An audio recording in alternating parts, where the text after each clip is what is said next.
Audiobooks make reading more flexible and convenient. In a busy life, you can enjoy the pleasure of reading anytime, anywhere. Join free audiobooks. Remember to like and subscribe to us so that you can get the latest new works on the shelves as soon as possible, so that every day is full of story nourishment. Audiobooks offer a fresh approach to reading by bringing stories to life through sound. At Free Audiobooks, we aim to deliver an exceptional listening experience for all our audience. Don't forget to like and subscribe to stay updated with the latest releases and discover more captivating tales together. Listening is a source of pleasure, and audiobooks are the ultimate way to experience that joy. Through each story, we hope to evoke unique emotions and spark inspiration in our listeners. We appreciate your support. Please like, subscribe, and join us in uncovering inspiration and strength within these stories. Title Little Women, or Meg, Jo, Beth, and Amy author Louisa May Alcott. I. Playing Pilgrims Christmas just isn't the same without gifts. Jo said, lying on the rug. It's terrible to be poor. Meg sighed, gazing at her old dress. It's not fair that some girls have everything while others have nothing, added Amy, her voice trembling. We have each other, and that's what truly matters, Beth said happily from her corner. The warm glow of the fire highlighted the cheerful expressions on the four young faces as Beth's words lifted their spirits. But her expression turned somber as Jo spoke with a sorrowful tone. We don't have father, and it will be a long time before he comes back, Jo said sadly. She didn't say, perhaps never, but the unspoken words hung in the air as they all thought of their father, far away where the fighting continued. No one spoke for a moment. Then Meg broke the silence, her voice tinged with emotion. You know why Mother suggested not exchanging gifts this Christmas? She believes it will be a difficult winter for everyone, and she thinks we shouldn't spend money on luxuries when our soldiers are suffering so much. We can't do much to help, but we can make small sacrifices, and we should do it willingly. But I'm afraid I can't, Meg admitted, shaking her head as she regretfully thought of all the beautiful things she longed for. I don't think the little we might spend would make much difference. We each have $1, and the army wouldn't be greatly helped by our giving that, Jo said, her voice filled with conviction. I agree not to expect anything from Mother or you, but I do want to buy Undine and Sintram for myself. I've wanted those books for so long, she added, revealing her love for reading. I plan to spend my $1 on new music, Beth said softly, her voice barely audible, noticed only by the hearth brush and kettle holder. I'll get a nice set of Faber's drawing pencils. I really need them, Amy declared firmly. Mother made no mention of our money, Jo began, and she wouldn't want us to give up everything. Let's each buy what we want and have a little fun. I'm sure we've earned it after working so hard, she said, examining the heels of her shoes with a gentlemanly air. I know I do, Meg replied, slipping back into her complaining tone. Teaching those tiresome children nearly all day when I long to enjoy myself at home. You don't have nearly as hard a time as I do, Jo said. How would you like to be shut up for hours with a nervous, fussy old lady who keeps you trotting, is never satisfied, and worries you till you're ready to fly out of the window or cry? It's naughty to fret, but I do think washing dishes and keeping things tidy is the worst work in the world. Beth sighed, looking at her rough hands. It makes me cross, and my hands get so stiff I can't practice well at all. I don't believe any of you suffer as I do, Amy cried. You don't have to go to school with impertinent girls who plague you if you don't know your lessons. Laugh at your dresses. Label your father if he isn't rich, and insult you when your nose isn't nice. If you mean libel, then yes, Jo said. Let's not talk about labels, Jo advised, as if Papa were a pickle bottle. I know what I mean, Jo said with a laugh, and you needn't be sarcastic about it. It's proper to use good words and improve your vocabulary, Amy replied with dignity. Don't peck at one another, children, Meg said. Don't you wish we had the money Papa lost when we were little, Jo? Dear me, how happy and good we'd be if we had no worries, Meg added, recalling better times. You said the other day you thought we were a deal happier than the King children, Beth remarked, for they were always fighting and fretting. despite their money. So I did. Beth. Joe replied. Well, I think we are. 4. Though we have to work. We create our own fun and are a pretty jolly set. As I would say. Joe does use such slang words, Amy observed, giving Joe a reproving look at her long figure stretched on the rug. Joe immediately sat up, put her hands in her pockets, and began to whistle. Don't, Joe, it's so boyish. Amy said, That's why I do it. Joe replied, I detest rude, unladylike girls. Amy said, I hate affected, niminy-piminy chits. Joe retorted, Birds in their little nests agree. Beth sang, trying to make peace, with such a funny face that both sharp voices softened into laughter. The pecking stopped for the time being. Truly, girls, you both are at fault, Meg said, beginning to lecture in her older sister tone. You're old enough to stop acting like children and behave more maturely. Josephine, it wasn't such a big deal when you were little, but now that you're so tall and wear your hair up, you should remember that you're a young lady. I'm not, and if putting my hair up makes me one, I'll keep it in braids until I'm 20, Joe exclaimed, tearing off her net and shaking out her chestnut-colored hair. I hate the idea of growing up and becoming Miss March, wearing long dresses and looking as stiff as a China aster. It's already bad enough being a girl, especially when I prefer boys' games, work, and ways. I can't get over how disappointed I am that I'm not a boy. It's even worse now because I desperately want to go fight with Papa, but I'm stuck at home knitting like some dull old woman. Joe shook the blue army socks so hard that the needles rattled like castanets, and her ball rolled across the room. Poor Joe. It's unfortunate, but it can't be helped. You'll have to be content with having a boyish name and acting like a brother to us girls, Beth said. She gently brushed the rough head resting at her knee with a hand whose touch remained gentle, despite all the dishwashing and dusting in the world. As for you, Amy, Meg continued, you're far too particular and prim. Your airs are amusing now, but you'll grow up to be an affected little goose if you're not careful. I admire your nice manners and refined way of speaking when you're not trying too hard to be elegant. But your absurd words are just as bad as Joe's slang. If Joe is a tomboy and Amy is a goose, what am I? Please, Beth asked, ready to share in the lecture. You're a dear, and nothing else, Meg replied warmly. No one disagreed, for Beth was the beloved mouse of the family. Young readers often like to know how people look, so let's take this moment to describe the 4 sisters sitting and knitting in the twilight, while the December snow fell softly outside and the fire crackled warmly indoors. The room was cozy, though the carpet was worn and the furniture simple, for it was adorned with a few good pictures. Books filled the shelves, and chrysanthemums and Christmas roses bloomed in the windows. A peaceful, homely atmosphere filled the space. Margaret, the eldest of the 4. She was 16 years old and very pretty. She had a plump and fair complexion, with large eyes. Her large eyes were one of her notable features. She had an abundance of soft, brown hair. Her mouth was particularly sweet-looking, and her white hands were something she was rather vain about. At 15, Joe was very tall, thin, and had a brown complexion. She reminded one of a colt, as she often seemed unsure how to manage her long limbs. They often got in her way. Her mouth was quite decided. Her nose was comical, and her sharp gray eyes, which seemed to take in everything, and alternated between being fierce, funny, or thoughtful. Her long, thick hair was her only beauty, but it was usually tied back in a net to keep it out of her way. Joe had round shoulders, big hands and feet, and her clothes often had a disheveled look, and the awkward appearance of a girl rapidly growing into womanhood, a transformation she didn't particularly like. Elizabeth, or Beth as everyone knew her, was a rosy, smooth-haired, bright-eyed 13-year-old. She had a shy demeanor.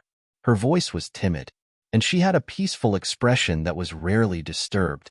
Her father referred to her as Little Tranquility. The name suited her perfectly, as she seemed to exist in her own happy world. She only ventured out to meet the few people she trusted and loved.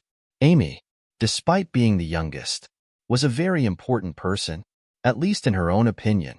She was a regular snow maiden, with blue eyes, and yellow hair, curling on her shoulders, pale and slender, and always carrying herself like a young lady mindful of her manners.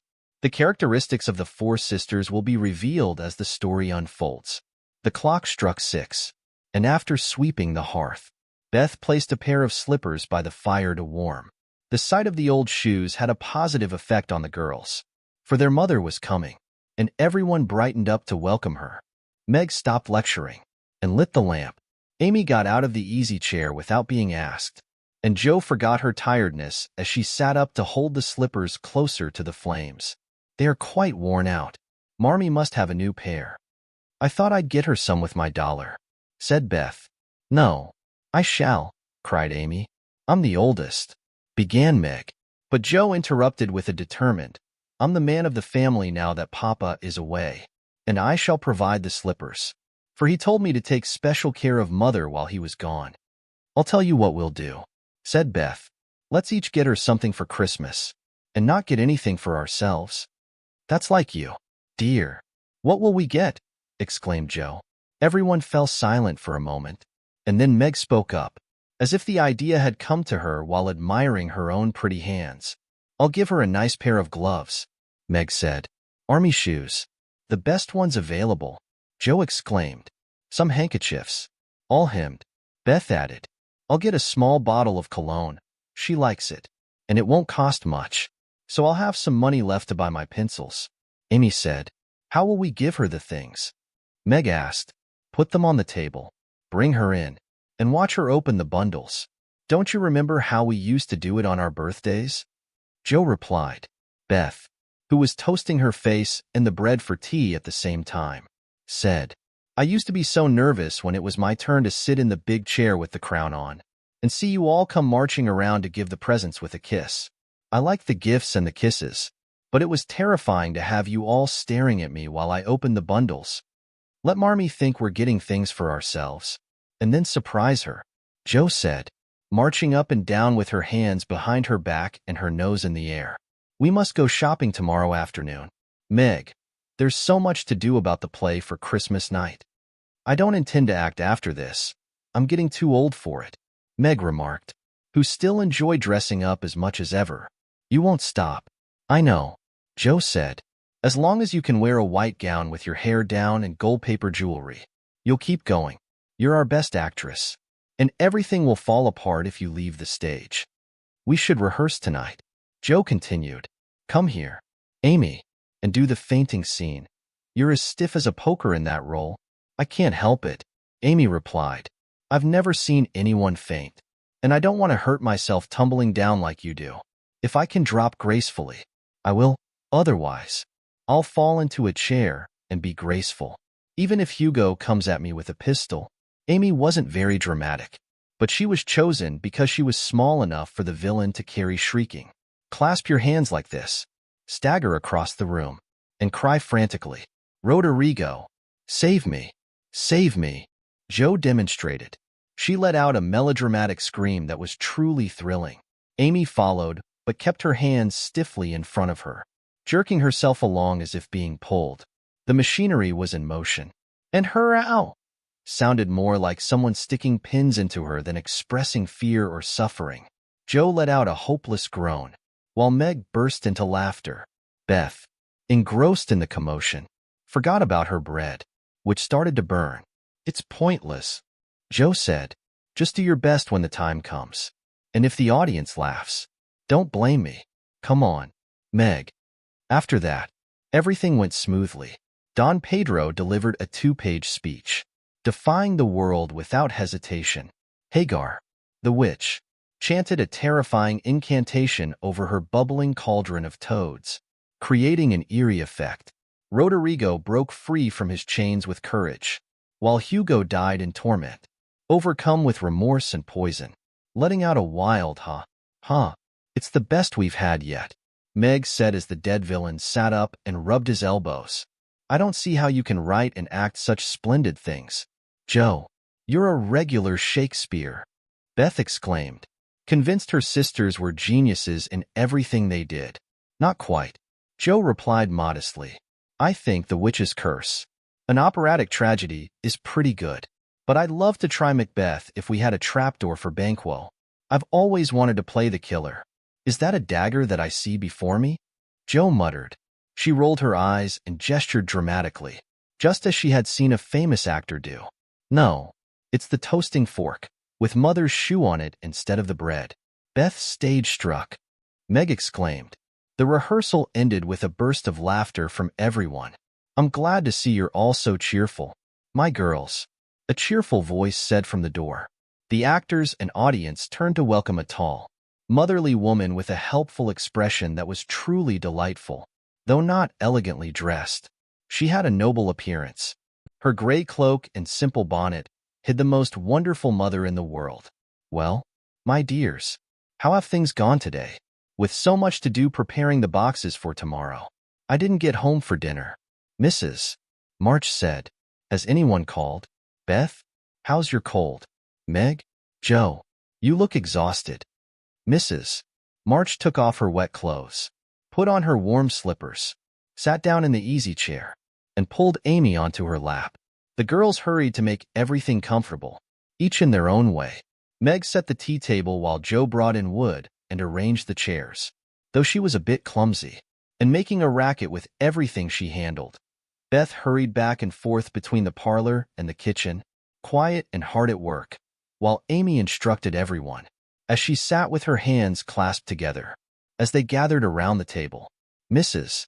March said, with an especially cheerful face, I've got a surprise for you after supper. Bright smiles flashed around the room like a burst of sunlight. Beth clapped her hands, not even noticing the biscuit she still held, and Jo tossed her napkin in the air, exclaiming, A letter! A letter! 3 cheers for Father. Yes, a long, lovely letter. He's doing well, and he thinks he'll get through the cold season better than we worried. He sends all sorts of loving Christmas wishes, and a special message just for you girls, said Mrs. March, patting her pocket as if it held a precious treasure. Hurry up and finish. Don't waste time curling your little finger and primping over your plate. Amy, cried Jo, choking on her tea and dropping her bread, butter side down, onto the carpet in her rush to get to the surprise. Beth stopped eating and slipped away, retreating to her shadowy corner to daydream about the delight to come until the others were ready. I think it was so noble of Father to become a chaplain when he was too old to be drafted, said Meg warmly. Oh, how I wish I could go as a drummer, a vivandière, or whatever it's called, or even as a nurse, so I could be close to him and help him, exclaimed Jo, with a groan. How dreadful it must be to sleep in a tent, eat all sorts of unpleasant things, and drink from a tin mug, sighed Amy. When will he come home? Marmee, asked Beth, her voice trembling slightly. Not for many months, dear, unless he falls ill. He will stay and do his duty faithfully as long as he can, and we won't ask for him to come back a moment sooner than necessary. Now come and hear the letter, she said. They all gathered around the fire, Mother in the big chair with Beth at her feet, Meg and Amy perched on either arm of the chair, and Jo leaning on the back, where no one could see any sign of emotion if the letter happened to be touching.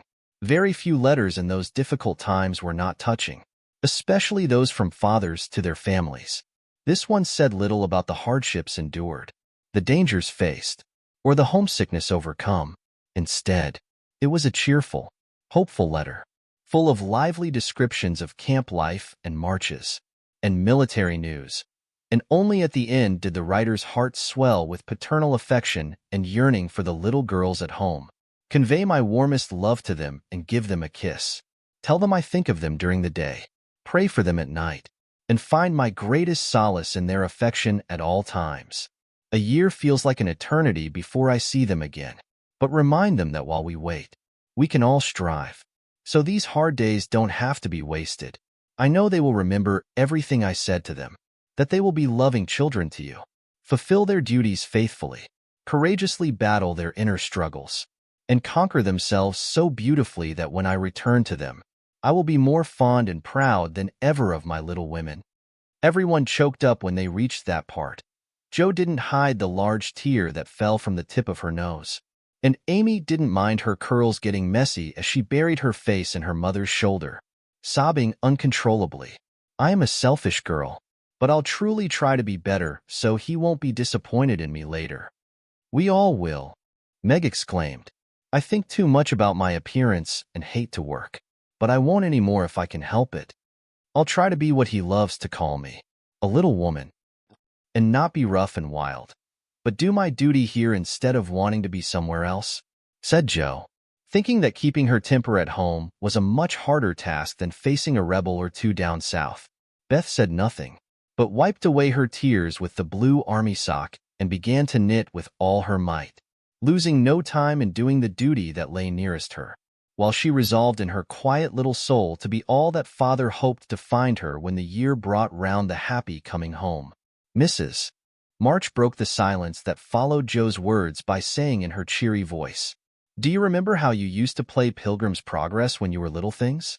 Nothing delighted you more than to have tie my piece bags on your backs for burdens, give you hats and sticks and rolls of paper, and let you travel through the house from the cellar, which was the city of destruction, to the housetop, where you had all the lovely things you could collect to make a celestial city. What fun it was, especially going by the lions, fighting Apollyon, and passing through the valley where the hobgoblins were," said Jo. "I liked the place where the bundles fell off and tumbled downstairs," said Meg.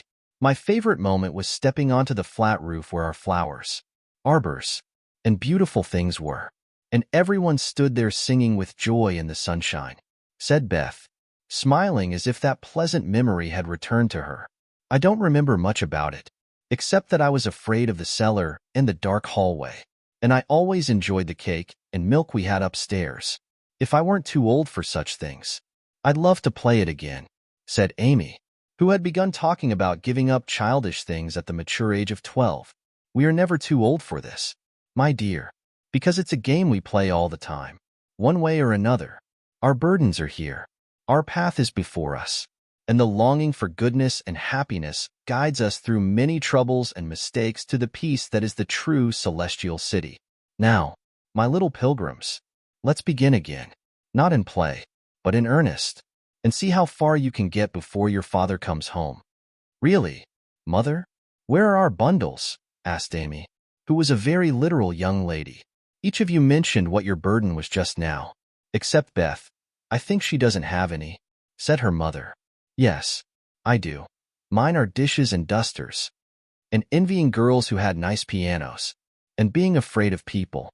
Beth's bundle was such a funny one that everybody wanted to laugh, but nobody did, for it would have hurt her feelings very much. "Let us do it," said Meg thoughtfully. "It is only another name for trying to be good, and the story may help us, for though we do want to be good, it's hard work, and we forget, and don't do our best. We were in the Slough of Despond tonight, and Mother came and pulled us out as help did in the book. We ought to have our roll of directions like Christian." "What shall we do about that?"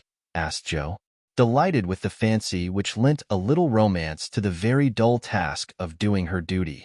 "Look under your pillows on Christmas morning, and you will find your guidebook," replied Mrs. March. They talked over the new plan while old Hannah cleared the table. Then out came the 4 little work baskets, and the needles flew as the girls made sheets for Aunt March. It was uninteresting sewing, but no one grumbled that night. They adopted Jo's plan of dividing the long seams into 4 parts, naming them Europe, Asia, Africa, and America, and in that way got on capitally, especially when they talked about the different countries as they stitched their way through them. At 9, they paused their work and sang as they usually did before going to bed. Only Beth could bring much music out of the old piano, but she had a way of softly touching the yellow keys and creating a pleasant accompaniment to the simple songs they sang. Meg had a voice like a flute, and she and her mother led the little choir. Amy chirped like a cricket, while Jo wandered through the airs at her own sweet will, always coming out at the wrong place with a croak or a quaver that spoilt the most pensive tune. They had always done this from the time they could lisp crinkle, crinkle, diddle tar, and it had become a household custom, for the mother was a natural singer.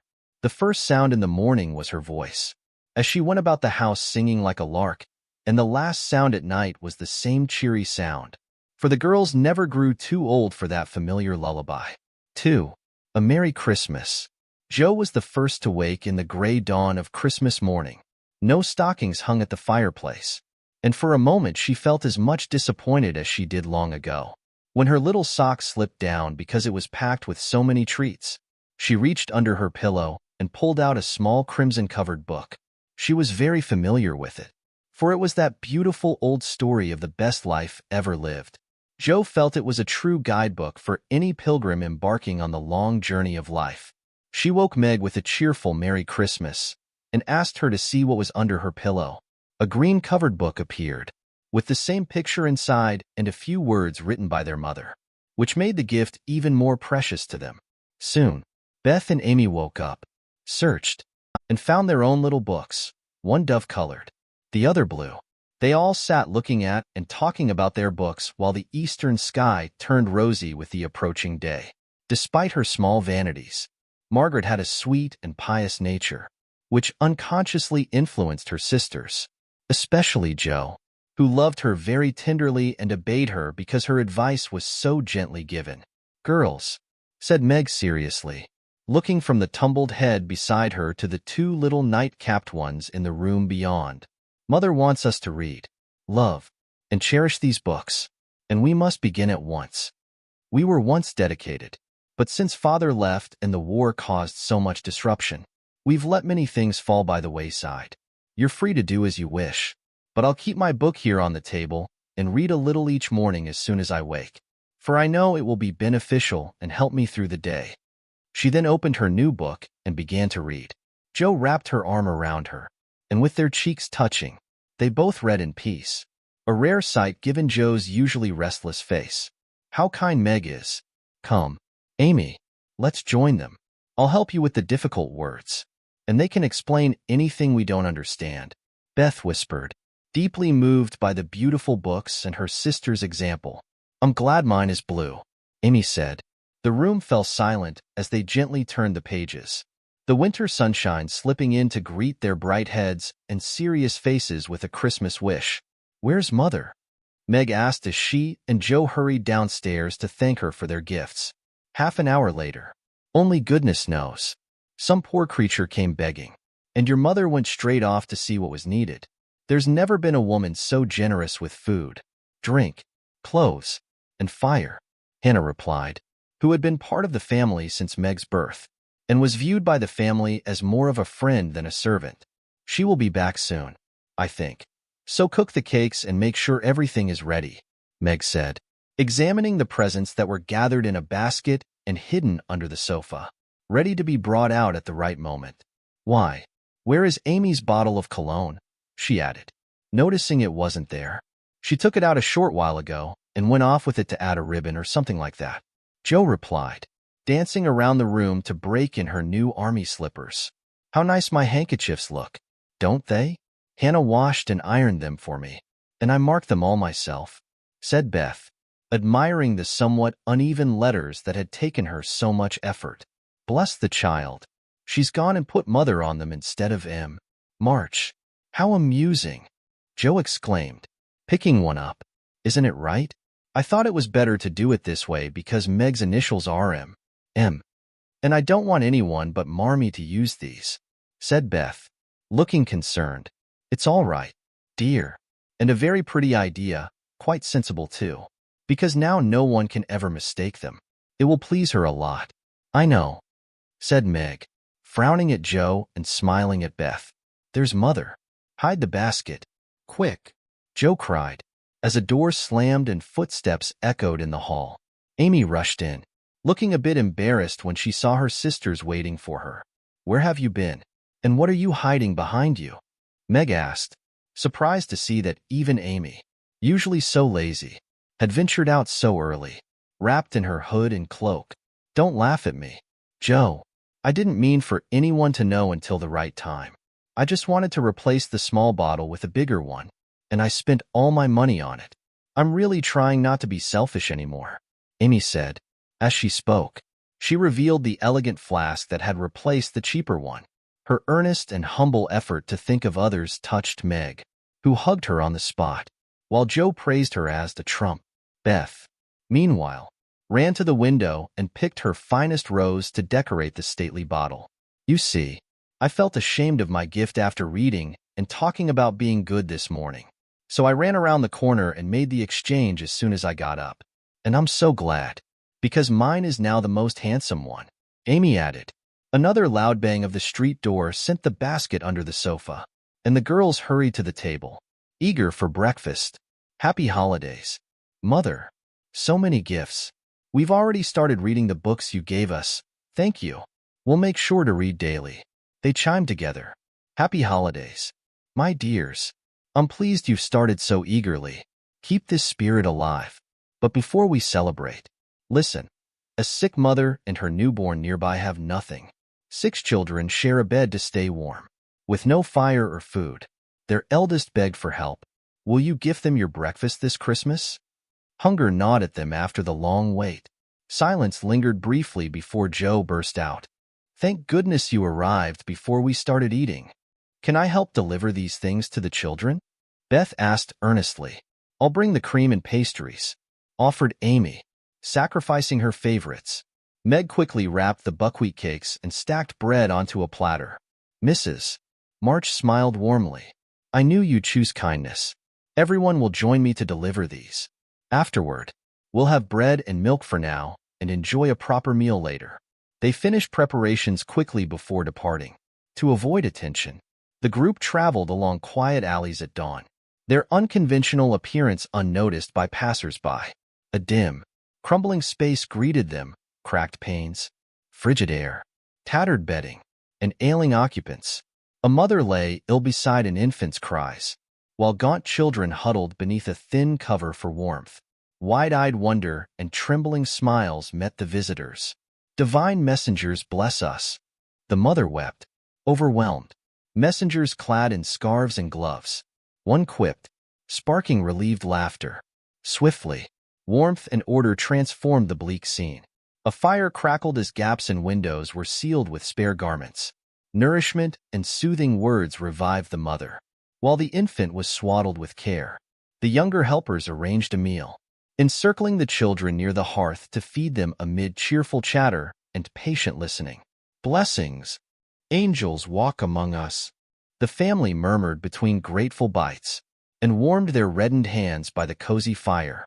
The girls had never been called angel children before, and they found it quite pleasing, especially Joe, who had been nicknamed Sancho since birth.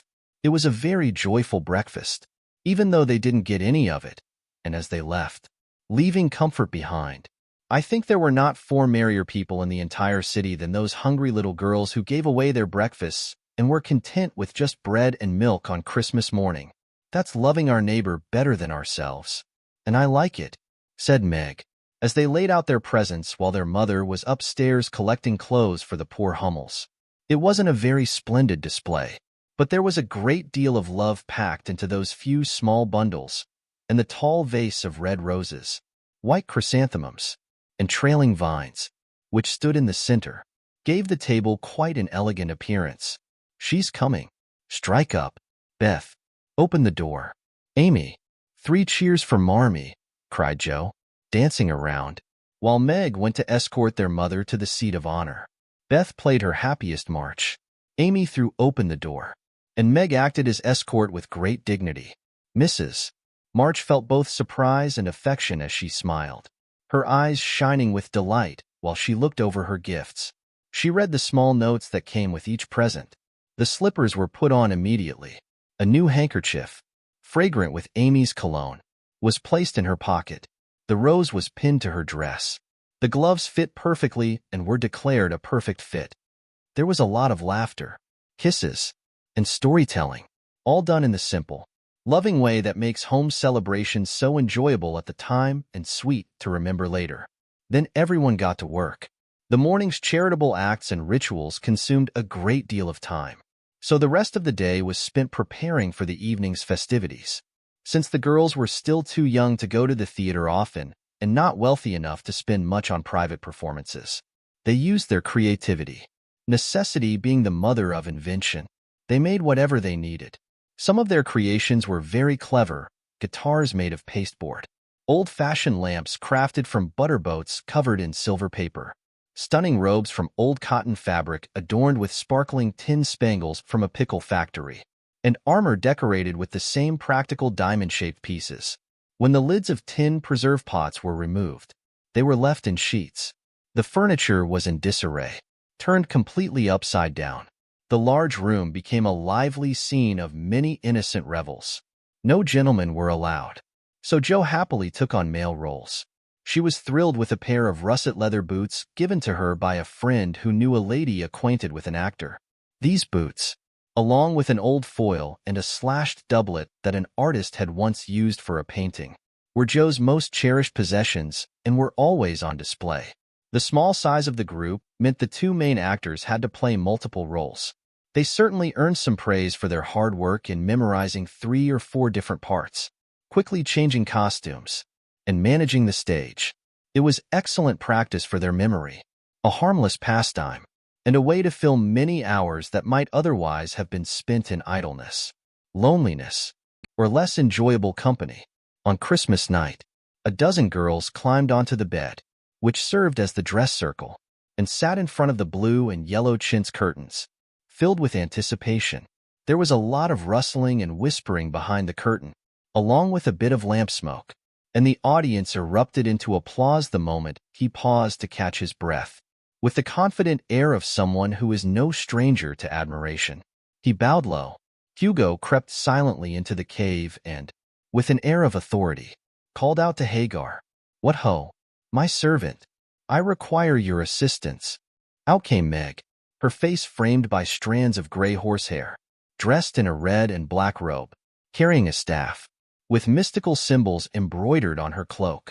Hugo requested a potion to make Zara fall in love with him and another to destroy Roderigo. In a grand, dramatic tone, Hagar promised both and began to summon the spirit who would provide the love potion. Hear me, from your distant home, ethereal being, I call you to come, born from roses, nourished by dew. Can you brew charms and potions for me? Bring here, with your supernatural speed, the fragrant potion I desire. Make it sweet, swift, and potent. Sprit, respond to my song now. A gentle melody filled the air, and at the back of the cave, a small, radiant figure appeared, dressed in flowing white, with shimmering wings, golden hair, and a wreath of roses on its head. Waving a wand, it sang, "I come here, from my home afar, in the silver moon. Take the enchanted potion, and use it wisely, for its power will fade soon." With that, the spirit dropped a small, gilded vial at Hagar's feet. The spirit disappeared. Hagar's next chant brought forth another apparition. It wasn't a pleasant one, though. With a loud bang, a hideous black imp emerged. The imp croaked a response, threw a dark bottle at Hugo, and then vanished with a mocking laugh. After singing his gratitude and storing the potions in his boots, Hugo left. Hagar told the audience that, having killed some of her friends before, she had cursed him and aimed to foil his plans and seek revenge. Then the curtain dropped, and the audience rested, snacking on candies while debating the play's merits. Considerable hammering occurred before the curtain rose again. But once the incredible stage carpentry masterpiece was revealed, no one complained about the wait. It was magnificent. A tower stretched to the ceiling, with a window halfway up where a lamp glowed. Behind a white curtain, Zara appeared in a beautiful blue and silver gown, waiting for Roderigo. He entered dressed splendidly, wearing a feathered cap, a red cloak, chestnut lovelocks, carrying a guitar, and, of course, the boots. Kneeling at the tower's base, he sang a serenade with a gentle voice. Zara responded, and after their musical exchange, she agreed to flee. The play's dramatic climax soon unfolded. Roderigo brought out a rope ladder. It had 5 rungs. He tossed one end upward and urged Zara to climb down. Zara cautiously emerged from her balcony. She placed her hand on Roderigo's shoulder, ready to make a graceful leap downward.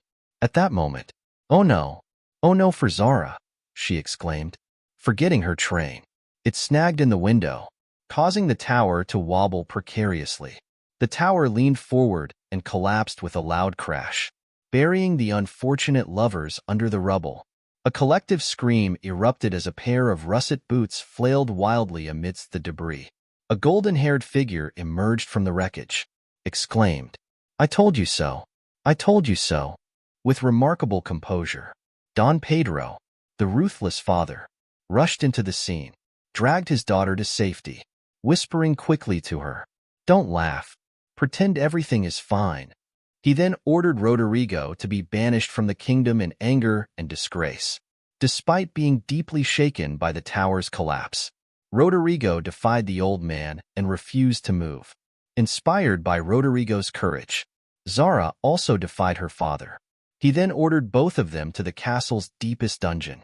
A short, sturdy servant entered with chains and led them away, looking very frightened, and clearly forgetting the lines he was supposed to say. The third act unfolded within the castle hall, where Hagar made her entrance.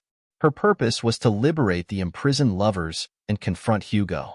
Detecting his arrival, she hid and observed him pouring potions into 2 wine goblets. He instructed a nervous servant to deliver the drinks to the captives, claiming he would follow shortly. As the servant distracted Hugo, Hagar swapped the poison cups with harmless ones. Ferdinando, the favored servant, removed the altered drinks, while Hagar stealthily returned the lethal cup intended for Rodrigo. Thirsty after prolonged exertion, Hugo consumed the poison, spiraled into madness, and collapsed fatally after chaotic convulsions. Hagar then revealed her deed through a hauntingly powerful ballad. Though dramatic, the villain's demise was slightly undercut by an awkward tumble of loose hair during his final collapse. Hugo later received applause during the curtain call, accompanied by Hagar, whose vocal prowess overshadowed the entire production. In the fourth act, a despondent Rodrigo nearly took his own life upon believing Zara had abandoned him. At the moment the dagger presses against his heart, a beautiful melody is being sung beneath his window. This informs him that Zara is faithful yet in peril, and he has the chance to rescue her if he chooses. A key is tossed inside, unlocking the door. Overcome with joy, he breaks free from his chains and hurries off to find and rescue his beloved. The fifth act begins with a tumultuous encounter between Zara and Don Pedro. Don Pedro wants Zara to enter a convent, but she refuses. After an emotional plea, she nearly faints when Rodrigo bursts in, demanding her hand in marriage. Don Pedro declines, citing Rodrigo's lack of wealth as the reason. The argument escalates with loud shouts and dramatic gestures, but they reach no agreement. Just as Rodrigo is about to take the exhausted Zara away, the timid servant enters with a letter and a bag from the vanished Hagar. Hagar's message reveals that she has left the young couple an immense fortune, warning Don Pedro of a terrible fate if he fails to ensure their happiness. When the bag is opened, a cascade of tin coins spills onto the stage, covering it in a dazzling shimmer. This display completely softens Don Pedro's stance. He agrees without hesitation. Everyone then unites in a cheerful song. The lovers knelt together as the curtain fell, their poses exuding romantic elegance. Thunderous applause erupted, but an unexpected interruption occurred when the cot bed, upon which the dress circle was constructed, suddenly collapsed, plunging the enthusiastic audience into darkness. Rodrigo and Don Pedro rushed to assist, and everyone was safely evacuated, though many were left breathless from laughter. The excitement had barely subsided when Hannah appeared with a message, "Mrs. March's compliments, and would the ladies please come down to supper?" This was a surprise even to the actors, and when they saw the table, they exchanged glances of astonished delight. It was typical of Marmee to arrange a small treat for them, but nothing this extravagant had been seen since the days of plenty. There was ice cream, 2 dishes, 1 pink and 1 white, as well as cake, fruit, and an assortment of dazzling French bonbons. In the center of the table stood 4 grand bouquets of hothouse flowers, a sight so breathtaking that they could only stare, first at the table and then at their mother, who seemed to be thoroughly enjoying herself. "Is it fairies?" Amy wondered. "It's Santa Claus," Beth replied. "It was Mother who did it," Meg said with her warmest smile. In spite of her gray beard and white eyebrows, Aunt March had a fit and sent the supper. Joe exclaimed, suddenly inspired. All wrong, replied Mrs. March. It was old Mr. Lawrence who sent it. The Lawrence boy's grandfather. Whatever possessed him to do such a thing? We don't even know him, Meg exclaimed. Hannah told one of his servants about your breakfast party. He's an eccentric old man, but that delighted him. He knew your father years ago, and this afternoon he sent me a polite note saying he hoped I'd let him express his kind feelings toward my children by sending a few small gifts in honor of the day. I couldn't refuse. So tonight you'll have a little feast to make up for the bread and milk breakfast. That boy put the idea into his head. I'm sure of it. He's a wonderful fellow, and I wish we could get to know him. He seems like he'd like to know us too, but he's shy, and Meg is so proper she won't let me talk to him when we pass by, Joe said as the plates were passed around and the ice began to melt out of sight, accompanied by delighted ohs and, "You mean the people who live in the big house next door, don't you?" one of the girls asked. My mother knows old Mr. Lawrence, however, says he is extremely proud and doesn't like to mix with his neighbors. He keeps his grandson confined, except when he's riding or walking with his tutor, and makes him study very hard. We invited him to our party, but he didn't come. Mother says he's very kind, though he never speaks to us girls. Our cat ran away once, and he brought her back. We talked over the fence, and we're getting along splendidly, all about cricket and so on, when he saw Meg coming, and walked off. I mean to get to know him someday, for he needs fun. I'm sure he does, Joe said decidedly. I like his manners, and he looks like a little gentleman, so I've no objection to your knowing him if a proper opportunity comes. He brought the flowers himself, and I should have asked him in if I had been sure what was going on upstairs. He looked so wistful as he went away, hearing the frolic, and evidently having none of his own. It's a mercy you didn't, Mother, laughed Joe, looking at her boots. But we'll have another play that he can see. Perhaps he'll help act. Wouldn't that be jolly? I never had such a fine bouquet before. How lovely it is, Meg exclaimed, examining her flowers with great interest. They're lovely, but Beth's roses hold a special sweetness for me, said Mrs. March, smelling the wilted posy tucked into her belt. Beth snuggled closer to her and whispered softly, I wish I could send my bouquet to Father. I'm worried he isn't having as joyful a Christmas as we are. ###3. The Lawrence boy. Joe, where are you? Meg called out, standing at the bottom of the garret stairs. Here, a hoarse voice replied from above. Meg hurried up to find her sister sitting on an old three-legged sofa by the sunny window, wrapped in a comforter. Joe was eating apples and crying over the air of Redcliffe. This was her favorite retreat, where she loved to escape with a few russet apples and a good book, enjoying the peace and the company of a pet rat who lived nearby and didn't bother her at all. When Meg appeared, Scrabble darted into his hole. Joe wiped the tears from her cheeks and waited to hear the news. Oh, such fun. Just look. A proper invitation from Mrs. Gardner for tomorrow night, Meg exclaimed, waving the precious note in the air before reading it with girlish excitement. Mrs. Gardner would be delighted to have Miss March and Miss Josephine attend a little dance on New Year's Eve. Marmee is willing for us to go. Now, what shall we wear? What's the point of asking that when we both know we'll wear our poplins? We don't have anything else, after all, answered Joe, her mouth full. If I only had a silk, sighed Meg. Mother says I may when I'm 18. Perhaps, but 2 years is an everlasting time to wait. I'm sure our poplins look like silk, and they're nice enough for us. Yours is as good as new, but I forgot about the burn and the tear in mine. Whatever shall I do? The burn shows badly, and I can't take any out. You must sit still as much as possible and keep your back out of sight. The front is all right. I shall have a new ribbon for my hair, and Marmee will lend me her little pearl pin. My new slippers are lovely, and my gloves will do, though they aren't as nice as I'd like. Mine are spoilt with lemonade, and I can't get any new ones, so I shall have to go without, said Joe, who never troubled herself much about dress. You must have gloves, or I won't go, cried Meg decidedly. Gloves are more important than anything else. You can't dance without them, and if you don't, I should be so mortified. Then I'll stay still. I don't care much for company dancing. It's no fun to go sailing round. I like to fly about and cut capers. You can't ask Mother for new ones. They are so expensive.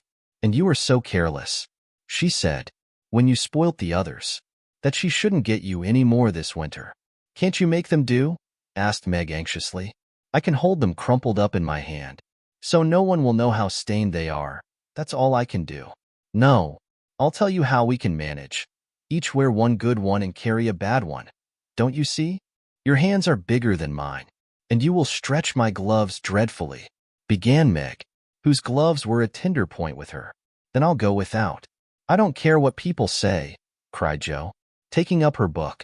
You may have it. You may. Only don't stain it. And do behave nicely. Don't put your hands behind you, or stare, or say Christopher Columbus. Will you? Don't worry about me. I'll be as prim as I can, and not get into any scrapes, if I can help it. Now go and answer your note, and let me finish this splendid story. So Meg went away to accept with thanks, look over her dress, and sing blithely as she did up her one real lace frill, while Joe finished her story, her 4 apples. They played a lively game of Scrabble. On New Year's Eve, the parlor was empty. The 2 younger girls were acting as maids. The 2 older girls were busy preparing for the party. Even though their outfits were simple, there was a lot of running up and down the stairs, accompanied by constant laughter and conversation. At one point, the house was filled with a strong smell of burnt hair. Meg wanted some curls framing her face, and Joe took the hot tongs to style the papered locks. Should it smell like that? Beth asked from where she sat on the bed. It's just the dampness drying, Joe replied. What a strange smell, Amy exclaimed, likening it to burnt feathers as she smoothed her own pretty curls with an air of superiority. There, Joe said, setting down the tongs. Now I'll remove the papers, and you'll see a cloud of little ringlets. She did remove the papers, but instead of ringlets, the hair came off with them. The horrified hairdresser laid a row of small scorched bundles on the bureau in front of her. Oh no, what have you done? I'm ruined. I can't go to the party. My hair. Oh, my hair. Meg wailed, gazing in despair at the uneven, frizzy hair on her forehead.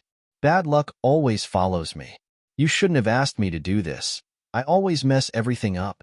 I'm really sorry, Joe lamented, her voice trembling as she gazed at the burnt pancakes with regret. It's not ruined. Just crisp it a bit, and tie your ribbon so the ends fall on your forehead. It'll look like the latest fashion. I've seen many girls do it, Amy said reassuringly. This is what I get for trying to look fancy. I wish I'd left my hair alone, Meg exclaimed irritably. So do I. It was so smooth and nice. But it will grow back soon, Beth said softly, stepping forward to comfort her sister. After several minor mishaps, Meg finally finished getting ready. With the family's combined efforts, Joe's hair was styled, and her dress was on. They looked lovely in their simple outfits, Meg in a silvery gray dress with a blue velvet hair tie, lace trim, and a pearl brooch, Joe in a maroon dress with a stiff, elegant collar and a white chrysanthemum as her only accessory. Each of them wore one nice, clean glove and carried a soiled one. Everyone agreed that the overall effect was perfectly simple and elegant. Meg's high-heeled slippers were painfully tight, but she wouldn't admit it. Joe's 19 hairpins seemed to be thrust straight into her head, which wasn't particularly comfortable, but she was determined to maintain an air of elegance, no matter the cost. Have a lovely time, dearies. Mrs. March called out as her daughters gracefully made their way down the path. Don't eat too much supper, and be sure to leave by 11 when Hannah comes to fetch you. Just as the gate closed behind them, a voice called out from a window, Girls, girls, do you both have nice pocket handkerchiefs? Yes, very nice ones, Joe replied with a laugh as they continued on their way. Meg even has cologne on hers, she added, chuckling. I truly believe Marmee would ask that even if we were fleeing an earthquake. It's one of her refined tastes, Meg responded, and it's only proper, for a true lady is always recognized by her neat boots, gloves, and handkerchief. Meg herself had quite a few such refined tastes. Now, Don't forget to keep your bad breath out of sight. Joe, is my sash straight? And does my hair look terribly bad? Meg asked, turning away from the mirror in Mrs. Gardner's dressing room after spending a long time primping. I know I'll forget, Joe replied, adjusting her collar and giving her head a quick brush. If you see me doing anything wrong, just remind me with a wink, will you? Winking isn't considered ladylike, so I'll raise an eyebrow if something seems off, not if everything is fine. Keep your shoulders straight and take small steps. If you're introduced to anyone, don't shake hands. It's not proper. How do you learn all these etiquette rules? I can't keep up. Isn't that music lively? They walked in, feeling a bit nervous, as they rarely attended parties. Even though this gathering was casual, it was a significant event for them. Mrs. Gardner, a dignified older woman, welcomed them warmly and handed them over to her eldest daughter. Meg knew Sally and quickly felt at ease. But Joe, who wasn't fond of girls or gossip, stood stiffly against the wall, feeling as out of place as a wild horse in a rose garden. A group of cheerful boys were discussing skates in another part of the room, and Joe longed to join them, as skating was one of her greatest joys. She signaled her desire to Meg with a look, but Meg's raised eyebrows warned her to stay put. No one approached her, and the people nearby gradually dispersed, leaving her alone. She couldn't wander around to entertain herself, as the burned bread would give her away. So she gazed at the crowd with a somewhat forlorn expression until the dancing started. Meg was immediately asked to dance. The tight slippers moved so quickly that no one would have guessed the pain their wearer endured with a smile. Joe noticed a tall, red-haired young man approaching her corner. Fearing he intended to ask her to dance, she slipped into a curtained alcove, planning to watch and enjoy herself in peace. Unfortunately, another shy person had chosen the same refuge, for as the curtain fell behind her, she found herself face to face with the Lawrence boy. "Dear me, I didn't know anyone was here," Joe stammered, preparing to retreat as quickly as she had entered. But the boy laughed and said pleasantly, though he looked a bit startled, "Don't mind me. Stay if you like. Am I disturbing you?" "Not at all. I only came here because I don't know many people and felt a bit out of place at first." "You know. So did I. Please don't go away unless you'd rather." The boy sat down again and glanced at his shoes until Joe, trying to be polite and at ease, said, "I think I've had the pleasure of seeing you before. You live near us, don't you?" "Next door," he replied, looking up and laughing outright. Joe's manner was quite amusing when she recalled how they had talked about cricket when he brought the cat home. This made Joe feel more at ease, and she couldn't help but laugh as well.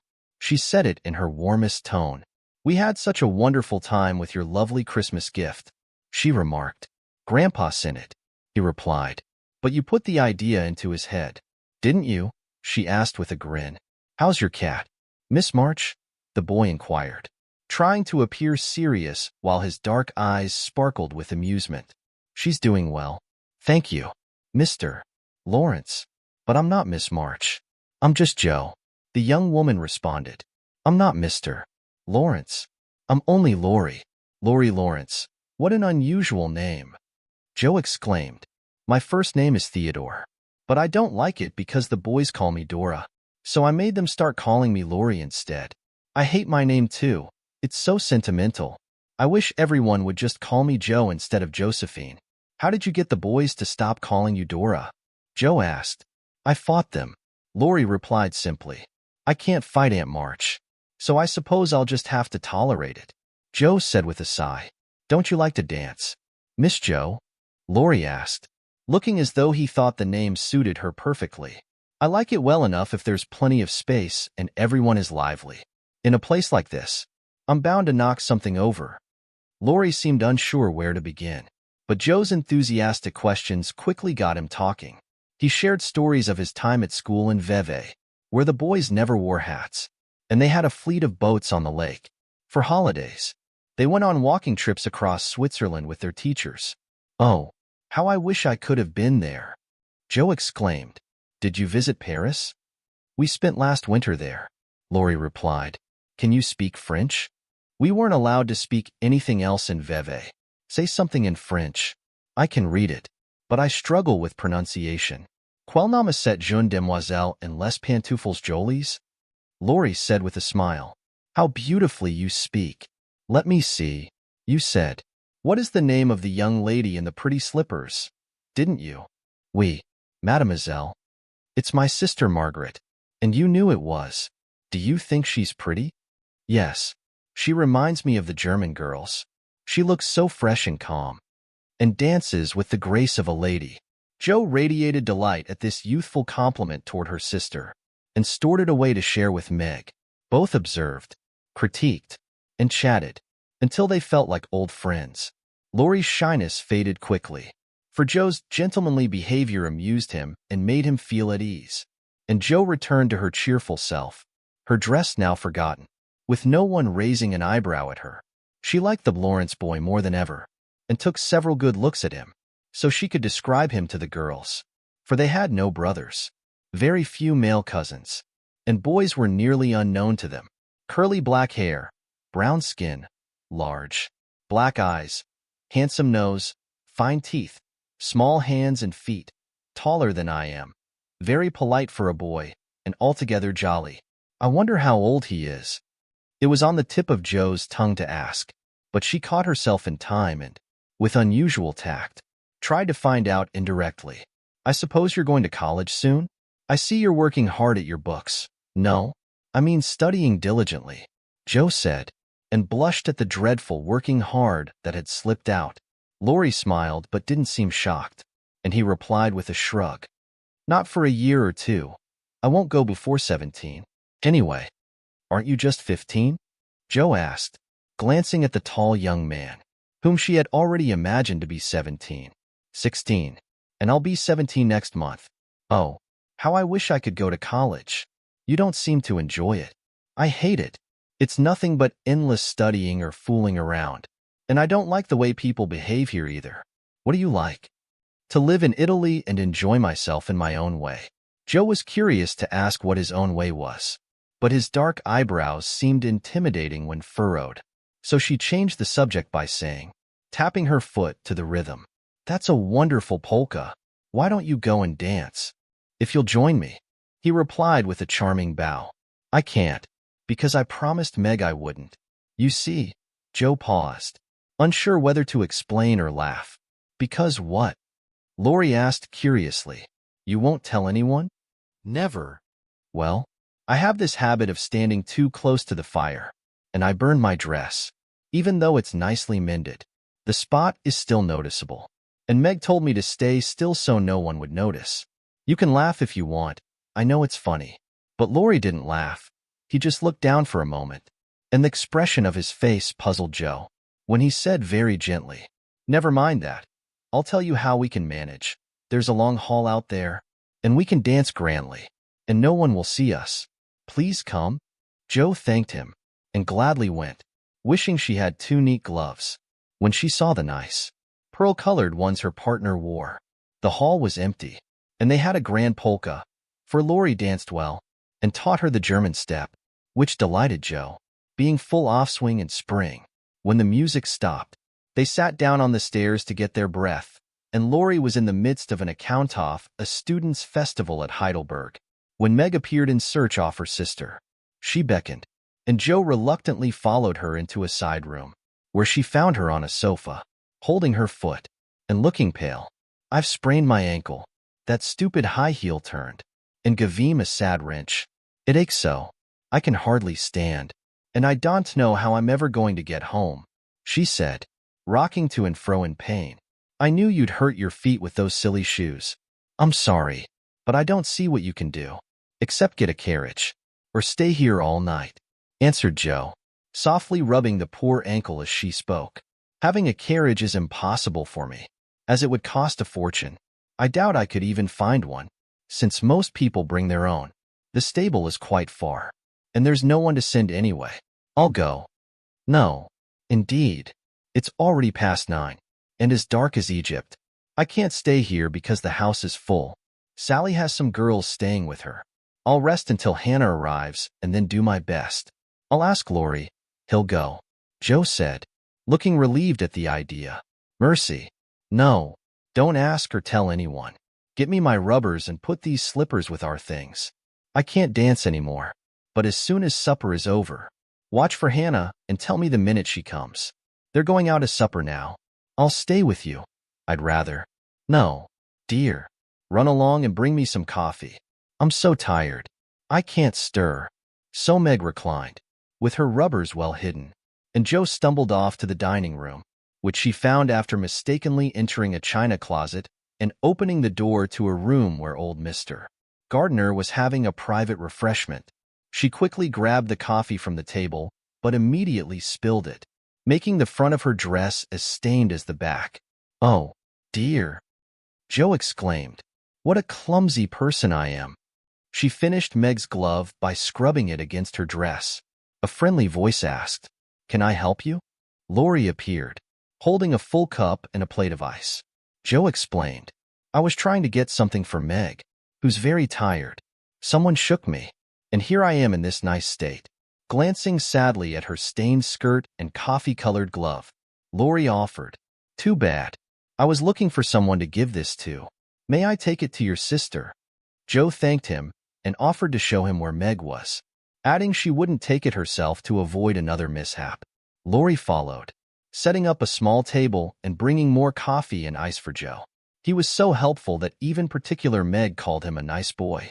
They enjoyed bonbons and mottos, playing buzz with others when Hannah arrived. Meg, forgetting her foot, rose quickly and grabbed Joe in pain. She whispered, Hush, don't say anything, adding aloud, It's nothing. I just twisted my foot a little. That's all, she said, limping upstairs to gather her belongings. Hannah scolded. Meg cried, and Joe was at her wits' end until she decided to take matters into her own hands. Slipping out, she ran downstairs, found a servant, and asked if he could arrange for a carriage. It happened to be a hired waiter who didn't know the neighborhood, and Joe was searching for help when Laurie, who had overheard her, approached and offered his grandfather's carriage, which had just arrived for him. It's so early. You can't mean to leave already? Joe began, looking relieved but hesitating to accept. I always leave early. I truly do. Please let me take you home? It's on my way. And they say it's going to rain, Laurie replied. This settled it, and after explaining Meg's mishap, Joe gratefully accepted and rushed upstairs to gather the rest of the group. Hannah, who disliked rain as much as a cat does, didn't argue, and they set off in the luxurious closed carriage, feeling festive and elegant. Laurie sat on the box so Meg could keep her foot up, and the girls freely discussed their evening. I had a wonderful time. Did you? Joe asked, rumpling her hair and getting comfortable. Yes, until I hurt myself, Meg replied. Annie Moffat, Sally's friend, developed a liking for me and invited me to stay with her for a week. She's planning to go in the spring when Sally does, when the opera season arrives, which promises to be absolutely wonderful, if only Mother gives her permission. Meg replied, brightening at the prospect. I saw you dancing with that red-haired man I avoided. Was he pleasant? Oh, very much so. His hair is auburn, not red, and he was quite polite. We had a delightful redowa together. He looked like a grasshopper having a seizure when he tried the new step. Laurie and I couldn't help but laugh. Did you notice? No, but it was quite rude. Where were you all that time? Hidden away? Joe shared her adventures, and by the time she finished, they had arrived home. After thanking everyone, they bid good night and slipped in, hoping not to disturb anyone. But as soon as their door creaked, two little nightcaps popped up, and two sleepy yet eager voices called out, Tell us about the party. Tell us about the party. Despite what Meg called a complete lack of manners, Joe had saved some sweets for the little girls, who quickly settled down after hearing the most exciting stories from the evening. I must say, it truly feels like being a refined young lady, to return home from the party in a carriage, and sit in my dressing gown, with a maid to serve me, said Meg, as Joe wrapped her foot with arnica and brushed her hair. I don't think fine young ladies enjoy themselves any more than we do. Despite our burnt hair, old dresses, one glove each, and tight slippers that strain our ankles when we're foolish enough to wear them. And I think Joe was absolutely right. ###4. ###burdens. Oh dear. How hard it seems to pick up our loads and keep going, sighed Meg the morning after the party. For now the holidays were over, and the week of celebration hadn't prepared her to easily resume the task she never liked. I wish it could be Christmas or New Year's all the time. Wouldn't that be fun? Answered Joe, yawning miserably. We wouldn't enjoy ourselves half as much as we do now. But it does seem so lovely to have little suppers and bouquets, and go to parties, and drive home, and read and rest, and not work. It's like other people, you know. And I always envy girls who do such things. I'm so fond of luxury, said Meg, trying to decide which of the two shabby dresses was the least shabby. Well, we can't have it, so let's not complain, but bear our burdens and press on as cheerfully as Marmee does. I'm sure Aunt March is like the old man of the sea, weighing me down, but I suppose once I've learned to carry this burden without complaint, it will either fall away or become so light I won't even notice it. This idea amused Joe and lifted her spirits, but Meg remained gloomy. Her burden, caring for 4 spoiled children, felt heavier than ever. She didn't have the energy to dress up nicely as she usually did, with a blue ribbon and styled hair. What's the point of looking nice when only those disagreeable children see me? And no one cares if I'm pretty? She muttered under her breath, slamming the drawer shut. I'll have to struggle through life, with only occasional moments of fun, growing old, ugly, and bitter because I'm poor and can't enjoy life like other girls. It's so unfair. Meg went downstairs looking upset and wasn't pleasant during breakfast. Everyone seemed cranky and in a complaining mood. Beth had a headache and lay on the sofa, comforting herself with the cat and 3 kittens, while Amy was upset because she hadn't studied her lessons. She was unable to locate her rubbers. Joe was whistling and causing a commotion while getting ready. Mrs. March was deeply occupied trying to complete a letter that needed to be sent immediately, and Hannah was in a foul mood because staying up late didn't agree with her. There has never been such an irritating family, Joe exclaimed, having lost her temper after accidentally knocking over an inkstand, breaking both of her bootlaces, and sitting down on her hat. You're the most irritating person of all, Amy retorted, her eyes welling up with tears as she tried to correct the wrong sum on her slate.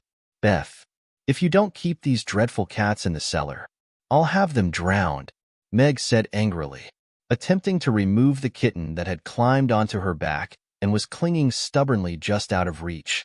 Joe laughed. Meg scolded. Beth pleaded. And Amy wailed because she couldn't remember the result of 9 times 12. Girls, please be quiet for just 1 minute.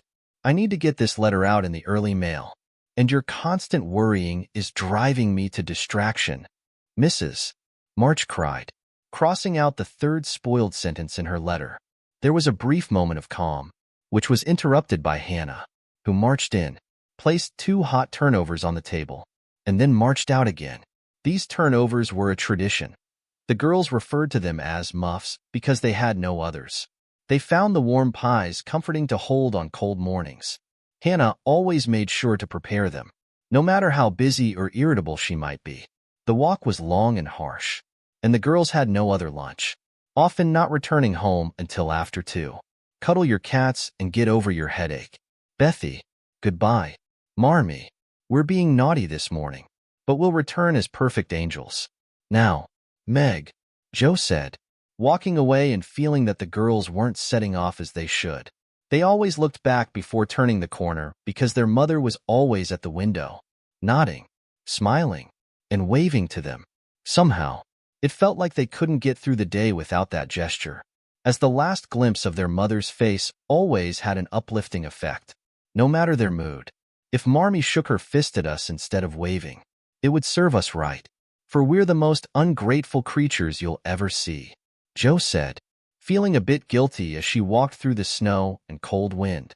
Don't use such terrible expressions, Meg replied, from the depths of the veil she had wrapped around herself, much like a nun weary of the world. Joe emerged with her characteristic spirit. I prefer strong, meaningful words, Joe replied, catching her hat as it nearly blew off her head, ready to fly away entirely. Call yourself whatever you like. but I am neither a rascal nor a wretch, and I refuse to be referred to as such. You're a troubled soul, Meg teased, and clearly cross today because you can't bask in luxury all the time. Poor dear. Just wait until I make my fortune, and you'll indulge in carriages, ice cream, high-heeled slippers, flowers, and red-headed boys to dance with. How ridiculous you are, Joe. Meg laughed at the absurdity, feeling a little better despite herself. Lucky for you I am, Joe said, because if I put on airs of gloom and tried to be dismal like you, we'd be in quite a state. Thank goodness I can always find something to laugh about. Stop being gloomy and come home in a better mood. There's a dear. Joe gave her sister an encouraging pat on the shoulder as they parted ways for the day, each heading in a different direction, clutching their small, warm turnovers, and striving to stay cheerful despite the cold weather and hard work, and the unfulfilled longings for the pleasures that young people often crave. When Mr. March lost his property while trying to assist a friend in need, the two eldest daughters requested permission to contribute to the family's income, at least in some small way, believing that it was never too early to nurture qualities like energy, industry, and independence.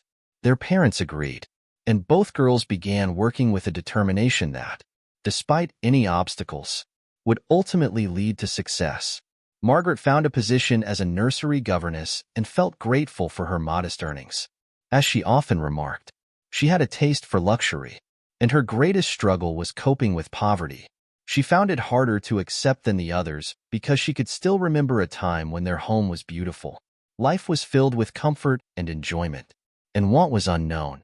She tried not to feel envious or discontent, but it was only natural for a young woman to yearn for nice things, lively friends, refined accomplishments, and a joyful life. At the King's, she was constantly reminded of everything she desired, for the children's older sisters were coming of age, and Meg often caught glimpses of elegant ball gowns and bouquets. She overheard lively conversations about theaters, concerts, sleighing parties, and all manner of merry gatherings. She saw money being spent on trivial things, which she herself could have greatly valued. Poor Meg rarely complained, but a sense of unfairness sometimes made her feel resentful toward everyone, for she had not yet realized how rich she was in the true blessings that bring happiness to life. Joe, as it turned out, suited Aunt March, who was lame and needed someone energetic to care for her. The childless old woman had offered to adopt one of the girls during their difficult times, but she was deeply offended when her offer was refused. Other friends warned the Marches that they had lost all chance of being included in the wealthy old lady's will. But the Marches, uninterested in material wealth, replied, "We cannot give up our daughters for any amount of money, rich or poor. We will stay together and find happiness in each other." The old lady refused to speak to them for a while, but when she met Joe at a friend's house, something about Joe's humorous face and straightforward manner caught her fancy. She then proposed that Joe become her companion. This arrangement didn't suit Joe at all, but since no better opportunity came along, she accepted the position. To everyone's surprise, she got on remarkably well with her irritable relative. There were occasional arguments, and one time Joe even stormed home. She admitted she couldn't endure it any longer, but Aunt March always settled matters promptly. Aunt March summoned her return with such insistence that she couldn't decline. 4. Deep down, she had a soft spot for the feisty old lady. I believe the greatest draw was the vast library of fine books, which had been left to gather dust and spiders since Uncle March's passing. Joe remembered the kind old gentleman who would allow her to create railroads and bridges using his large dictionaries, share stories about the strange illustrations in his Latin texts, and treat her to gingerbread whenever their paths crossed. The faintly lit, dusty room, lined with busts gazing from tall bookcases, the comfortable chairs, the globes, and, above all, the vast expanse of books she could explore freely, made the library a sanctuary of delight for her. The moment Aunt March took her nap or was occupied with guests, Joe would rush to this quiet haven, curl up in the armchair, and immerse herself in poetry, romance, history, travels, and illustrations, devouring them like a voracious reader. But, like all joy, this didn't endure, for just as she reached the story's climax, the song's most enchanting verse, or the traveler's most perilous adventure, a sharp cry rang out. Jose fine! Jose fine!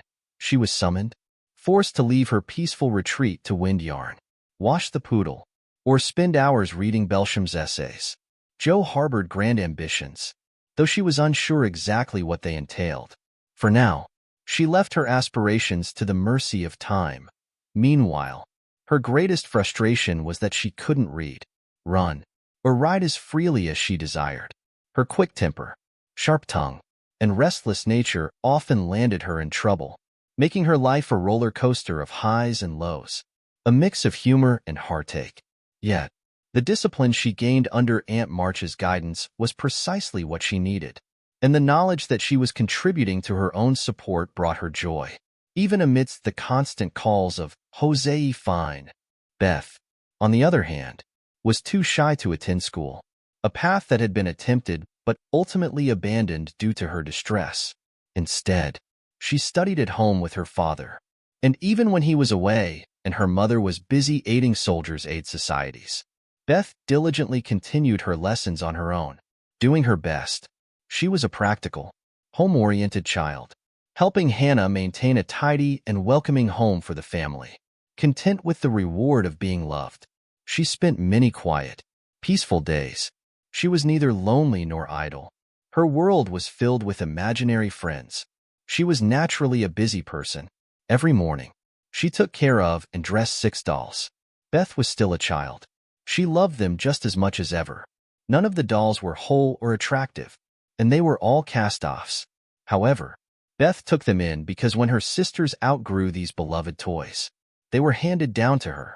Since Amy refused to keep anything old or unattractive, Beth cherished them even more tenderly for that very reason. She set up a hospital for dolls that were unwell. She never stuck pins into their stuffing or spoke harshly to them. Even the most unattractive dolls were never neglected.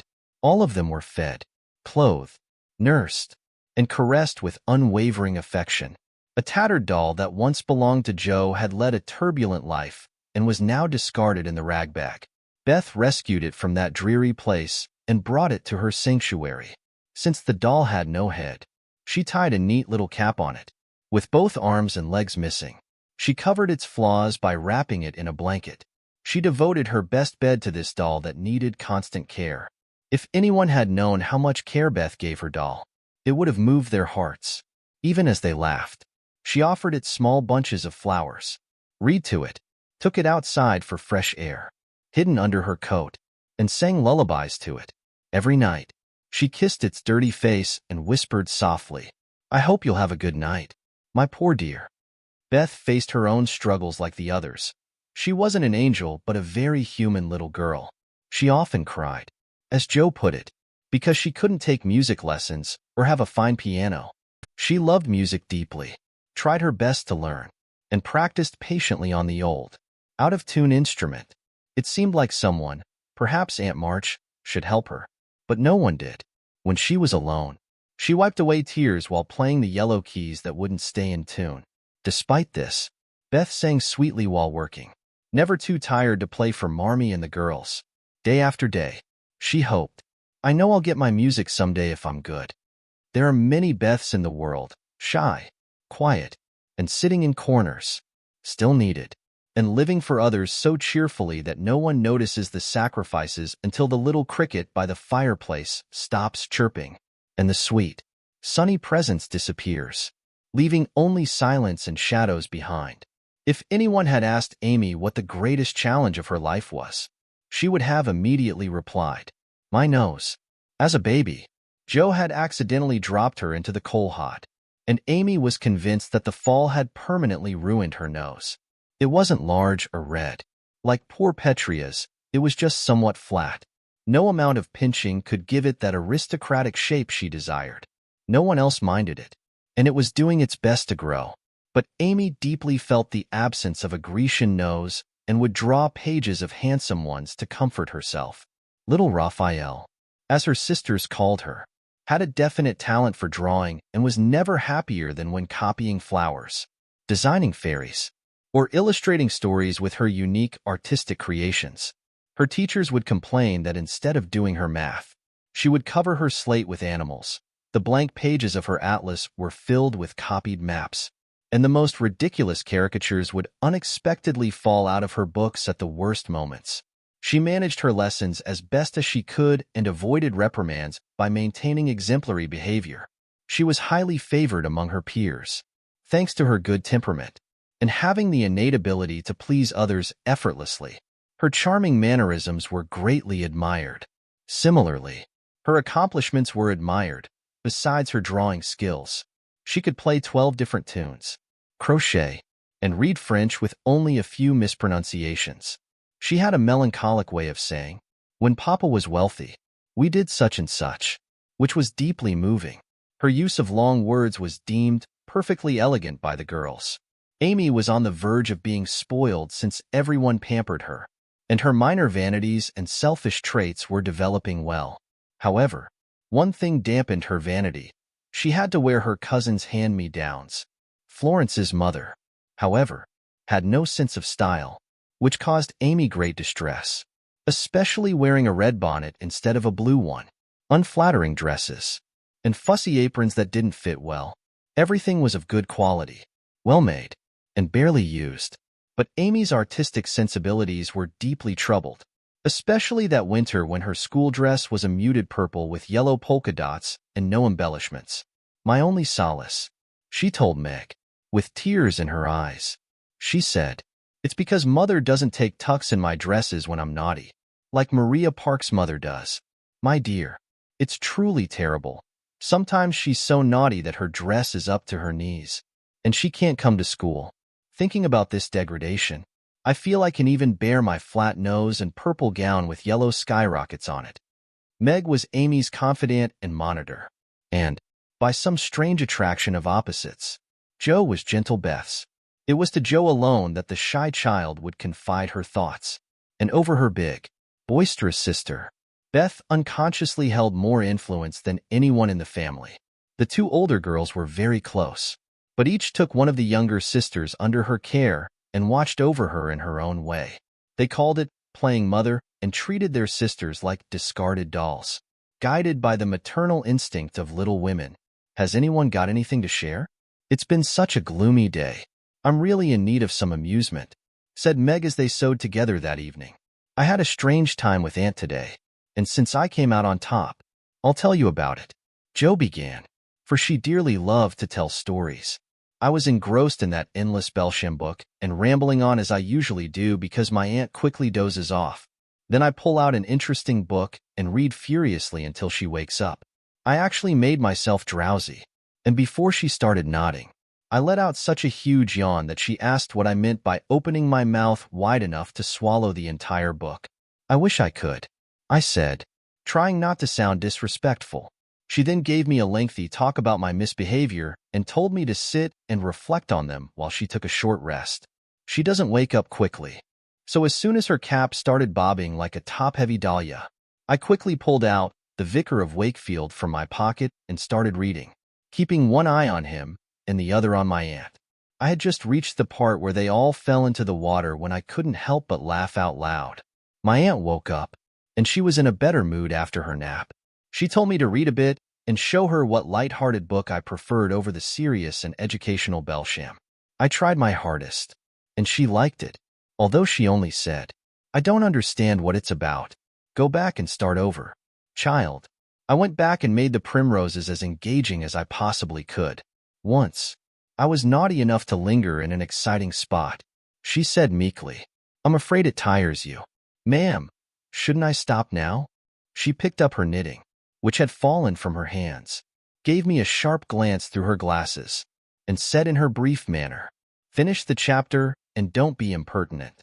"Miss, did she own she liked it?" asked Meg. "Oh, bless you, no, but she let old Belsham rest, and when I ran back after my gloves this afternoon, there she was, so hard at the vicar that she didn't hear me laugh as I danced a jig in the hall because of the good time coming. What a pleasant life she might have if she only chose. I don't envy her much, in spite of her money, for after all, Rich people have about as many worries as poor ones. I think, added Joe. That reminds me, said Meg, that I've got something to tell. It isn't funny, like Joe's story, but I thought about it a good deal as I came home. At the King's today, I found everybody in a flurry, and one of the children said that her oldest brother had done something dreadful, and Papa had sent him away. I heard Mrs. King crying and Mr. King talking very loud, and Grace and Ellen turned away their faces when they passed me. I shouldn't have noticed how red their eyes were. I asked no questions, of course, but I felt deeply sorry for them, and I was glad I didn't have any wild brothers who would do wicked things and bring shame to the family. I think being disgraced at school is far more challenging than anything bad boys can do, said Amy, shaking her head, as though she had a lot of life experience. Susie Perkins came to school today wearing a beautiful red carnelian ring. I wanted it so much and wished I could be her. Well, she drew a picture of Mr. Davis with a huge nose and a hump, and a speech bubble saying, "Young ladies, my eye is upon you." We were laughing about it when suddenly his eye caught us, and he told Susie to bring her slate. She was terrified but went anyway. And oh, what do you think he did? He took her by the ear. Can you imagine how awful that was? And led her to the recitation platform, making her stand there for half an hour, holding the slate for everyone to see. Didn't the girls laugh at the picture?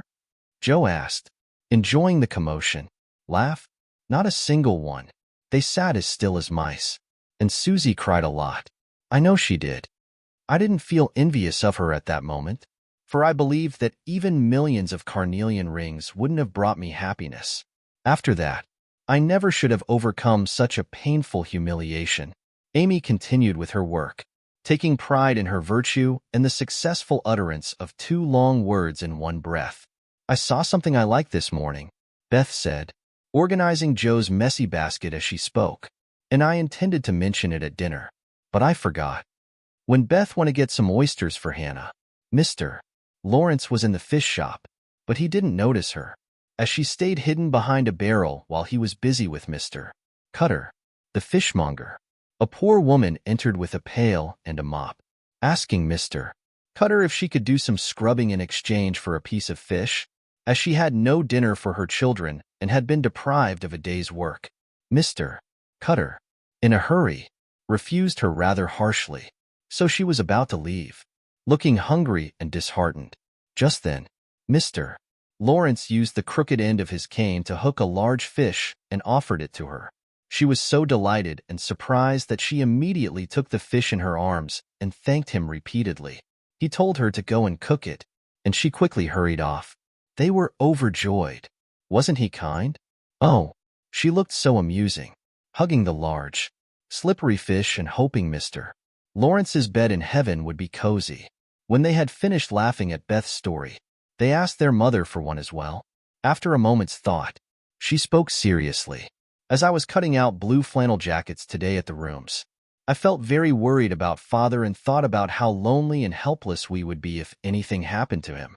It wasn't wise, but I couldn't stop worrying until an old man came in with an order for some clothes. He sat down near me, and I started talking to him because he looked poor, tired, and anxious. Do you have sons in the army? I asked, because the note he brought wasn't for me. Yes, ma'am, he replied quietly. I had 4, but 2 were killed. One is a prisoner, and I'm on my way to see the other, who is very sick in a Washington hospital. You've done a lot for your country, sir, I said, feeling respect instead of pity. Not any more than I should. Ma'am, he said, I'd go myself if I could be of use. But since I can't, I give my boys, and I give them freely.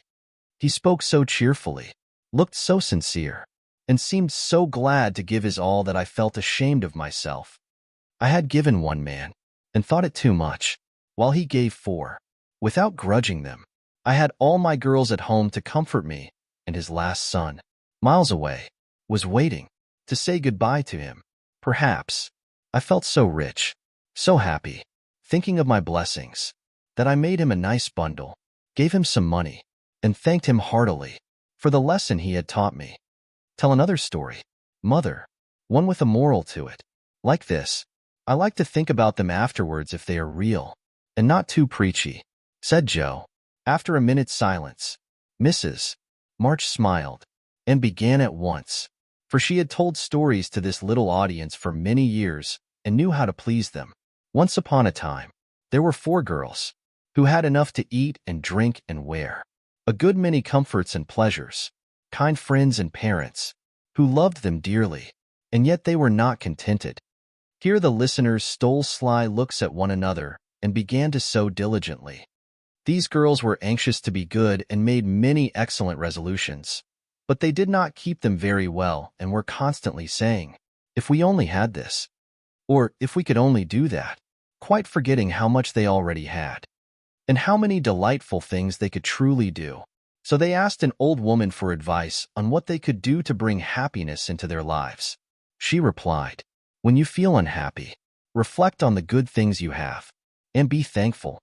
At this point, Joe looked up quickly, as if she were about to say something, but then changed her mind, realizing the story wasn't over yet. Being sensible girls, they decided to take her advice, and soon they were amazed at how well off they actually were. One of them realized that even in wealthy families, money couldn't keep shame and sorrow away.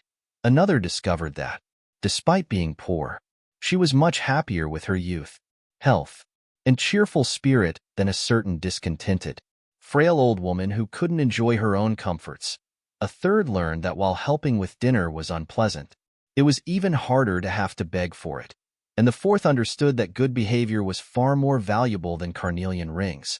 So they agreed to stop complaining, to appreciate the blessings they already had, and to strive to deserve them, lest they lose them entirely instead of gaining more. And I believe they never regretted taking the old woman's advice. Now, Marmee, that was very clever of you to use our own stories against us, and deliver us a sermon instead of a romance, exclaimed Meg. I enjoy that kind of sermon. It's the sort Father used to share with us, murmured Beth thoughtfully, arranging the needles neatly on Joe's cushion. I rarely complain as much as the others do, and I shall be even more cautious now, for I've had a warning from Susie's downfall, said Amy with moral conviction. We needed to learn that lesson, and we won't forget it. If we do, you can remind us, as old Chloe did in Uncle Tom. Tink o be your marcies. Chillin'. Tink o be your marcies, added Joe, who couldn't help finding a bit of humor in the little sermon, even though she took it to heart as much as the others. #### V. Being neighborly. What on earth are you up to now, Joe?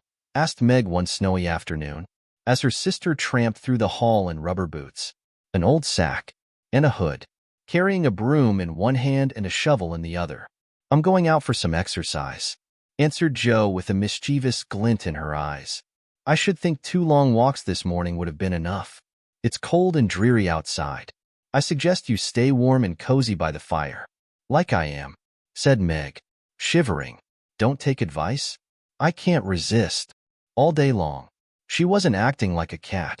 I don't enjoy napping by the fireplace. I have a taste for adventure, and I'm determined to find some. Meg returned to warm her feet and read Ivanhoe, while Joe began clearing paths with enthusiasm. The snow was light, and with her broom, she quickly swept a path around the garden for Beth to walk on when the sun came out. The invalid dolls also needed fresh air. The garden separated the March's house from Mr. Lawrence's. Both homes were located in a suburban area of the city, which still retained a rural feel, with groves, lawns, large gardens, and quiet streets. A low hedge divided the 2 properties. On one side stood an old, brown house that looked somewhat bare and shabby, stripped of the summer vines that once covered its walls and the flowers that surrounded it. On the other side was a grand stone mansion, clearly showcasing every form of comfort and luxury, from the large coach house and well-maintained grounds to the conservatory and glimpses of beautiful things visible through the rich curtains. Yet, the house seemed lonely and lifeless. No children played on the lawn. No warm, motherly face appeared at the windows, and few people came or went, except for the old gentleman and his grandson. In Joe's lively imagination, the grand house resembled an enchanted palace, filled with splendors and delights that no one seemed to appreciate. She had always been eager to discover these hidden wonders and to get to know the Lawrence boy, who appeared eager to connect, though unsure of how to start. Since the party, her eagerness had grown, and she had devised numerous ways to befriend him, though he had been absent of late, leading Joe to suspect he might have left. One day, she spotted a brown face at an upper window, gazing longingly into their garden where Beth and Amy were engaged in a snowball fight. That boy is yearning for companionship and enjoyment, she thought. His grandfather doesn't realize what's best for him, keeping him isolated. He needs lively friends or someone young to share in the fun. I'm tempted to go over and tell his grandfather exactly that. The notion delighted Joe, who relished daring acts and often shocked Meg with her unconventional behavior. The idea of going over stayed with her, and when a snowy afternoon arrived, Joe decided to take action. After seeing Mr. Lawrence leave, she set out to clear a path to the hedge, where she then paused. The house was quiet, with curtains drawn and servants out of sight. Only Laurie was visible, leaning on the windowsill.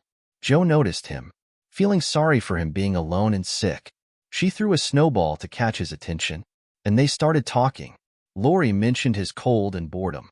Joe suggested someone come to visit, but Laurie preferred a quiet girl to read to him, and enjoys playing nurse.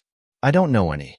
You know us, Joe began, then laughed and stopped. So I do. Will you come? Please, Laurie cried. I'm not quiet and nice, but I'll come if Mother lets me. I'll go ask her. Shut that window like a good boy and wait till I come. With that, Joe shouldered her broom and marched into the house, wondering what they would all say to her. Laurie was in a flutter of excitement at the idea of having company and flew about to get ready. As Mrs. March said, he was a little gentleman and did honor to the coming guest by brushing his curly hair, putting on a fresh collar, and trying to tidy up the room, which, in spite of half a dozen servants, was anything but neat. Presently, there came a loud ring, then a decided voice asking for Mr. Laurie, and a surprised-looking servant came running up to announce a young lady. All right, show her up. It's Miss Joe, said Laurie, going to the door of his little parlor to meet Joe, who appeared looking rosy and kind and quite at her ease, with a covered dish in one hand and Beth's 3 kittens in the other. Here I am. Bag and baggage, she said briskly. Mother sent her love and was glad if I could do anything for you. Meg asked me to bring some of her blancmange, as she prepares it quite skillfully. Beth believed her cats would provide comfort. I knew you'd find it amusing. However, I couldn't decline. She was so eager to contribute. It turned out that Beth's humorous loan was exactly what was needed, as Laurie overcame his shyness while laughing at the kittens and quickly became sociable. That looks too appealing to eat, he remarked, smiling with delight as Joe unveiled the dish, revealing the blancmange adorned with a garland of green leaves and the vibrant flowers from Amy's favorite geranium. It's nothing special. They just wanted to show their kindness. Tell the girl to set it aside for your tea.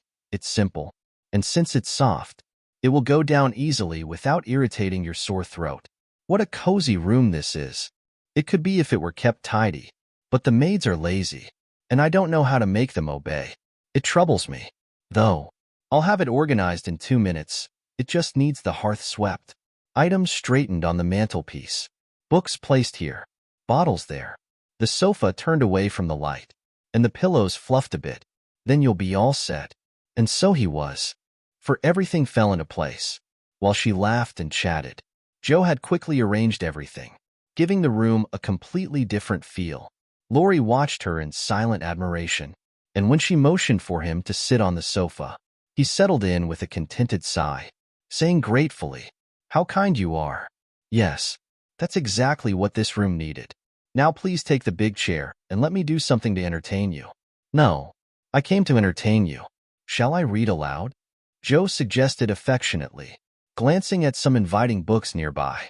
"Thank you, but I've already read all of those. If you don't mind." "I'd rather talk," Laurie replied. "Not at all. I'll talk all day if you'll just get me started. Beth says I never know when to stop."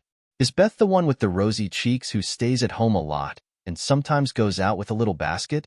Laurie asked with interest. "Yes, that's Beth. She's my girl. And she's a really good one, too. The pretty one is Meg. And the curly-haired one is Amy. I believe. How did you find that out? Lori blushed but answered frankly. Well, you see, I often hear you calling to one another. And when I'm alone up here, I can't help looking over at your house. You always seem to be having such good times. I beg your pardon for being so rude. However, there are times when you forget to lower the curtain at the window where the flowers are. And when the lamps are lit, it's like gazing at a picture of the fire. You and your mother are seated around the table, her face directly across from yours, looking so endearing behind the flowers. I can't help but keep staring. I don't have a mother, Lori said, poking the fire to conceal the slight trembling of his lips that he couldn't control. The lonely, longing look in his eyes reached deep into Joe's compassionate heart. She had been raised with such simplicity that there was no pretense in her. At 15, she was as pure and open as any child. Lori was ill and lonely, and seeing how rich Joe was in the love and happiness of her home, she eagerly tried to share it with him. Her face was filled with warmth, and her sharp voice was unusually soft as she said, "We'll never close that curtain again, and you're welcome to look as much as you like. I wish, though, that instead of just peeking, you'd come visit us. My mother is wonderful. She'd do you a world of good. Beth would sing for you if I asked her to. Amy would dance. And Meg and I would make you laugh with our funny stage props. We'd have such wonderful times. Wouldn't your grandfather let you? I believe he would. If your mother were to ask him.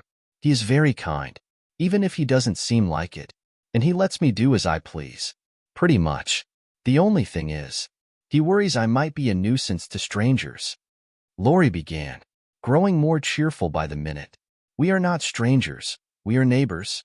And you don't need to think you'd be a bother. We want to get to know you. And I've been trying to do just that for a long time now. We haven't lived here for very long, you know, but we've already become acquainted with all our neighbors except you. You see, Grandpa is absorbed in his books and doesn't pay much attention to what's happening outside. Mr. Brooke, my tutor, doesn't live here, you know, and I have no one to accompany me, so I just stay home and manage as best I can. That's unfortunate. You should make an effort and accept every invitation you receive. Then you'll have plenty of friends and pleasant places to visit. Don't worry about being shy. It won't last long if you keep putting yourself out there." Lori turned red again, but he wasn't offended by being called shy, for there was so much kindness in Joe that it was impossible not to take her straightforward words in the warm spirit they were intended. "Do you like your school?" the boy asked, changing the subject after a brief silence, during which he stared at the fire. Joe glanced around, clearly delighted. "Don't go to school. I'm a businessman. I'm going to wait on my great, a dear but cross old soul," Joe replied. Lori was about to ask another question, but remembered just in time that it wasn't polite to pry too much into people's affairs. He closed his mouth again, looking a bit uneasy. Joe appreciated his good manners and didn't mind teasing him with a lively description of Aunt March, her fidgety ways, her fat poodle, the parrot that spoke Spanish, and the library where she indulged in her revelries. Lori found this immensely entertaining.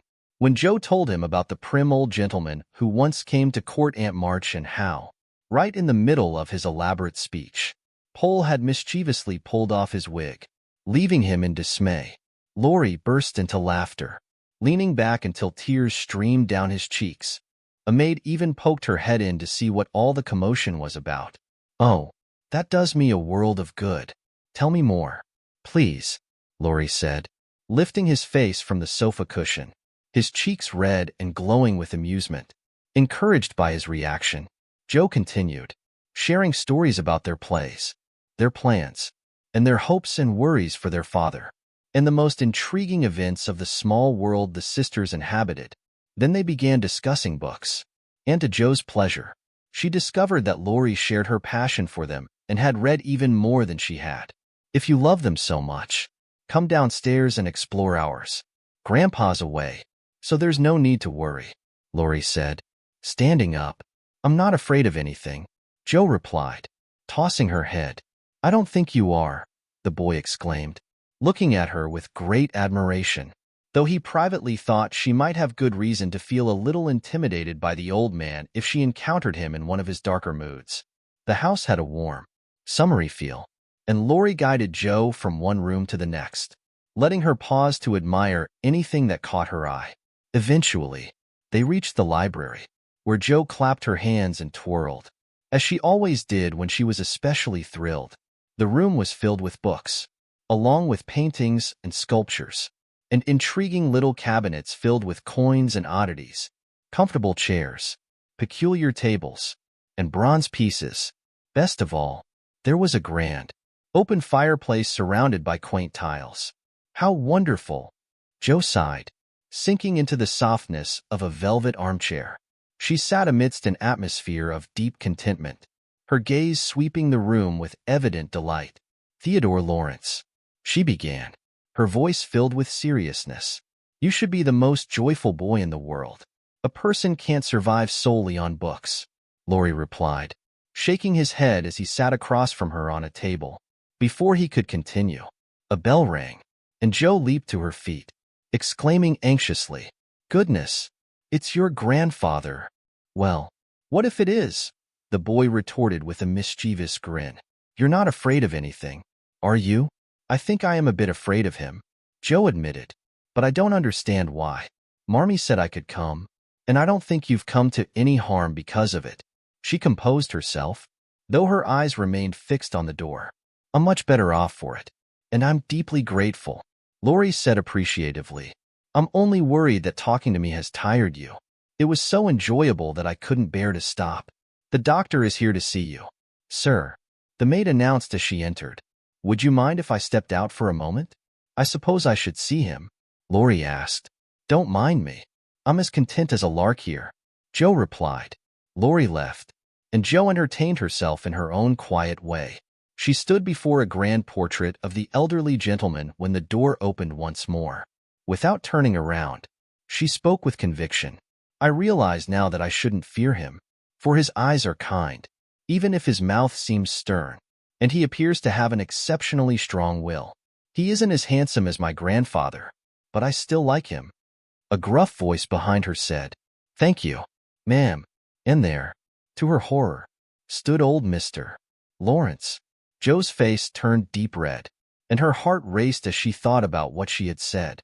For a moment, she felt a strong urge to flee, but that would be cowardly, and the girls would tease her. So she decided to stay and handle the situation as best she could. Another glance showed her that his real eyes, under his bushy gray eyebrows, were even kinder than the painted ones, and a sly sparkle in them reduced her fear significantly. The gruff voice sounded even gruffer as the old gentleman said abruptly after that awkward silence, "So, you're not afraid of me?" "Hey," Jo replied. "Not much, sir," he asked. "And you don't think me as handsome as your grandfather?" She answered, "Not quite, sir," he continued. "And I've got a tremendous will." "Have I?" Jo responded. "I only said I thought so." He then asked, "But you like me in spite of it?" Jo affirmed, "Yes, I do, sir." The old gentleman was delighted with her response and let out a brief chuckle. He shook her hand, placed his finger under her chin, lifted her face, and examined it seriously before releasing it. He nodded and said, "You have your grandfather's spirit, even if you don't have his face. He was a fine man, my dear, but what's more important, he was brave and honest, and I was proud to call him my friend." "Thank you, sir," Jo replied, feeling completely at ease after that, as his words suited her perfectly. "What have you been doing to my boy?" he asked sharply. "I've just been trying to be neighborly, sir," Jo explained, sharing how her visit came about. "You think he needs some cheering up, do you?" he asked. "Yes, sir. He seems a bit lonely, and perhaps young people could do him some good. We're only girls, but we'd be glad to help if we could, especially since we haven't forgotten the wonderful Christmas present you sent us," Jo said eagerly. "Tut, tut, tut. That was the boy's doing. How is the poor woman?" he asked. "She's doing well, sir," Jo replied, launching into a rapid explanation about the Hummels, a family her mother had helped connect with wealthier friends. It's just her father's way of doing good. I'll come visit your mother one of these fine days, he said. Let her know. The tea bell has rung. We're having it early. Because of the boy. Come downstairs. And continue being neighborly. If you'd like me to stay. Sir. You wouldn't ask if you didn't want me. And Mr. Lawrence offered her his arm with old-fashioned politeness. What would Meg think of this? Jo wondered. As she was escorted away, her eyes sparkling with amusement as she imagined sharing the story at home. Hey, why, what in the world has happened to you? Said the old gentleman, as Laurie rushed downstairs and stopped abruptly in surprise at the astonishing sight of Jo arm in arm with his formidable grandfather. I didn't know you were coming, sir, Laurie began, as Jo gave him a triumphant little smile. That's clear. By the way, you came thundering down the stairs. Come to tea, sir, and act like a gentleman. And after playfully tugging Laurie's hair, Mr. Lawrence continued on, while Laurie, behind their backs, performed a series of exaggerated, comical gestures that nearly made Jo burst out laughing. The old man didn't say much as he drank his 4 cups of tea, but he observed the young people, who soon chatted like old friends. He also noticed the change in his grandson. There was color. A sense of brightness and vitality was now evident on the boy's face. His manner had a lively charm, and his laughter was filled with genuine joy. She's right. The boy is lonely. I'll see what these little girls can do for him, thought Mr. Lawrence as he observed and listened. He had taken a liking to Jo, appreciating her unique and straightforward nature, which suited him well. She seemed to understand the boy almost as if she were one herself. If the Lawrences had been what Jo described as prim and poky, she wouldn't have felt at ease, for such people always made her feel shy and awkward. However, finding them warm and welcoming, she relaxed and made a good impression. When it was time to leave, she suggested it was time to go, but Laurie mentioned he had something more to show her and led her to the conservatory, which had been illuminated just for her. To Jo, it felt almost magical as she strolled along the paths, admiring the flourishing walls on either side, the soft glow of light, the sweet, damp air, and the extraordinary vines and trees hanging above her. Meanwhile, her new friend gathered the finest flowers until his hands were full, then tied them up, saying with a pleased expression that Jo found endearing, Please give these to your mother and tell her I like the medicine she sent me very much. They found Mr. Lawrence stood by the fire in the grand drawing room. However, Jo was completely captivated by the grand piano, which was open. Do you play? She inquired, turning to Laurie with a respectful expression. I play sometimes, he replied humbly. Please play now. I'd like to hear you so I can tell Beth. Why don't you go first? I don't know how. I'm too stupid to learn, but I love music dearly. So Laurie began to play, and Jo listened, her nose indulgently buried in heliotrope and tea roses. Her respect and regard for Laurie grew significantly because he played exceptionally well without any pretense. She wished Beth could hear him, but she didn't say so. Instead, she praised him until he felt embarrassed. His grandfather came to his rescue. That's enough, young lady, he said. Too many sweets aren't good for him. His music isn't bad, but I hope he excels in more important areas. Are you leaving? Well, thank you very much. I hope you'll visit again. Please give my regards to your mother. Good night, Dr. Jo. He shook hands kindly but seemed displeased about something. Once they were in the hall, Jo asked Laurie if she had said anything wrong. He shook his head. No. The speaker admitted responsibility, noting his aversion to listening to her music. When questioned why, she deferred an explanation. John would accompany the listener home, as she couldn't, dismissing formalities. She insisted no escort was needed for such a short distance, urging caution before parting with hopes of future meetings. Plans were made to reunite once recovered, followed by farewells. After recounting the day's events, the family collectively wished to visit the neighboring estate. Mrs. March sought to reminisce about her father with the elderly resident, while her daughters yearned for the greenhouse, piano, and artwork. Curious, Jo inquired why Mr. Lawrence disapproved of Laurie's musical pursuits. Her mother explained it stemmed from the grandfather's pride. Laurie's father had wed an Italian musician, causing estrangement. Though kind and talented, she was rejected, leading to lifelong separation. The couple perished during Laurie's childhood, leaving him in his grandfather's care. His grandfather then brought him home. I have a liking for the boy. Born in Italy, he is not very strong. The old man fears losing him, which is why he is so cautious. Laurie's love for music comes naturally, since he takes after his mother, and I suspect his grandfather worries he might want to become a musician. At the very least, his talent reminds him of the woman he didn't care for. So, as Joe put it, he glowered. "Dear me, how romantic," Meg exclaimed. "How silly." Joe said, "Let him become a musician if he wishes. And don't torment him by sending him to college when he hates to go. That's why he has those handsome black eyes and charming manners. I suppose. Italians are always so nice," said Meg, who had a touch of sentimentality. "What do you know about his eyes and manners? You've hardly spoken to him," Joe said, who wasn't sentimental. "I saw him at the party, and what you've told me shows he knows how to behave." That was a kind comment about the medicine your mother sent him. I suppose he meant the blancmange. How foolish you are, child. Of course he meant you. Did he? Joe asked, opening her eyes as though the idea had never crossed her mind. I never saw such a girl. You don't know a compliment when you get it, Meg said with the air of a young lady who knew all about the matter. I think they're great nonsense, and I'll thank you not to be silly and spoil my fun. Laurie's a nice boy, and I like him. I won't have any sentimental stuff about compliments and such rubbish. We'll all be good to him because he hasn't got any mother, and he may come over and see us. Mayn't he? Marmee? Yes. Joe, your little friend is very welcome, and I hope Meg will remember that children should be children as long as they can. I don't call myself a child, and I'm not in my teens yet, observed Amy. What do you say, Beth?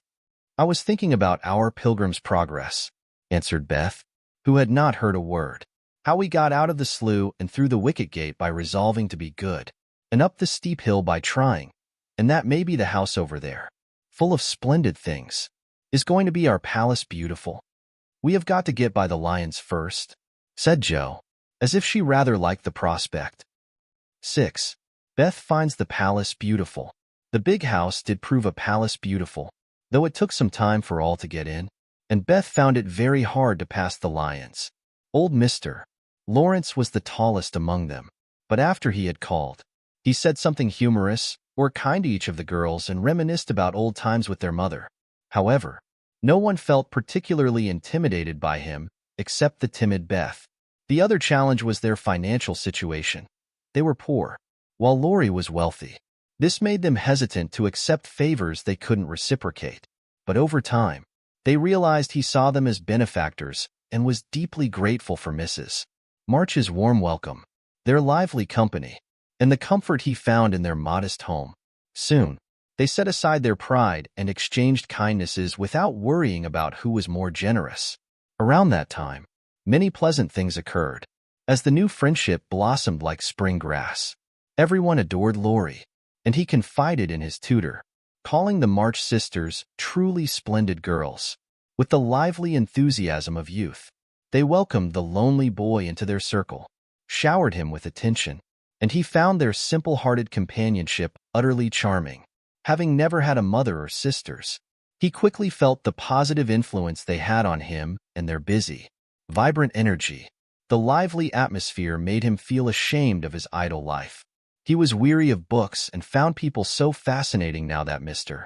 Brooke had to give very disappointing reports, as Laurie was always skipping school and rushing over to the marches. Don't worry, let him take a break and catch up later, said the old gentleman.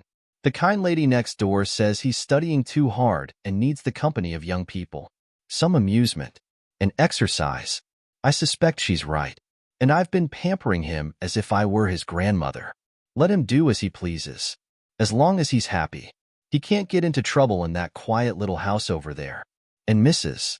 March is doing more for him than we can. Oh, the wonderful times they had.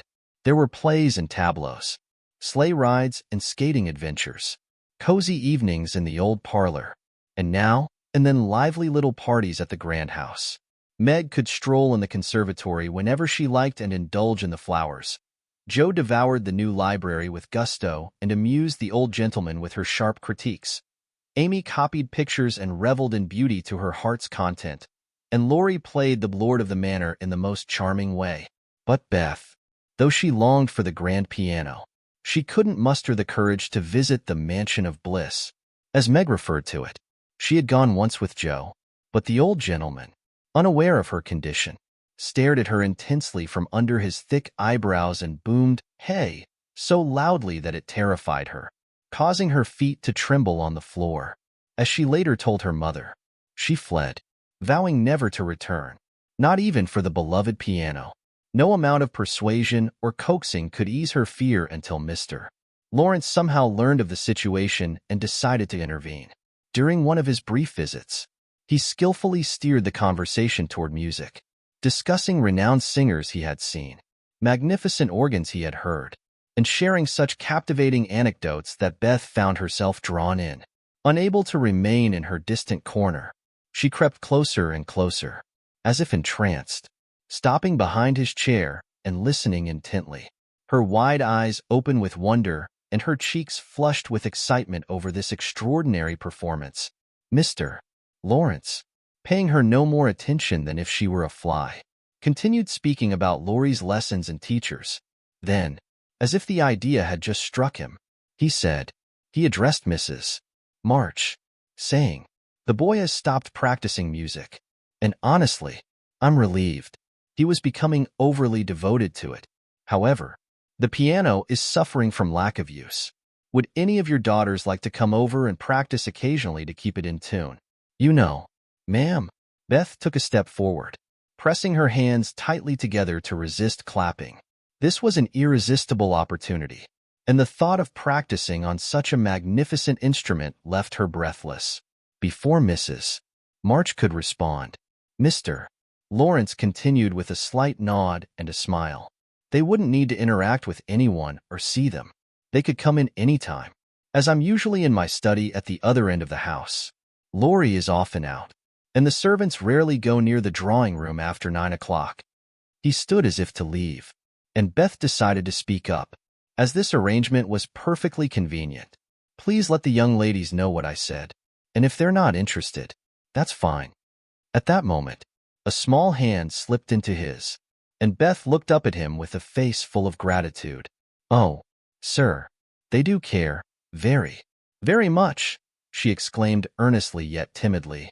"Are you the musical girl?" he asked. He looked down at her with great kindness, without any sudden outburst. "I'm Beth. I hold it dear, and I'll come if you're certain no one will hear and be disturbed," she added, fearing to be rude, and trembling at her own boldness as she spoke. "Not a soul, my dear. The house is empty for half the day. Come and play as much as you like, and I shall be obliged to you," he said. "How kind you are, sir." Beth blushed deeply under his warm gaze, but she was no longer frightened. She gave his large hand a grateful squeeze, for she had no words to thank him for the precious gift he had given her. The old gentleman gently stroked the hair from her forehead and, bending down, kissed her.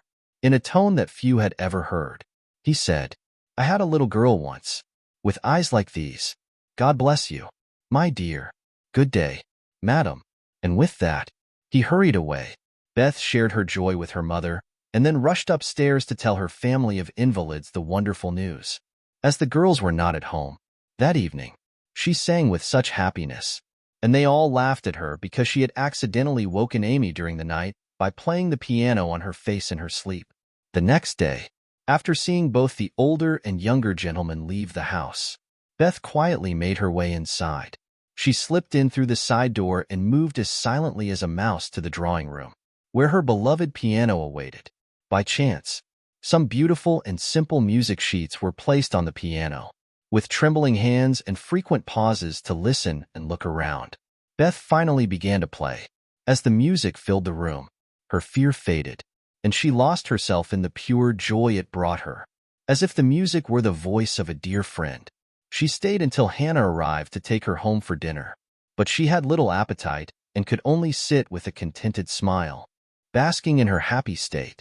From that day on, the little brown hood could often be seen slipping through the hedge, and the grand drawing room was visited daily by a musical presence that came and went unnoticed. Beth never realized that Mr. Lawrence would often open his study door to listen to the old-fashioned tunes he loved. She never noticed Laurie standing guard in the hall to keep the servants away. She was unaware that the exercise books and new songs she found on the rack were placed there especially for her. And when he spoke to her, she had no idea. At home, she thought about music. She couldn't help but think about how kind he was to share things that helped her so much. As a result, she thoroughly enjoyed herself and discovered something that isn't always the case, that her granted wish was everything she had hoped for. Perhaps it was because she was so grateful for this blessing that an even greater one was given to her. At any rate, she deserved both. "Mother, I'm going to make Mr. Lawrence a pair of slippers. He's been so kind to me, and I want to thank him. I don't know any other way to do it. Can I do it?" Beth asked a few weeks after that eventful visit. "Yes, dear. It will please him very much and be a nice way to thank him. The girls will help you with them, and I'll pay for the making," replied Mrs. March, who took particular pleasure in granting Beth's requests because she so seldom asked for anything for herself. After many serious discussions with Meg and Joe, the pattern was chosen, the materials were bought, and the slippers were begun. A cluster of grave yet cheerful pansies on a deeper purple ground was pronounced very appropriate and pretty. Beth worked on them early and late, with occasional help over the hard parts. She was a nimble little needlewoman, and the slippers were finished before anyone got tired of them. Then she wrote a brief, simple note and, with Laurie's assistance, managed to sneak them onto the study table one morning before the elderly gentleman awoke. When the excitement subsided, Beth waited anxiously to see what would happen. The entire day passed, and part of the next, before any response arrived, leaving her worried that she might have offended her temperamental friend. On the afternoon of the second day, she went out to run an errand and take poor Joanna, the invalid doll, for her daily outing. As she walked back up the street, she noticed 4 faces peeking in and out of the parlor windows. The moment they spotted her, several hands waved enthusiastically, and joyful voices shouted, "Here's a letter from the old gentleman. Come quick and read it."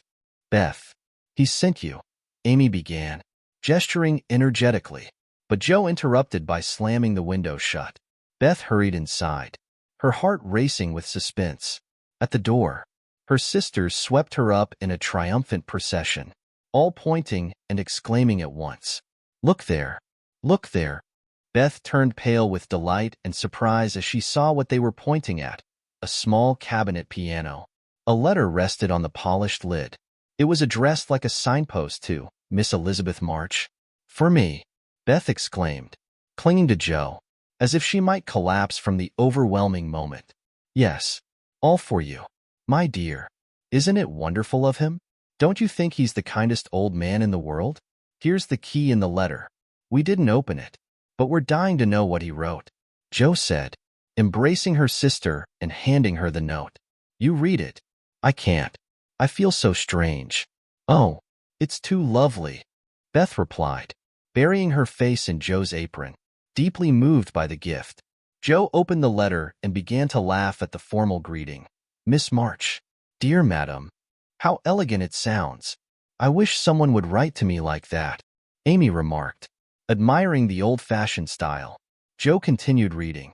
"I have owned many pairs of slippers in my life, but none have suited me as well as yours. Heartsease is my favorite flower, and these will always remind me of the kind giver. I like to pay my debts, so I hope you'll allow the old gentleman to send you something that once belonged to the little granddaughter he lost. With heartfelt thanks and best wishes, I will stay, your humble servant, James Lawrence." "Just think of him writing that to you. I'll tell the girls. They'll think it's wonderful," said Amy, deeply impressed by the note. "Try it, honey. Let's hear the baby piano," said Hannah, who always shared in the family's joys and sorrows. So Beth tried it, and everyone agreed it was the most remarkable piano they'd ever heard. It had clearly been newly tuned and polished to perfection. Yet, I think its true charm lay in the happiest of all happy faces that leaned over it.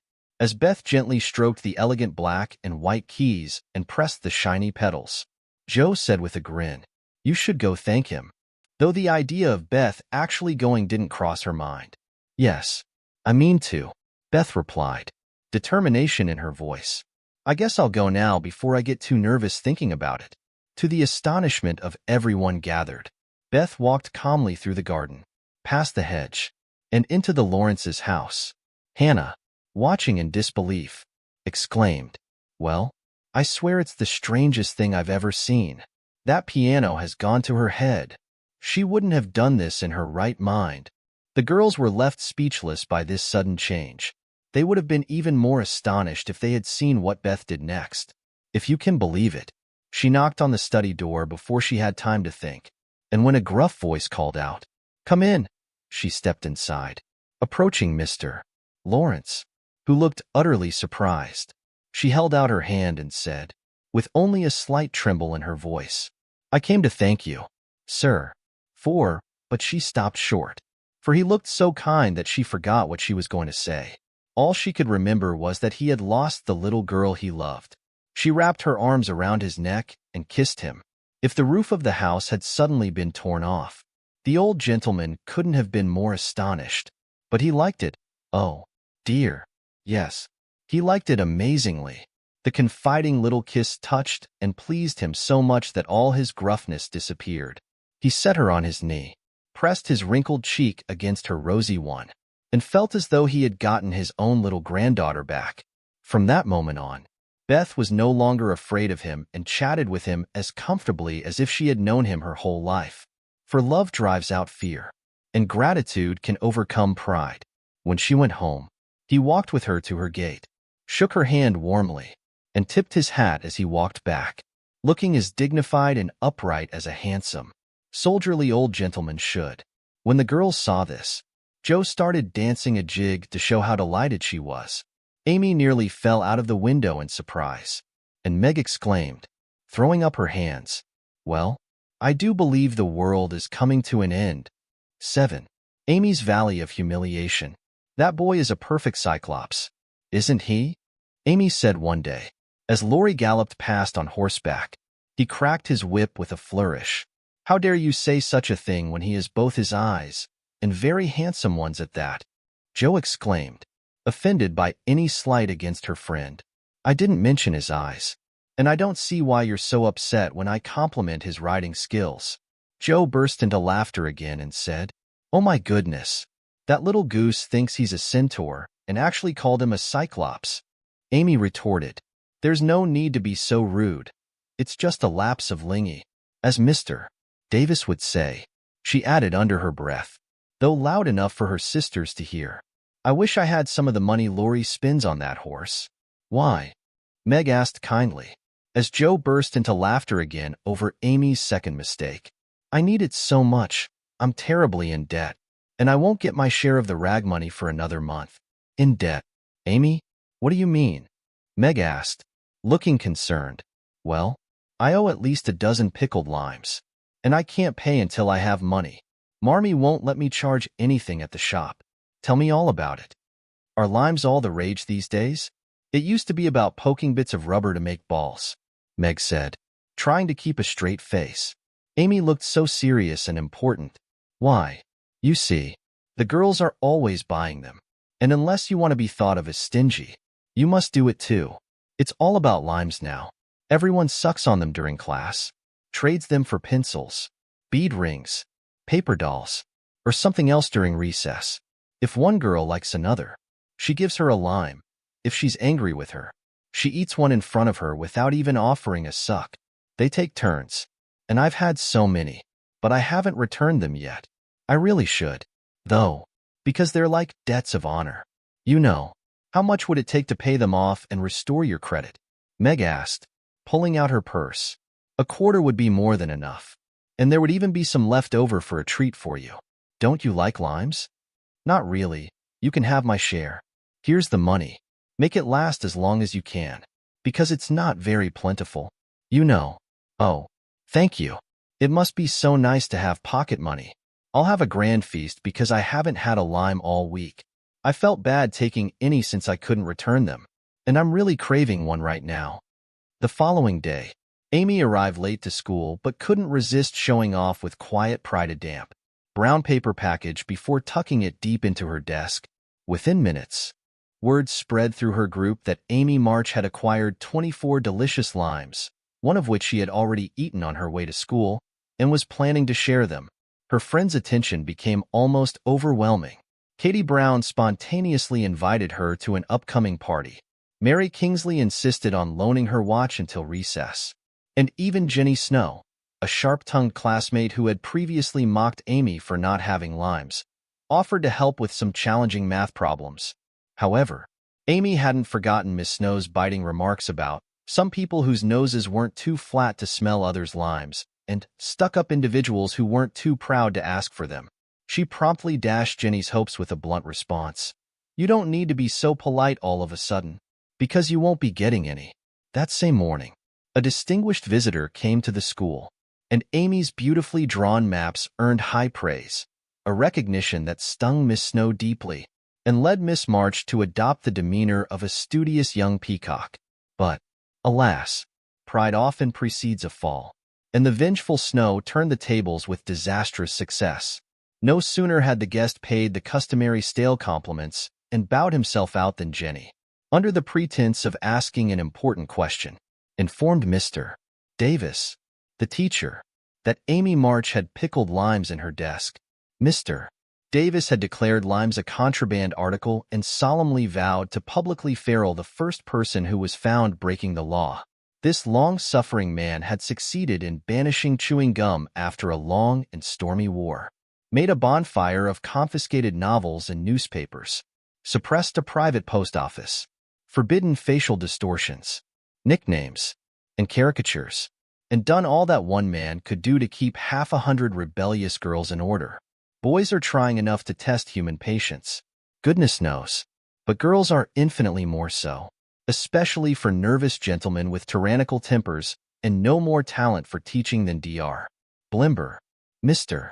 Davis knew a great deal of Greek, Latin, algebra, and various ologies, so he was called a fine teacher, and he had manners, morals, and feelings. Examples were not seen as especially important. It was a terribly unfortunate moment for denouncing Amy, and Jenny was well aware of it. Mr. Davis had clearly had his coffee too strong that morning. There was an east wind, which always worsened his neuralgia, and his students had not performed as well as he felt they should. Therefore, to use the vivid, though not refined, language of a schoolgirl, he was as nervous as a witch and as cross as a bear. The word limes was like fuel to a fire. His yellow face reddened, and he banged his desk with such force that Jenny quickly returned to her seat. "Young ladies, attention, if you please," he commanded sternly. The chatter stopped, and 50 pairs of blue, black, gray, and brown eyes were fixed obediently on his stern face. "Miss March, come to the desk," he said. Amy stood up, trying to appear calm, but she felt a hidden fear because the limes weighed on her conscience. "Bring the limes you have in your desk," he ordered unexpectedly, stopping her before she could leave her seat. "Don't take all," her neighbor whispered, a young lady with great presence of mind. Amy quickly shook out half a dozen and placed the rest in front of Mr. Davis, feeling that any man with a human heart would relent when that delicious perfume met his nose. Unfortunately, Mr. Davis particularly detested the odor of the fashionable pickle, and disgust added to his wrath. "Is that all?" "Not quite," stammered Amy. "Bring the rest immediately," he ordered, with a despairing glance at her set. She obeyed. "You are sure there are no more?" "I never lie, sir." "So I see. Now take these disgusting things 2 by 2, and throw them out of the window." There was a simultaneous sigh, which created quite a little gust as the last hope fled, and the treat was ravished from their longing lips. Scarlet with shame and anger, Amy went to and fro 6 dreadful times, and as each doomed couple, looking so plump and juicy, fell from her reluctant hands, a shout from the street completed the anguish of the girls. for it told them that their feast was being exulted over by the little Irish children, who were their sworn foes. This was too much. All flashed indignant or appealing glances at the inexorable Davis, and one passionate lime lover burst into tears. As Amy returned from her last trip, Mr. Davis gave a portentous hymn and said, in his most impressive manner, "Young ladies, do you recall what I told you a week ago? I regret this has happened. However, I will not tolerate my rules being disregarded, and I always keep my word. Miss March, hold out your hand." Amy shuddered and hid both hands behind her back, turning to him with an imploring gaze that spoke more powerfully than any words she could not bring herself to say. She was quite a favorite of old Davis, as he was inevitably called, and in my opinion, he would have gone back on his word if the outrage of one unstoppable young woman had not been expressed in a hiss. That faint hiss irritated the temperamental gentleman and sealed the fate of the offender. "Your hand, Miss March," was the only response to her silent plea, and too proud to beg or plead, Amy clenched her teeth, lifted her head defiantly, and endured several stinging blows on her small palm without flinching. They were neither numerous nor severe, but that made no difference to her. For the first time in her life, she had been struck, and the humiliation, in her eyes, was as profound as if he had knocked her to the ground. "You will now stand on the platform until recess," Mr. Davis said, determined to see this through thoroughly. Now that he had begun, that was dreadful. Going to her seat would have been bad enough. Seeing the pitying expressions of her friends, or the smug faces of her few enemies, but facing the entire school with that fresh shame seemed impossible. For a moment, she felt as though she could only collapse where she stood and sob her heart out. A bitter sense of injustice and the thought of Jenny Snow helped her endure it.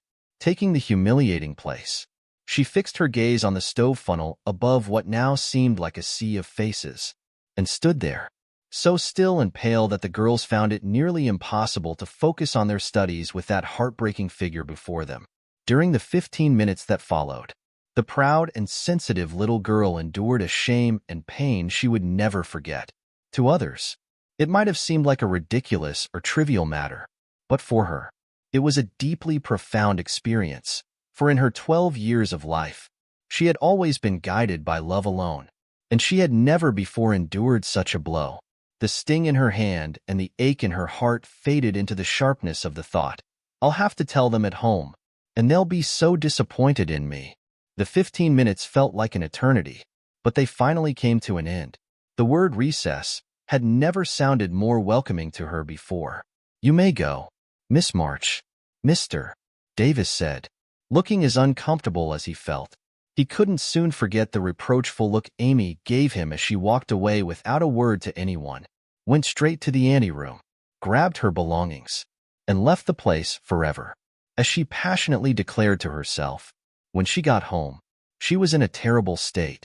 Later, when the older girls arrived, an indignation meeting was immediately held.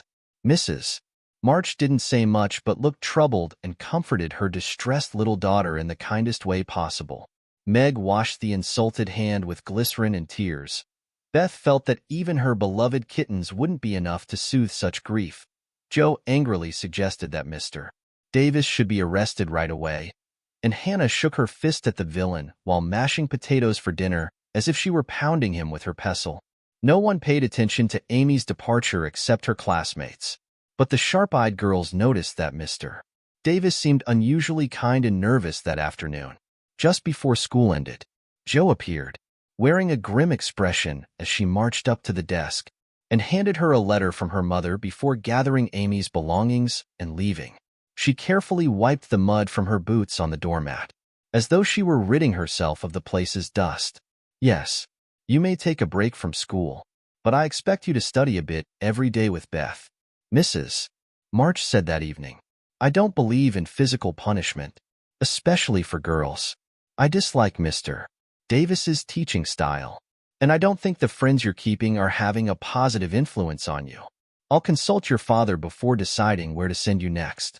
"That's wonderful. I wish all the girls would leave and ruin his old school." It's infuriating to think about those beautiful limes. Amy sighed, sounding like a martyr. I'm not sorry you lost them, for you broke the rules and deserved punishment for your disobedience, was the stern response, which left the young girl disappointed, as she had expected only sympathy. Do you mean you're glad I was humiliated in front of the entire school? Amy asked. I wouldn't have chosen that method to correct a mistake, her mother replied, but I'm not certain it won't end up doing you more good than a gentler approach. You're becoming rather vain, my dear. It's high time for you to start changing that. You have plenty of small talents and virtues, but there's no need to show them off. Pride can ruin even the greatest abilities. There's little chance that genuine talent or kindness will go unnoticed for long. Even if it does, the satisfaction of having and using it well should be enough. The greatest appeal of any power lies in modesty. So it is, Laurie exclaimed, who was playing chess in a corner with Joe. I once knew a girl with an extraordinary musical gift, and she had no idea about it. She never realized how beautiful the pieces she composed in private were, and she wouldn't have believed it even if someone had told her. I wish I had known that lovely girl. Maybe she could have helped me. I'm so foolish, Beth said, standing beside him and listening eagerly. You do know her, and she helps you better than anyone else could, Laurie replied, looking at her with a playful glint in his merry black eyes. This made Beth suddenly blush deeply and bury her face in the sofa cushion, overwhelmed by such an unexpected revelation. Joe let Laurie win the game, to make up for praising Beth, who couldn't be persuaded to play for them after the compliment. Laurie made a great effort and sang with delightful enthusiasm. He was in an especially lively mood, as he rarely revealed his moody side to the Marches. Once he had left, Amy, who had been deep in thought all evening, spoke up suddenly, as though preoccupied with a new thought. Is Laurie a talented young man? She asked. Yes. He's had a superb education and a lot of talent, her mother replied. He'll grow into an outstanding man if not overly indulged. And he's not arrogant, is he? Amy inquired. Not at all. That's why he's so charming and why we all like him so much. Her mother responded. I understand. It's lovely to have talents and be refined, but not to flaunt them or become conceited. Amy mused. These qualities are always evident in someone's demeanor and speech when they're humble, but there's no need to flaunt them, her mother added. Joe chimed in, just as it's not proper to wear all your hats, dresses, and ribbons at once to show everyone you have them.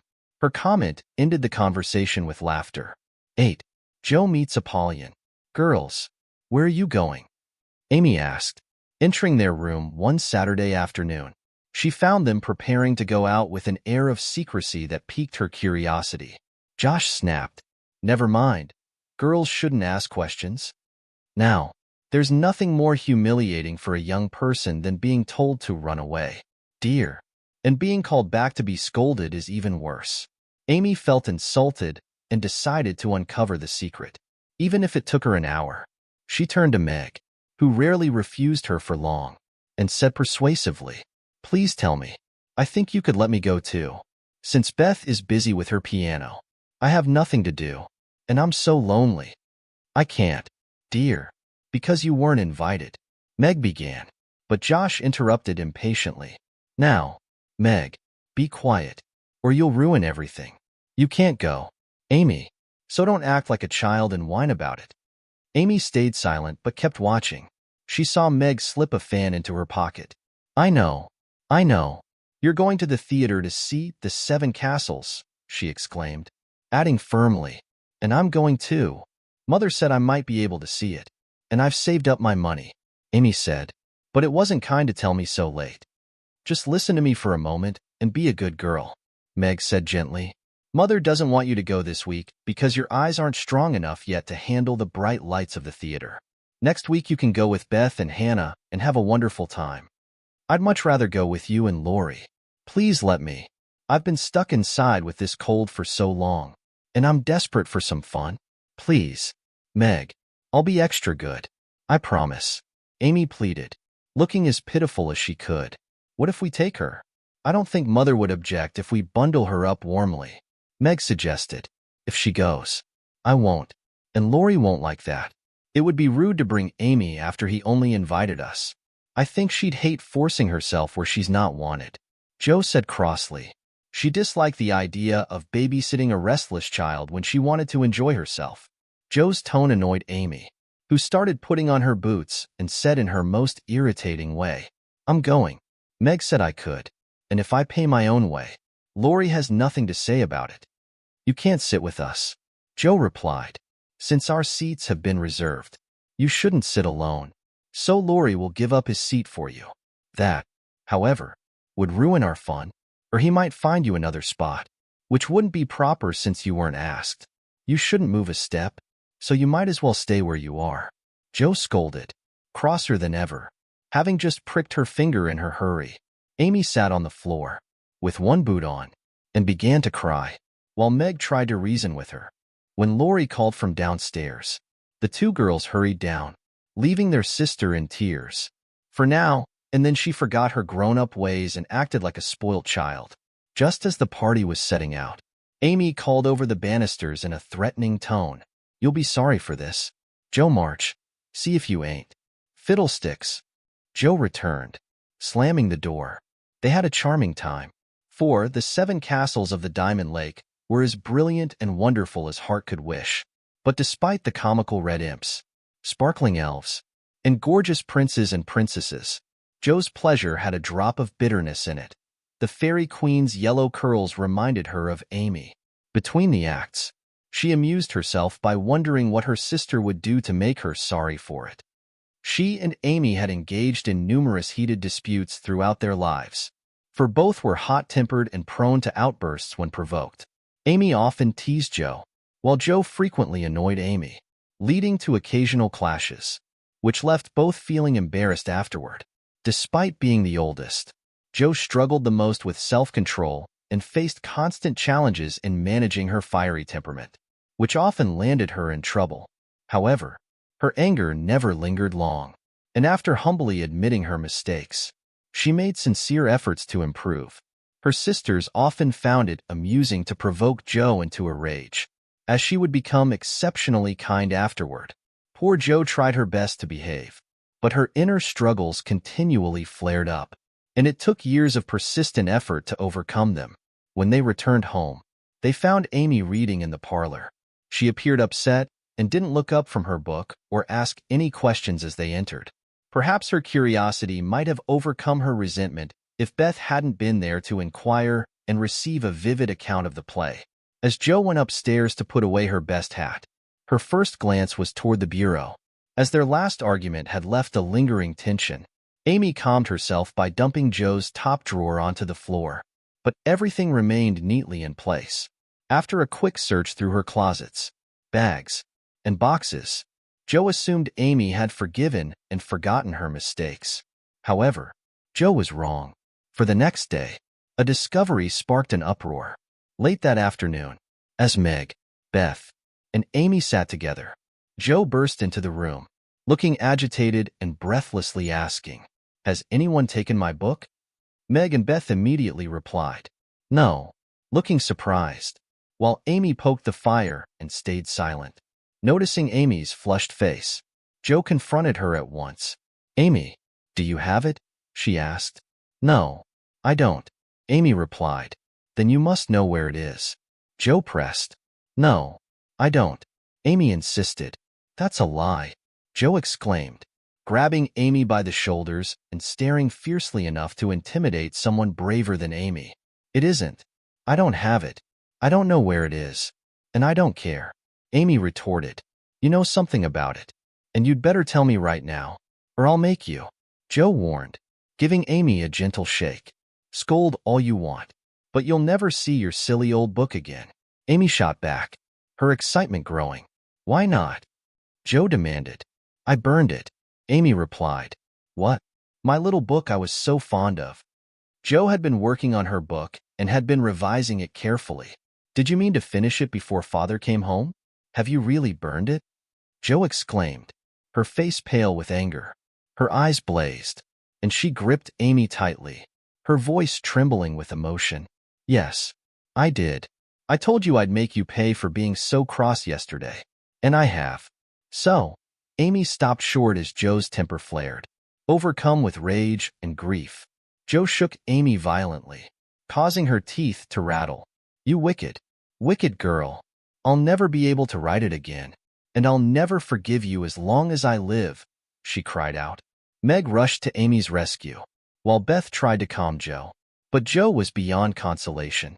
With one final slap on Amy's ear, she stormed out of the room, ran up to the old sofa in the attic, and there, alone, she gave way to her tears. The commotion subsided when Mrs. March returned home and heard what had happened. She soon made Amy understand the wrong she had done to her sister.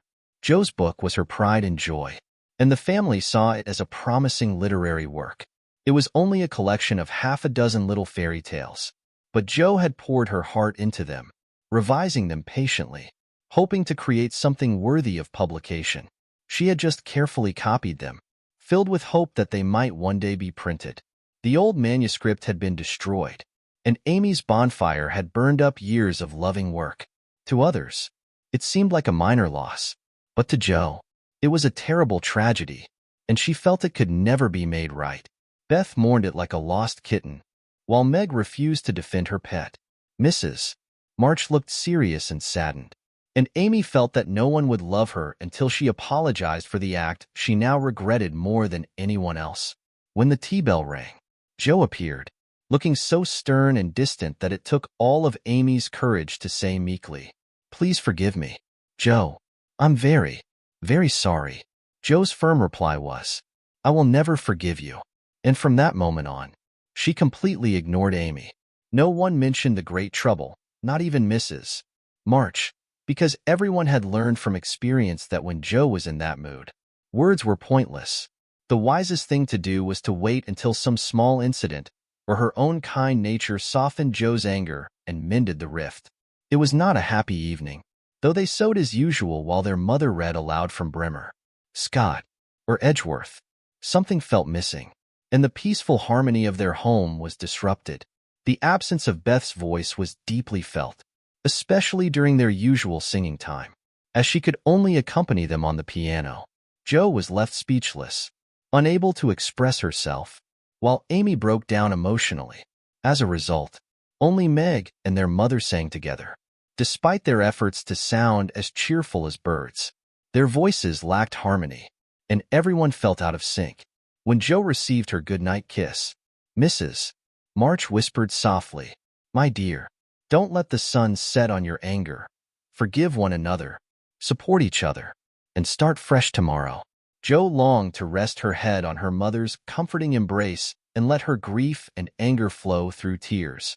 But she resisted, seeing crying as a sign of weakness.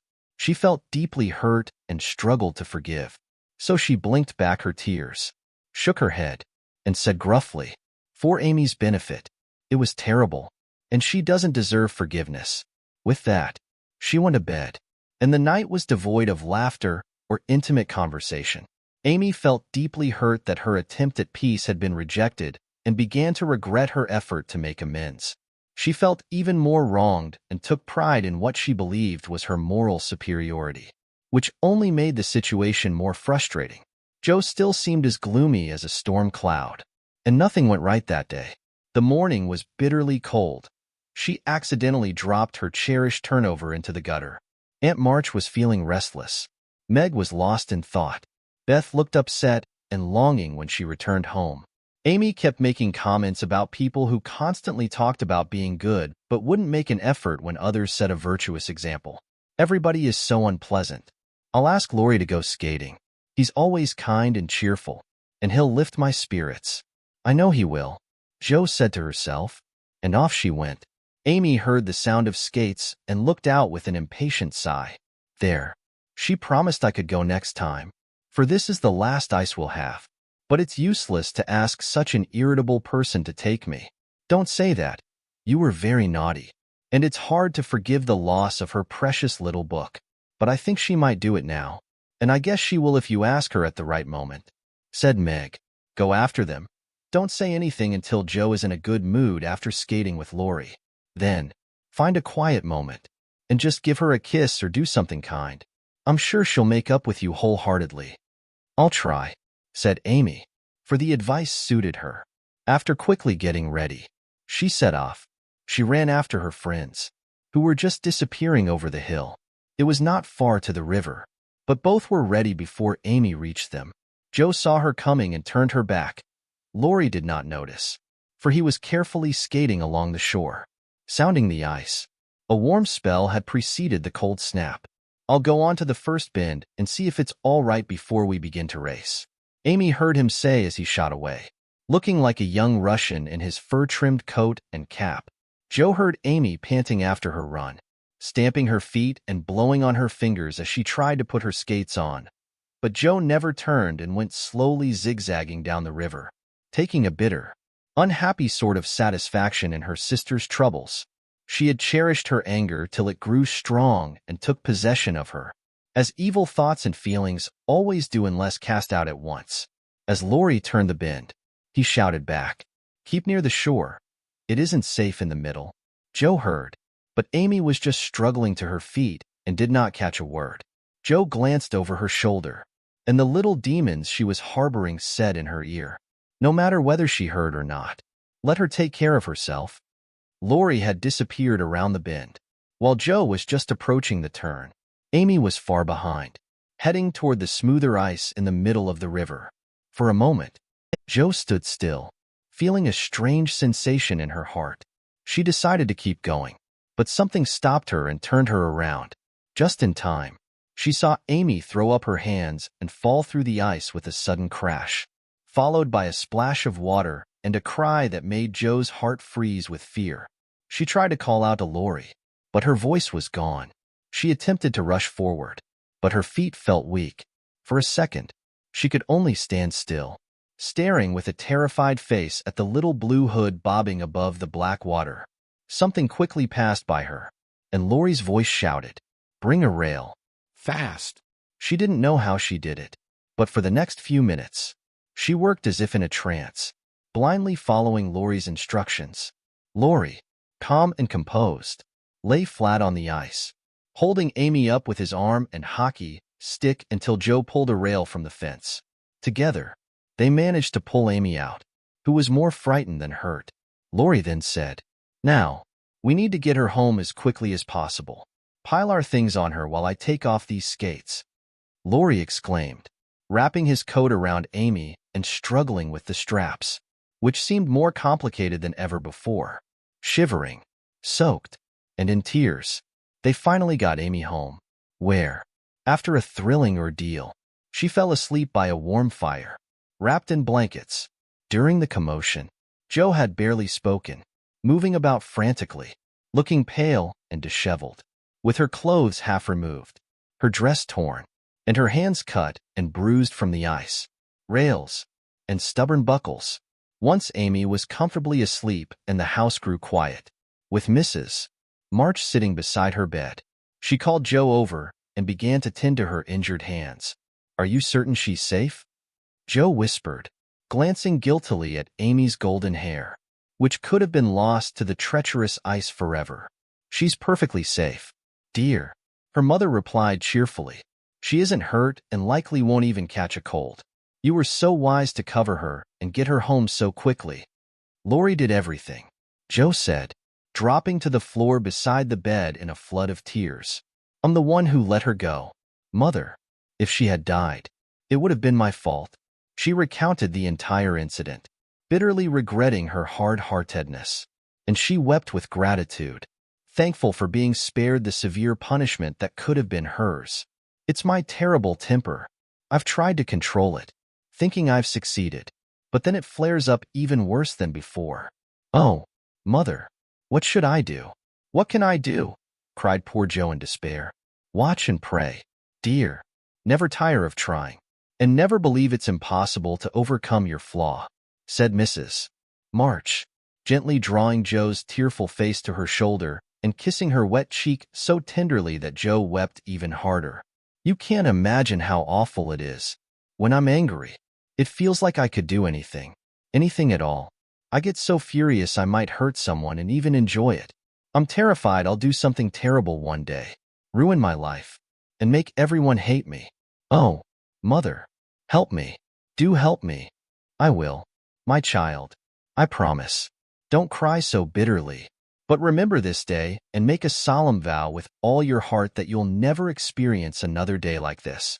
Joe, dear, we all face temptations, some far greater than yours, and it often takes a lifetime to overcome them.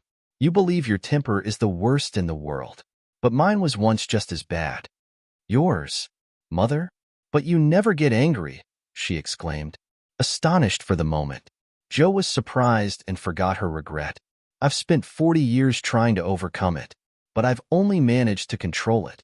I get angry almost every day of my life, but I've learned not to show it, and I still hope to stop feeling it someday, even if it takes another 40 years. The patience and humility in the face of the person Joe loved so deeply taught her a better lesson than any wise lecture or sharp rebuke. She felt comforted by the sympathy and trust her mother had shared, knowing that her mother had a flaw like her own and was trying to fix it. This made Joe's own struggles easier to bear and strengthened her determination to overcome them. Even though 40 years of watching and praying seemed like a long time for a 15-year-old. Mother, are you angry when you press your lips together and leave the room sometimes? Like when Aunt March scolds or people upset you? Joe asked, feeling closer to her mother than ever before. Yes, I've learned to hold back the hasty words that come to my lips.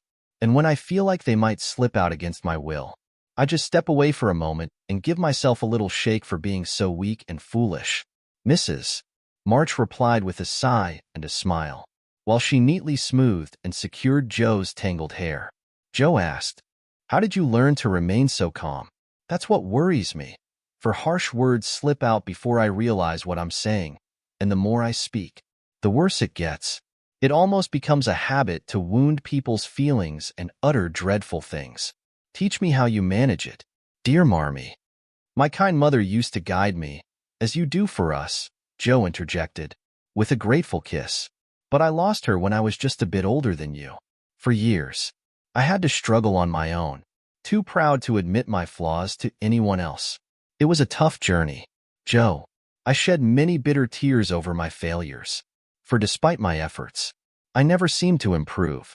Then your father arrived, and I found such happiness in him that it became easy to be good. But later, when I had 4 little daughters around me, and we were struggling financially, the old struggles returned. You see, patience doesn't come naturally to me, and it was deeply challenging to see my children go without. Dear Mother, what helped you then? Joe asked. Your father. Joe, she replied. He never loses patience, never doubts or complains. He always holds on to hope, works tirelessly, and waits so cheerfully that it shames one into doing the same. He supported and comforted me. She taught me to strive to practice all the virtues I wished my daughters to acquire. Since I was their model, it was easier to make an effort for your sake than for my own. A startled or surprised glance from one of you when I spoke sharply silenced me more profoundly than any words could.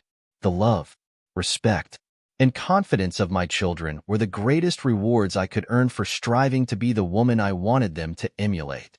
Oh, Mother, if I can ever be half as good as you, I'll be content, Joe exclaimed, deeply moved. I hope you will be far better, dear, but you must guard against your inner enemy, as your father calls it, or it may bring sorrow or even ruin your life. You've had a warning. Remember it and try with all your heart and soul to master this quick temper before it causes you greater sorrow and regret than you feel today. I will try, Mother. I truly will. But you must help me, remind me, and stop me when I lose my temper. I've noticed Father sometimes place his finger on his lips and give you a kind yet serious look, and you would either press your lips together or walk away. Was he reminding you then? Joe asked gently. Yes. I asked him to help me with that, and he never forgot. Joe noticed her mother's eyes welling up and her lips quivering as she spoke. Concerned she might have overstepped, she whispered anxiously, was it wrong to watch you and mention it? I didn't mean to be rude, but it feels so natural to share my thoughts with you and feel so safe and happy here. My dear Joe, her mother replied, you may always speak freely with me. It brings me immense joy and pride to know that my daughters trust me and feel how deeply I love them. I thought I had upset you, Joe said. No, dear. Her mother reassured her. Speaking of your father reminded me how much I miss him, how much I owe him, and how diligently I must care for and guide his daughters to keep them safe and good for him. Yet you sent him away, Mother, Joe remarked, puzzled. And you didn't cry when he left, or complain now, or act as though you needed help. I gave my all to the country I love, her mother explained, and held back my tears until he was gone. Why should I complain when we both did what we believed was our duty? I'm sure it will bring us greater happiness in the end. If I don't seem to need help, it's because I have a far greater comfort, myself, to console and strengthen me. The challenges and temptations of your life are just beginning, and they may be numerous, but you can overcome and outlive them all if you learn to feel the strength and tenderness of your Heavenly Father, just as you do that of your earthly one. The more you love and trust Him, the closer you will feel to Him, and the less you will rely on human power and wisdom. His love and care never grow weary or change. They can never be taken from you, but may become the source of lifelong peace, happiness, and strength. Believe this deeply and go to God with all your small worries, hopes, sins, and sorrows as freely and trustingly as you would come to your mother. Joe's only response was to embrace her mother tightly. In the silence that followed, the most heartfelt prayer she had ever offered flowed from her heart without words. For in that moment of sorrow and joy, she had not only experienced the pain of regret and despair, but also the beauty of self-sacrifice and self-control. Guided by her mother's hand, she had drawn closer to the divine friend who welcomes every child with a love stronger than any father's and more tender than any mother's. Amy stirred and sighed in her sleep, as if eager to start making amends for her mistake. She seemed ready to begin at once. Joe's face revealed an expression she had never shown before as she looked up. I let my anger linger until sunset. I refused to forgive her, Joe muttered, half to herself, as she gently stroked the damp hair scattered across the pillow. If not for Lori, it might have been too late. How could I have been so cruel? She whispered, leaning over her sister, as if she had heard. Amy opened her eyes and extended her arms with a smile that deeply touched Joe's heart. Without a word, the sisters embraced tightly, the blankets and everything else forgotten in the warmth of their reconciliation. 9. Meg ventures into Vanity Fair. I truly believe it was incredibly fortunate that the children came down with the measles at this time, Meg said one April day as she packed the traveling trunk in her room, surrounded by her sisters. How kind of Annie Moffat to keep her promise. 2 full weeks of enjoyment will be absolutely wonderful, Joe replied, her long arms flailing as she folded skirts. And what lovely weather we're having. I'm so grateful for that, Beth added, neatly organizing neck and hair ribbons in her best box, which had been lent for the grand occasion. I long to have a wonderful time and wear all these beautiful things, Amy said, her mouth full of pins, as she skillfully restocked her sister's cushion. I wish all of you could go, but since you can't, I'll save my stories to share when I return. It's the least I can do after you've been so kind, lending me things and helping me prepare, Meg remarked, glancing around the room at the simple yet nearly perfect outfit. What did Mother give you from the treasure box? Amy asked, having missed the opening of the cedar chest where Mrs. March kept family heirlooms to give to her girls when the time was right. A pair of silk stockings, that pretty carved fan, and a lovely blue sash. I wanted the violet silk, but there's no time to alter it, so I'll have to make do with my old tarlatan. It will look lovely over my new muslin skirt, and the sash will complement it beautifully. I wish I hadn't broken my coral bracelet. You might have had it, Joe said, who loved to give and lend, though her belongings were often too worn to be of much use. In the treasure box, there's a charming old-fashioned pearl set, however. Mother said that real flowers are the most beautiful accessories for a young girl. Lori promised to send me everything I need, Meg replied. Now, let me think. I have my new gray walking suit. Just curl up the feather in my hat.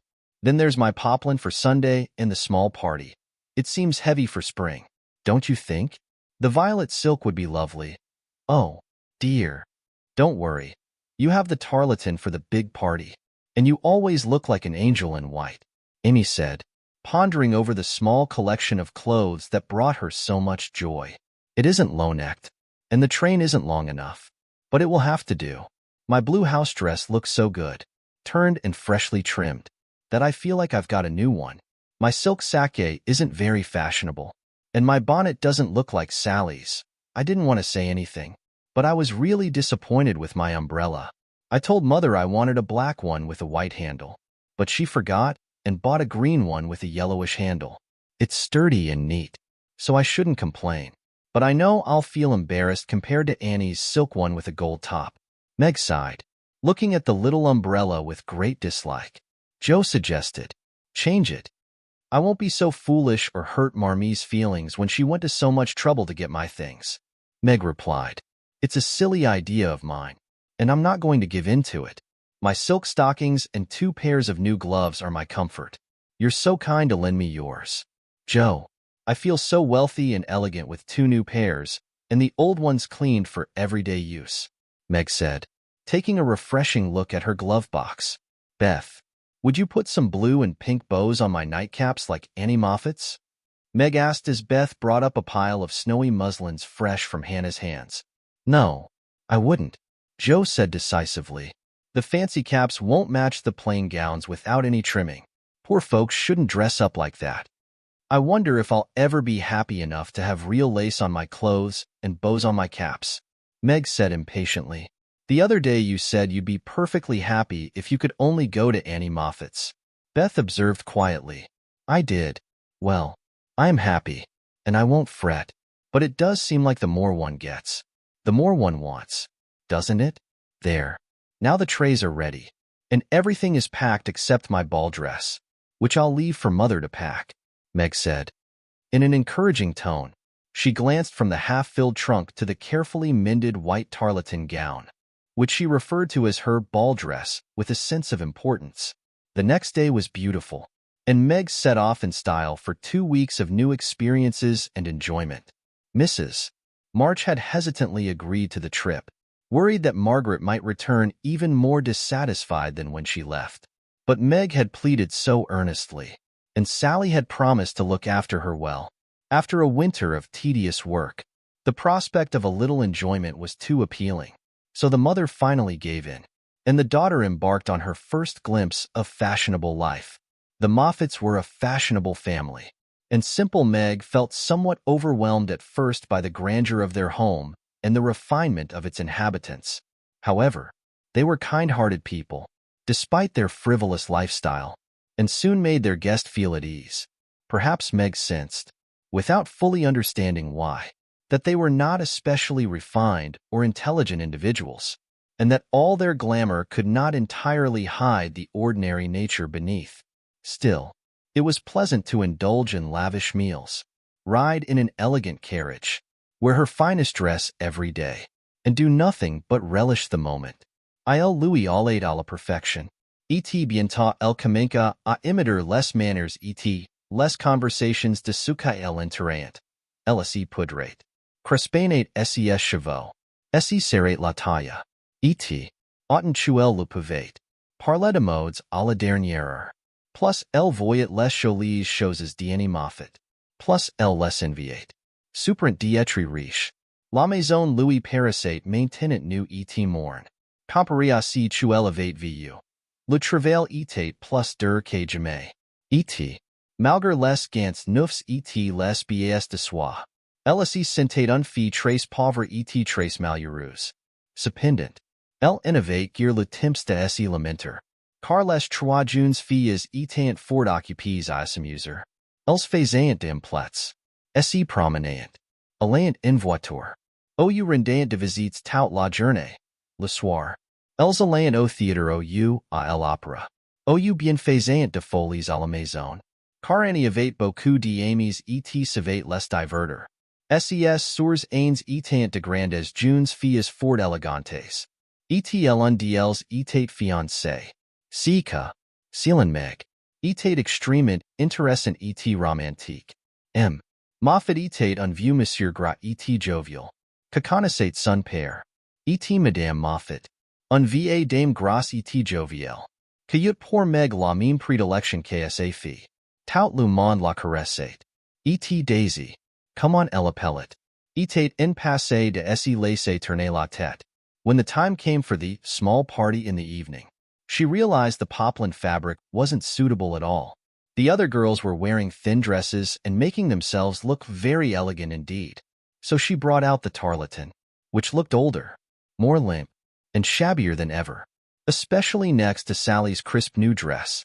Meg noticed the girls glancing at it and then at each other, and her cheeks began to burn with pride. No one said a word about it, but Sally offered to dress her hair, Annie to tie her sash, and Belle, the engaged sister, praised her white arms. But in their kindness, Meg saw only pity for her poverty, and her heart felt very heavy as she stood by herself while the others laughed, chattered, and fluttered about like gauzy butterflies. The hard, bitter feeling was getting worse when the maid brought in a box of flowers. Before she could speak, Annie had already opened the box, and all were exclaiming at the lovely roses, heath, and fern inside. It's for Belle. Of course, George always sends her some, cried Annie. But these are altogether ravishing. They are for Miss March, the maid said. And here's a note, she added, holding it out to Meg. How exciting! Who sent these? I had no idea you had a beau, the girls exclaimed, buzzing around Meg with curiosity and surprise. The note is from Mother, and the flowers are from Laurie, Meg replied simply, though she was deeply touched that he hadn't forgotten her. Oh, really? Annie said with a playful glance, watching as Meg tucked the note into her pocket like a charm to ward off envy, vanity, and pride. The loving words had lifted her spirits, and the beauty of the flowers cheered her up even more. Feeling almost happy again, Meg set aside a few ferns and roses for herself, then quickly arranged the rest into elegant bouquets for her friends to wear in their hair, on their dresses, or pinned to their collars. She offered them with such grace that Clara, the elder sister, remarked, "You're the sweetest little thing I've ever seen." And everyone seemed delighted by her thoughtful gesture. The kind act lifted her spirits completely, and when the others went to show off their flowers to Mrs. Moffat, Meg caught a glimpse of her own bright, happy face in the mirror as she wove ferns into her hair and fastened roses to her dress, which no longer seemed so shabby after all.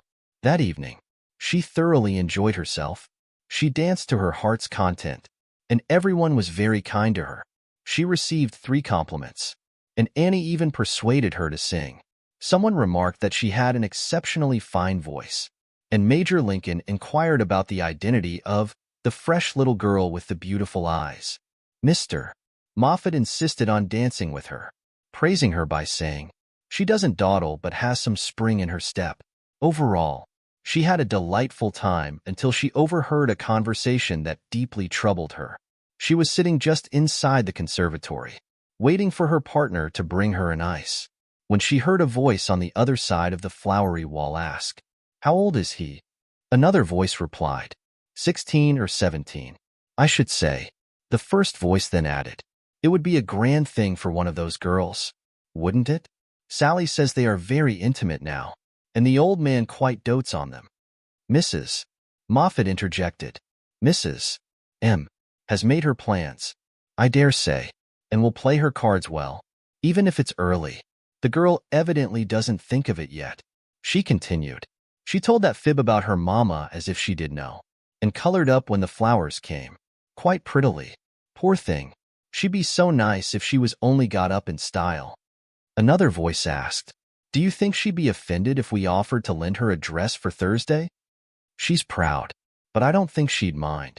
For that dowdy tarlatan is all she has. She might tear it tonight, and that would give us a good reason to offer her a decent one. We'll see. I'll ask young Lawrence to do it as a compliment to her, and we'll have a good laugh about it afterward." Just then, Meg's partner appeared and found her looking flushed and agitated.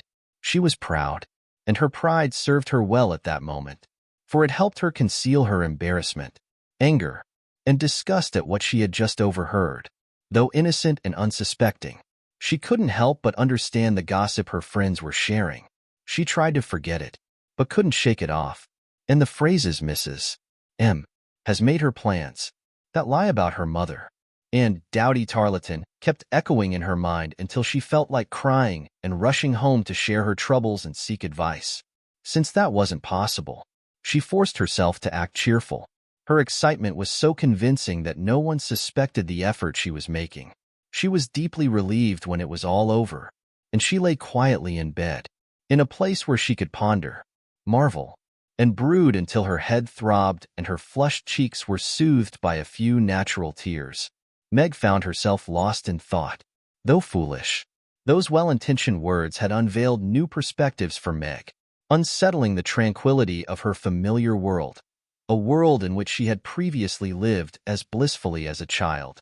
Her innocent bond with Laurie was tarnished by the silly remarks she had overheard. Her trust in her mother was slightly undermined by the worldly ambitions Mrs. Moffat had attributed to her. For Mrs. Moffat judged others based on her own character. Additionally, Meg's sensible decision to be content with a modest wardrobe, suitable for a poor man's daughter, was weakened by the girls' unnecessary pity, for they viewed a shabby dress as one of life's greatest misfortunes. Meg had a restless night, waking up with heavy eyes, feeling unhappy, half resentful toward her friends, and half ashamed of herself for not speaking openly and resolving the situation. The morning was sluggish, and it wasn't until noon that the girls mustered the energy to even pick up their worsted work. Meg immediately noticed something different in her friends' behavior. They treated her with more respect, she observed, showed a tender interest in her words, and looked at her with eyes that clearly revealed their curiosity. This entire situation both surprised and flattered her, though she didn't fully grasp it until Miss Bell looked up from her writing and said, with a sentimental tone, "Daisy, dear, I've sent an invitation to your friend, Mr. Lawrence, for Thursday. We should like to know him, and it's only a proper compliment to you." Meg blushed but, with a playful urge to tease the girls, replied demurely, "You are very kind, but I'm afraid he won't come." "Why not? Sherry?" asked Miss Bell. "He's too old," Meg replied. "My child, what do you mean? What is his age?" "I beg to know," cried Miss Clara. "Nearly 70, I believe," answered Meg, counting her stitches to hide the amusement in her eyes. "You sly creature. Of course, we meant the young man," exclaimed Miss Bell, laughing. "There isn't any. Laurie is only a little boy," Meg said with a laugh, noticing the strange look the sisters exchanged as she described her supposed lover. "About your age," Nan said. "Nearer my sister Jo's. I am 17 in August," Meg replied, tossing her head. "It's very nice of him to send you flowers." "Isn't it?" said Annie, pretending to be wise. "Yes, he often does, to all of us, for their house is full, and we are so fond of them. My mother and old Mr. Lawrence and I are friends, you know, so it's only natural that we children would play together." Meg hoped they wouldn't say anything more. Miss Clara turned to Belle and said with a nod, "It's clear Daisy isn't out yet." Miss Bell shrugged and replied, "A perfectly innocent state of simplicity all around." Mrs. Moffat, dressed elaborately in silk and lace, entered clumsily, like an elephant, and asked, "I'm going out to get some things for my girls. Can I get anything for you young ladies?" Sally replied, "No, thank you, ma'am. I have my new pink silk for Thursday, so I don't need anything." Meg started to say, "Nor I," but stopped, realizing she actually wanted several things she couldn't have. Sally asked, "What will you wear?" Meg tried to sound casual, but felt uneasy as she replied, "My old white dress again, if I can mend it so it's presentable. It got badly torn last night." Sally, who wasn't very perceptive, asked, "Why not send home for another one?" It took effort for Meg to say, "I don't have another." Sally didn't notice and exclaimed in surprised kindness, "Only that? How funny," but stopped when Belle shook her head and interrupted kindly, "Not really. What's the point of having so many dresses if she doesn't go out? There's no need to send anything back. Daisy, even if you had a dozen, I've set aside a lovely blue silk dress that I've outgrown." and you can wear it to please me, won't you? Dear, you're very kind, but I don't mind wearing my old dress, Meg replied. If you don't mind. It's good enough for a girl like me. Now let me have the pleasure of dressing you up nicely. I'd love to do it, and with a few touches here and there. You'll look like a real little beauty. I won't let anyone see you until you're ready. And then we'll surprise them like Cinderella and her fairy godmother going to the ball, Belle said persuasively. Meg couldn't resist the kind offer, and the idea of seeing herself as a little beauty after some styling made her accept and forget her earlier discomfort around the Moffats. On Thursday evening, Belle and her maid worked together to transform Meg into a fine lady. They styled her hair with curls and waves, polished her neck and arms with fragrant powder, and even tinted her lips with coral salve to make them redder. Hortense suggested adding a hint of rouge, but Belle decided against it. Had Meg not rebelled, she would have been laced into a sky-blue gown, so tight that it made breathing difficult, and with a neckline so low that modest Meg turned red at the sight of herself in the mirror. A set of silver filigree jewelry, bracelets, necklace, brooch, and earrings was added. Hortense secured them with a strip of pink silk that wasn't visible. A cluster of tea-rose buds adorned her bosom, and a ruche helped Meg accept the display of her pretty white shoulders. A pair of high-heeled blue silk boots fulfilled her heart's last desire. A laced handkerchief, a feathered fan, and a bouquet in a silver holder completed her look. Miss Belle admired her with the satisfaction of a little girl who had just dressed her doll. Mademoiselle is charming, very pretty. Don't you agree? Hortense exclaimed, clasping her hands in an exaggerated display of delight. Come and show yourself, Miss Belle said, leading the way to the room where the others were waiting. As Meg followed, her long skirts rustling, her earrings tinkling, her curls swaying, and her heart pounding, she felt as though her fun had finally begun. The mirror had clearly shown her that she was a little beauty. Her friends echoed the flattering phrase with enthusiasm. She stood for several minutes, much like the jackdaw from the fable, admiring her borrowed finery while the others chattered away like a group of magpies. Belle, now dressed, hurried away, looking quite pleased with her success. While I finish getting ready, Nan, help her manage her skirt and those French heels, or she might trip, Belle instructed. Clara, take that silver butterfly and secure the long curl on the left side of her head. And none of you disturb the lovely work I've done with my hands, she added before rushing off. As the bell rang, Mrs. Moffat called for the young ladies to come downstairs immediately. I'm too afraid to go downstairs. I feel so odd, stiff, and not properly dressed, Meg confessed to Sally. You don't look like yourself, but you're lovely. I can't compare to you. Belle has great taste. And you look so French, I assure you. Let your flowers hang naturally, don't clutch them, and be careful not to trip, Sally replied, trying not to let Meg's beauty bother her. Mindful of Sally's words, Margaret descended the stairs gracefully and entered the drawing room, where the Moffats and a few early guests were already gathered. She soon discovered that fine clothes have a certain appeal that attracts a particular type of people and earns their respect. Several young women who had previously ignored her were suddenly very friendly, while several young men who had only stared at her at the last party now not only stared but also asked to be introduced and said all sorts of foolish yet pleasant things to her. Meanwhile, several older ladies who sat on sofas and criticized the rest of the guests inquired about who she was with a look of interest. She overheard Mrs. Moffat responding to one of them, Daisy March. Her father is a colonel in the army, from one of our most respected families, though they've experienced financial difficulties. You know, they're close friends of the Lawrences. She's a delightful girl, I assure you. My Ned is absolutely smitten with her. Dear me, said the old lady, raising her glass to take another look at Meg, who tried to act as though she hadn't heard and was a bit shocked by Mrs. Moffat's exaggerations. That strange feeling didn't go away, but she imagined herself playing the role of a refined lady and managed fairly well. Even though the tight dress gave her a side ache, the train kept getting tangled around her feet, and she was constantly worried her earrings might fall off and get lost or broken.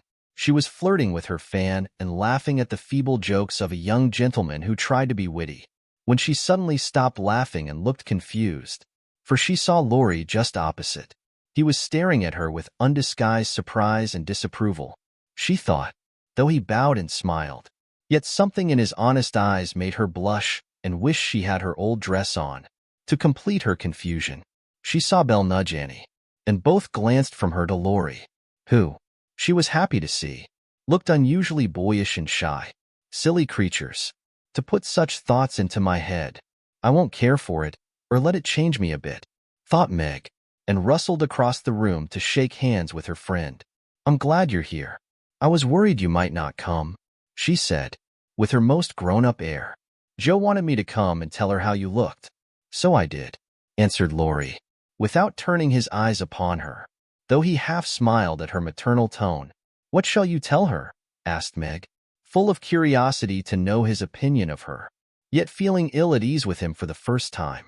I shall say I didn't know you, for you look so grown up and unlike yourself. I'm quite afraid of you, he replied. He said, tugging nervously at his glove buttons. How absurd of you. The girls dress me for fun, and I rather like it. Wouldn't Joe be surprised if she saw me? Meg said, determined to get him to admit if he thought she had improved. Yes, I think she would. Laurie replied gravely. Don't you like me, then? Meg asked. No, I don't, was the blunt reply. Why not? She asked anxiously. He gazed at her frizzy head, bare shoulders, and elaborately trimmed dress with an expression that embarrassed her more than his impolite response. I don't like all this fuss and frills, he said. You're the rudest boy I've ever seen, Meg said, feeling disconcerted. She walked away and stood by a quiet window to cool her cheeks, as the tight dress made her flush uncomfortably. As she stood there, Major Lincoln passed by, and a moment later, she heard him say to his mother, They're making a fool of that young girl. I wanted you to see her, but they've completely ruined her. She's nothing but a doll tonight. Oh, dear, Meg sighed. I wish I had been sensible. She rested her forehead against the cool window pane, standing partly concealed by the curtains, oblivious to the fact that her favorite waltz had begun, until someone touched her. Turning, she saw Laurie, who looked remorseful. With his most charming bow and outstretched hand, he said, Please forgive my rudeness and dance with me. Meg replied, attempting to sound offended but failing miserably. I'm afraid it might be unpleasant for you. Not at all, Laurie assured her. I'm eager to dance with you. I'll behave, though I don't like your dress. But I think you're wonderful, he added, gesturing with his hands as if words weren't enough to express his admiration. Meg smiled, relenting, and whispered as they waited for the right moment to join in. Be careful not to trip over my skirt. It's such a nuisance, and I was foolish to wear it. Laurie, glancing at her small blue boots, which he clearly approved of, suggested, Why not wear it as a scarf? Then it would be useful. They glided away smoothly and gracefully, for they had practiced at home and were well matched. The cheerful young couple was a delightful sight to behold. As they spun happily around the dance floor, Meg felt friendlier than ever after their little quarrel. Laurie, I need a favor. Will you do it for me? Meg asked, fanning herself until she ran out of breath, which happened sooner than expected, though she wouldn't admit why. Of course I will, Laurie replied eagerly. Please don't mention my dress at home tonight. They won't get the joke, and it might upset Mother. His eyes silently asked, Then why did you do it? Meg quickly added, I'll tell them myself, confess everything to Mother, and admit how foolish I've been. But I'd rather handle it myself, so you won't tell. Will you? I promise I won't, Laurie said. But what should I say if they ask me? Just say I looked nice and was having a good time. I'll say the first part with all my heart, Laurie replied. But what about the second? You don't look like you're having a good time, are you? No, not right now, Meg whispered. Don't think I'm terrible. I just wanted some fun. But this kind isn't worth it. I realize, and I'm getting tired of it. Here comes Ned Moffat. What does he want? Laurie said, frowning. It seemed as though he didn't view his young host as a delightful addition to the gathering. He has signed up for 3 dances. And I suppose he's coming for them. What a nuisance, Meg exclaimed, adopting a languid tone, which greatly amused Laurie. He didn't speak to her again until supper time, when he saw her sipping champagne with Ned and his friend Fisher, who were acting like a pair of fools. As Laurie thought to himself, he felt a protective brotherly instinct toward the Marches and believed it was his duty to watch over them and defend them when necessary. You'll have a terrible headache tomorrow if you drink too much of that. I wouldn't. Meg, your mother doesn't approve of it.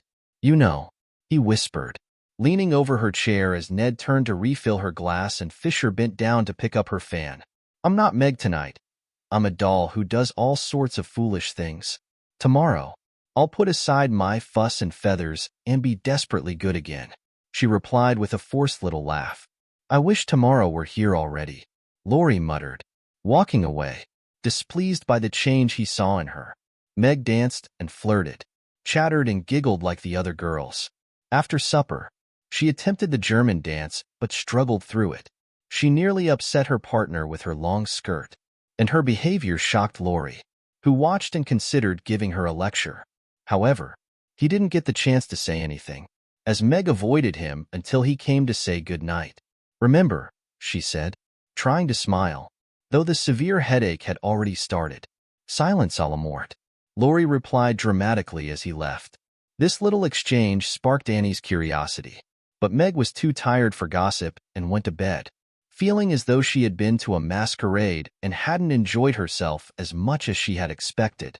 She was sick the next day and went home on Saturday, exhausted from her 2 weeks of fun, feeling as though she had sat in the lap of luxury long enough. It does seem pleasant to be quiet and not have to use company manners all the time. Home is a nice place, though it isn't splendid, Meg said, looking around with a relaxed expression as she sat with her mother and Joe on Sunday evening. I'm glad to hear you say that, dear, for I was afraid home might seem dull and poor to you after your fine quarters, her mother replied. That day, her mother, who had been watching her with concern, noticed Meg's unusual behavior. Meg had shared her adventures cheerfully, repeatedly mentioning how delightful her time had been, but something still seemed to trouble her. Once the younger sisters had gone to bed, Meg sat by the fire, deep in thought, saying little but looking worried. When the clock struck 9 and Joe suggested going to bed, Meg suddenly rose from her chair, took Beth's stool, and rested her elbows on her mother's knee, saying courageously, Marmee, I want to confess something. I thought so. What is it, dear? Her mother asked. Should I go away? Joe asked discreetly. Of course not. Don't I always tell you everything? I was ashamed to speak of it in front of the children, but I want you to know all the dreadful things I did at the Moffats. Meg replied. We are prepared, Mrs. March said with a smile, though she looked a bit anxious. I told you they dressed me up, but I didn't tell you they powdered and squeezed and frizzled my hair, making me look like a fashion plate. Laurie thought I wasn't proper. I know he did, even though he didn't say so. And one man called me a doll. I knew it was silly, but they flattered me, saying I was a beauty and all sorts of nonsense. I allowed them to make a fool of me. Is that all? Joe asked. Mrs. March silently gazed at her lovely daughter's downcast face, unable to bring herself to criticize her minor follies. No, I drank champagne, romped around, tried to flirt, and was completely disgraceful, Meg admitted, filled with self-reproach. There's more, I think, Mrs. March said, gently stroking Meg's soft cheek, which suddenly flushed as Meg slowly replied. Yes, it's very silly, but I want to share it because I hate people spreading and thinking such things about us and Laurie. She recounted the various rumors she'd heard at the Moffats, and as she spoke, Joe noticed her mother pressing her lips together, seeming displeased that such notions were being planted in Meg's innocent mind. If that isn't the most absurd nonsense I've ever heard, Joe exclaimed indignantly. Why didn't you speak up right there and tell them how ridiculous it was? I couldn't, Meg said, embarrassed. At first, I couldn't help but overhear, and then I was so angry and ashamed that I didn't think to leave. Just wait until I see Annie Moffat, and I'll show you how to handle such absurdity. The idea of having plans and being kind to Laurie just because he's rich. and perhaps marry us one day. Won't he be overjoyed when I tell him what those foolish things say about us poor children?" Joe laughed, as if the idea had just struck her as amusing on second thought. The whole situation seemed like a good joke to her. "If you tell Lori, I'll never forgive you." "She mustn't, must she, Mother?" Meg asked, looking troubled. "No, never repeat that foolish gossip, and forget it as soon as you can." "Mrs. March said solemnly, I was wrong to let you mix with people I know so little about. Kind, I suppose, but worldly, ill-mannered, and full of these vulgar notions about young people. I'm sorrier than I can say for the harm this visit might have caused you." "Meg, don't be sorry," Meg replied. "I won't let it hurt me. I'll forget the bad parts and remember only the good, because I did enjoy myself a lot. And thank you very much for letting me go. I won't be sentimental or discontented. Mother, I know I'm just a silly little girl, and I'll stay with you until I'm ready to take care of myself. But it is nice to be praised and admired, and I can't help admitting that I like it," Meg said, looking a bit ashamed of her confession.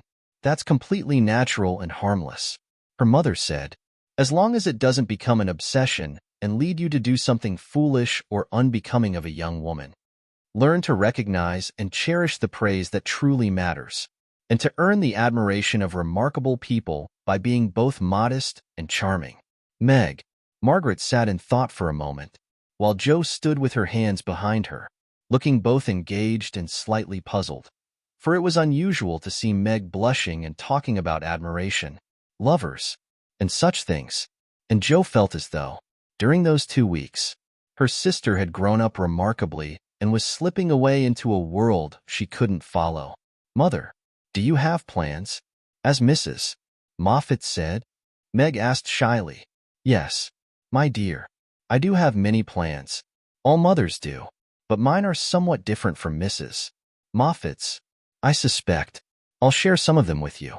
For the time has come when a word might set this romantic little head and heart of yours straight on a very serious subject. You are young, Meg, but not too young to understand me. A mother's words are the most fitting for girls like you. Joe, your turn will come in time, perhaps. So listen to my plans and help me carry them out if they are good."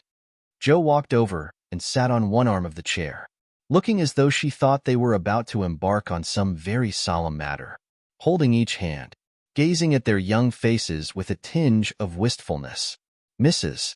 March spoke in her earnest yet cheerful manner. "I desire for my daughters to be beautiful, accomplished, and virtuous, to be admired, loved, and respected, to enjoy a joyful youth, to marry well and wisely, and to lead meaningful, pleasant lives with as little care and sorrow as God sees fit to send. Being loved and chosen by a good man is the most wonderful and sweetest experience a woman can have. I sincerely hope my girls may know this beautiful experience. It is natural to think of it, Meg, right to hope and wait for it, and wise to prepare for it, so that when the happy time comes, you may feel ready for the duties and worthy of the joy. My dear girls, I am ambitious for you, but not to have you make a dash in the world. Marry rich men merely because they are rich or have splendid houses, which are not homes because love is wanting. Money is a needful and precious thing, and, when well used, a noble thing, but I never want you to think it is the first or only prize to strive for. I would rather see you as poor men's wives. If you were happy, beloved, and contented, than as queens on thrones without self-respect and peace.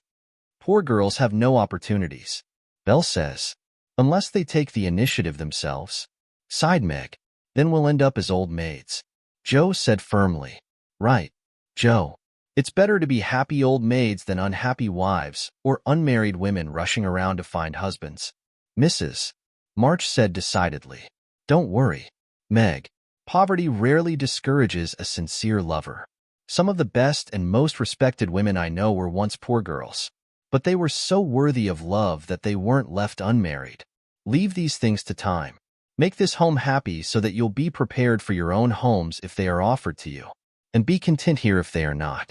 Remember one thing, my girls. Your mother is always ready to be your confidant, and your father is your friend. Both of us trust and hope that our daughters, whether married or single, will be the pride and comfort of our lives. We will. Marmee, we will. They both cried with all their hearts as she bid them good night. X. The P. C. and P. O. X. The P. C. and P. O. As spring arrived, new forms of entertainment became popular, and the lengthening days provided long afternoons for all kinds of work and play. The garden needed to be tidied up, and each sister had a quarter of the small plot to use as she pleased. Hannah would say, "I could tell which garden belonged to each of them even in China," and she might have been right, for their tastes differed as much as their personalities. Meg's garden featured roses, heliotrope, myrtle, and a small orange tree. Joe's garden was never the same from one season to the next, as she was always experimenting. This year, it was a patch of sunflowers, whose seeds would feed Aunt Cockletop and her chicks. Beth's garden was filled with old-fashioned, fragrant flowers like sweet peas, mignonette, larkspur, pinks, pansies, and southernwood, with chickweed for the birds and catnip for the cats. Amy had a small, slightly earwig-infested arbor in her section, but it was lovely to look at, adorned with honeysuckle and morning glories hanging in colorful, graceful wreaths, along with tall white lilies, delicate ferns, and as many vibrant, picturesque plants as would bloom there. Gardening, walks, rowing on the river, and flower hunting filled their fine days, while rainy days were spent on indoor activities, some old, some new, all more or less original. One of these was the P. The group of girls, inspired by Dickens, formed the Pickwick Club, meeting weekly in a garret. They adopted characters from Dickens' work. Meg, as the eldest, became Samuel Pickwick. Joe, with a literary flair, took Augustus Snodgrass. Beth, due to her rosy cheeks, became Tracy Tupman. And Amy, ever striving beyond her abilities, was Nathaniel Winkle. Their meetings featured a newspaper, the Pickwick Portfolio, edited by Joe, filled with tales, poetry, news, and humorous ads. They also included gentle reminders to improve each other, fostering a sense of community and growth. Pickwick wore a pair of glasses without any lenses. He knocked on the table. He cleared his throat, having fixed Mr. Snodgrass with a stern gaze, who was leaning back in his chair, until he sat up straight. He began to read. The Pickwick Portfolio. May 20th, 18. Poet's Corner. Anniversary Ode. Once again, we gather to celebrate, with solemn rituals and symbols, our 52nd anniversary. In Pickwick Hall, tonight, we are all here in good health, none missing from our small group. We see once more the familiar faces, and shake each friendly hand. Our Pickwick, always at his post, we greet with reverence. With spectacles on his nose, he reads our weekly newsletter, filled with content. Though he is suffering from a cold, we are delighted to hear him speak, for his words of wisdom still shine through, despite the hoarseness or strain in his voice. Tall, lanky Snodgrass towers above, with an awkward yet endearing grace, and smiles at the gathering, with his warm and cheerful face. A poetic spark gleams in his eye. He strives against his limitations. Ambition is written on his brow, and a blemish marks his nose. Next, our peaceful Tupman appears, so rosy, plump, and charming, who bursts into laughter at the puns, and falls off his chair. Prim little Winkle is also here, with every hair perfectly in place, a perfect model of propriety. Though he dislikes washing his face, the year has passed, we still come together, to joke, laugh, and read, and follow the path of literature that leads to glory. May our paper thrive and prosper. May our club remain unbroken. And may the coming years shower their blessings on the deserving. Gay P. C. A. Snodgrass. The Masked Marriage. A Tale of Venice. Gondola after gondola glided up to the marble steps, each leaving behind its lovely passengers to join the dazzling crowd that filled the grand halls of Count d'Adelon. Knights and ladies, elves and pages, monks and flower girls, all mingled joyfully in the dance. Sweet voices and rich melodies filled the air, and so, with mirth and music, the masquerade continued. Has your Highness seen Lady Viola tonight? asked a gallant troubadour of the fairy queen, who floated gracefully down the hall on his arm. Yes, is she not lovely? Though so sad, her dress is well chosen, too, for in a week she will marry Count Antonio, whom she deeply hates. By my faith, I envy him. Look, there he comes, attired like a groom, except for the black mask. When it is removed, we shall see how he looks upon the fair maiden whose heart he cannot win, even though her strict father has given her hand. Replied the troubadour, "'Tis rumored that she loves the young English artist who follows her everywhere, and is rejected by the old count," said the lady as they joined the dance. The celebration was at its peak when a priest appeared, and, leading the young couple to an alcove draped with purple velvet, he motioned for them to kneel. A deep silence fell over the lively crowd. No sound broke the stillness, except the splash of fountains or the soft rustle of orange groves bathed in moonlight. Then Count d'Adelon spoke thus, "My lords and ladies, pardon the ruse by which I have gathered you here to witness the marriage of my daughter. Father, we await your blessing." All eyes turned to the bridal pair, and a low murmur of astonishment swept through the crowd, for neither the bride nor the groom had removed their masks. Curiosity and wonder filled every heart, but respect kept all tongues silent until the sacred rite was complete. Then the eager onlookers gathered around the count, demanding an explanation. I would gladly give it if I could, but I only know that it was the whim of my timid Viola, and I yielded to it. Now, my children, let the play end. Unmask and receive my blessing. But neither bent the knee, for the young bridegroom replied in a tone that startled all listeners as the mask fell, revealing the noble face of Ferdinand Devereux, the artist lover. Leaning on the breast where the star of an English earl now flashed was the lovely Viola, radiant with joy and beauty. "My lord, you scornfully bade me claim your daughter when I could boast as high a name and vast a fortune as Count Antonio. I can do more, for even your ambitious soul cannot refuse the Earl of Devereux and De Vere when he offers his ancient name and boundless wealth in return for the beloved hand of this fair lady. Now my wife." The count stood as if turned to stone, and turning to the bewildered crowd, Ferdinand added with a triumphant smile, "To you, my gallant friends, I can only wish that your wooing may prosper as mine has done, and that you may all win as fair a bride as I have by this masked marriage." S. Pickwick. Why is the P.C. like the Tower of Babel? It is full of unruly members. The history of a squash. Once upon a time, a farmer planted a small seed in his garden, and after some time, it sprouted and grew into a vine. The vine produced many squashes. One day in October, when the squashes were ripe, the farmer picked one and took it to the market. A grocer bought it and placed it in his shop.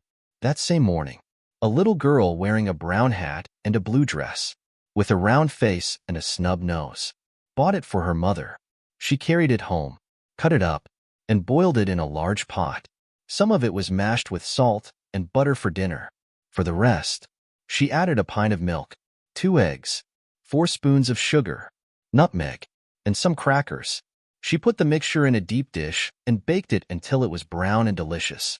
The next day, it was eaten by a family named March. T. Tupman. Mr. Pickwick.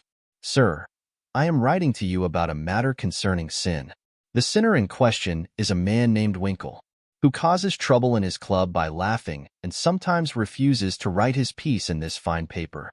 I hope you will forgive his misbehavior and allow him to send a French fable, as he cannot write from his head due to having many lessons to complete and lacking the mental capacity for such tasks. In the future, I will strive to manage my time better and prepare some work that will be commendable. I am in a hurry, as it is nearly school time. Yours sincerely, N. Winkle. The above is a dignified and charming acknowledgment of past misdeeds. If our young friend paid attention to punctuation, it would be commendable. A sad accident. Last Friday, a violent shock in our basement startled us, followed by cries of distress. Rushing downstairs together, we found our beloved president lying on the floor. He had tripped and fallen while fetching wood for household use. The scene was one of utter chaos. Mr. Pickwick had submerged his head and shoulders in a water tub, overturned a keg of soft soap onto his frame, and torn his clothes badly. After being pulled to safety, it was found that he had sustained no serious injuries, just a few bruises. Thankfully, he is now recovering well. Ed. The public bereavement. It is with a heavy heart that we report the sudden and mysterious disappearance of our cherished friend, Mrs. Snowball Patpaw. This beautiful and adored cat was the cherished pet of a wide circle of devoted and admiring friends. Her stunning looks captured everyone's attention. Her charm and virtues won hearts, and her loss is deeply mourned by the entire community. She was last seen sitting by the gate, observing the butcher's cart. There's concern that a scoundrel, lured by her beauty, shamefully abducted her. Weeks have gone by without any sign of her, and we're on the verge of losing all hope. We tie a black ribbon to her basket, set aside her dish, and mourn her loss as if she's gone forever. A sympathizing friend shares this heartfelt poem. We grieve the loss of our beloved pet and lament her unfortunate fate. She'll no longer sit by the fire or play by the old gate. Her tiny grave, where her infant rests, lies beneath a chestnut tree, but we can't mourn there since we don't know its location. Her empty bed and unused ball will never see her again. No gentle taps or loving purrs are heard at the parlor door. Another cat chases her mice, but this one's dirty-faced and lacks her grace in hunting and play. The new cat's stealthy paws tread the hall where Snowball once played, but it only hisses at the dogs our dear pet bravely chased away. Though useful and gentle, the new cat isn't pleasing to look at, and we cannot offer her your position, dear. Neither should she be revered as we do you. A.S. Advertisements. Miss Orinthy Bluggage, the accomplished, strong-minded lecturer, is set to deliver her renowned lecture, Woman and Her Position, at Pickwick Hall next Saturday evening, following the usual performances. A weekly meeting will take place at Kitchen Place to instruct young ladies in cooking. Hannah Brown will lead the session, and all are welcome to attend. The Dustpan Society will gather next Wednesday and assemble in the upper story of the clubhouse. All members are required to wear their uniforms and carry their brooms at precisely 9 o'clock. Mrs. Beth Bouncer will unveil her new collection of dolls' millinery next week. The latest fashions from Paris have arrived, and orders are cordially invited. A new play is soon to debut at the Barnville Theater within a few weeks, titled The Greek Slave, or Constantine the Avenger. This gripping drama promises to surpass anything previously seen on the American stage. Hence, if S.P. avoided using so much soap on his hands, he would not be late for breakfast. A.S. is kindly asked to refrain from whistling in the street. T. Please do not forget to bring Amy's napkin. N.W. He shouldn't worry just because his dress doesn't have 9 tucks. Weekly report. Meg is doing well. Joe is struggling. Beth is excellent. Amy is average. Once the president finished reading the paper, which I assure my readers is a genuine copy of one written by real girls once upon a time, a round of applause followed. Then, Mr. Snodgrass stood up to make a proposal. Mr. President and gentlemen, he began, adopting a formal tone and posture. I wish to propose the admission of a new member, one who is highly deserving of the honor, would be deeply grateful for it, and would greatly enhance the spirit of the club, the literary value of the paper, and be incredibly pleasant and delightful. I propose Mr. Theodore Lawrence as an honorary member of the P.C. Come now, let's have him. Joe's sudden shift in tone made the girls laugh, but everyone looked rather anxious, and no one said a word as Snodgrass took his seat.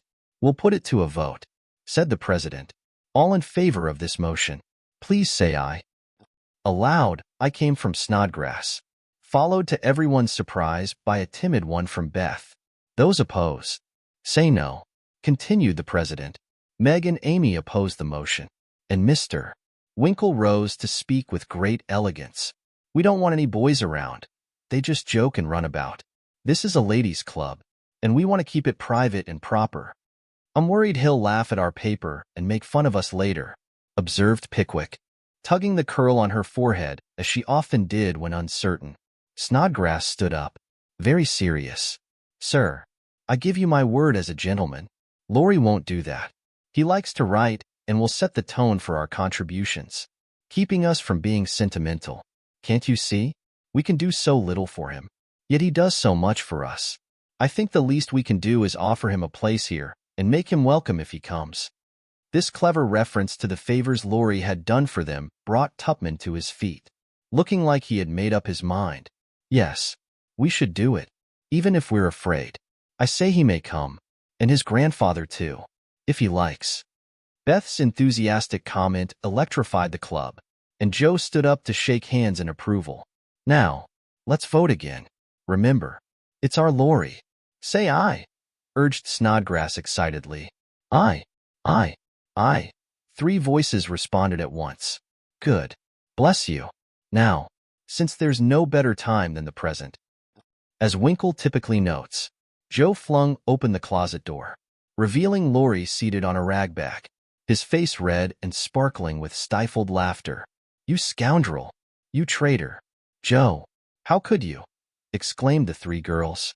Snodgrass proudly escorted her friend forward, quickly producing a chair and a badge to welcome him. "The calmness of you 2 scoundrels is astonishing." Mr. Pickwick began, attempting a stern expression but only managing a friendly smile. The new member rose to the occasion, standing up with a grateful nod to the chair and speaking in a charming tone.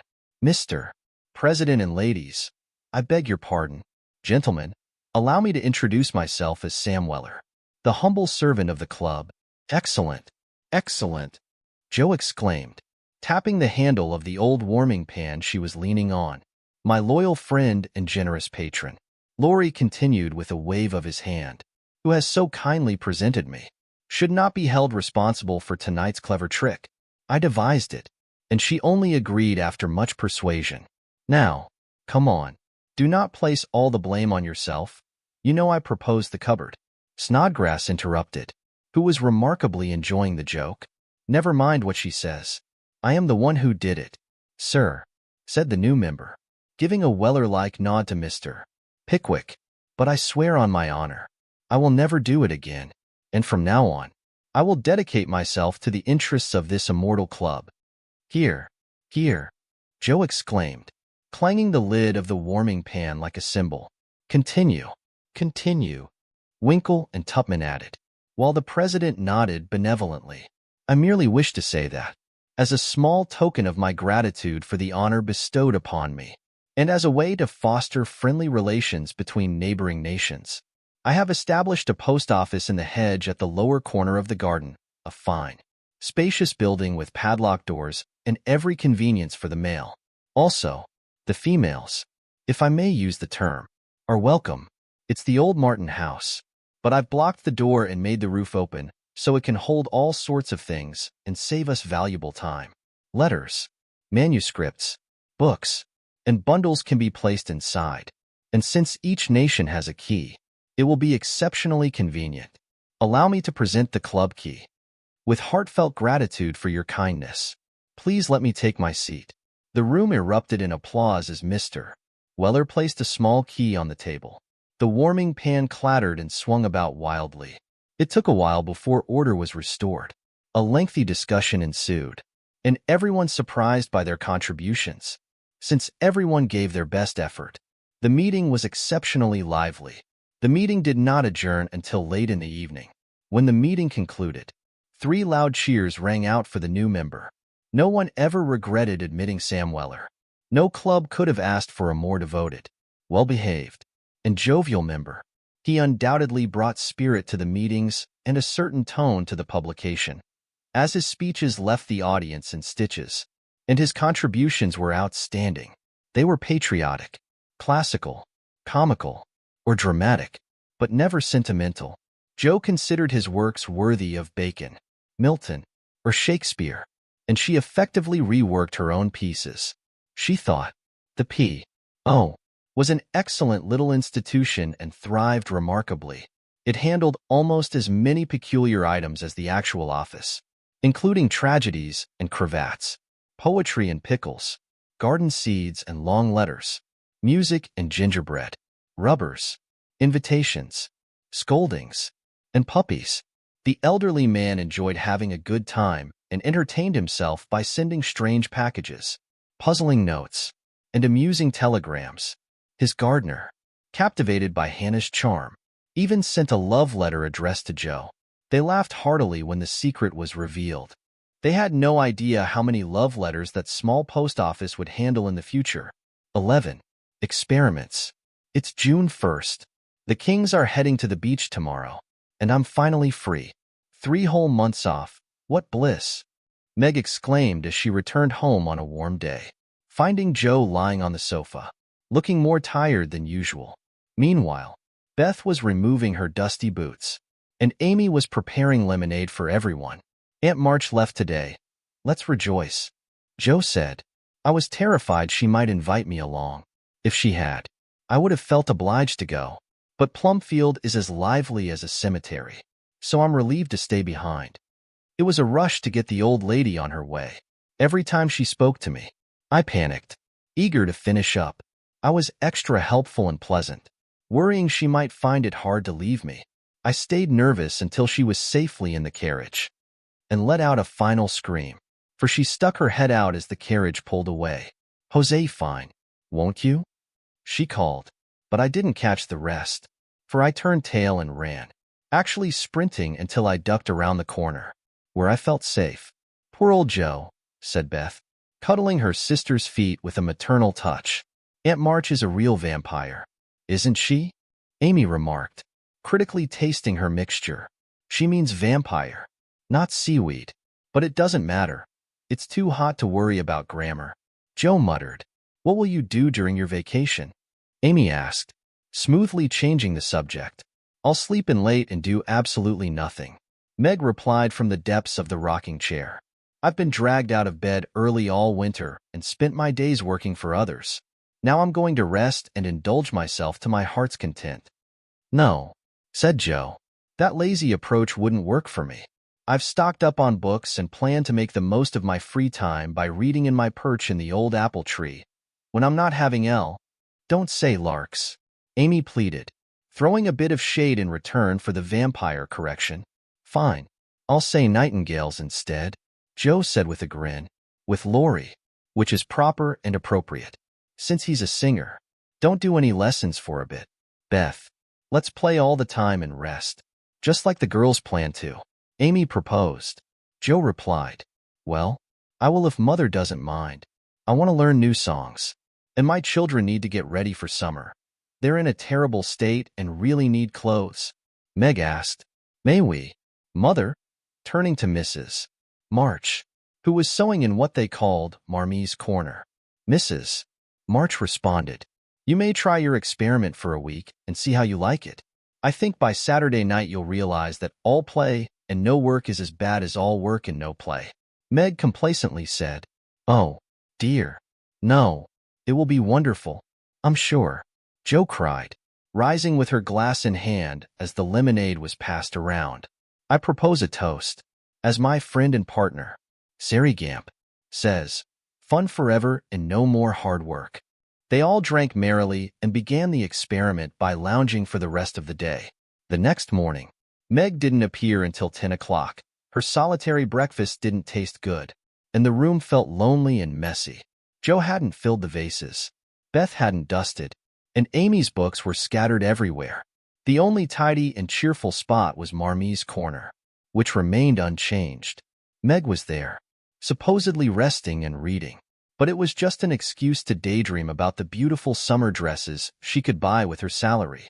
Joe's morning was spent boating with Laurie, and her afternoon was filled with tears as she read the wide world in the apple tree. Beth started by taking everything out of the large closet where her family lived, but she got tired halfway through and left it messy. She then moved on to her music, happy to have no dishes to wash. Amy set up her bower, dressed in her finest white dress, smoothed her curls, and began drawing under the honeysuckle, hoping someone would notice and ask about the young artist. When only a curious daddy-long-legs showed interest, she decided to go for a walk, got caught in the rain, and returned soaked.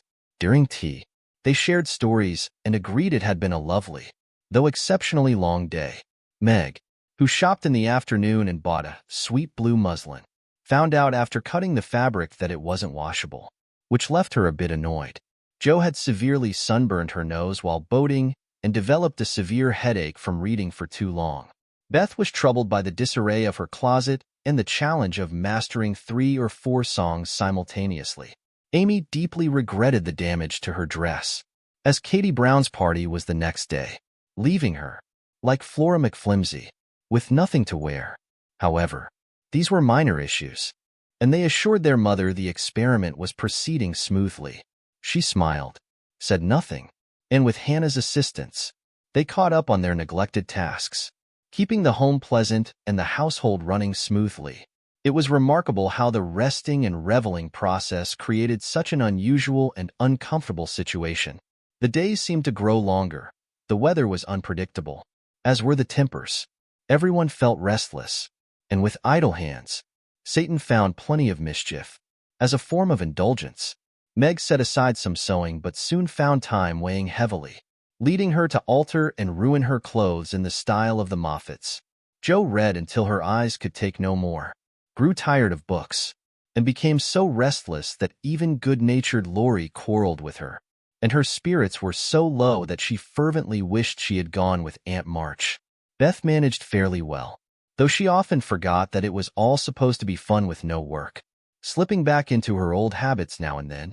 However, something about the environment affected her more than once, disturbing her peace so much that on one occasion, she even startled poor Joanna, telling her she looked terrifying.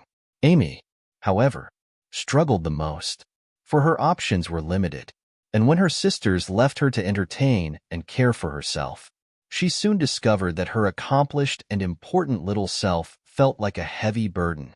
She didn't like dolls. Fairy tales seemed childish, and one couldn't draw all the time. Tea parties weren't very exciting, and neither were picnics unless they were well organized. If one could have a grand house full of nice girls or go traveling, the summer would be delightful.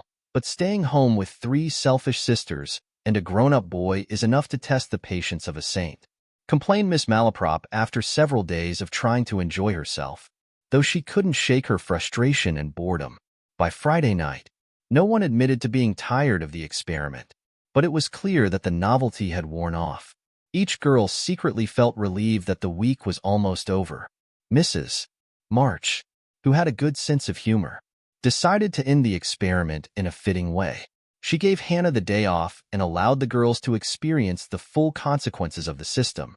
When they woke up on Saturday morning, there was no fire in the kitchen, no breakfast in the dining room, and no sign of their mother anywhere. "Goodness gracious, what's going on?" Jo exclaimed, looking around in confusion. Meg ran upstairs and soon returned, appearing both relieved and a bit embarrassed. "Mother isn't sick, just very tired. She says she's going to stay in her room all day and let us manage on our own. It's so unlike her. She's acting completely out of character. But she mentioned it's been a tough week for her, so we shouldn't complain and should take care of ourselves." Meg explained, "That sounds simple enough, and I actually like the idea. I'm craving something to do, something new and exciting. You know," Jo added quickly. In truth, having a little work to do was a huge relief for all of them, and they dove into their tasks with determination. However, they soon realized the truth in Hannah's words. Housekeeping isn't easy. The pantry was well stocked with food, and while Beth and Amy set the table, Meg and Jo prepared breakfast, wondering, as they worked, why servants always complained about how hard their jobs were. "I'll take some up to Mother, even though she said we shouldn't worry about her, since she can take care of herself," said Meg, who acted as the hostess and felt quite grown up behind the teapot. So, before anyone ate, a tray was prepared and taken upstairs with the cook's best wishes. The boiled tea was bitter, the omelets were burnt, and the biscuits were ruined by too much saleratus. But Mrs. March thanked them kindly for the meal and laughed about it after Jo had left. "Poor little ones. They'll have a tough time, I'm afraid, but they won't go without, and it will be good for them," she said, bringing out the better food she had set aside for herself and discreetly getting rid of the bad breakfast so as not to hurt their feelings. It was a small, Kind deception. And they were all grateful for it. There were many complaints from the kitchen, and the head cook was deeply disappointed by her failures. Don't worry. I'll take care of dinner and act as the servant. You be the mistress. Keep your hands clean, receive the guests, and give the orders, said Joe, who knew even less about cooking than Meg did. The kind offer was gladly accepted, and Margaret went to the parlor, which she quickly tidied by sweeping the clutter under the sofa and closing the blinds to avoid the bother of dusting. Joe, with complete confidence in her abilities and a friendly desire to make amends, immediately placed a note in the office, inviting Laurie to dinner. You'd better check what you have before planning to entertain guests, Meg said when she heard about the generous but impulsive gesture. Oh, there's corned beef and plenty of potatoes, and I'll get some asparagus and a lobster for a treat. As Hannah says, we'll have lettuce and make a salad. I don't know how, but the book will guide me. I'll have blancmange and strawberries for dessert. And coffee too, if you want to be elegant. Joe replied, don't try too many dishes, Joe, because you can't make anything decent except gingerbread and molasses candy. I'm not taking responsibility for the dinner party, and since you've invited Laurie on your own, you'll have to manage him, Meg said. I don't want you to do anything but be polite to him and help with the pudding. You'll give me your advice if I get stuck, won't you? Joe asked, rather hurt. Joe said, yes, but I don't know much except about bread and a few trifles. You'd better ask Mother before ordering anything. Of course I will. I'm not a fool, Joe replied indignantly, offended by the doubt in her capabilities, and stormed off. Get whatever you like and don't bother me. I'm going out to dinner and can't worry about things at home. Mrs. March said when Joe spoke to her, I never enjoyed housekeeping, and today I'm taking a vacation to read, write, visit, and enjoy myself. The unusual sight of her busy mother comfortably rocking and reading early in the morning made Joe feel as though something extraordinary had happened, as strange as an eclipse, an earthquake, or a volcanic eruption. Everything feels off, Joe said to herself as she went downstairs. Beth is crying, which is always a sign something's wrong. If Amy is bothering her, I'll shake her. Feeling quite out of sorts herself, Joe rushed into the parlor to find Beth sobbing over Pip, the canary, who lay dead in his cage, his small claws extended pitifully, as if pleading for the food he had lacked in his final moments. It's entirely my fault. I forgot him. There isn't a single seed or drop left. Oh, Pip, how could I be so heartless to you? Beth cried, taking the poor thing in her hands and trying to bring him back to life. Joe glanced into his half-open eye, felt his little heart, and finding him stiff and cold, shook her head and offered her domino box for a coffin. Place him in the oven, and maybe the warmth will revive him, Amy suggested hopefully. He's been starved, and he shouldn't be baked. Now that he's dead, I'll make him a shroud, and he'll be buried in the garden. I'll never have another bird. Never. My Pip, for I'm too unfit to own one, Beth murmured, sitting on the floor with her pet folded in her hands. The funeral will be this afternoon, and we'll all attend. Now, don't cry, Bethy.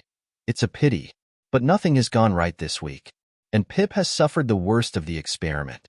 Make the shroud, and lay him in my box. After the dinner party, we'll hold a nice little funeral, Joe said, beginning to feel as if she had taken on a great deal. Leaving the others to comfort Beth, she headed to the kitchen, which was in a terribly disorganized state. Putting on a large apron, she got to work. Joe stacked the dishes, ready to wash them, when she realized the fire had gone out. What a delightful situation, Joe muttered, slamming the stove door open and vigorously poking through the ashes to revive the flames. Once the fire was lit again, she decided to go to the market while the water heated up. The walk lifted her spirits, and, feeling pleased with her bargains, she headed home with a very young lobster, some very old asparagus, and 2 boxes of tart strawberries. By the time she finished cleaning up, dinner arrived, and the stove was scorching hot. Hannah had left a pan of bread to rise, which Meg had worked on earlier, set it by the hearth for a second rise, and then forgotten about it. Meg was in the parlor entertaining Sally Gardner when the door burst open, and a flower-covered, disheveled, flushed figure appeared, saying sharply, "I mean, isn't bread riz enough when it overflows the pans?" Sally started laughing, but Meg nodded and raised her eyebrows as high as she could, causing the figure to disappear and quickly put the sour bread into the oven. Mrs. March left after checking on everything and offering Beth some words of comfort. She sat making a winding sheet, while the dear departed rested in state in the domino box. A strange sense of helplessness washed over the girls as the gray bonnet disappeared around the corner, and despair took hold of them. When, a few minutes later, Miss Crocker appeared and announced she had come for dinner. This thin, yellow spinster had a sharp nose and inquisitive eyes, noticing everything and gossiping about all she saw. Though they disliked her, they had been taught to be kind, simply because she was old, poor, and had few friends. So Meg offered her the easy chair and tried to entertain her while she asked questions, criticized everything, and shared stories about the people she knew, the anxieties, experiences, and efforts Joe faced that morning were beyond description, and the dinner she served became a standing joke. Afraid to ask for more advice, she did her best alone and discovered that more than just energy and goodwill were needed to be a cook. She boiled the asparagus for an hour and was disheartened to find the heads overcooked and the stalks tougher than ever. The bread turned black, for the salad dressing had aggravated her so. She neglected everything else until she was convinced she couldn't make it edible. The lobster was a crimson enigma to her. She hammered and poked until it was shelled. Its meager size was hidden beneath a bed of lettuce leaves. The potatoes were rushed, trying not to keep the asparagus waiting, but they weren't cooked properly in the end. The blancmange was lumpy, and the strawberries weren't as ripe as they appeared, having been expertly deaconed. Well, they can eat beef and bread and butter if they're hungry. It's just humiliating to waste the whole morning for nothing, Joe thought. She rang the bell half an hour late, feeling hot, tired, and dispirited as she surveyed the feast for Laurie, who was accustomed to elegance, and Miss Crocker, whose observant eyes would note every failure and whose talkative tongue would spread the news far and wide. Poor Joe would have gladly hidden under the table as each dish was tasted and rejected. Amy giggled. Meg looked upset. Miss Crocker pursed her lips, and Laurie tried to keep the mood cheerful with his lively talk and laughter. Joe's only success was the fruit, because she had generously sweetened it, and had a pitcher of rich cream to accompany it. Her flushed cheeks began to cool slightly, and she let out a deep sigh. As the delicate glass plates were passed around, everyone gazed pleasantly at the small crimson berries floating in the creamy sea. Miss Croak took the first bite, scrunched up her face in distaste, and quickly reached for her water glass. Joe, who had declined a portion, glanced over at Laurie, who was eating steadily, though a faint grimace betrayed his discomfort. He kept his eyes fixed on his plate. Amy, with her fondness for refined dishes, took a generous spoonful, only to gag, cover her face with her napkin, and rush out of the room. "Oh, what's wrong?" Joe asked, her voice trembling. "It's the salt instead of sugar, and the cream has gone sour," Meg replied, her gesture dramatic. Joe groaned aloud and slumped back in her chair, remembering now that she had hastily sprinkled the berries from one of the two boxes on the kitchen table and had forgotten to put the milk in the icebox. Her face turned bright red, and she was on the verge of tears, until her eyes met Laurie's, which sparkled with suppressed laughter. Despite his valiant efforts, the scene remained cheerful. The amusing aspect of the situation suddenly caught her attention, and she burst into laughter, tears streaming down her face. Everyone else joined in, even Croker, as the girls affectionately called the elderly lady. The unfortunate dinner concluded on a lively note, accompanied by bread, butter, olives, and laughter. "I don't have the mental strength to clean up now, so let's compose ourselves with a funeral," Joe suggested as they stood up. Miss Crocker prepared to leave, eager to share the news story at another friend's dinner table. For Beth's sake, they managed to sober themselves. Laurie prepared a grave for Pip under the ferns in the grove. The little creature was buried with many tears by his compassionate owner and covered with moss.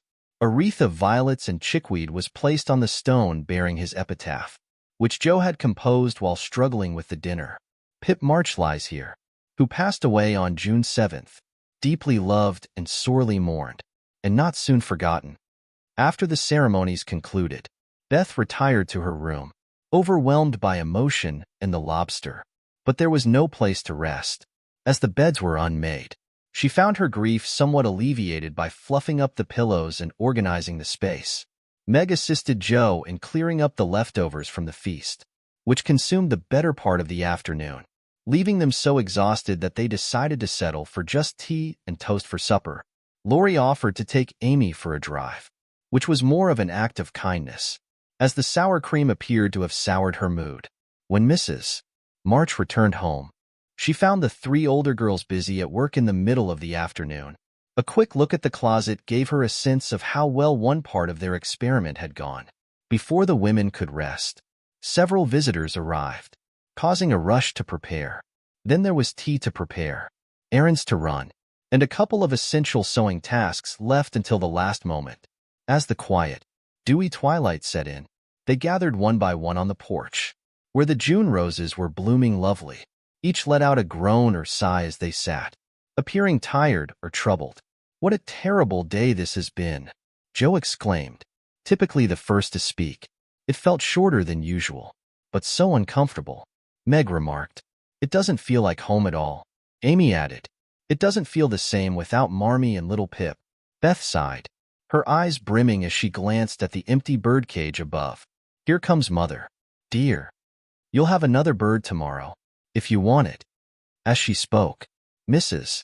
March came and took her place among them, looking as if her holiday hadn't been much more enjoyable than theirs. "Are you satisfied with your experiment, girls, or do you want another week of it?"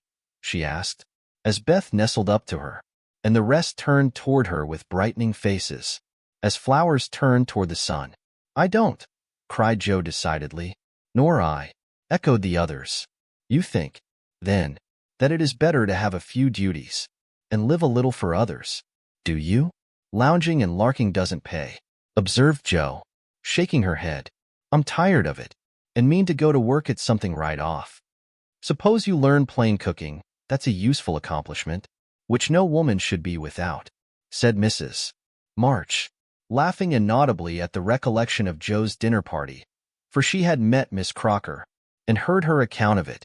"Mother, did you go away and let everything be, just to see how we'd get on?" cried Meg, who had had suspicions all day. "Yes, I wanted you to see how the comfort of all depends on each doing her share faithfully. While Hannah and I did your work, you got on pretty well, though I don't think you were particularly happy or kind. I considered it a small lesson. I wanted to show you what happens when everyone only thinks of themselves. Don't you feel that it's more pleasant to help one another, to have daily duties that make leisure enjoyable when it comes, and to tolerate and endure so that our home can be comfortable and lovely for all of us?" "We do, Mother, we do," cried the girls. "Then let me advise you to take up your little burdens again, for even if they seem heavy at times, they are good for us and become lighter as we learn to carry them. Work is wholesome, and there's plenty for everyone. It keeps us from boredom and mischief, is good for our health and spirits, and gives us a sense of power and independence better than money or fashion. We'll work like bees and love it too. Just watch us," said Joe. "I'll learn plain cooking for my holiday task, and the next dinner party I host will be a success. I'll make the set of shirts for Father instead of letting you do it. Marmee, I can and I will, even though I'm not fond of sewing. That will be better than fussing over my own things, which are nice enough as they are," said Meg. "I'll do my lessons every day and not spend so much time with my music and dolls. I am such a foolish creature. I should be studying instead of playing."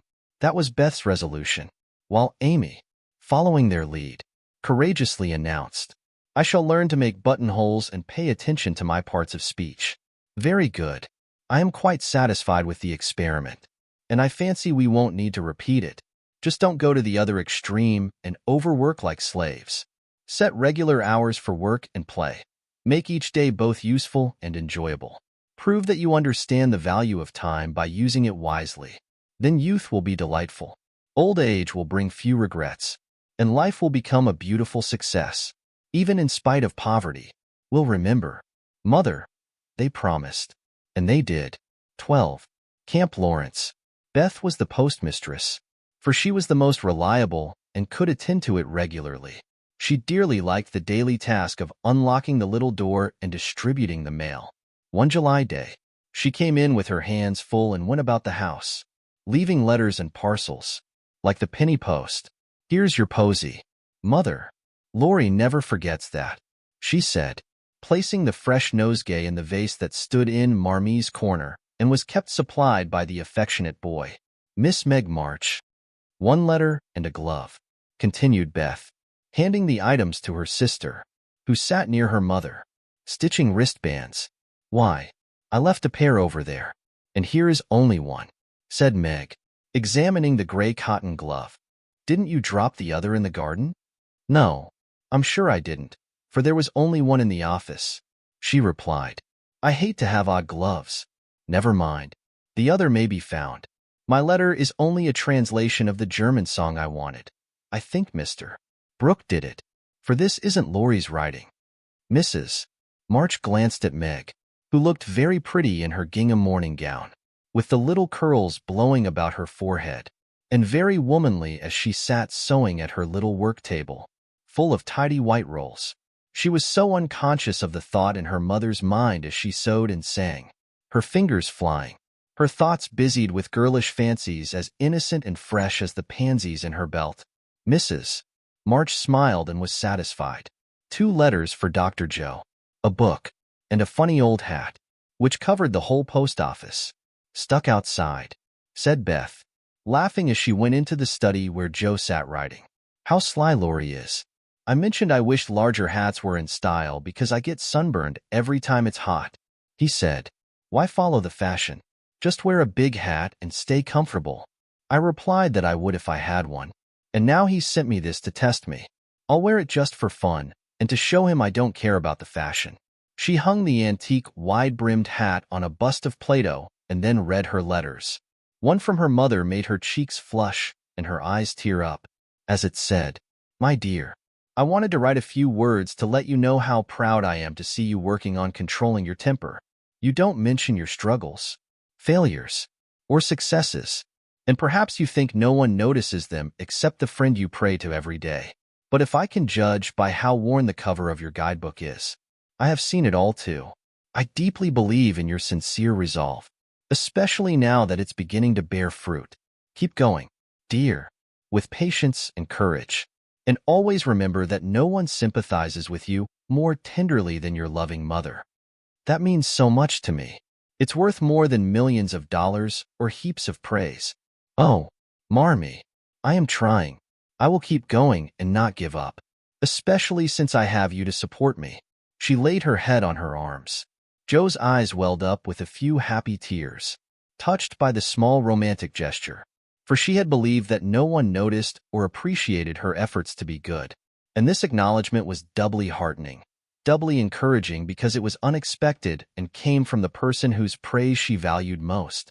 Feeling more determined than ever to confront and conquer her inner demons, she tucked the note inside her dress, using it as both a shield and a reminder, so she wouldn't be caught off guard.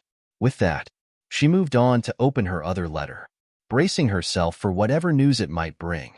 In bold, energetic handwriting, Laurie had written, "Dear Joe, what ho! Some English young people are coming to visit me tomorrow, and I plan to make it a lively day. If the weather's fine, I'll set up my tent in Long Meadow, take the whole group rowing, and we'll have lunch and play croquet. We'll build a fire, make some gypsy-style dishes, and have all sorts of fun. They're a lovely bunch and enjoy this kind of thing.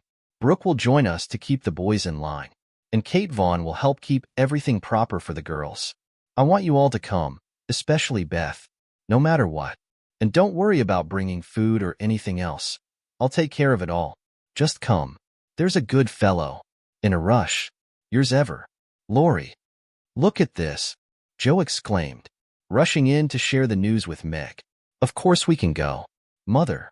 It will be such a help to Laurie. I can row. Meg can handle the lunch, and the children can pitch in somehow. I hope the Vaughns aren't too formal, being grown-up people. Do you know anything about them, Joe?" Meg asked, All I know is that there are 4 of them. Kate is older than you. Fred and Frank are twins around my age. And there's a little girl named Grace, who's 9 or 10. Laurie met them abroad and liked the boys, though I think he didn't care much for Kate from the way he talked about her. I'm so glad my French dress is clean. It's perfect and so flattering, Meg said, pleased with herself. Do you have something decent to wear, Joe? My scarlet and gray boating suit is good enough for me. I'll be rowing and moving around, so I don't need anything fancy. Are you coming, Beth? If you won't let any of the boys talk to me, not a single boy. I want to please Laurie, and I'm not afraid of Mr. Brooke.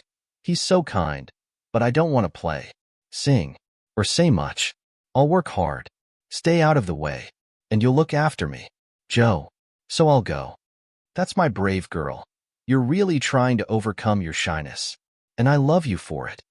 Overcoming flaws is no easy feat, as I well know, and a cheerful word can be incredibly uplifting.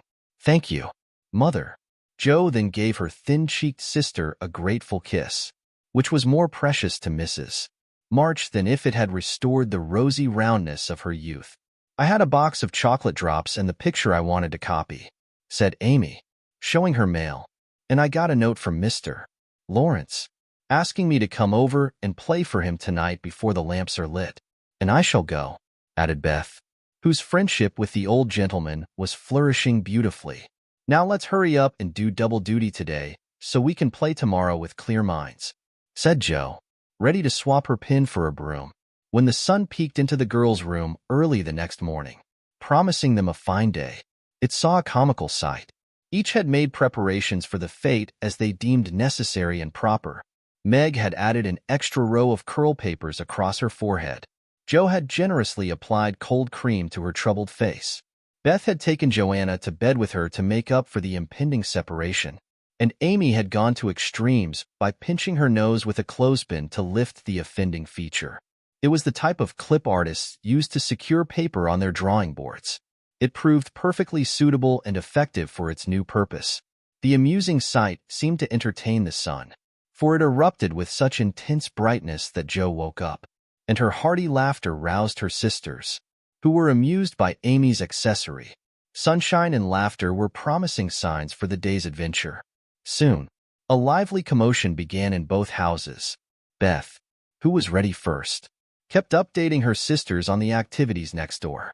She made their preparations more lively by frequently calling out from the window, "There goes the man with the tent. I see Mrs. Barker packing the lunch in a hamper and a large basket. Now Mr. Lawrence is examining the sky and the weathercock. I wish he would leave too. There's Laurie, dressed like a sailor. What a nice boy. Oh, mercy me.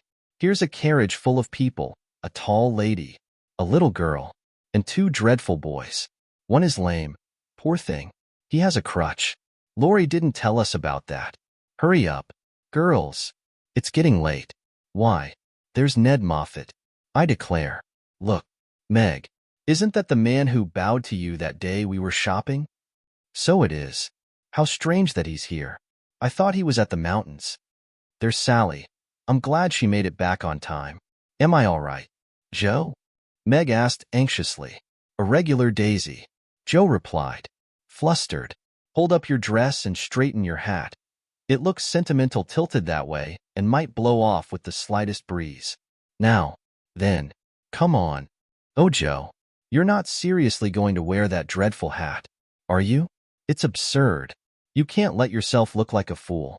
Meg protested as Joe secured the wide-brimmed, old-fashioned leghorn hat Laurie had jokingly sent, tying it down with a red ribbon. I certainly will, Joe retorted. It's perfect, light, shady, and spacious. It might be funny, but I don't mind looking silly if it means I'm comfortable. With that, Joe set off confidently, and the others followed.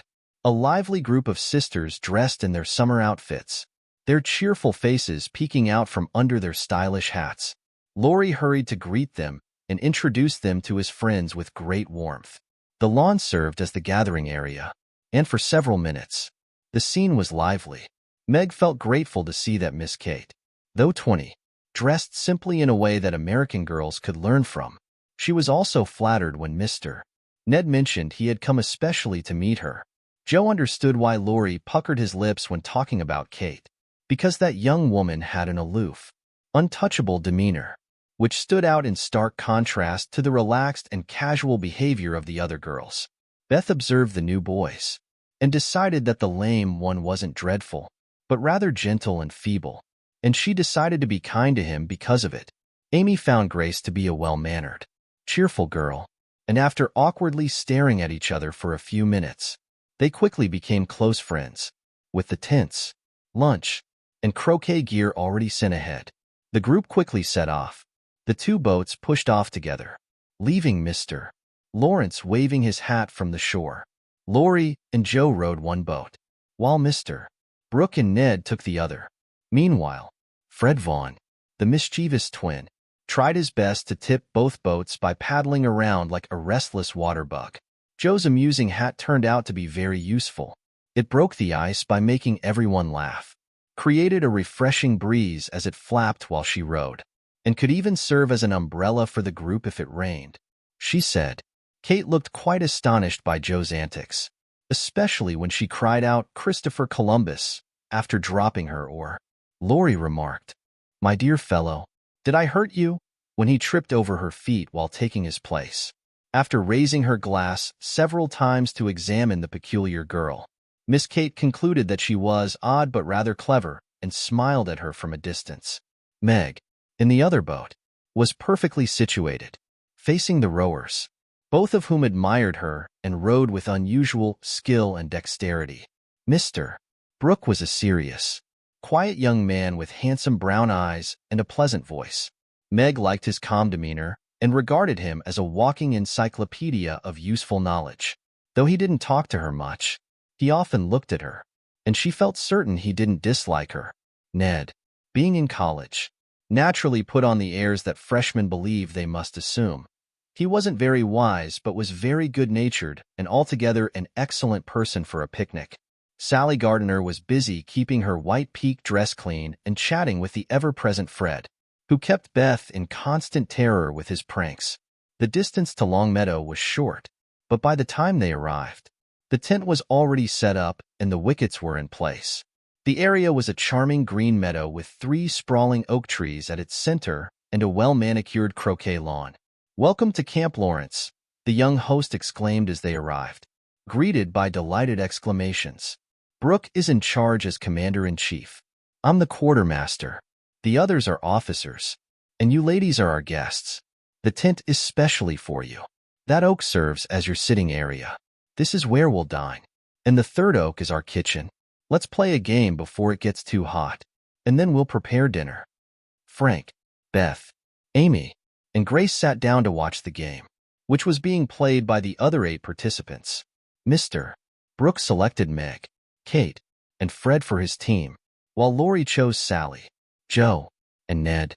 The English players performed well, but the Americans played even better, fighting for every inch of ground with a determination reminiscent of the spirit of '76. Joe and Fred had several heated moments, narrowly avoiding arguments. Joe missed a crucial stroke at the last wicket, which visibly upset her. Fred followed closely behind, and when his turn came before hers, he made a successful hit, knocking down the wicket with his ball, and came to a stop just an inch on the wrong side. No one was nearby, so he ran over to investigate. He gave it a sneaky push with his toe, which moved it just an inch to the right side. "I'm through. Now, Miss Joe, I'll settle you and get in first," cried the young gentleman, swinging his mallet for another strike. "You pushed it. I saw you. It's my turn now," Joe said sharply. "Upon my word, I didn't move it. It rolled a bit, perhaps, but that's allowed. So stand back, please, and let me take a swing at the stake. We don't cheat in America, but you can if you choose," Joe said angrily. "Yankees are the trickiest of all. Everyone knows." "There you go," Fred retorted, hitting her ball far away. Joe opened her mouth to say something rude but stopped herself in time. She blushed deeply and stood for a moment, pounding a wicket with all her might while Fred struck the stake and triumphantly declared himself out. She walked off to retrieve her ball and spent a long time searching for it among the bushes. When she returned, she looked calm and composed, waiting patiently for her turn. It took several strokes for her to regain the position she had lost, and when she finally got there, the other side was nearly victorious. For Kate's ball was the last but one, and lay near the stake. By George, it's all up with us. Goodbye, Kate. Miss Joe owes me one. So you are finished, cried Fred excitedly, as they all drew near to see the finish. Yankees have a trick of being generous to their enemies, said Joe, with a look that made the lad redden, especially when they beat them. She added, as, leaving Kate's ball untouched, she won the game by a clever stroke. Laurie threw up his hat, then remembered that it wouldn't do to exult over the defeat of his guests, and stopped in the middle of acre to whisper to his friend, "Good for you, Joe. He did cheat. I saw him. We can't tell him so, but he won't do it again. Take my word for it." Meg drew her aside, under pretense of pinning up a loose braid, and said approvingly, "It was dreadfully provoking, but you kept your temper, and am so glad. Joe, don't praise me, Meg, for I could box his ears this minute. His shoulds certainly have boiled over if I hadn't stayed among the nettles till I got my rage under enough to hold my tongue. It's simmering now, so I hope he'll keep out of my way," returned Joe, biting her lips, as she glowered at Fred from under her big hat. "Time for lunch." Mr. Brooke suggested that the commissary general build a fire and fetch water while the others set the table. "Who can make good coffee?" he asked. Meg gladly recommended her sister Jo as the best coffee maker. Feeling proud of her recent cooking lessons, Jo took charge of the coffee pot. Meanwhile, the children gathered dry sticks. The boys built the fire, and water was fetched from a nearby spring. Miss Kate sketched, and Frank chatted with Beth, who was weaving little mats from braided rushes to use as plates. The commander-in-chief and his team soon spread out a tablecloth adorned with green leaves, displaying an inviting spread of food and drinks. Joe announced the coffee was ready, and everyone settled in for a hearty meal. Youthful energy and fresh air had stirred their appetites, making the meal a lively and joyful occasion. Laughter filled the air, startling a nearby horse grazing peacefully. The table set up, though charmingly uneven, led to a few mishaps. Acorns fell into the milk, and small black ants joined the feast uninvited. Fuzzy caterpillars dropped down from the tree. To catch a glimpse of what was happening, 3 white-haired children peeked over the fence. An annoying dog barked loudly from across the river. A very merry lunch it was. Page 156. "There's salt here if you'd like," Laurie said as he handed Joe a saucer of berries. "Thank you. I prefer spiders," she replied, plucking 2 unsuspecting ones that had met a creamy end. "How dare you remind me of that terrible dinner party when yours is so delightful in every way," Joe added as they both laughed and shared a plate. "Since there weren't enough dishes. I had a great time that day, and I still haven't gotten over it. This isn't because of me. It's you, Meg, and Brooke who make everything fun. I'm really grateful to you. What should we do once we've eaten enough?" Laurie asked, feeling that his trump card had been played when lunch was over. "Have games till it cools down. I brought authors. I'm sure Miss Kate knows something new and nice. Go and ask her. She's company, and you ought to stay with her more." "Aren't you company too?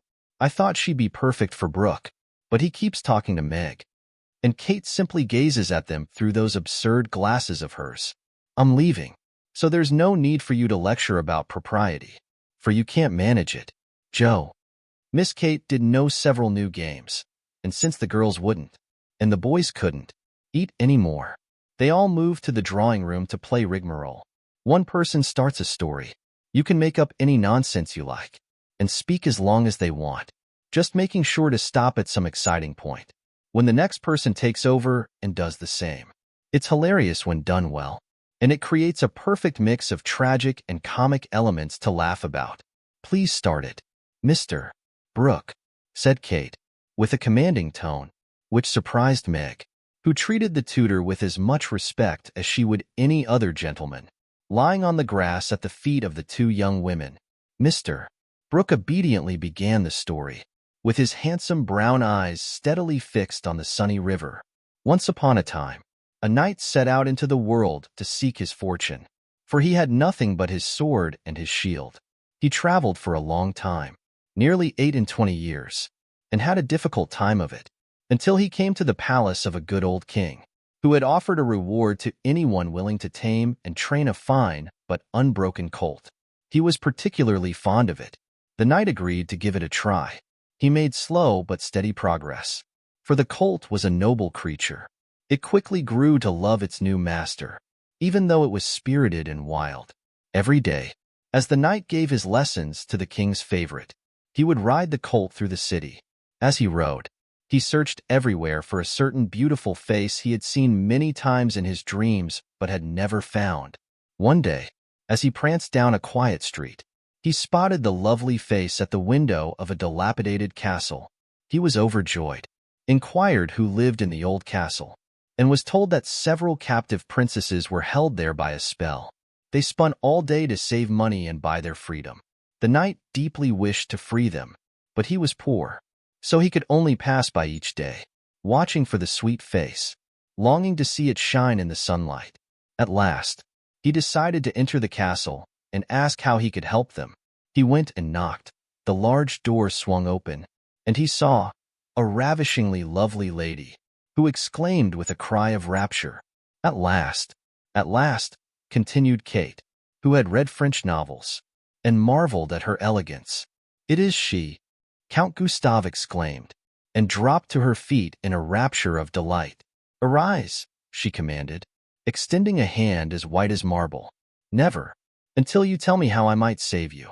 The knight pledged, still on his knees. Alas, my cruel fate binds me here until my oppressor is vanquished. Where's the scoundrel? In the mauve salon. Go, brave heart, and save me from despair. I obey, and I shall return victorious or dead. With these stirring words, he charged forward, flinging open the door to the mauve salon, ready to confront, when a powerful blow from a massive Greek lexicon struck him, hurled by an elderly man in a black robe. Ned recounted. Instantly, Sir Watts's name regained his footing, hurled the tyrant out the window, and turned to rejoin the lady, triumphant but with a swelling on his brow. He found the door locked, tore down the curtains to fashion a rope ladder, descended halfway before it snapped, and plunged 60 feet into the moat below. He swam with the skill of a duck, stroking around the castle until he reached a small door guarded by 2 burly men. He struck their heads together until they cracked like a pair of nuts. Then, with a slight effort, he demonstrated his enormous strength. He smashed the door in. He climbed a pair of stone steps buried under a foot of dust. Toads as big as your fist scurried about, and spiders that would send you into hysterics lurked in the shadows. At the top of these steps, he came face to face with a sight that left him breathless and chilled him to the bone. Meg continued. A tall, ghostly figure in white, with a veil over its face and a lamp in its bony hand, beckoned him. It glided silently down a dark, cold corridor, as eerie as a tomb. Shadowy armored figures stood on either side, and an unsettling silence filled the air. The lamp cast a blue glow, and the ghostly figure occasionally turned its face toward him, revealing the eerie glint of its eyes through the veil. They reached a curtained door, behind which beautiful music could be heard. He rushed to enter, but the specter pulled him back and waved something in front of him. A snuff box? Joe added in a solemn tone, causing the audience to burst into laughter. Thank you. The knight replied politely as he took a pinch and sneezed violently 7 times, causing his head to fall off. The ghost laughed and, after peering through the keyhole at the princesses spinning furiously, continued on its way. The evil spirit grabbed her victim and placed him inside a big tin box. Inside the box were 11 headless knights, packed tightly like sardines. They all stood up and started to, Fred interrupted Joe, who had paused for a moment, suggesting they dance a hornpipe. As they danced, the old, dilapidated castle transformed into a fully rigged man-of-war. The captain bellowed, "Raise the jib, reef the topsail halyards, steer hard to leeward, and prepare the guns." A Portuguese pirate ship came into view, its black flag waving from the foremast. The captain urged, "Go in and win, my hearties, and an intense battle ensued. Naturally, the British were victorious. They always are. But Joe protested. No, they don't. Aside. After capturing the pirate captain, they sailed directly over the schooner, whose decks were covered in corpses, with blood flowing from the lee scuppers. The order had been to fight with cutlasses and die hard. The British captain ordered the boatswain's mate to secure the flying jib sheet and make this villain confess his sins quickly. The Portuguese remained silent, steadfast as a brick, and walked the plank while the sailors cheered wildly.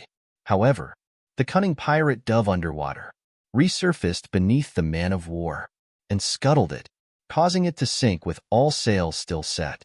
To the bottom of the sea they went, where a kind mermaid greeted them.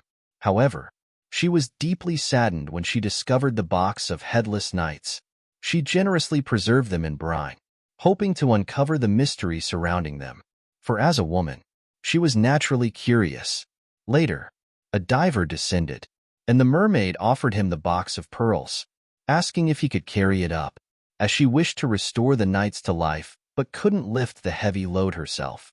The diver hoisted it up but was greatly disappointed when he opened it and found no pearls. He left it in a vast, lonely field, where it was discovered by a little goose girl. Amy continued, stepping in when Sally's story ran out. She had 100 fat geese grazing in the field. The little girl felt sorry for the knights and asked an old woman what she could do to help them. Your geese will tell you, the old woman replied. They know everything. So, the girl asked the geese what she should use for new heads, as the old ones were lost, and all the geese opened their mouths and let out a loud scream. Cabbages, continued Laurie without hesitation. Just the thing, said the girl, and she quickly ran to her garden to fetch 12 fine ones.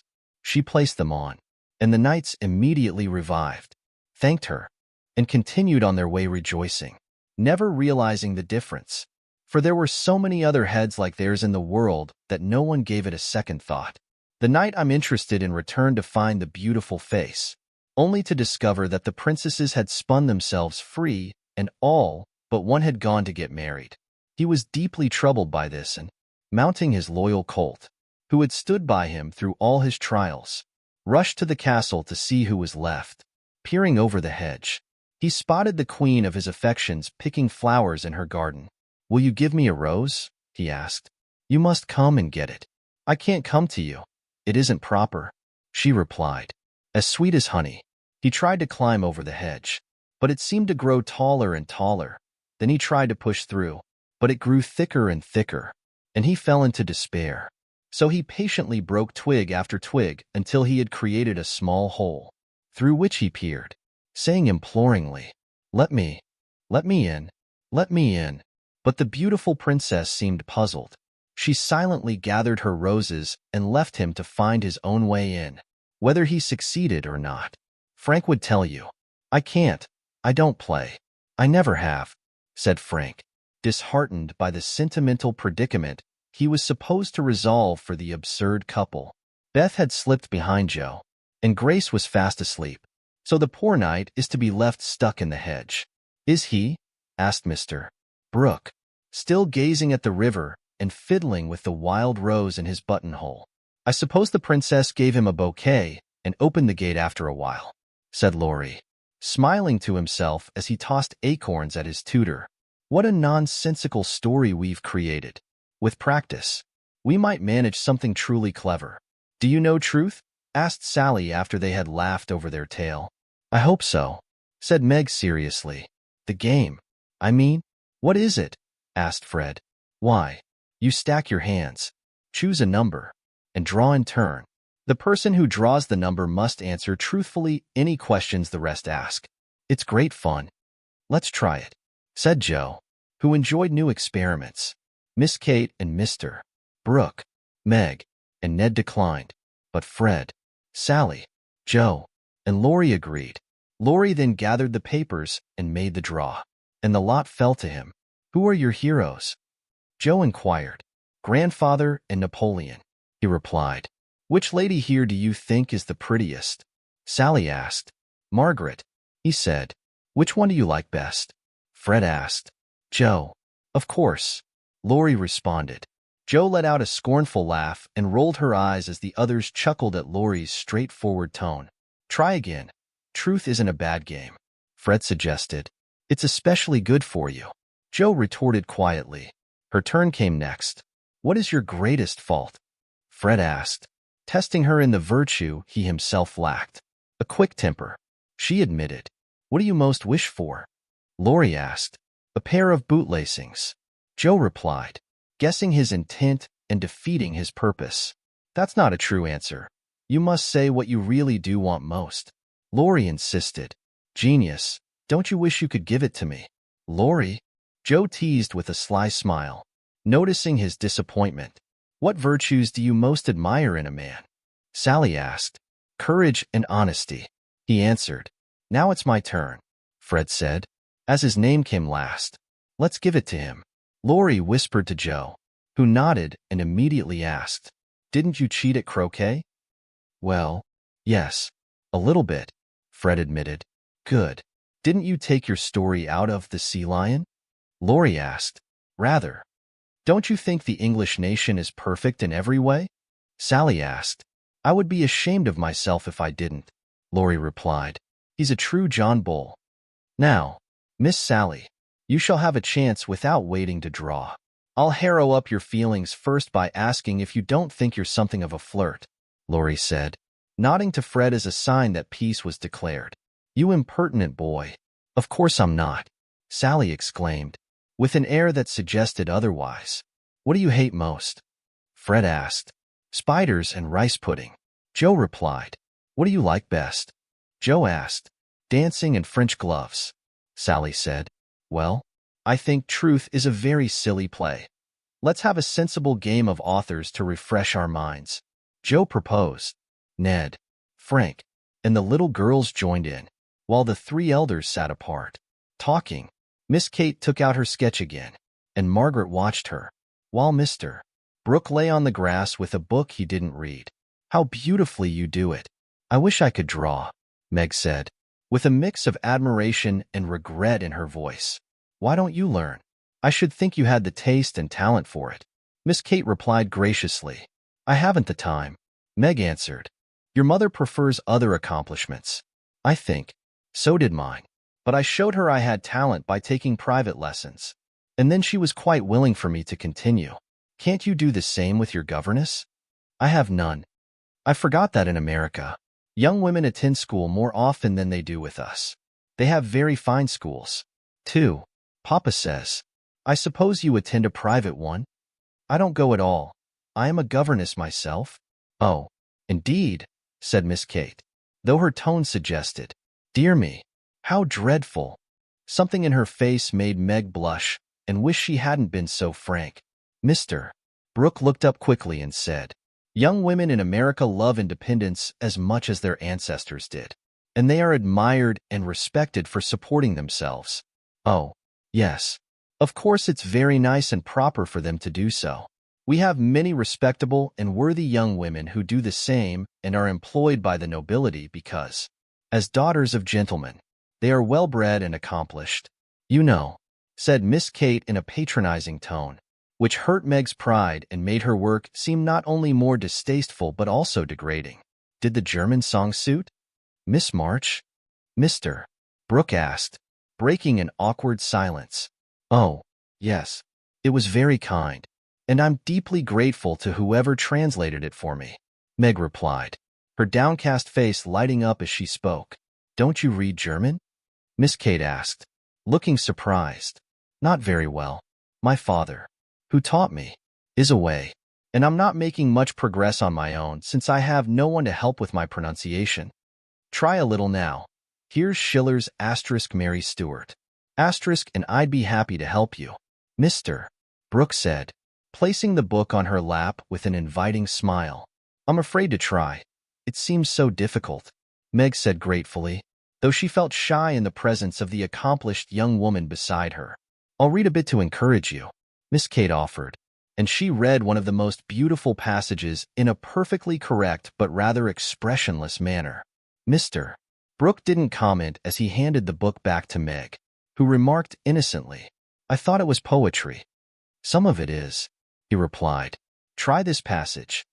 There was an odd smile on Mr. Brooks' face as he opened the book to Poor Mary's Lament. Meg, following the long grass blade her new tutor used to point with, read slowly and timidly, unconsciously crafting verse with the challenging vocabulary through the gentle cadence of her melodious voice. The green guide was turned down the page.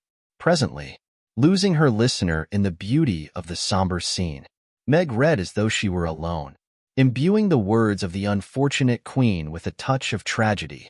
Had she seen the brown eyes then, she would have paused, but she never looked up, and so the lesson remained unspoiled for her. Very well indeed, said Mr. Brooke, as she stopped, completely disregarding her numerous errors, and seeming as though he truly did, indeed, love to teach. Miss Kate raised her glass, took in the small tableau before her, and then closed her sketchbook, saying with condescension, You have a pleasant accent, and with time, you'll become an excellent reader. I suggest you learn, for German is a valuable skill for teachers. I must attend to Grace. She's playing. And with that, Miss Kate strolled away, adding to herself with a shrug, I didn't come to chaperone a governess, though she's young and pretty. What odd people these Yankees are. I fear Laurie will be thoroughly spoiled among them. I forgot that English people tend to look down on governesses and don't treat them as we do, said Meg, watching the figure walk away with a look of irritation. Tutors also have a difficult time there, as I know from sorrowful experience. There's no place like America for workers like us. Miss Margaret, Mr. Brooks said, looking remarkably pleased and cheerful, which made Meg feel ashamed to lament her own hardships. I'm glad I live here. Then, I don't enjoy my work, but I still find a lot of fulfillment in it, so I won't complain. I just wish I could love teaching as much as you do. I think you would if you had Laurie as a student. I'll be very sorry to lose him next year, Mr. Brooks said, busily poking holes in the ground. Going to college, I suppose? Meg's lips asked the question, but her eyes added, And what about you? Yes, it's high time he went, for he's ready, and as soon as he's gone, I'll enlist as a soldier. I'm needed. I'm glad of that, Meg exclaimed. I think every young man would want to go, though it's hard for the mothers and sisters left behind. She added sadly, I have neither, said Mr. Brooke, rather bitterly, as he absently placed the dead rose in the hole he had made and covered it up, like a small grave. Laurie and his grandfather would be deeply concerned, and we should all feel terrible if anything bad happened to you, Meg said sincerely. Thank you, that's kind of you to say, Mr. Brooke began, looking cheerful again, but before he could finish speaking, Ned, mounted on the old horse, came trotting up to show off his riding skills to the young ladies. And the day was no longer quiet. Don't you love riding? Grace asked Amy as they paused to catch their breath after racing around the field with the others, led by Ned. I adore it. My sister Meg used to ride when Papa was wealthy, but we don't have horses anymore. Except for Ellentree, Amy added with a laugh. Tell me about Ellentree. Is it a donkey? Grace asked curiously. Why, you see, Joe is passionate about horses, and so am I. But we only have an old side saddle and no horse. Out in our garden, there's an apple tree with a low branch. Joe put the saddle on it, attached some reins to the part that sticks up, and now we ride Ellentree whenever we like. Amy explained. How amusing. Grace laughed. I have a pony at home and ride almost every day in the park with Fred and Kate. It's lovely, and my friends join us too. The row is always filled with ladies and gentlemen. Dear. How delightful. I hope I'll travel abroad someday, though I'd prefer Rome over the row, Amy said, who had no idea what the row was, and wouldn't have asked about it for the world. Frank, sitting just behind the girls, overheard their conversation and pushed his crutch away impatiently as he watched the lively boys performing various comical exercises. Beth, gathering the scattered author cards, looked up and said in her shy yet friendly manner, I'm afraid you're tired. Can I do something for you? Talk to me, please. It's dull sitting by myself, Frank replied, clearly accustomed to being fussed over at home. If he had asked her to deliver a Latin speech, It wouldn't have seemed a more daunting task to the shy Beth. But with no place to escape and no Joe to hide behind, she bravely decided to give it a try. "What would you like to talk about?" she asked, fumbling with the cards and dropping some as she tried to gather them.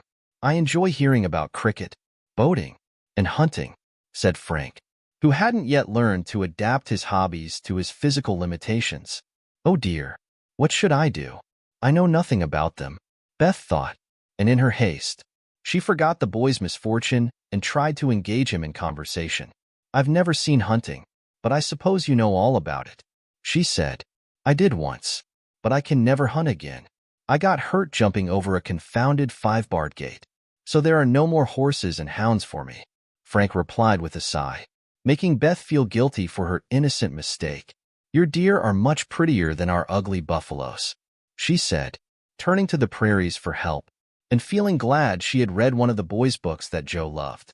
Buffaloes turned out to be a soothing and satisfying topic, and in her eagerness to entertain another, Beth forgot herself and was completely unaware of her sister's surprise and delight at the unusual sight of Beth talking to one of the dreadful boys she had once asked protection from. "Bless her heart. She pities him, so she is good to him," Joe said, beaming at her from the croquet ground. "I always said she was a little saint," Meg added, as if there could be no further doubt of it. "I haven't heard Frank laugh so much for ever so long," Grace said to Amy as they sat discussing dolls and making tea sets from acorn cups. "My sister Beth is a very meticulous girl," Amy said, clearly delighted by Beth's success. She had meant to say fascinating, but since Grace didn't fully understand the meaning of either word, fastidious sounded better and left a good impression. An impromptu circus, a game of fox and geese, and a friendly round of croquet brought the afternoon to a close. As the sun set, the tent was taken down, the hampers were packed, the wickets were pulled up, the boats were loaded, and the entire group drifted down the river, singing loudly. Ned, feeling sentimental, sang a serenade with a melancholic refrain, "Alone, alone, oh woe, alone," when he reached the lines, "We each are young, we each have a heart.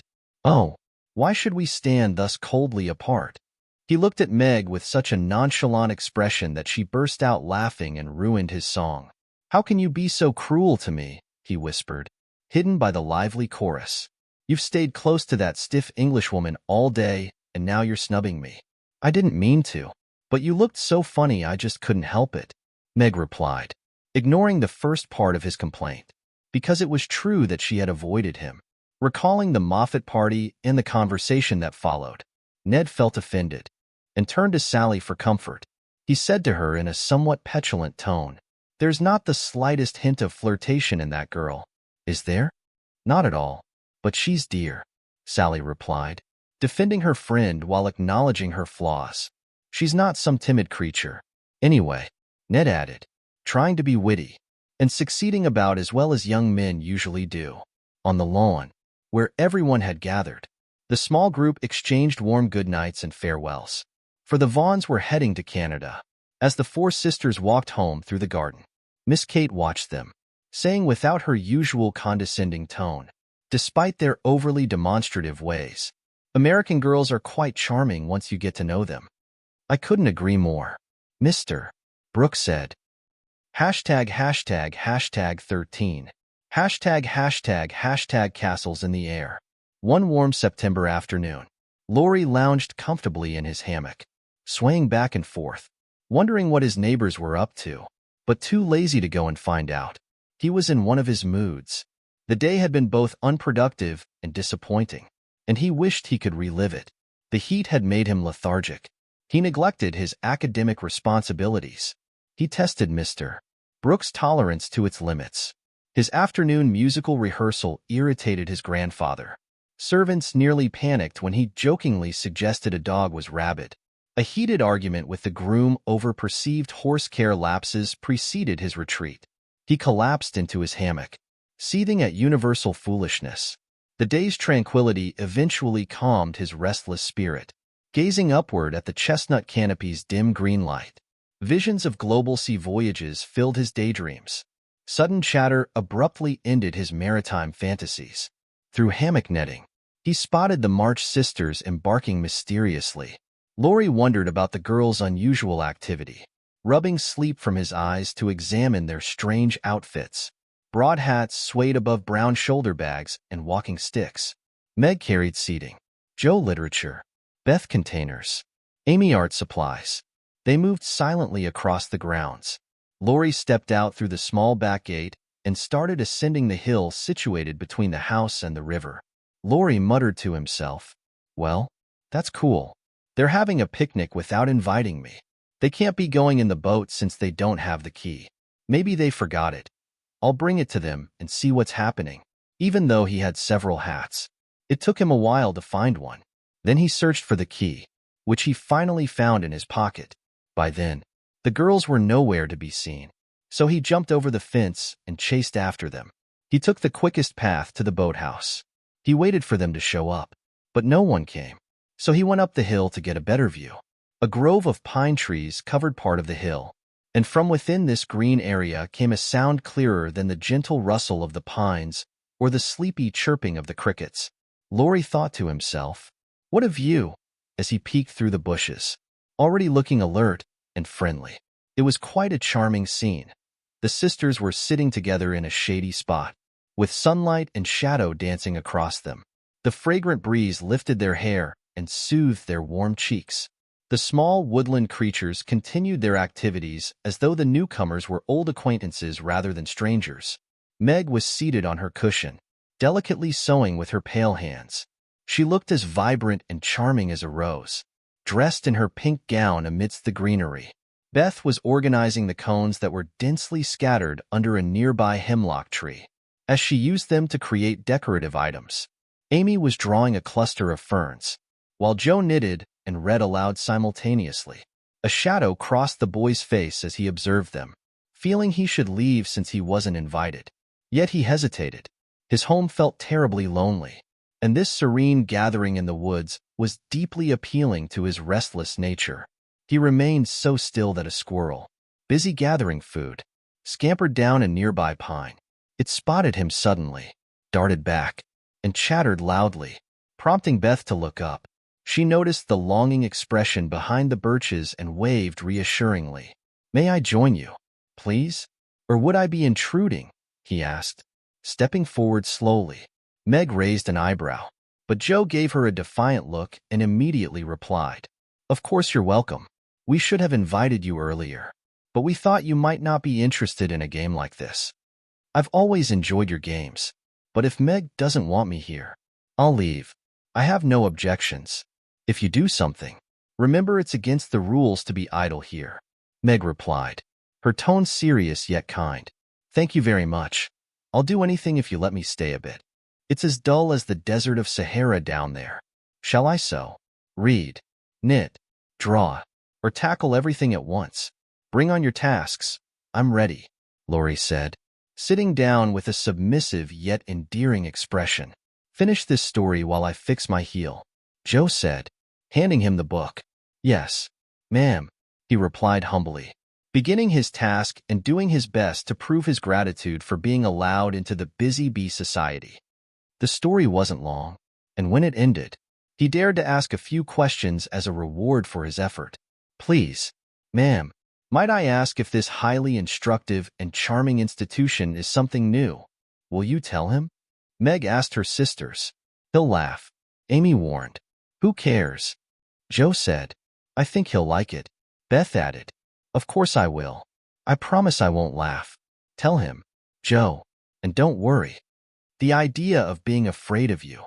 Well, you see, we used to play Pilgrim's Progress, and we have been taking it seriously ever since, all winter and summer." "Yes, I know," said Laurie, nodding thoughtfully. "Who told you?" demanded Joe.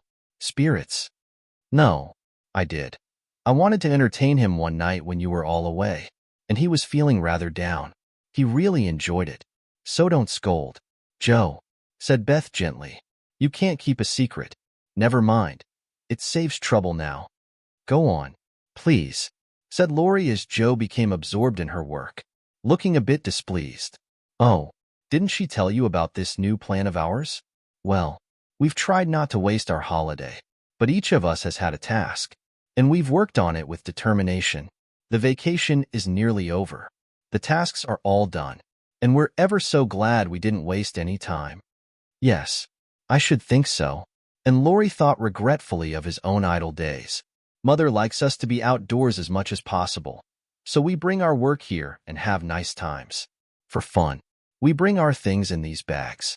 Wear the old hats, use poles to climb the hill, and play pilgrims, as we used to do years ago. We call this hill the Delectable Mountain because from here we can see far away and glimpse the country where we hope to live someday.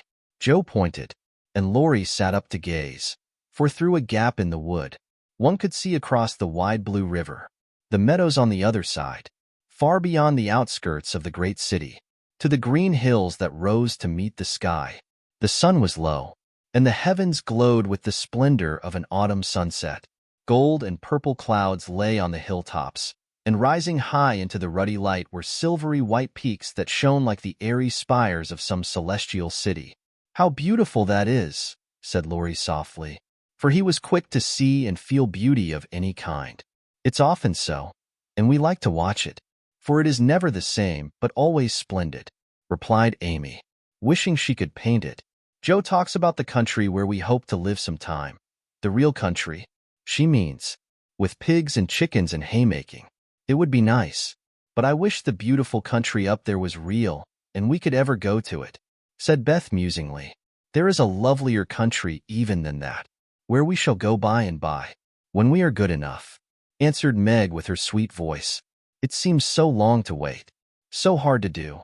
I want to fly away at once, as those swallows fly, and go in at that splendid gate. You'll get there, Beth, sooner or later. There's no escaping it," Joe said. "I'm the one who will have to fight and work, climb and wait, and maybe never make it in the end. You'll have me for company, if that's any comfort," Beth replied. "I'll have to do a lot of traveling before I even come near your celestial city. If I arrive late, will you put in a good word for me, Joe? Will you?" Something in Laurie's face worried Beth, but she spoke cheerfully, her calm eyes fixed on the drifting clouds. "If people truly want to go and try with all their might all their lives, I think they'll get in. I don't believe there are locks on that door or guards at the gate. I always picture it like the picture, where the shining ones stretch out their hands to welcome Christian as he comes up from the river. Wouldn't it be fun if all the castles in the air we build could come true, and we could live in them?" Joe said after a moment. "I've made so many. It would be hard to choose just one," Laurie said, lying back and tossing pine cones at the squirrel that had betrayed him. "You'd have to pick your favorite." "What is it?" Meg asked. "If I tell mine, will you tell yours?" "Yes. If the girls will too, we will. After I've explored as much of the world as I desire, I would like to settle in Germany, surrounded by as much music as I please. I aim to become a famous musician myself, with everyone eager to hear me perform, free from any worries about money or business, simply enjoying life and pursuing my passions. That's my favorite castle. What's yours, Meg?" Margaret seemed to struggle a bit in sharing her vision, fanning her hand in front of her face as if swatting away invisible insects, while she replied slowly, "I would love a beautiful home, filled with all kinds of luxurious things, delicious food, stunning clothes, elegant furniture, charming people, and plenty of money. I would be the mistress of the house, managing it as I see fit, with many servants at my disposal, so I never have to lift a finger. How I would relish it, for I wouldn't be idle. I would do good deeds, and make everyone adore me dearly." "Wouldn't you have a master for your imaginary castle?" Laurie asked with a hint of mischief. "I did mention charming people, you know," Meg replied, carefully tying her shoe as she spoke, hiding her face to avoid anyone seeing her expression. "Why not say you'd have a splendid, wise, and kind husband, along with some adorable, well-behaved children? You know your castle wouldn't be complete without them," Joe remarked bluntly. She had no romantic notions as of yet, and she even ridiculed the idea of romance, except when it appeared in books. "If it were up to you, your room would be filled with nothing but horses, inkwells, and novels," Meg replied crossly. "Oh, wouldn't it though? I would have a stable of Arabian horses, a library full of books, and a magical inkwell that would make my writing as renowned as Laurie's music. I want to do something extraordinary before I settle into my life. Something heroic or remarkable that people will remember even after I'm gone. I'm not sure what it is yet, but I'm keeping an eye out for it, and I plan to surprise you all someday. I think I'll write books and become wealthy and famous. That would be perfect for me. So, that's my cherished dream. My greatest happiness is staying safely at home with father and mother, helping to care for the family. Beth said, content and at peace. Don't you ever desire something more? Laurie asked. Since I've had my small piano, I am completely content. I only hope that we can all remain healthy and stay together. Nothing more. I have many wishes, but my dearest is to become an artist. Go to Rome, create beautiful paintings, and become the greatest artist in the world. Amy said humbly, we're quite an ambitious group, aren't we? Everyone except Beth aspires to fame and fortune. And stunning in every way. I wonder if any of us will ever have our wishes granted, Laurie said, chewing on a blade of grass like a thoughtful calf. I have the key to my daydreams, but unlocking them is another matter. Joe said mysteriously, I have the key to mine, but I'm not allowed to try it. Hang college, Laurie muttered with a sigh.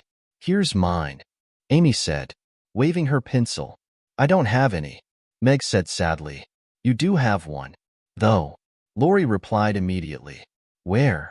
It's in your face. That's nonsense. It doesn't help, Meg said. Wait and see if it doesn't bring you something worthwhile, Laurie replied, laughing at a charming little secret he thought he knew. Meg blushed behind the break, but asked no questions, gazing across the river with the same hopeful look Mr. Brooke had when telling the story of the night. If we're all alive in 10 years, let's meet and see how many wishes we've fulfilled, or how much closer we are by then, Joe said, always ready with a plan. Goodness, I'll be 27, Meg exclaimed, feeling grown up already at 17. You and I will be 26. Teddy, Beth will be 24. Amy is 22. What an impressive gathering, Joe exclaimed. I hope I'll have accomplished something worth being proud of by then, but I'm such a lazy person. I'm afraid I'll end up procrastinating, Joe admitted. You need a motive, Mother says, and once you find it, she's sure you'll excel. Joe added, Is that so?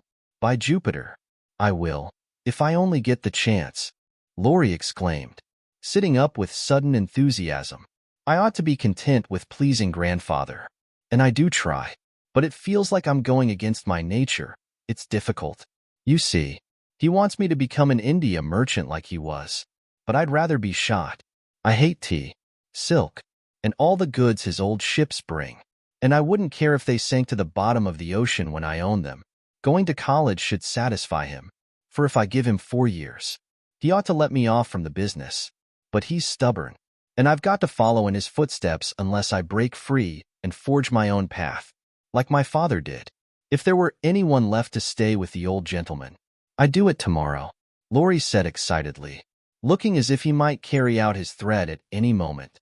He was growing up very fast, and despite his laid-back ways, he had a young man's resentment of being controlled, a young man's restless desire to explore the world on his own terms.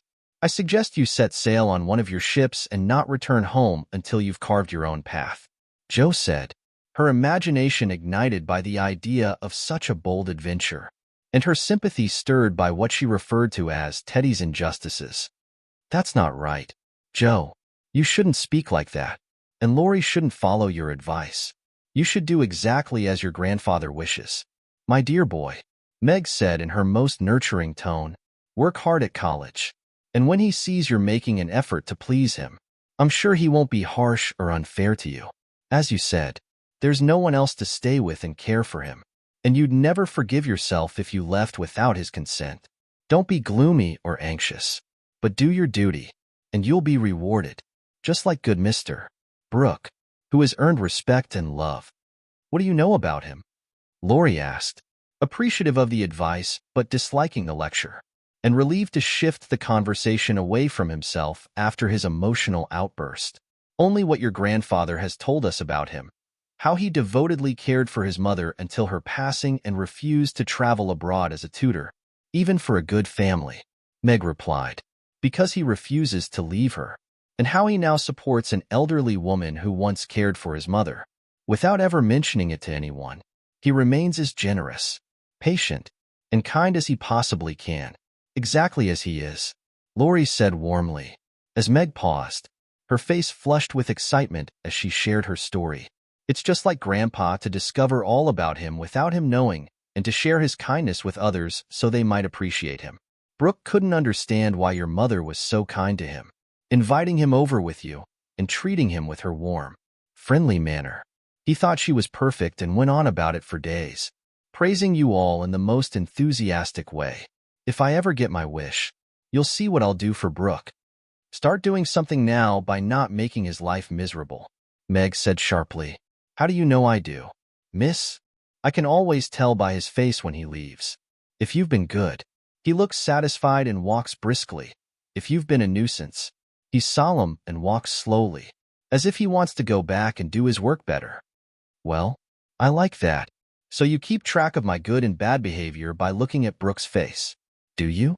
I see him bow and smile as he passes your window. But I had no idea you'd set up a telegraph, Jo said. Her curiosity piqued. We haven't. Don't be upset, Meg replied quickly, her voice tinged with worry. No, please don't tell him I said anything. It was just to show that I care about how you're doing. What I'm saying here is in confidence. You understand, Meg added, her tone urgent and anxious, fearing the consequences of her careless words. I don't go around spreading tales, Laurie said with a defensive air, adopting the high and mighty look that Jo often teased him about. Though if Brooke is going to act like a thermometer, I suppose I need to make sure the weather is fair for him to report. Please don't take offense, Meg pleaded, her voice softening. I didn't mean to lecture or gossip or act foolishly. I only thought Jo was encouraging you in a way that might lead to regret later. You've always been so kind to us, and we feel like you're part of the family, so we speak our minds openly. Forgive me, I meant it kindly. Meg extended her hand in a gesture that was both affectionate and hesitant. Feeling a pang of guilt for his momentary irritation, Laurie squeezed her hand warmly and admitted, I'm the one who should be forgiven. I've been cross and out of sorts all day. I appreciate it when you point out my faults and treat me like a brother. So don't mind if I'm grumpy sometimes. Thank you all the same. Determined to show that he wasn't offended, Laurie offered a sincere smile. He went out of his way to be as charming as he could, winding cotton for Meg, reciting poetry to entertain Jo, shaking down cones for Beth, and assisting Amy with her ferns. This proved him to be a worthy member of the Busy Bee Society. In the middle of a lively discussion about the domestic habits of turtles, one of which had wandered up from the river, the faint sound of a bell signaled that Hannah had put the tea to draw, and they would just have time to get home for supper. May I come again? Laurie asked. Yes, if you behave well and love your book, as the boys in the primer are advised to do, Meg replied with a smile. I'll try, Laurie said. Then you may come, and I'll teach you to knit like the Scotchmen do. There's a demand for socks right now, Jo added, waving hers like a big blue worsted banner as they parted at the gate. That night, as Beth played for Mr. Lawrence in the twilight, Laurie stood in the shadow of the curtain, listening to the little David, whose simple music always soothed his moody spirit. He watched the old man, who sat with his gray head in his hand, lost in tender thoughts of the dead child he had loved so much. Remembering the conversation from the afternoon, the boy thought to himself, with a cheerful determination to make the sacrifice. She said, I will give up my castle in the air and stay with the dear old gentleman while he needs me, for I am all he has. 14. Secrets. Jo was deeply engrossed in her work in the attic, for the October days had begun to grow cool, and the afternoons were short, for 2 or 3 hours. The sun shone warmly through the high window, illuminating Jo as she sat on the old sofa, writing diligently with her papers spread out on a trunk in front of her. Above her, the family rat, Scrabble, strolled along the beams, accompanied by his eldest son, a handsome young rat who seemed very proud of his whiskers. completely absorbed in her task. Jo wrote until the last page was filled. With a flourish, she signed her name, tossed down her pen, and exclaimed, "There. I've done my best. If this isn't good enough, I'll have to wait until I can do better." Leaning back on the sofa, she carefully read through the manuscript, adding dashes here and there and inserting many exclamation points that resembled small balloons. Then she tied it up with a neat red ribbon and sat for a moment, gazing at it with a serious and thoughtful expression, which clearly reflected how deeply invested she had been in her work. Jo's workspace up here was a vintage tin container mounted on the wall. She stored her papers and a couple of books inside it, safe from Scrabble, being similarly inclined towards literature. Scrabble enjoyed creating a revolving library by munching on the pages of any books left unattended. Jo retrieved another manuscript from this container, tucked both into her pocket, and slipped downstairs silently, leaving her friends to chew on her pens and sample her ink. She dressed in her hat and jacket with as much quiet as she could manage. She went to the back window, climbed out onto the low porch roof, lowered herself to the grassy slope, and took a detour to reach the road. Upon arriving, she gathered herself, flagged down a passing omnibus, and rode off to town with a cheerful yet enigmatic smile. Had anyone been observing her, they would have found her actions quite strange. After stepping off the omnibus, she hurried quickly until she found a specific address on a bustling street. It wasn't easy to locate. She entered the doorway, glanced up the grimy stairs, stood still for a moment, then abruptly hurried back out onto the street and walked away just as swiftly as she had arrived. She repeated this maneuver several times, much to the entertainment of a young man with dark eyes who was lounging in the window of a building across the street. When she returned for the third time, Jo gave herself a shake, pulled her hat down over her eyes, and walked up the stairs, looking as though she were about to have all her teeth extracted. There was a dentist's sign, among others, adorning the entrance, and after staring for a moment at the pair of artificial jaws that slowly opened and closed to attract attention to a fine set of teeth, the young man put on his coat, took his hat, and went down to position himself in the doorway opposite, saying with a smile and a shiver, "It's like her to come alone, but if she has a hard time, she'll need someone to help her home." In 10 minutes, Jo came running down the stairs with a very red face, looking like someone who had just endured some kind of ordeal. When she saw the young man, she looked far from pleased and passed him with just a nod. But he followed, asking with a sympathetic tone, "Did you have a bad time?" "Not very," she replied. "You got through quickly." "Yes. Thank goodness." "Why did you go alone?" "I didn't want anyone to know." "You're the strangest person I've ever met. How many did you have outside?" Jo looked at her friend as if she didn't understand him, then started laughing, as though greatly amused by something. "There are 2 that I want to come out, but I have to wait a week." "What are you laughing at? You're up to something mischievous." "Jo," said Laurie, looking puzzled. "So are you. What were you doing?" "Sir, up in that billiard saloon?" "Begging your pardon, ma'am. It wasn't a billiard saloon, but a gymnasium, and I was taking a fencing lesson." "I'm glad of that." "Why?" "You can teach me, and then when we play Hamlet, you can be Laertes, and we'll make the fencing scene unforgettable." Laurie burst out with a hearty laugh, which made several passers-by smile despite themselves. "I'll teach you whether we play Hamlet or not.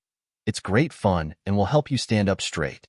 "But I don't think that was your only reason for saying, 'I'm glad' in that decisive way, was it?" "Now?" "No. I was glad you weren't in the saloon because I hope you never go to such places." "Do you?" "Not often." "I wish you wouldn't. It's harmless." "Jo, I have billiards at home, but it's no fun unless you have good players. So, since I enjoy it, I come over from time to time and play a game with Ned Moffat or some of the other guys." "Oh dear. I'm so sorry. You'll grow to like it more and more. Waste time and money, and turn out like those dreadful boys. I had hoped you'd stay respectable and be a source of pride for your friends," said Jo, shaking her head. "Can't a fellow enjoy a bit of harmless fun every now and then without losing his respectability?" Laurie asked, looking a bit annoyed. "It depends on how and where he does it." I don't approve of Ned and his crowd, and I wish you'd steer clear of them. Mother won't let us invite him to our house, even though he wants to come. If you start acting like him, she won't want us to spend time together like we do now, won't she? Lori asked nervously. No, she can't stand fashionable young men. She'd rather lock us all up in boxes than have us associate with people like that. Well, she doesn't need to worry about that just yet. I'm not a fashionable person, and I don't plan to be, but I do enjoy harmless fun every once in a while. Don't you? Of course. No one minds that. Go ahead and have your fun, but don't go overboard, or it'll ruin all the good times we have. I'll be as good as gold. I can't stand saints. Just be simple and honest. A decent young man like you, and we'll never abandon you. I wouldn't know what to do if you behaved like Mr. King's son. He had plenty of money, but he didn't know how to spend it. Got drunk, gambled, ran away, forged his father's name, I believe, and was utterly dreadful. You think I'm likely to do the same? Much obliged. No, I don't. Oh, dear. No. But I hear people talking about money being such a temptation, and I sometimes wish you were poor. Then I wouldn't worry. Do you worry about me, Joe? A little. When you look moody or discontented, as you sometimes do, for you've got such a strong will. If you ever go wrong, I'm afraid it would be hard to stop you. Lori walked in silence for a few minutes, and Joe watched him, wishing she had kept quiet, for his eyes looked angry, though his lips still smiled as if at her warnings. Are you going to lecture me all the way home? He asked presently. Of course not. Why? Because if you are, I'll take a bus, but if you're not, I'd like to walk with you and tell you something very interesting. I won't preach anymore, and I'd love to hear the news. Very well. Then, come on. It's a secret, and if I tell you, you must tell me yours. I don't have any, Joe began, but then stopped abruptly, remembering she actually did. You know you do. You can't keep it hidden. So come on and confess, or I won't tell. Lori urged. Is your secret a nice one? Oh, isn't it? It's all about people you know and such fun. You ought to hear it. I've been dying to share it for so long. Come on, you start. Joe replied. You won't say anything about it at home, will you? Not a word. Lori promised. And you won't tease me in private? I never tease, Lori said with a grin. Yes, you do. You always get what you want out of people. I don't know how you do it, but you're a natural at convincing others. Thank you. Fire away, Lori encouraged. Well, I've submitted 2 stories to a newspaper man, and he'll give his answer next week. Joe whispered into Lori's ear. Hurrah for Miss March, the celebrated American author, Lori exclaimed, tossing his hat in the air and catching it again. This delighted the 2 ducks. For cats, 5 hens, and half a dozen Irish children, as they were now outside the city. Hush, it probably won't amount to anything, I suppose, but I couldn't rest until I tried. I didn't say anything about it because I didn't want anyone else to be disappointed. It won't fail. Why, Joe, your stories are like Shakespeare's works, Lori said, full of confidence. Compared to all the nonsense published daily, it's far more entertaining to see our work in print. And shouldn't we be proud of our writer? Joe's eyes lit up, for it's always satisfying to be believed in, and a friend's compliment means more than any newspaper review. Where's your secret? Play fair, Teddy, or I'll never believe you again, she said, trying to dampen the excitement that flared up at his encouraging words. I might get into trouble for telling, but I didn't promise to keep it a secret, so I will, for I can't rest until I've shared any exciting news with you. I know where Meg's glove is, he said. Is that all? Joe asked, looking disappointed, as Lori nodded and grinned mischievously.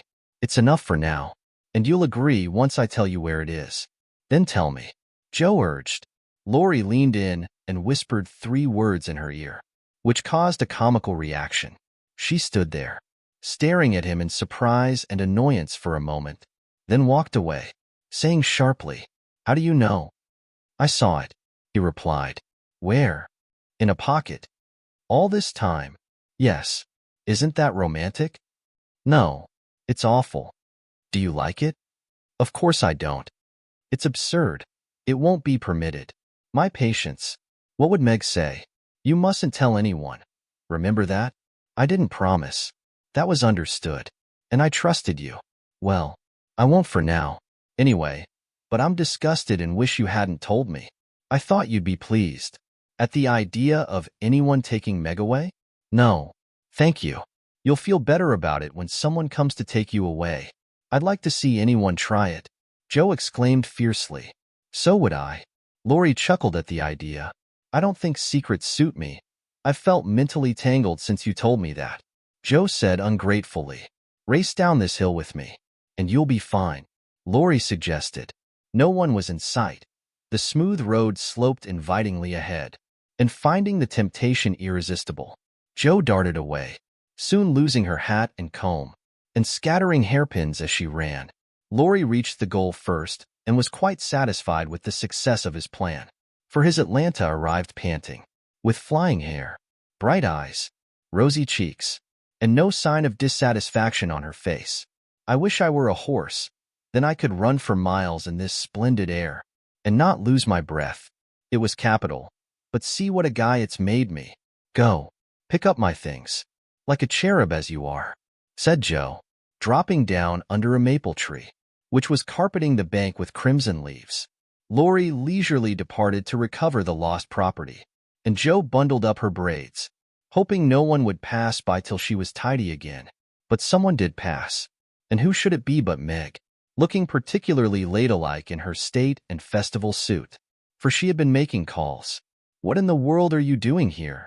She asked, regarding her disheveled sister with well-bred surprise. Getting leaves, meekly answered Joe, sorting the rosy handful she had just swept up. And hairpins, added Laurie, throwing half a dozen into Joe's lap. They grow on this road, Meg. So do combs and brown straw hats. You have been running. Joe, how could you?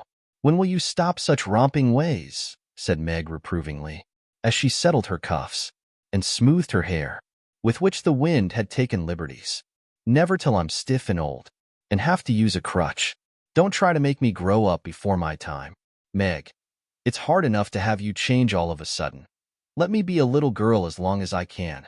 While she was speaking, Joe leaned over the leaves to conceal the trembling of her lips, for she had lately noticed that Margaret was quickly becoming a woman. Laurie's secret made her dread the separation that would inevitably come someday, and now it seemed closer than ever. He noticed the distress on her face and quickly distracted Meg by asking, Where have you been dressed up so finely? At the gardener's. And Sally told me all about Belle Moffat's wedding. It was absolutely magnificent, and they've gone to spend the winter in Paris. Just imagine how wonderful that must be. Do you envy her, Meg? Laurie asked. I'm afraid I do, she admitted. I'm glad of it, Joe muttered, tying her hat on with a forceful tug. Why? Meg asked, looking surprised. Because if you care too much about wealth, you'll never marry a poor man, Joe replied, frowning at Laurie, who silently signaled her to be cautious with her words.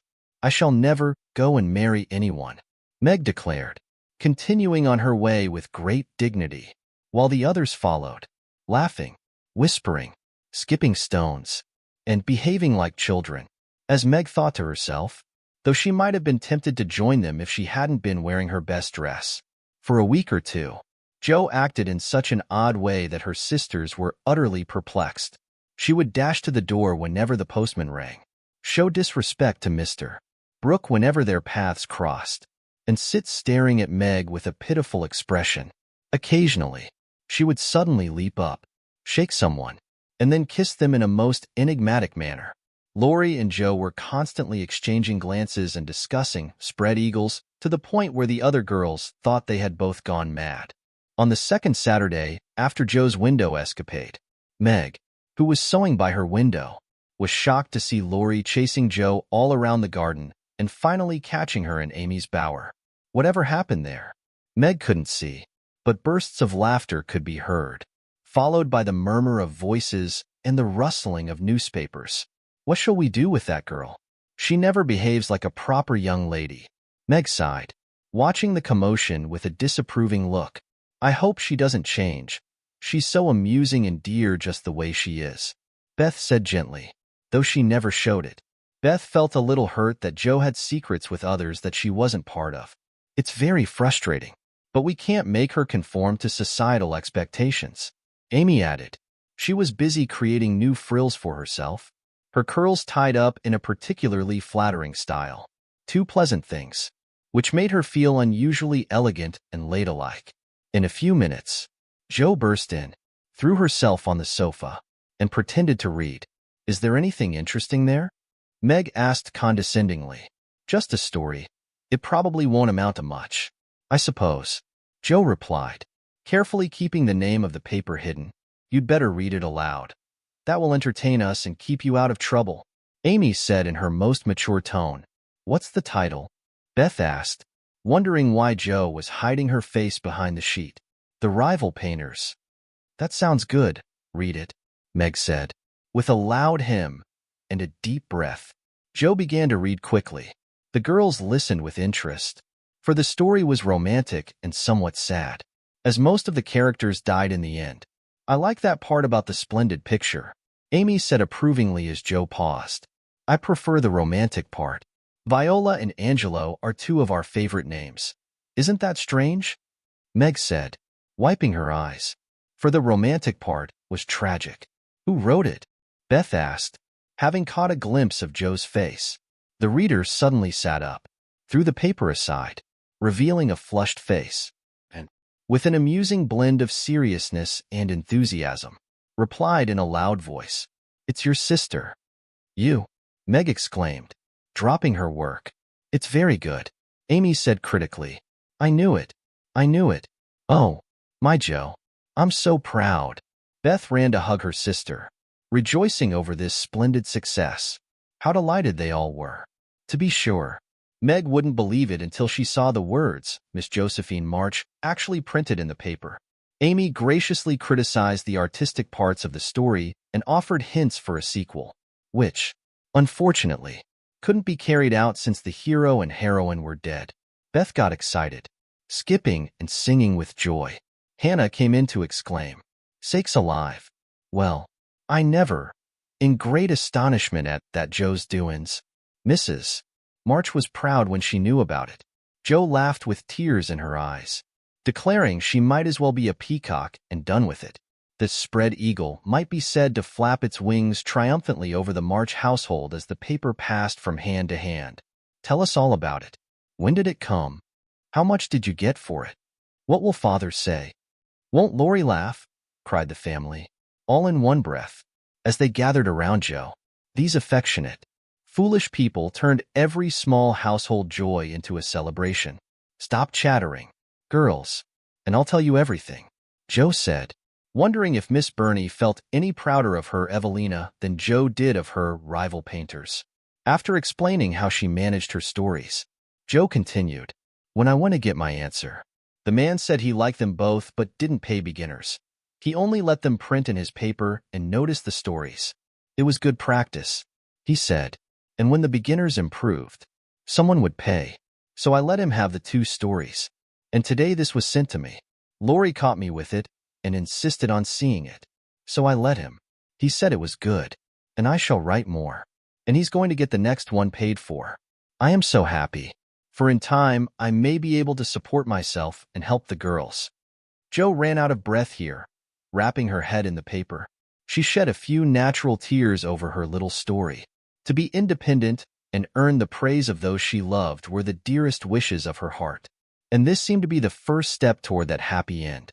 15. A telegram. 15. A telegram. November is the most unpleasant month of the entire year, Margaret said, standing by the window on a dreary afternoon, gazing out at the frosty garden. That's why I was born in it, Joe remarked thoughtfully, unaware of the smudge on her nose. If something truly enjoyable were to happen now, we might find it a charming month, Beth said, maintaining her optimistic outlook, even regarding November. I suppose you're right, but nothing pleasant ever occurs in this family, Meg said, feeling rather down. We just go through each day monotonously, without any change or much enjoyment. It feels like we're stuck in a rut. My patience. How gloomy we are. Joe exclaimed. I don't find it surprising. Poor dear. Since you see other girls having wonderful times while you're stuck in this routine year after year. Oh, how I wish I could arrange things for you like I do for my heroines. You're already lovely and kind enough. So I'd have a wealthy relative leave you an unexpected inheritance. Then you could emerge as an heiress. Disregard those who underestimated you. Travel abroad. And return home as Lady Something, surrounded by splendor and elegance. People don't receive unexpected inheritances like that anymore, she said. Nowadays, men have to earn their wealth through hard work. Women are expected to marry for money in this dreadfully unjust world, Meg said bitterly. Joe and I will make fortunes for all of you. Just wait 10 years and see. Amy, who sat in the corner creating her small clay models of birds, fruit, and faces, which Hannah referred to as mud pies, added confidently, I can't wait, and I'm afraid I don't have much faith in ink and dirt, though I appreciate your good intentions. Meg sighed, turning back to the frostbitten garden. Joe groaned and leaned both elbows on the table in a despondent attitude, but Amy continued working energetically. Meanwhile, Beth, sitting by the other window, smiled and said, Two pleasant things are about to happen. Marmee is coming down the street, and Laurie is walking through the garden as if he has something nice to share. And they both came, Mrs. March, with her usual question. Any letter from father? Girls, and Laurie, who persuaded them in his charming way. Why don't some of you come for a drive? I've been working on math until my head is spinning, and I need a brisk walk to clear my mind. It's a dull day, but the air isn't bad, and I'm going to take Brooke home, so it will be lively inside, even if it isn't outside. Come, Joe, you and Beth will go. Of course we will, Mrs. March replied with a smile. Thank you, Meg said, quickly grabbing her work basket. She had agreed with her mother that it was best for her, at least, not to ride with the young gentleman often. We'll be ready in a minute, Amy called out, hurrying off to wash her hands. Is there anything I can do for you, Madam Mother? Laurie asked, leaning affectionately over Mrs. March's chair. No, thank you, she replied, except perhaps stop by the office if you'd be so kind. Today is our day for a letter, and the postman hasn't come. Father is as regular as the sun, but there might be some delay along the way. Just then, a sharp ring interrupted her, and a moment later, Hannah entered with a letter. It's one of those dreadful telegraph things, she said, handing it over as if it might explode and cause harm. At the word telegraph, Mrs. March snatched it, read the 2 lines it contained, and fell back into her chair as pale as if the small piece of paper had shot a bullet into her heart. Laurie rushed downstairs for water while Meg and Hannah supported her, and Joe read aloud in a frightened voice. Mrs. March, your husband is very ill. Come at once. S. Hale. Blank Hospital, Washington. The room was incredibly quiet as they held their breath. The day outside grew dark in a strange way. It felt as though the entire world had shifted all at once. As the girls surrounded their mother, feeling as though all the happiness and support in their lives were about to be stripped away, Mrs. March quickly composed herself and read the message again. She stretched out her arms to her daughters and said, in a tone that stayed with them forever, I'll leave immediately, but I might be too late. Oh, my children, help me endure this. The room was filled with nothing but sobs for several minutes, mixed with fragmented words of consolation, gentle promises of support, and hopeful murmurs that faded into tears. Hannah was the first to regain her composure. She unknowingly set a good example for the others, believing that work was the cure for most sorrows. May the Lord protect that dear man. I won't waste time crying. Let's get your things ready immediately. Ma'am, she said heartfelt words as she wiped her face with her apron, gave her mistress a firm handshake with her calloused hand, and then left to work with the strength of 3 women combined. She's right. There's no time for tears now. Stay calm, girls. They attempted to remain composed. Poor dears. As their mother sat up, looking pale but steady, and set aside her grief to think and plan for them. After a while, she asked, Where is Laurie? He had stepped into the next room, feeling that their first sorrow was too private even for his friendly eyes to witness. Now, he hurried back in, exclaiming, "Here I am. Ma'am. Oh, let me do something. Send a telegram stating I will come at once. The next train departs early in the morning. I'll take that one," she instructed. "What else can I do? The horses are ready. I can go anywhere. Do anything," he said, looking eager to act. "Leave a note at Aunt March's. Joe, give me that pen and paper," she requested. Joe tore a blank section from one of her newly copied sheets and placed the table before her mother, well aware that money for the long, sorrowful journey would need to be borrowed. She felt as though she could do anything to add even a little to the sum for her father. "Now go, dear. But don't exhaust yourself by rushing at a frantic pace. There's no need for that," Mrs. March cautioned. Her warning, however, seemed to go unheeded, as just 5 minutes later, Laurie sped past the window on his swift horse. He rode with all possible haste, as though his life depended on it. "Joe, go to the rooms and tell Mrs. King that I won't be able to come. On your way, pick up these items. I'll list them out, as they'll be needed. And I must be prepared for nursing. Hospital supplies aren't always reliable. Beth, go and ask Mr. Lawrence for a couple of bottles of old wine. I'm not too proud to ask for father. He deserves the best of everything. Amy, tell Hannah to bring down the black trunk. And Meg, come and help me gather my things, for I'm feeling overwhelmed." Writing, thinking, and directing all at once could easily bewilder anyone, and Meg urged her to sit quietly in her room for a little while and let them handle things.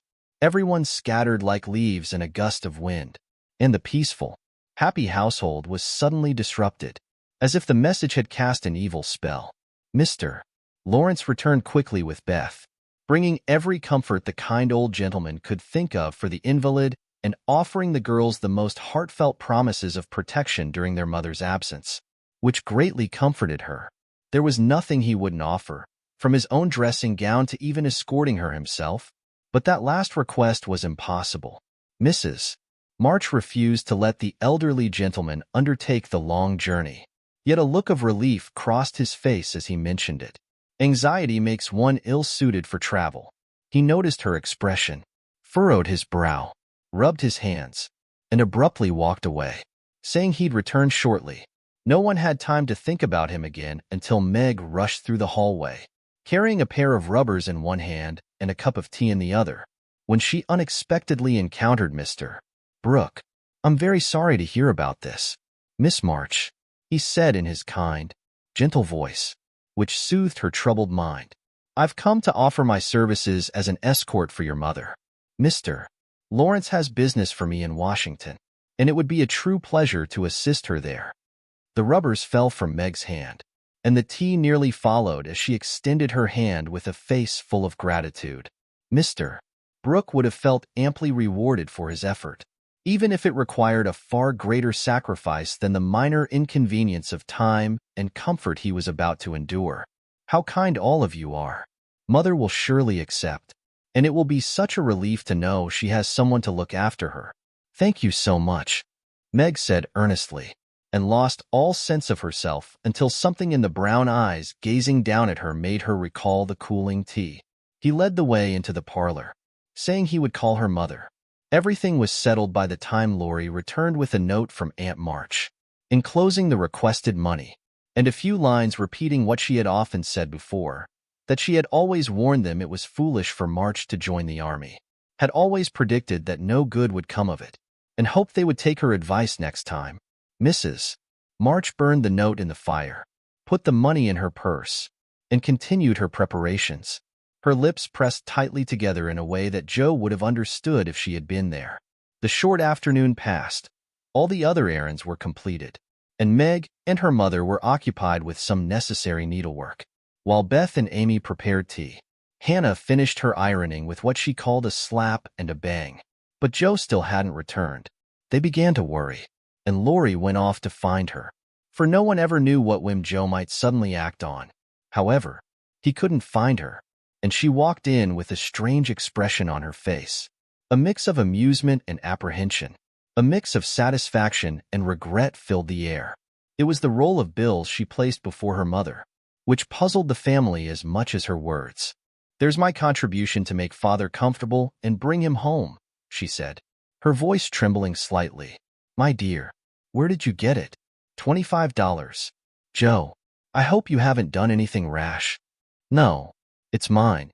Honestly, I didn't beg, borrow, or steal it. I earned it, and I don't think you'll blame me, for I only sold what was my own." As she spoke, Joe removed her bonnet, and a collective gasp filled the room. For all her long, abundant hair had been cut short. "Your hair, your beautiful hair. Oh, Joe, how could you? It was your one beauty. My dear girl, there was no need of this. She doesn't look like my Joe anymore, but I love her dearly for it." As everyone exclaimed, Beth embraced the cropped head tenderly. Joe tried to act indifferent, though it didn't fool anyone, and she said, running her hands through the short brown locks, pretending to like it, "It doesn't affect the fate of the nation, so don't wail, Beth. It will be good for my vanity. I was getting too proud of my hair. It will do my brain good to have that heavy mop gone. My head feels wonderfully light and cool." The barber mentioned that I could soon sport a curly style, which would have a youthful look, be easy to maintain, and keep in order. "I'm satisfied. So please take the money and let's have supper. Tell me all about it." "Joe, I'm not entirely satisfied, but I can't blame you, for I know how willingly you sacrificed your vanity, as you call it, for your love.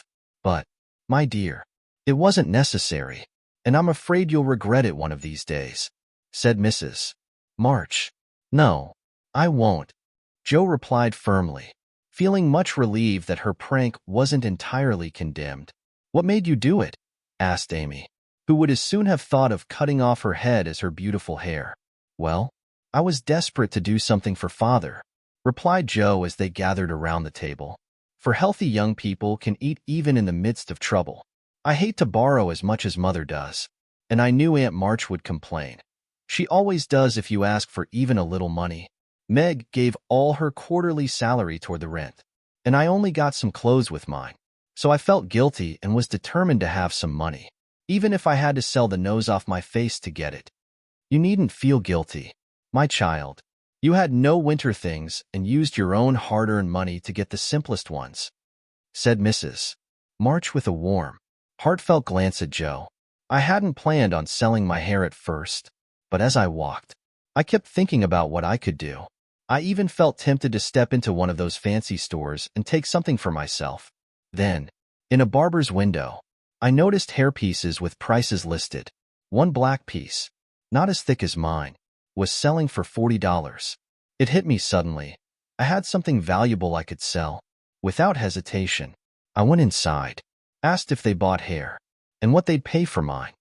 "I can't believe you were brave enough to do that," Beth remarked, her voice filled with admiration. "Oh, he was this little man who seemed more focused on keeping his hair slick than anything else. At first, he stared, probably because he wasn't used to girls just walking in and offering to sell their hair. He told me he wasn't interested in mine, said it wasn't the trendy color, and that he didn't pay much for that kind anyway. He went on about the cost being high because of the work involved. It was getting late, and I was worried that if I didn't do it right then, I might not go through with it at all. You know how I am once I decide to do something. I hate to back down, so I pleaded with him to take it and explained why I was in such a rush. It was probably foolish, I admit, but he changed his mind, for I got rather excited and told the story in my topsy-turvy way, and his wife heard and said so kindly, 'Take it, Thomas, and oblige the young lady. I'd do as much for our Jimmy any day if I had a sprig of hair worth selling.'" "Who was Jimmy?" asked Amy, who liked to have things explained as they went along. "Her son," she said, "who was in the army. How friendly such things make strangers feel, don't they?" She talked away all the time the man clipped and diverted my mind nicely. "Didn't you feel dreadfully when the first cut came?" asked Meg, with a shiver. "I took a last look at my hair while the man got his things, and that was the end of it. I never snivel over trifles like that, I will confess, though. I felt queer when I saw the dear old hair laid out on the table, and felt only the short, rough ends on my head. It almost seemed as if I'd lost an arm or a leg. The woman saw me look at it and picked out a long lock for me to keep. I'll give it to you, Marmee, just to remember past glories by. For a crop is so comfortable I don't think I shall ever have a mane again. Mrs. March folded the wavy chestnut lock and laid it away with a short gray one in her desk. She only said, "Thank you, dearie." But something in her expression made the girls shift the conversation. They spoke as cheerfully as they could about Mr.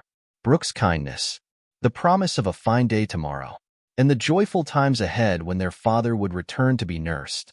No one wanted to go to bed when, at 10 o'clock, Mrs. March set aside the last completed task and said, "Come, girls." Beth went to the piano and played their father's favorite hymn. All began bravely, but broke down one by one until only Beth remained, singing with all her heart. For music had always been her sweet comfort. "Go to bed and don't talk, for we must be up early and will need all the rest we can get. Good night, my darlings," said Mrs. March as the hymn ended, for no one felt like trying another. They kissed her quietly and went to bed as silently as if the dear invalid were in the next room. Beth and Amy soon fell asleep despite the heavy sorrow, but Meg lay awake, consumed by the most serious thoughts she had ever known in her short life. Jo lay motionless, and her sister thought she was asleep until a muffled sob made her exclaim, as she touched a wet cheek, "Jo, dear, what is it? Are you crying about father?" "No, not now," she replied. "What now?" My hair," Jo lamented, desperately trying to bury her emotions in the pillow. The situation didn't strike Meg as funny at all. She comforted the distraught Jo with affectionate kisses and gentle caresses. "I'm not sorry," Jo insisted, her voice trembling. "I'd do it again tomorrow if I could. It's just the vain, selfish part of me that's crying like this. Please don't tell anyone. It's over now. I thought you were asleep, so I just let out a little private moan for my lost beauty. Why are you awake?" "I can't sleep," Meg replied. "I'm too worried. Think of something pleasant, and you'll fall asleep soon," Jo advised. "I tried, but it only made me more awake," Meg admitted. "What were you thinking about?" "Handsome faces, especially the eyes," Meg answered, smiling to herself in the dark. "What's your favorite color for eyes?" "Brown." "Sometimes, but blue eyes are lovely too," Jo said with a laugh. Meg scolded her to be quiet, but then kindly promised to curl her hair and soon drifted off to sleep, dreaming of her imaginary castle. The clock struck midnight, and the house was eerily still. A figure moved silently from bed to bed, straightening a blanket here and adjusting a pillow there. She paused to gaze lovingly at each sleeping face. She bestowed a silent kiss, her lips carrying a silent blessing. She offered heartfelt prayers, the kind only a mother can speak. When she drew back the curtain to gaze into the dismal night, the moon emerged abruptly from the clouds, shining down on her with a warm, gentle glow. It seemed to whisper softly in the stillness, "Take comfort, dear soul. Remember, there's always light beyond the clouds." 16. Letters. As the cold, gray dawn arrived, the sisters lit their lamp.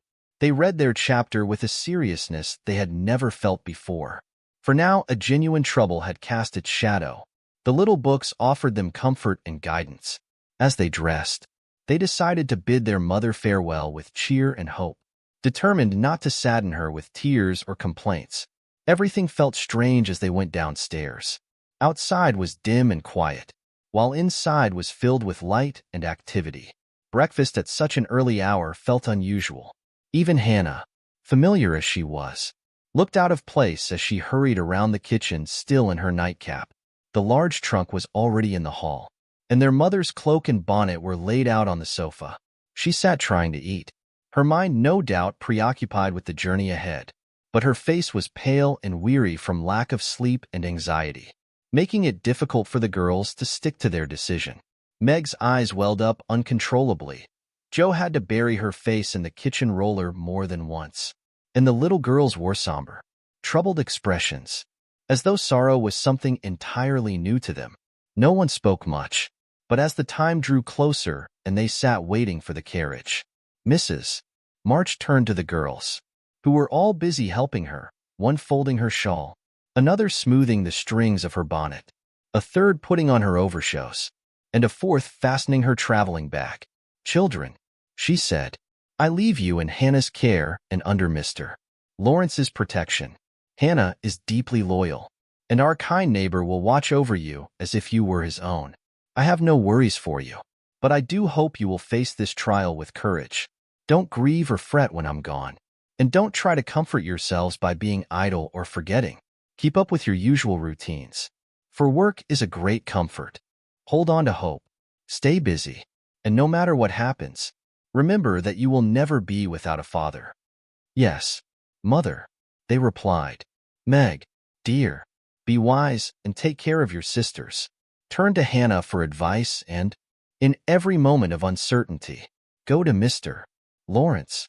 Be patient. Joe, don't lose heart or act impulsively. Write to me often and be my brave girl, ready to help and cheer us all. Beth, find comfort in your music and remain faithful to your small home duties. Amy, do all you can to help. Be obedient and stay safe and happy at home. We will. Mother, we will," they promised. The sound of an approaching carriage made them all jump and listen. This was the hardest moment, but the girls held up well. No one cried. No one ran away or wailed, though their hearts were heavy as they sent loving messages to their father, aware, as they spoke, that it might already be too late for them to reach him. They kissed their mother quietly, embraced her tenderly, and tried to wave cheerfully as she drove away. Laurie and his grandfather came to see her off. Mr. Brooks seemed so strong, sensible, and kind that the girls nicknamed him Mr. Greatheart on the spot. "Goodbye, my darlings. God bless and keep us all," Mrs. March whispered, kissing each dear face one by one before hurrying into the carriage. As she drove away, the sun came out, and looking back, she saw it shining on the group at the gate, like a favorable sign. It seemed to promise good fortune. They too noticed it and responded with smiles and waves, and as she turned the corner, the last thing she saw was the sight of four bright, cheerful faces, with old Mr. Lawrence, faithful Hannah, and devoted Laurie standing behind them like a protective escort. "How kind everyone is to us," she exclaimed, turning to see the young man's face, which reflected respectful sympathy. "I don't see how they can help it," Mr. Brooke replied with a laugh so contagious that even Mrs. March couldn't help but smile. And so, their long journey began under the auspicious signs of sunshine, smiles, and cheerful words. "I feel as if there had been an earthquake," Joe said as their neighbors returned home for breakfast, leaving them to rest and refresh themselves. "It seems as if half the house is gone," Meg added, sounding forlorn. Beth opened her mouth to say something, but could only point to the pile of neatly mended stockings on their mother's table. It was a small gesture, but it showed that even in her last hurried moments, she had thought of them and worked for their benefit. It was a little thing, but it deeply moved their hearts. Despite their brave resolutions, they all broke down and burst into tears, overcome with emotion. Hannah, in her wisdom, allowed them to express their feelings. When the storm began to subside, she stepped in to help, carrying a coffee pot. "Now, my dear girls, remember your mother's advice and don't worry. Come, let's all have a cup of coffee, get to work, and make the family proud." Coffee was a rare treat, and Hannah's thoughtfulness in preparing it that morning was evident. No one could resist her persuasive gestures or the enticing aroma coming from the coffee pot. They gathered around the table, swapped their handkerchiefs for napkins, and within 10 minutes, everything was back to normal. Hope and hard work, that's our motto. Let's see who remembers it best. I'll go to Aunt March. As usual, she'll surely lecture us, Joe said, sipping her coffee with renewed energy. I'll visit the Kings, though I'd rather stay home and take care of things here, Meg replied, regretting her tearful eyes. No need for that. Beth and I can handle the household perfectly well, Amy said confidently. Hannah will guide us, and everything will be fine when you return, Beth added, quickly fetching her mop and bucket. I think worrying can be quite interesting, Amy remarked, thoughtfully nibbling on some sugar. The girls couldn't resist their laughter, and it lifted their spirits a bit. Meg, however, shook her head at the young woman who could find comfort in a sugar bowl. The sight of the turnovers sobered Joe again, and as the two headed out for their daily chores, they cast sorrowful glances back at the window where they were used to seeing their mother's face. It was gone, but Beth had remembered the little household ritual and was there, nodding at them like a rosy-cheeked mandarin. "That's so like my Beth," Joe exclaimed, waving her hat with a grateful expression. "Goodbye, Meggie. I hope the Kings won't give you a hard time today.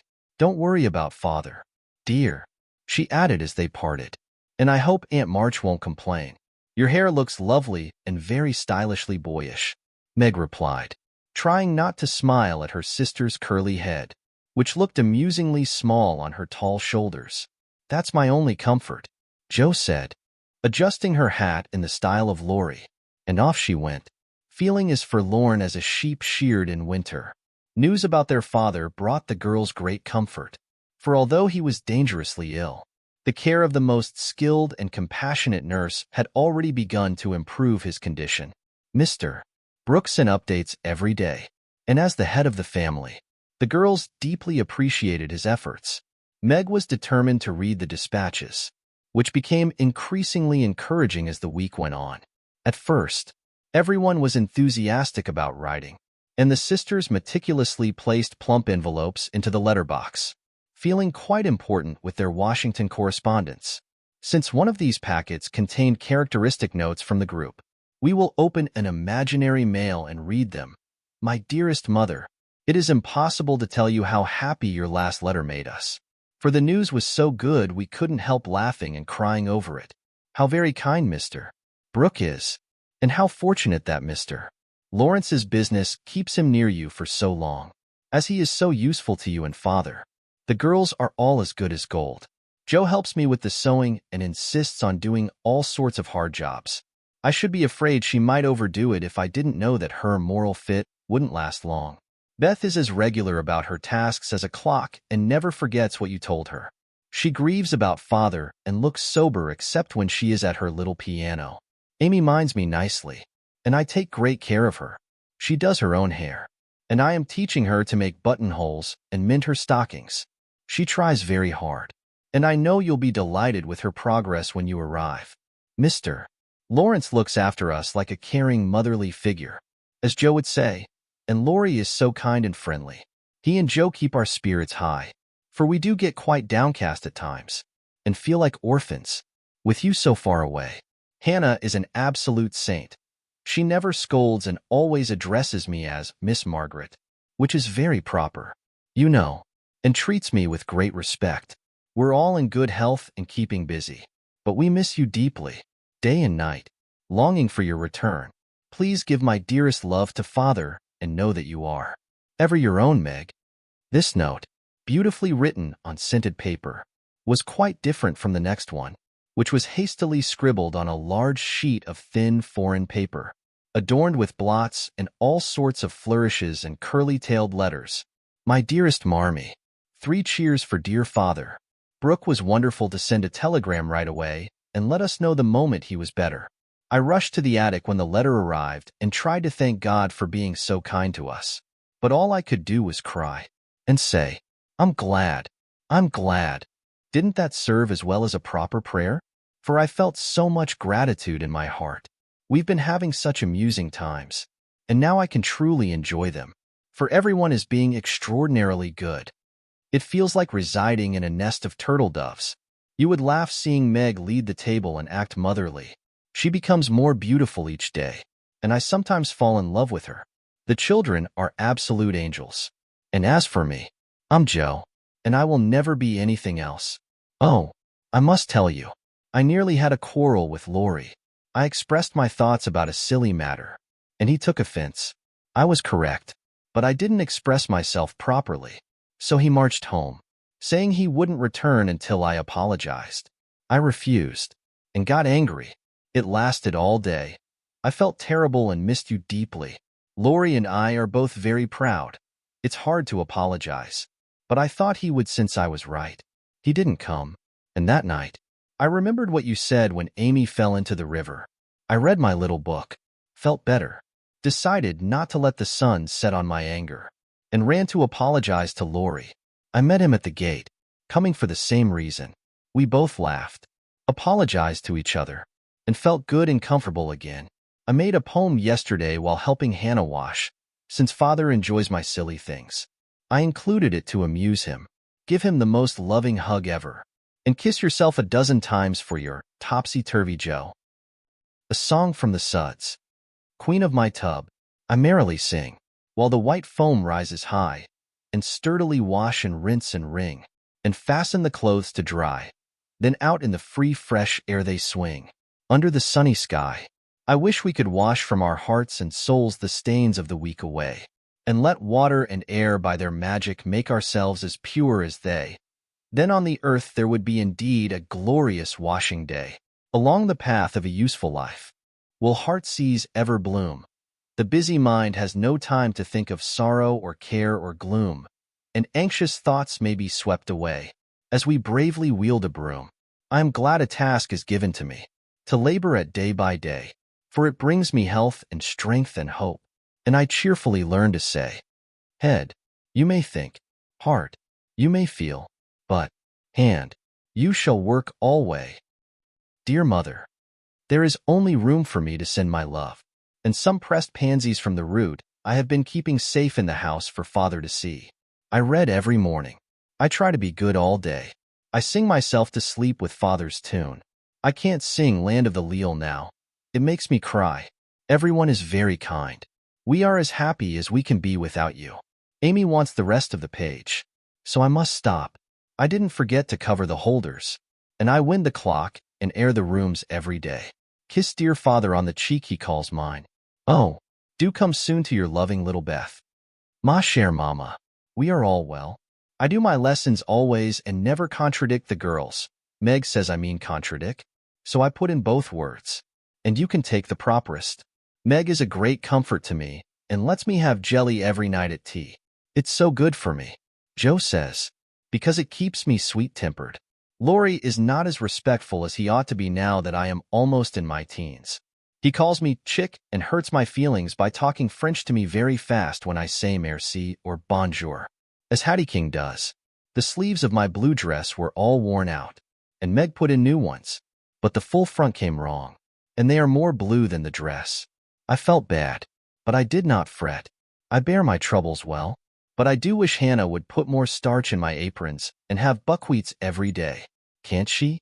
Didn't I make that interrogation point nice? Meg says my punctuation and spelling are disgraceful, and I am mortified. But dear me, I have so many things to do. I can't stop. Adieu. I send heaps of love to Papa. Your affectionate daughter, Amy Curtis March.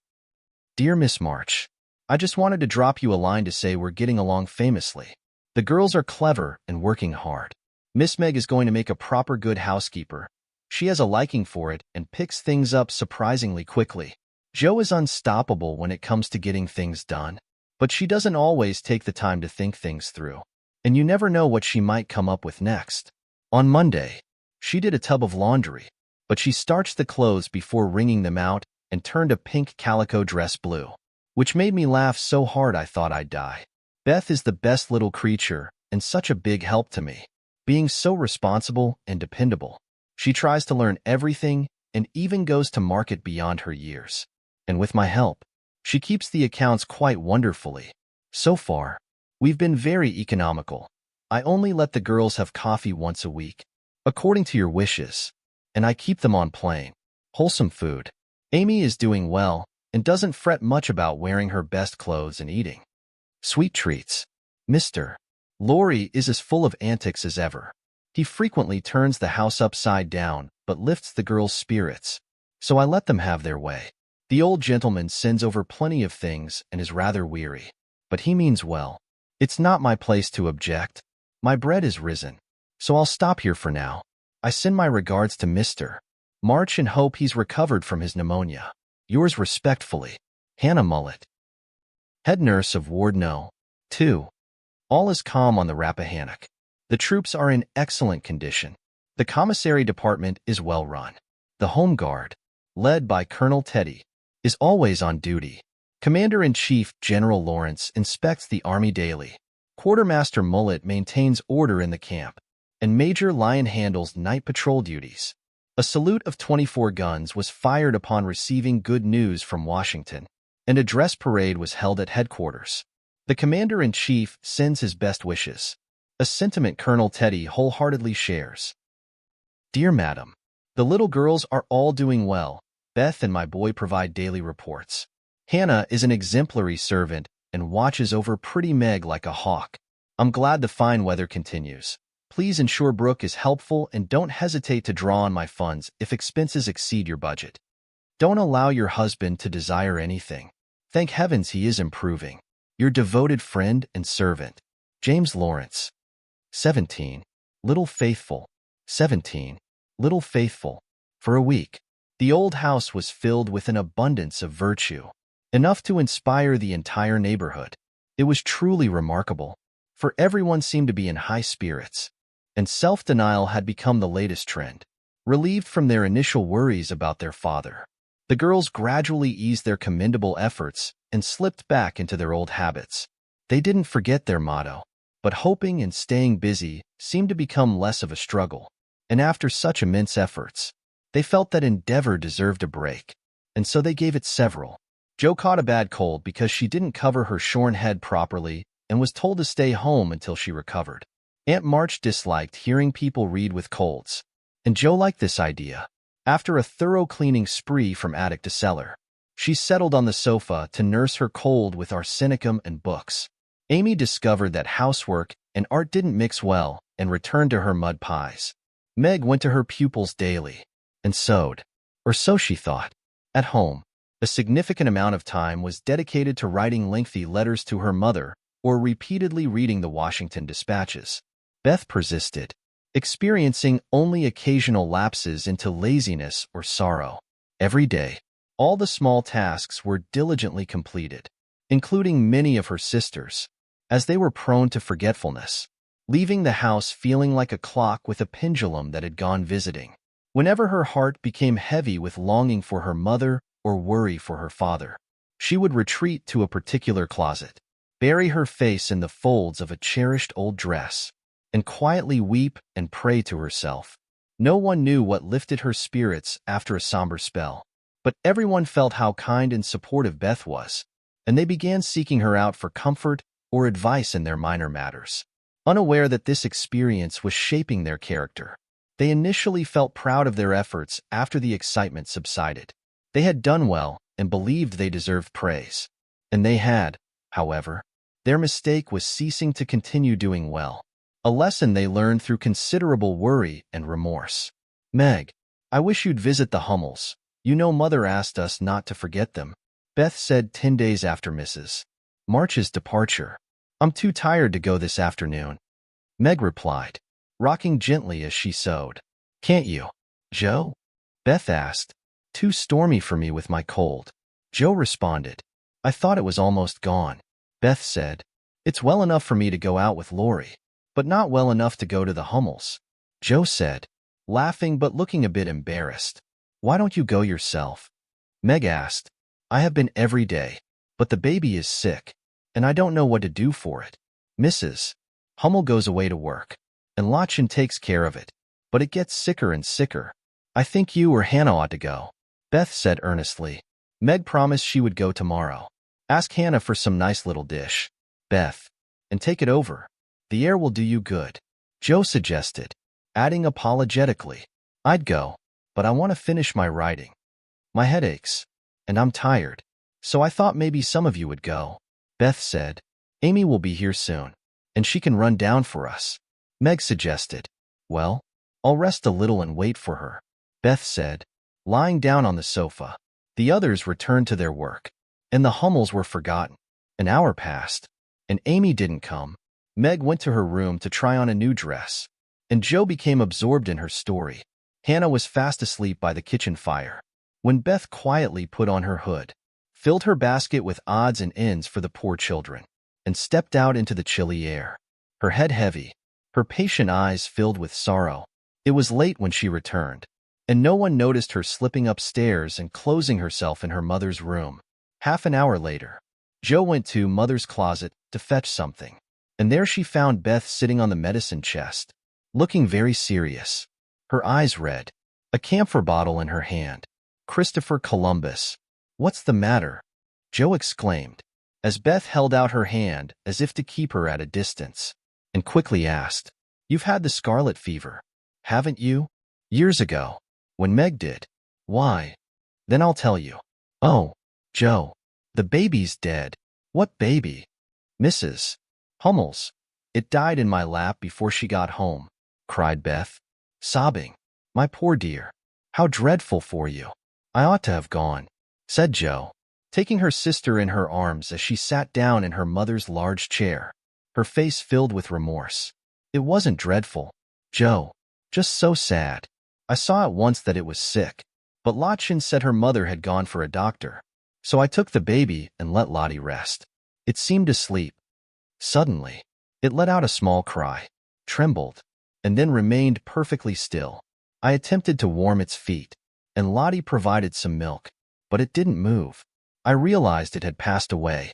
"Don't cry, dear. What happened?" "I simply sat there, gently holding it until Mrs. Hummel arrived with the doctor. He examined it and declared it had passed away, then turned his attention to Heinrich and Minna, who were suffering from sore throats. 'This is scarlet fever. Ma'am, you should have contacted me sooner,' he said." Mrs. Hummel explained that she was poor and had tried to treat the baby on her own, but now it was too late. She could only ask him to help the others and rely on charity for his payment. He then smiled and became kinder, though the situation was deeply sad. I cried alongside them until he suddenly turned to me and instructed to go home immediately and take belladonna, warning me that I would catch the fever otherwise. Jo exclaimed, "No, you won't," embracing her tightly with a look of fear. "Oh, Beth, if you were to fall ill, I could never forgive myself. What can we do?" "Don't be afraid. I think it won't be severe." I checked Mother's book and saw that it starts with a headache, sore throat, and strange feelings, which I've been experiencing. "So, I took some belladonna and feel better now," Beth said. She placed her cool hands on her warm forehead, trying to appear well. "If only Mother were here," Jo exclaimed, grabbing the book. She felt that Washington was far away.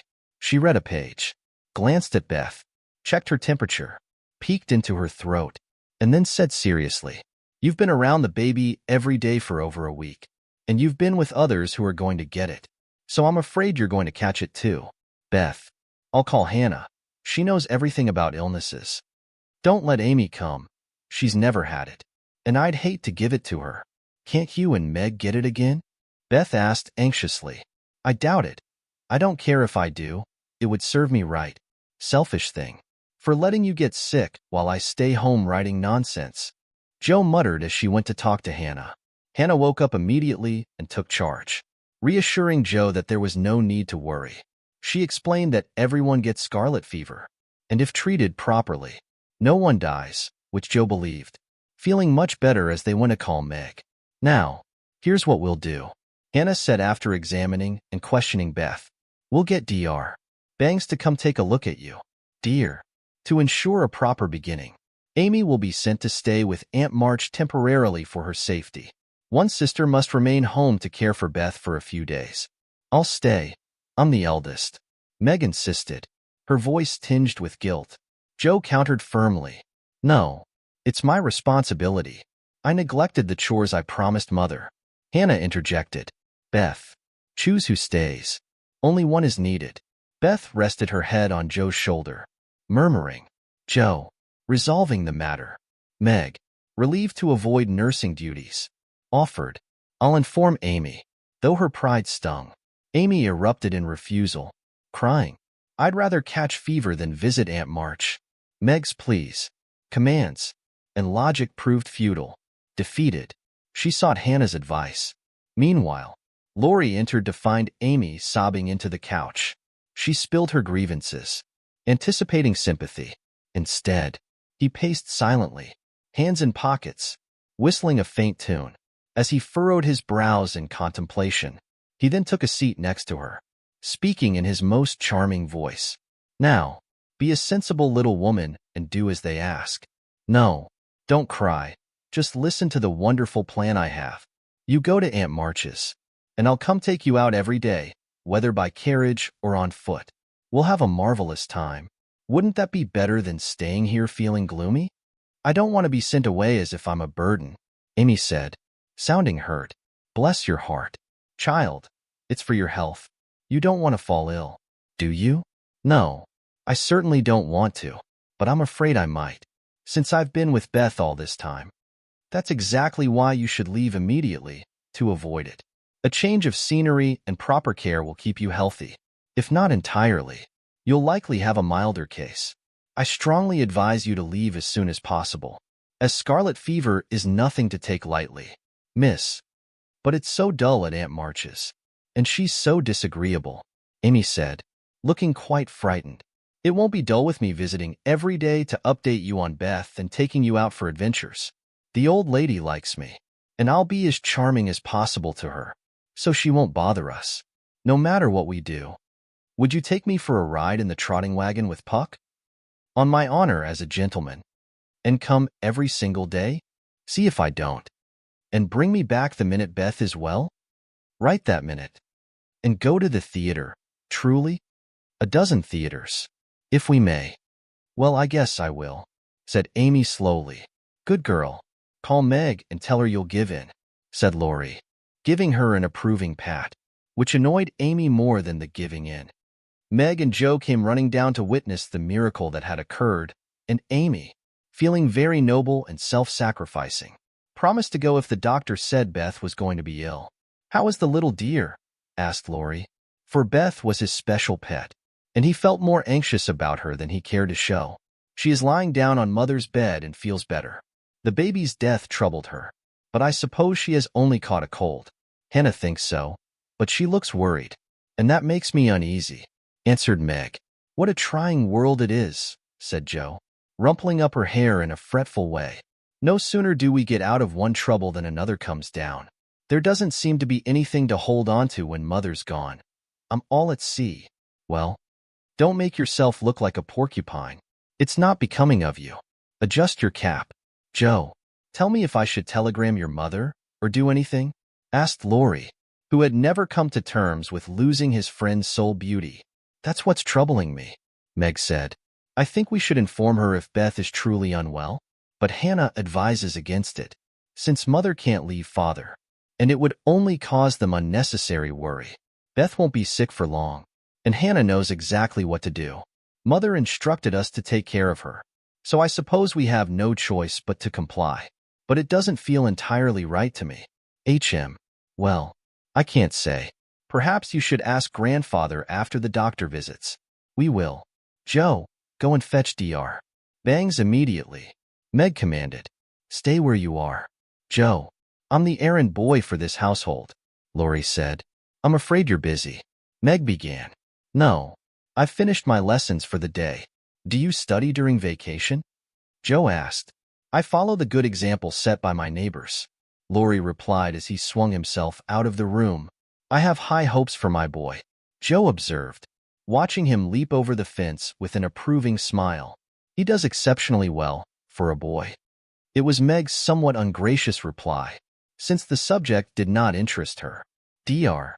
Bangs arrived, and said Beth was showing signs of the fever, but he thought she would recover quickly.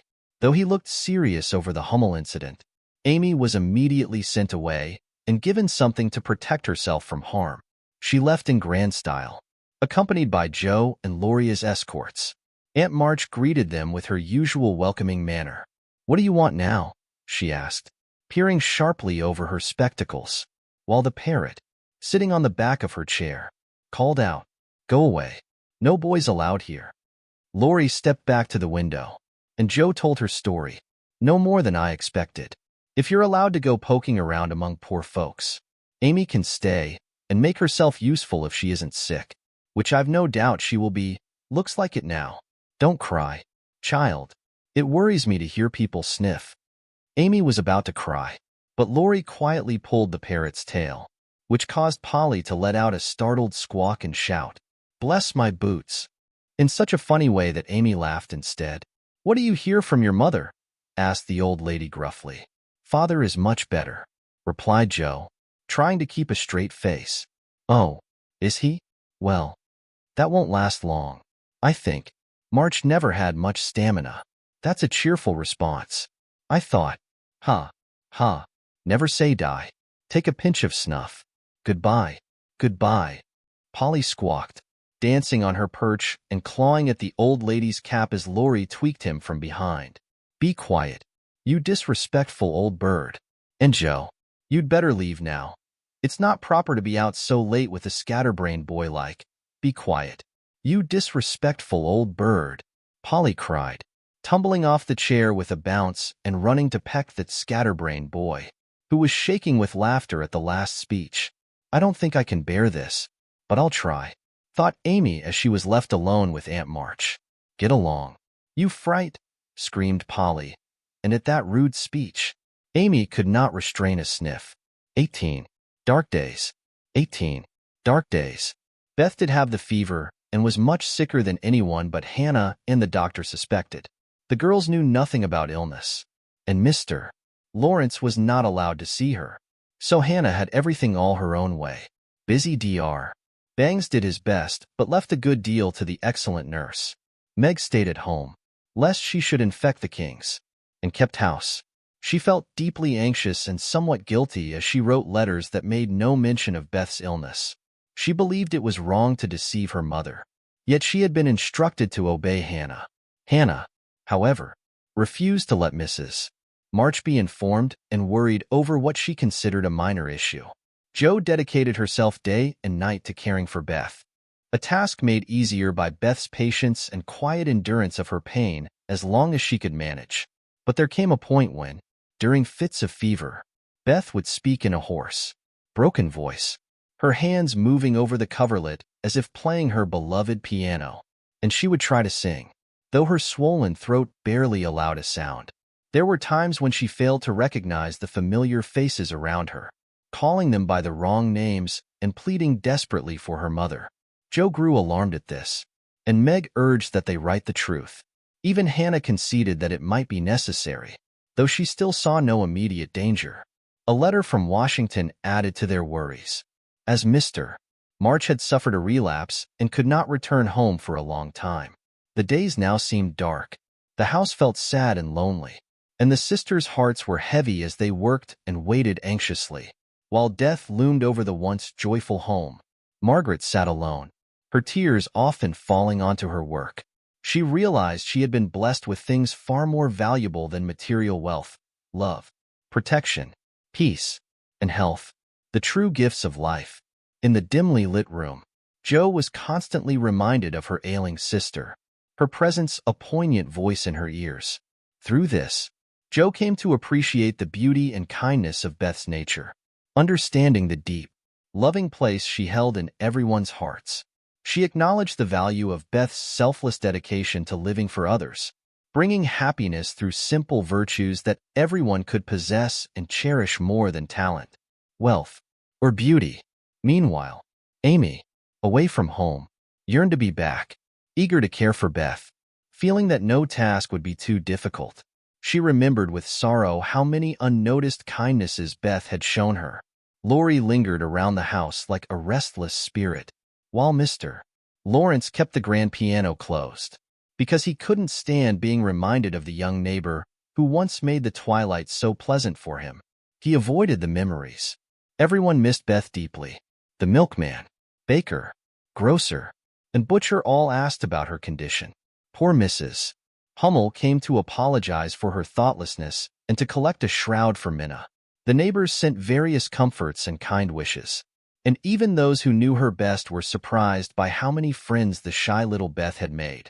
She lay in bed with old Joanna by her side. Even in her confused state, she didn't forget her lonely protégé.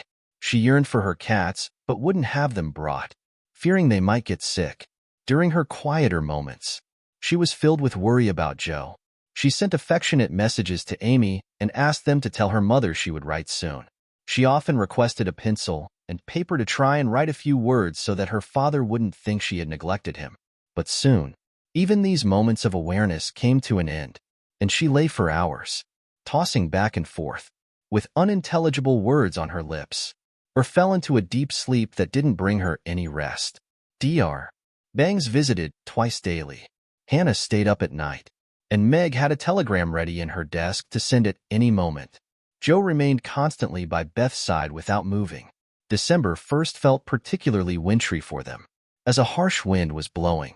Snow was falling rapidly, and the year appeared to be nearing its end. That morning, when Dr. Bangs arrived, he gazed at Beth for a long time, held her warm hand in both of his for a moment, and gently placed it back. He spoke softly to Hannah, saying, "If Mrs. March can leave her husband, it would be best to send for her." Hannah nodded silently.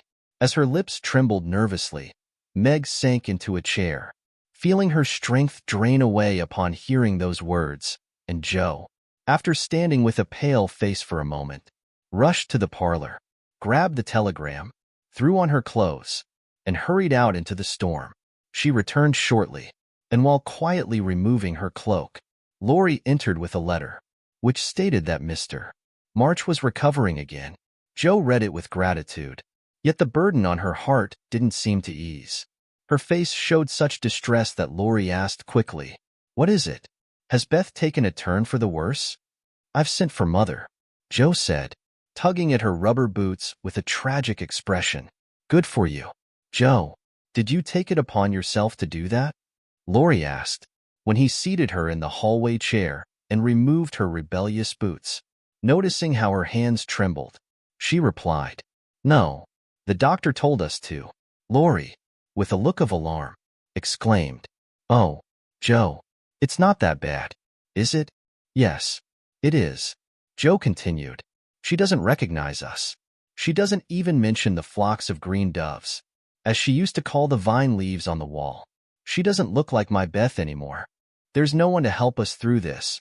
Mother and father are both gone, and God feels so distant I can't find comfort in him." As tears streamed down Joe's face, she stretched out her hand helplessly, as if searching in the dark. Lori took it in his, whispering as best he could, his voice choked with emotion, "I'm here. Hold on to me. Joe, dear." She couldn't speak, but she did hold on. The warmth of Lori's hand brought comfort to her aching heart and seemed to guide her closer to the divine support that could alone sustain her through her sorrow. Lori yearned to offer some tender, comforting words, but none came to mind. So he stood in silence, gently stroking her bowed head as her mother once did. It was the best thing he could have done, far more comforting than any eloquent words could have been, for Joe felt the unspoken compassion. In the silence, she discovered the gentle comfort that love brings to sorrow. Soon, she wiped away the tears that had brought her relief and lifted her gaze with a grateful expression. "Thank you, Teddy. I'm better now. I don't feel so alone, and I'll try to endure it if it comes. Keep hoping for the best. Joe, that will give you strength. Soon your mother will be here, and everything will be all right. I'm so glad father is better. Now Mother won't feel as bad about leaving him. Oh, me. It seems like all the troubles are piling up, and I've been burdened with the heaviest share," sighed Joe, spreading her damp handkerchief over her knees to dry. "Doesn't Meg do her part?" Lori asked, looking indignant. "Oh, yes, she tries, but she can't love Beth as I do, and she won't miss her as I will. Beth is my conscience, and I can't let her go. I can't. Joe buried her face in the wet handkerchief and wept desperately, for she had held on bravely until now, never shedding a tear. Lori wiped his eyes with his hand, but he couldn't speak until he had calmed the lump in his throat and steadied his voice. It might seem unmanly, but he couldn't help it, and for that, I am glad. Presently, as Joe's tears subsided, he said with hope in his voice, "I don't think she will die. She's so kind, and we all love her so much. I don't believe God will take her away yet. The good, kind people always leave us too soon." Joe murmured sadly, but she stopped crying, for her friend's words brought her comfort, even though her own doubts and fears lingered. Poor girl. You're exhausted. It's unlike you to be so downhearted. Just rest for a moment. I'll lift your spirits in no time. Lori hurried downstairs 2 steps at once, and Jo rested her weary head on Beth's small brown hood, which still lay on the table where Beth had left it. It seemed to hold a gentle charm, as the quiet spirit of its owner soothed Jo's heart. When Lori returned with a glass of wine, she accepted it with a smile and said bravely, "I drink to Beth's health. You're a wonderful doctor, Teddy, and such a comforting friend. How can I ever thank you?" The wine revitalized her body, just as her friend's kind words had eased her troubled mind. "I'll send you my bill later," Lori said with a warm smile. "And tonight, I'll give you something that will bring you even more warmth than any amount of wine ever could." "What is it?" Jo exclaimed.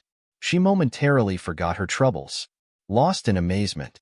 "I sent a telegram to your mother yesterday, and Brooke replied that she would come immediately, and she'll arrive tonight, and everything will be fine. Aren't you glad I did it?" Lori spoke rapidly, and in an instant, his face turned red with excitement. He had kept his plan a secret, for fear of disappointing the girls or worrying Beth. Jo turned pale, leapt from her chair, and the moment Lori finished speaking, she shocked him by flinging her arms around his neck and exclaiming with a joyful cry, "Oh, Lori! Oh, Mother! I'm so glad!" She didn't cry again, but laughed hysterically, trembling as she clung to her friend, as if dazed by the sudden news. Lori, though taken aback, responded with remarkable calmness. He gently patted her back to soothe her, and seeing her regain composure, he added a shy kiss or two, which immediately brought Jo back to her senses.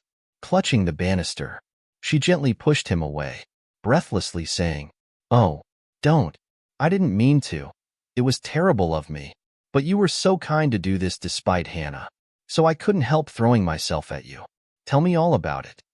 And don't give me alcohol again. It makes me behave this way." "It doesn't bother me," Lori said with a laugh, adjusting his tie. "Why, you see, I got restless, and so did Grandpa. We felt Hannah was taking her authority too far, and your mother should understand. She'd never forgive us if if something happened, you know. So I convinced Grandpa to say it was high time we took action, and I rushed to the office yesterday, since the doctor looked serious. But Hannah nearly lost her temper when I suggested sending a telegram. I can't stand being bossed around, so that made up my mind, and I did it.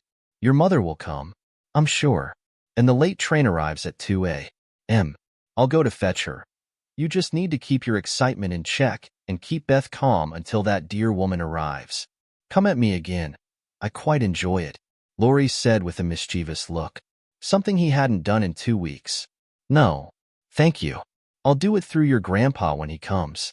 Don't tease, but go home and rest. You'll be up half the night. Bless you, Teddy. Bless you." Jo had retreated to a corner, and as soon as she finished speaking, she quickly disappeared into the kitchen. She settled on the dresser and announced to the gathered cats that she was happy. Oh, so happy, while Lori departed, thinking he had handled it quite well. "That's the most interfering chap I've ever seen, but I forgive him. I truly hope Mrs. March is coming right away," said Hannah with a sigh of relief when Jo shared the good news. Meg felt quiet joy and then pondered over the letter. While Jo tidied up the sick room, Hannah quickly made a couple of pies in case unexpected guests arrived. A refreshing breeze seemed to sweep through the house, bringing with it something brighter than sunshine. Everything appeared to sense the hopeful change. Beth's bird began to sing once more, and a nearly bloomed rose was found on Amy's bush by the window. The fires burned with unusual warmth and cheer. Whenever the girls met, their pale faces lit up with smiles as they embraced each other, whispering words of encouragement. "Mother's coming, dear. Mother's coming." Everyone rejoiced but Beth. She lay in a deep stupor, oblivious to both hope and danger. It was a heartbreaking sight. The once rosy face now so pale and empty, the once active hands now so frail and thin. Her once cheerful lips were now silent, and her former beauty had faded. Her neatly kept hair was now messy and tangled on the pillow. She lay like this all day, only stirring occasionally to whisper, "Water," with lips so dry they could barely form the word. Joe and Meg stayed by her side all day, attending to her needs, watching, waiting, hoping, and placing their trust in God and their mother. Meanwhile, the snow continued to fall, the harsh wind howled, and time moved sluggishly. Night finally arrived, and with each strike of the clock, the sisters, still seated on either side of the bed, exchanged glances with eyes that grew brighter with hope. Knowing each passing hour brought them closer to resolution. The doctor had visited earlier to say that a change, for better or worse, would likely occur around midnight. When he would return, exhausted, Hannah lay down on the sofa at the foot of the bed and soon fell asleep. Mr. Lawrence paced back and forth in the parlor, feeling that he would rather face a rebel battery than the anxious expression on Mrs. March's face as she entered. Laurie lay on the rug, pretending to rest but staring into the fire with a thoughtful gaze that made his dark eyes soft and clear. The girls would never forget that night, as they remained awake, keeping their vigil, with that terrible feeling of helplessness that grips us in such moments. If God spares Beth, I will never complain again, Meg whispered earnestly. If God spares Beth, I will try to love and serve him for the rest of my life. Joe replied with equal passion. I wish I had no heart. It hurts so much. Meg sighed after a moment of silence. If life is often this hard, I don't know how we'll get through it, her sister added, filled with despair. The clock struck 12, and both girls focused on Beth, noticing what seemed like a change in her pale face. The house was as quiet as death, with only the howling wind breaking the deep silence.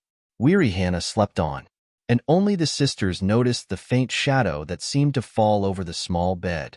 An hour passed, and the only thing that happened was Laurie quietly leaving for the station. Another hour went by, still no one came.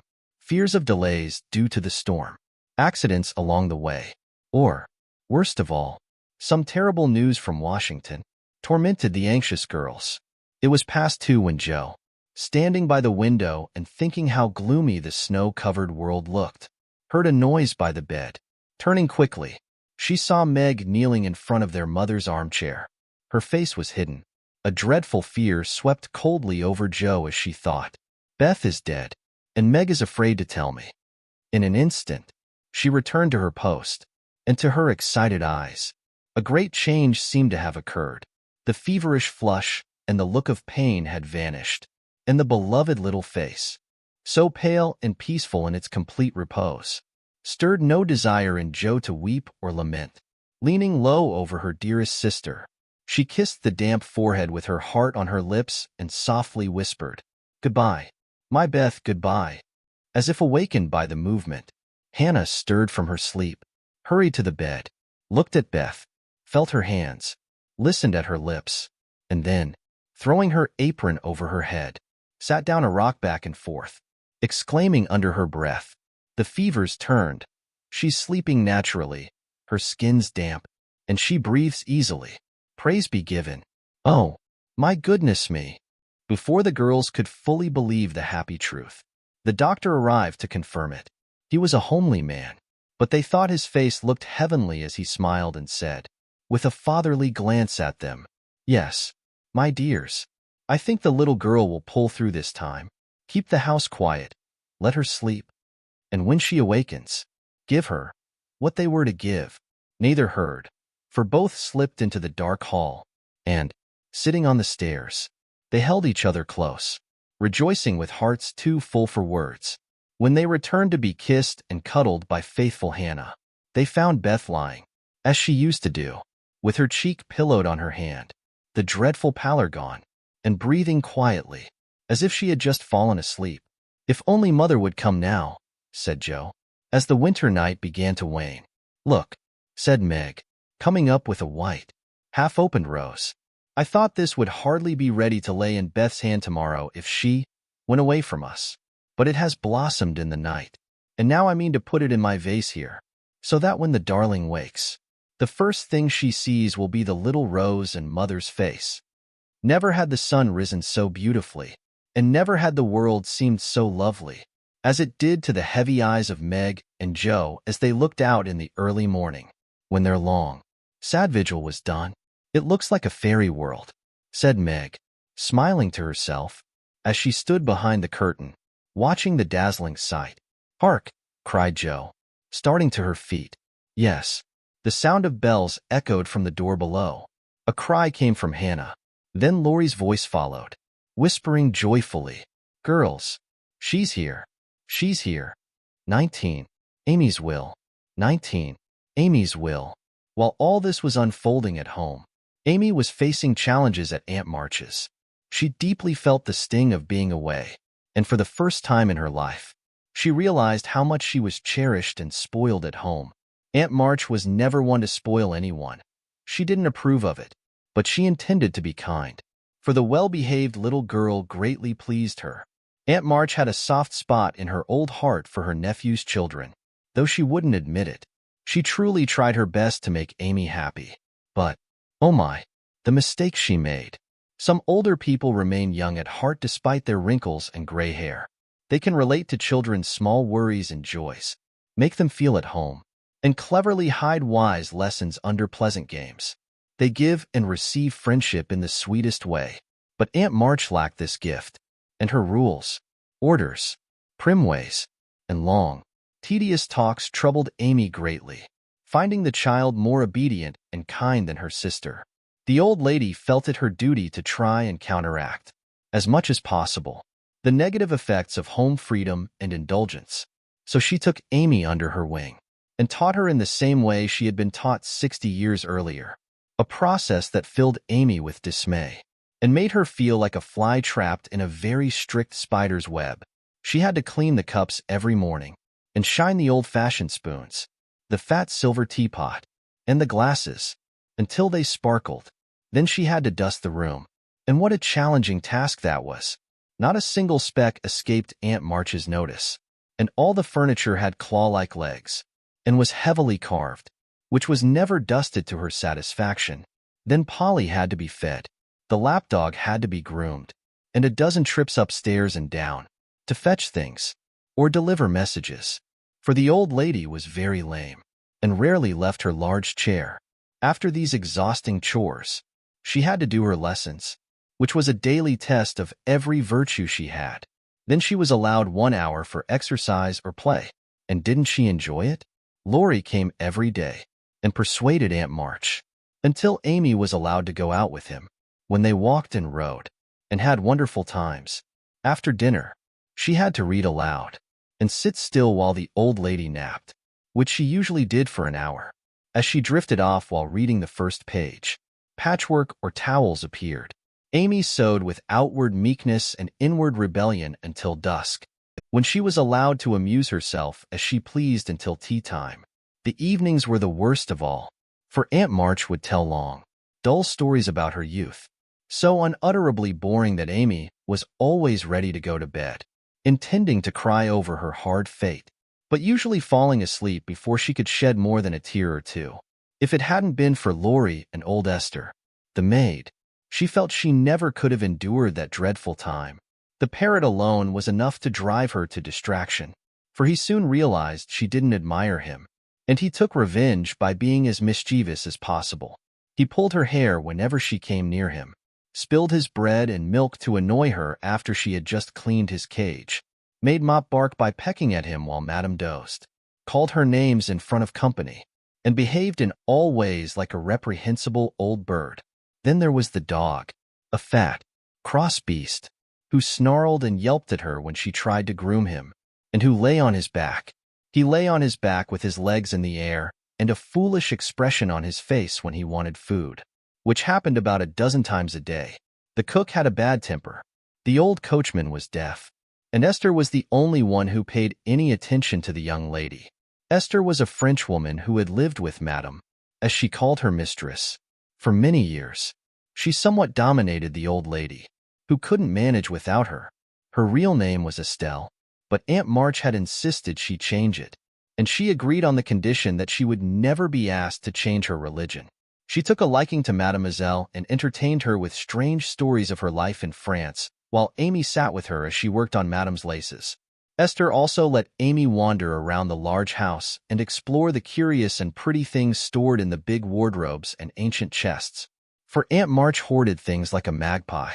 Amy's greatest delight was an Indian cabinet filled with odd drawers, little pigeonholes, and secret places where all sorts of ornaments were kept, some precious, some merely curious, and all more or less antique. Examining and arranging these things brought Amy great satisfaction, especially the jewel cases. The ornaments rested on velvet cushions, which had once adorned a belle 40 years ago. Among them was the garnet set Aunt March had worn when she made her debut, the pearls her father had given her on her wedding day, her lover's diamonds, the jet mourning rings and pins, the strange lockets featuring portraits of deceased friends, and weeping willows crafted from hair inside. There were also the baby bracelets her only daughter had worn, Uncle March's large watch with the red seal that so many childish hands had once played with, and in a separate box lay Aunt March's wedding ring, now too small for her plump finger, but carefully set aside like the most precious jewel among them. "Which would Mademoiselle choose if she had her preference?" asked Esther, who always sat nearby to keep watch over and secure the valuables. "I like the diamonds the best," replied Amy, "but there's no necklace among them. I'm quite fond of necklaces, they're so flattering. I would choose this if I could," she said, admiring a string of gold and ebony beads from which hung a heavy cross of the same. "I, too, desire it," said Esther, "but not as a necklace. Oh, no. To me, it's a rosary, and as such, I would use it as a good Catholic would," she added, gazing at the handsome piece longingly. "Is this meant to be used like the fragrant wooden bead string hanging near your glass?" Amy asked. "Truly, yes, to pray with. Using such a fine rosary would please the saints, rather than wearing it as a mere trinket. You seem to find great comfort in prayer, Esther, always looking calm and satisfied afterward. I wish I could do the same. If Mademoiselle were a Catholic, she would find true comfort, but since that's not possible, it would be good for you to set aside time each day to meditate and pray, as the kind mistress I served before Madame did. She had a little chapel where she found solace from her troubles. Would it be appropriate for me to do the same?" Amy asked, feeling lonely and in need of guidance, often forgetting her little book now that Beth wasn't there to remind her. "It would be wonderful. I'd be happy to set up the little dressing room for you. Just keep it between us and use the time when Madame is resting to sit alone. Think good thoughts, and pray for your sister's well-being." Esther was genuinely devout and heartfelt in her advice, for she had a loving and compassionate nature. Amy felt deeply for her sisters as they worried anxiously. The idea pleased Amy, and she was allowed to organize the closet next to her room. Esther hoped this would bring her some comfort. "I wish I knew where all these beautiful things would go when Aunt March passes away," she said, slowly placing the gleaming rosary back in its case and closing the jewelry boxes one by one. "They will go to you and your sisters. I know this because Madame has confided in me. I was present when she made her will, and that is how it will be," Esther whispered with a smile. "How lovely, but I wish she would let us have them now. Procrastination is not pleasant," Amy remarked, taking one last look at the diamonds. "It is still too early for young ladies like you to wear such things. The first one to become engaged will receive the pearls. Madame has made that clear, and I have a feeling that the small turquoise ring will be yours when the time comes. For Madame approves of your good behavior and charming manners." "Do you really think so?" "Oh, I'll be as well behaved as can be if it means I can have that beautiful ring. It's far prettier than Kitty Bryant's. I do like Aunt March after all," Amy said, trying on the blue ring with a delighted expression and vowing to earn it. From that day forward, Amy became a model of obedience, and the old lady was pleased to see her training had been successful. Esther set up a small table in the closet. She placed a footstool in front of it and hung a picture above it, which she had taken from one of the closed rooms. She didn't think it was very valuable, but since it was suitable, she borrowed it, knowing full well that Madame wouldn't notice or mind if she did. In reality, it was a valuable reproduction of one of the world's most famous paintings. Amy, who loved beauty, would often gaze at the sweet face of the Divine Mother, her heart filled with tender thoughts. She placed her small testament and hymn book on the table, kept a vase filled with the beautiful flowers Laurie brought her, and visited every day to sit quietly, reflect on kind thoughts, and pray to God to watch over her sister. Esther gave her a rosary with black beads and a silver cross, but Amy displayed it without using it, unsure if it was appropriate for Protestant prayers. The young girl was deeply sincere in her actions. Feeling alone outside the comfort of her home, she felt a strong need for guidance, turning instinctively to a loving and compassionate friend, whose fatherly care closely embraces all his children. Amy felt the absence of her mother's guidance to understand herself and take control. However, having learned where to seek direction, she did her best to find her path and walk it with confidence. Amy was still a young traveler, and at times, her burdens felt overwhelming.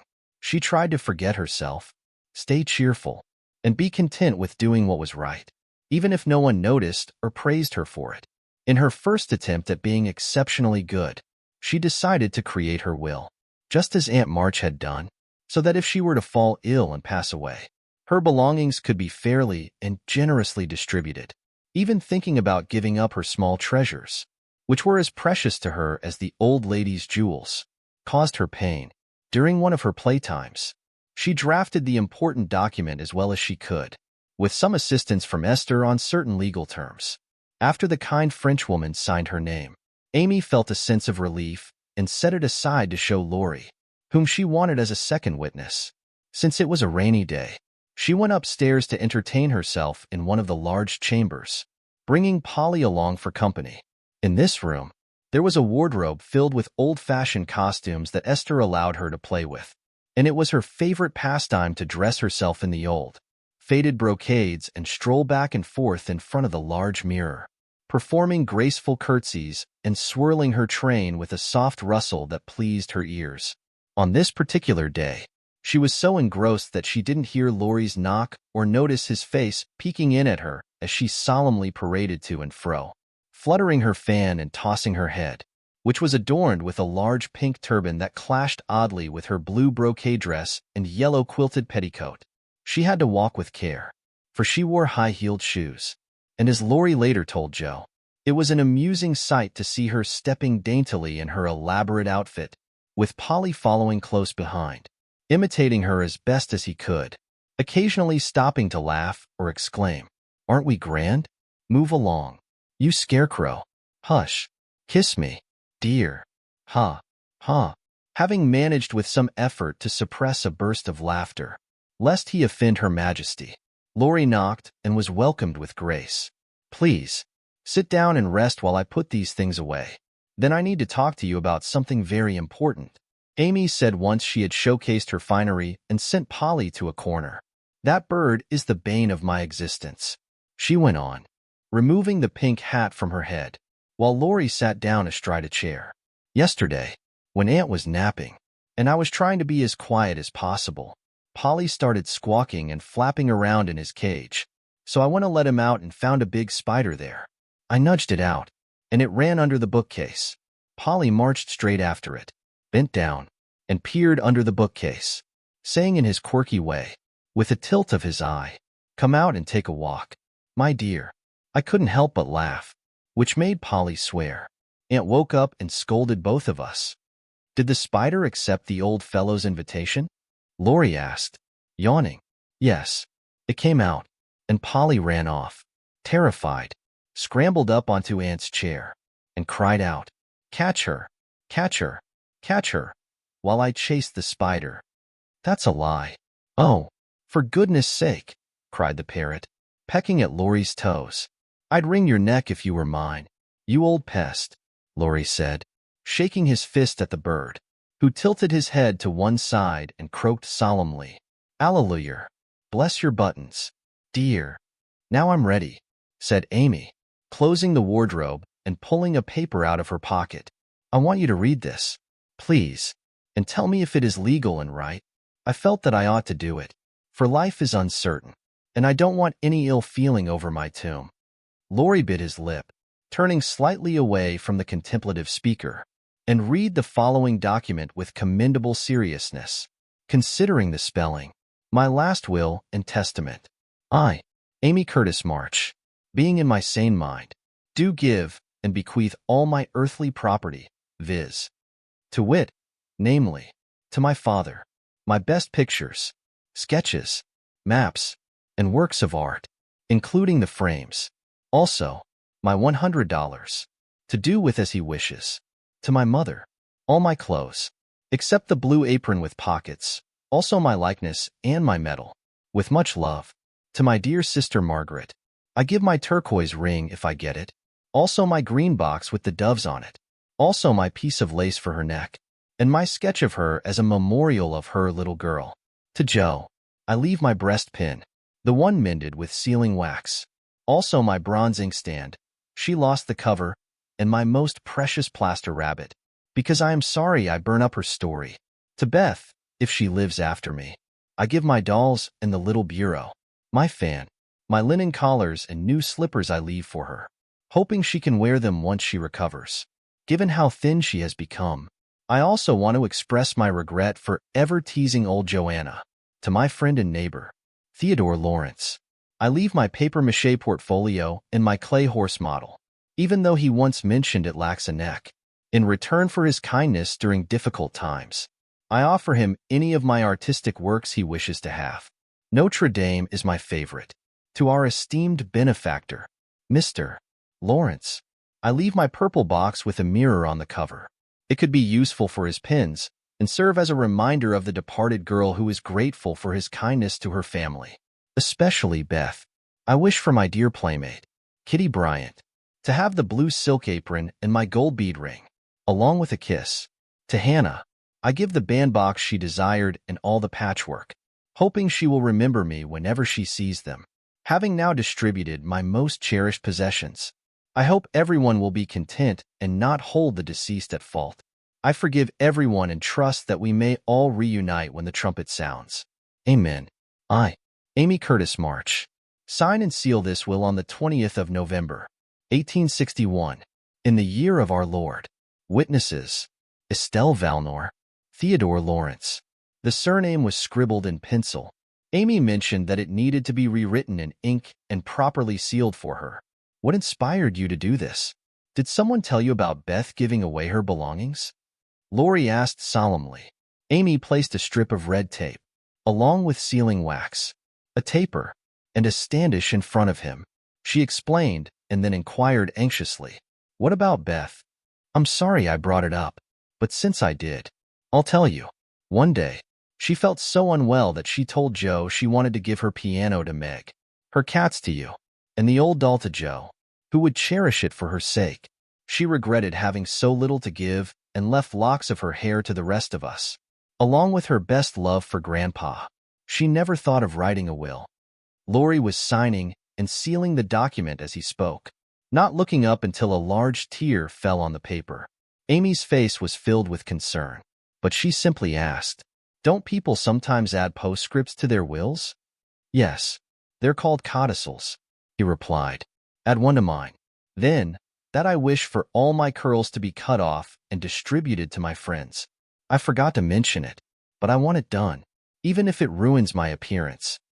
Laurie added the codicil, smiling at Amy's last and most significant sacrifice. Then he kept her entertained for an hour, and was deeply invested in all her struggles. But when the time came for him to leave, Amy held him back to whisper, her voice trembling, "Is there truly any danger for Beth?" "I'm afraid there is, but we must hold on to hope. Don't cry, dear," Laurie said, wrapping his arm around her in a comforting, brotherly gesture. After he left, she retreated to her small chapel, sitting in the dim light, and prayed for Beth with tears streaming down her face and a heavy heart, feeling that even a million turquoise rings couldn't ease the pain of losing her gentle little sister. Confidential. I find it difficult to put into words the reunion between the mother and her daughters. Such moments are beautiful to experience but hard to describe. So, I'll leave it to my reader's imagination, merely noting that the house was filled with genuine joy, and Meg's tender hope was fulfilled. When Beth awoke from her long, restorative sleep, the first things her eyes fell upon were the little rose and her mother's face. Too weak to question anything, she simply smiled and nestled into the loving arms that embraced her, feeling that her deep longing had finally been satisfied. Then she drifted back to sleep. The girls tended to their mother. She refused to release the thin hand that clasped hers. Even in sleep, Hannah had prepared an astonishing breakfast for the traveler. Overcome with excitement, Meg and Joe fed their mother like dutiful young storks. As they listened, she shared in a whisper the news of their father's condition. Mr. Brooks promised to stay and care for him. The delays caused by the storm during the journey home, and the immense comfort Laurie's hopeful face had brought her when she arrived. Exhausted from fatigue, anxiety, and the cold, what a strange yet pleasant day it had been. Outside, the world was vibrant and lively, as if celebrating the first snowfall. Inside, the house was calm and peaceful, for everyone slept, worn out from staying up all night. A Sabbath-like stillness filled the air, with Hannah nodding off as she kept watch by the door. With a sense of relief, Meg and Joe closed their weary eyes and rested, like storm-tossed boats safely anchored in a quiet harbor. Mrs. March wouldn't leave Beth's side but rested in the large chair, often waking to gaze at, touch, and cherish her child, like a miser guarding a precious, recovered treasure. Laurie. In the meantime, Amy was sent off to be comforted. Laurie told his story so skillfully that Aunt March was actually moved to tears, and yet she never once said, "I told you so." Amy showed such strength during this episode that I believe the good intentions nurtured in the little chapel finally began to take root. She quickly wiped away her tears, restrained her impatience to see her mother, and didn't even think about the turquoise ring. When the elderly lady wholeheartedly agreed with Laurie's opinion that Amy had conducted herself like a capital little woman, even Polly seemed impressed. Laurie called her good girl, blessed her buttons, and affectionately asked her to come and take a walk. Dear, she would have gladly gone out to enjoy the crisp winter weather. But noticing that Laurie was struggling to stay awake despite his efforts to hide it, she persuaded him to rest on the sofa while she wrote a note to her mother. She took her time with the letter, and when she returned, Laurie was lying on the sofa with both arms under his head, fast asleep. Aunt March had closed the curtains and was sitting idly, uncharacteristically kind. After a while, they began to think he might not wake up until nightfall, and I'm not certain he would have, if he hadn't been so thoroughly awakened by Amy's joyful cry upon seeing her mother. He might have remained unaware. That day, there were likely many happy little girls both in the city and around it. However, it's my personal belief that Amy was the happiest among them all. As she sat in her mother's lap sharing her troubles, she found comfort and solace in her approving smiles and affectionate embraces. They were alone in the chapel, to which her mother had agreed once she understood its purpose. On the contrary, I like it very much, dear, her mother said, glancing at the dusty rosary, the well-worn little book, and the lovely picture adorned with evergreen. It's an excellent idea to have a quiet place where we can go when we're troubled. Life has many challenges, but we can endure them if we seek help in the right way. I think my little girl is learning this. Yes, Mother, Amy replied. And when I go home, I plan to create a corner in the big closet for my books and the copy of that picture I tried to draw. The woman's face isn't perfect. It's too beautiful for me to capture, but the baby turned out better, and I love it very much. I like to think he was once a little child too, because then he doesn't seem so far away. Amy pointed to the smiling Christ child sitting on his mother's lap. Mrs. March noticed something on Amy's raised hand that brought a smile to her face, though she said nothing. Amy, however, understood the look. After a moment of silence, she spoke seriously. I wanted to talk to you about this, but I forgot. Aunt March gave me the ring today. She called me over, kissed me, and put it on my finger. She said I was a credit to her, and that she'd like to keep me always. She also gave me that funny guard to keep the turquoise in place because it's too big. I'd like to wear them. Mother, can I? They are very pretty, but I think you're still quite young for such jewelry. Amy, Mrs. March replied, glancing at the plump little hand adorned with a band of sky-blue stones on the forefinger and the quaint guard made of two tiny golden hands clasped together. I'll try not to be vain, Amy said. I don't like it just because it's pretty, but I want to wear it like the girl in the story wore her bracelet, to remind me of something. Her mother laughed and asked, Do you mean Aunt March? No, to remind me not to be selfish, Amy replied, her earnest and sincere tone making her mother stop laughing. Mrs. March listened respectfully as Amy shared her little plan. I've been thinking a lot lately about my flaws, and selfishness is the biggest one. So I'm going to work hard to overcome it, if I can. Beth isn't selfish, and that's why everyone loves her and feels so sad at the thought of losing her. If I were sick, people wouldn't feel nearly as bad about it, and I don't deserve their love. But I wish I could be loved and missed by many friends. So I'm going to try my best to be like Beth. I tend to forget my resolutions, but if I had something with me all the time to remind me, I think I could do better. May I try it this way? Yes, but I have more faith in the corner of the big closet. Wear your ring, dear, and do your best. I think you'll succeed, for the sincere wish to be good is half the battle. Now I must go back to Beth. Keep up your spirits, little daughter, and we'll have you home again soon.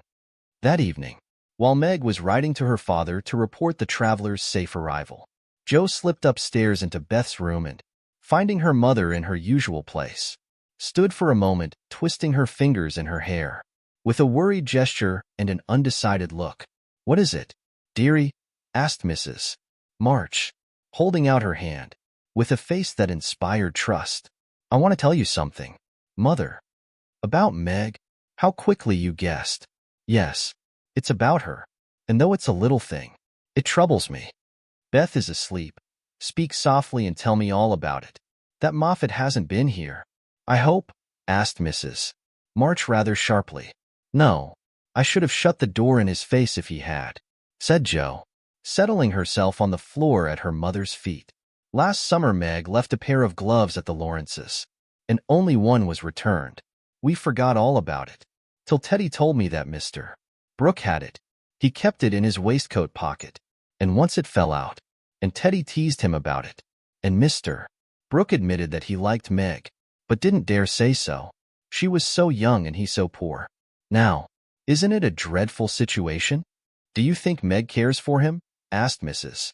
March, with an anxious look.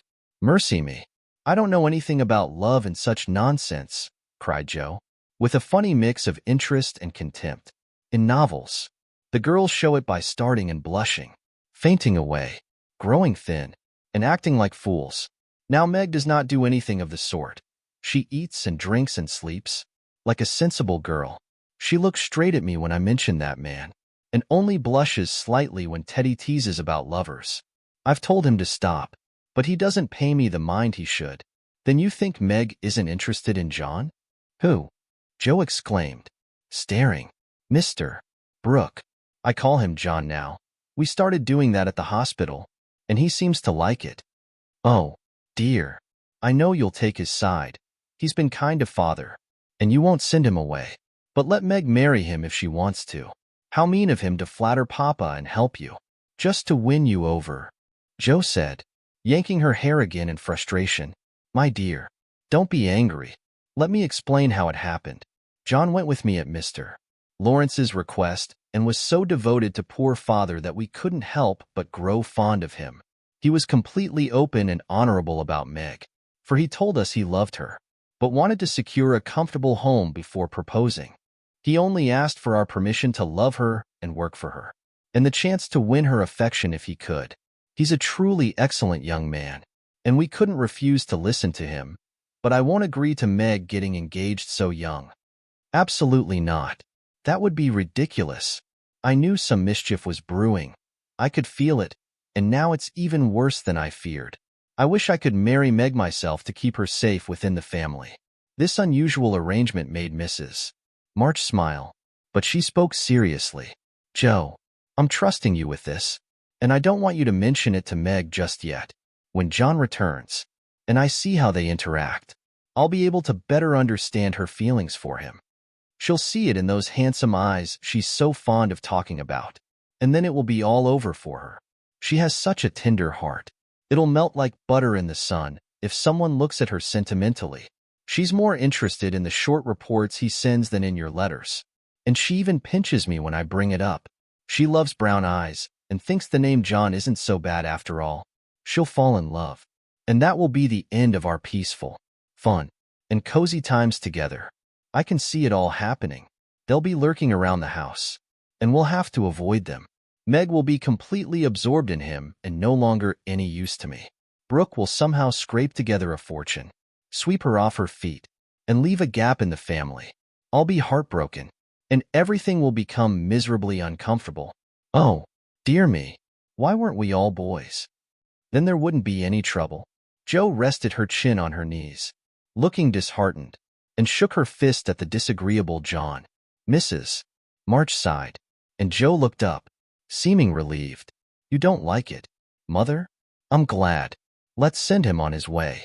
Not say a word to Meg, and just be happy together like we always are. I shouldn't have sighed. Jo, it's natural for you all to have homes of your own in time, but I want to keep my girls with me as long as possible. I'm sorry this happened so soon.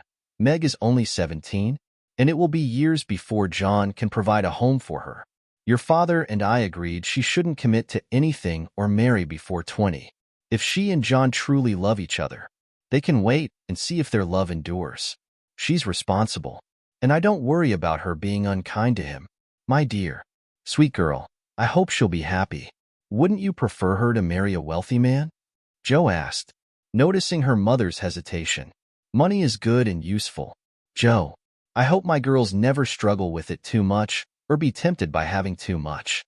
I would like to know that John has established himself in a respectable business, which provides a sufficient income to keep him out of debt and ensures Meg's comfort.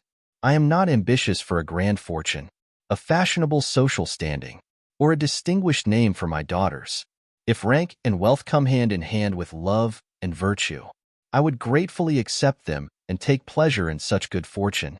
However, I know from experience how much genuine happiness can be found in a modest home, where daily bread is earned and some privations make the few pleasures sweeter. I am content to see Meg start humbly, for if I am not mistaken, she will be rich in the love of a good man's heart, and that is far better than any fortune.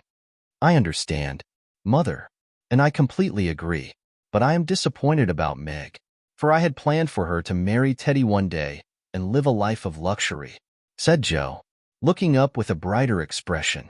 He is younger than she is. Mrs. March began, but Jo interrupted. Only a little. He's mature for his age, tall, and can behave very grown-up if he chooses to. Besides, he's wealthy, generous, and kind, and loves us all. I think it's a pity my plan didn't work out. I'm worried Laurie isn't mature enough for Meg. He's also quite unreliable and changes his mind too often these days. It's not someone you can really depend on.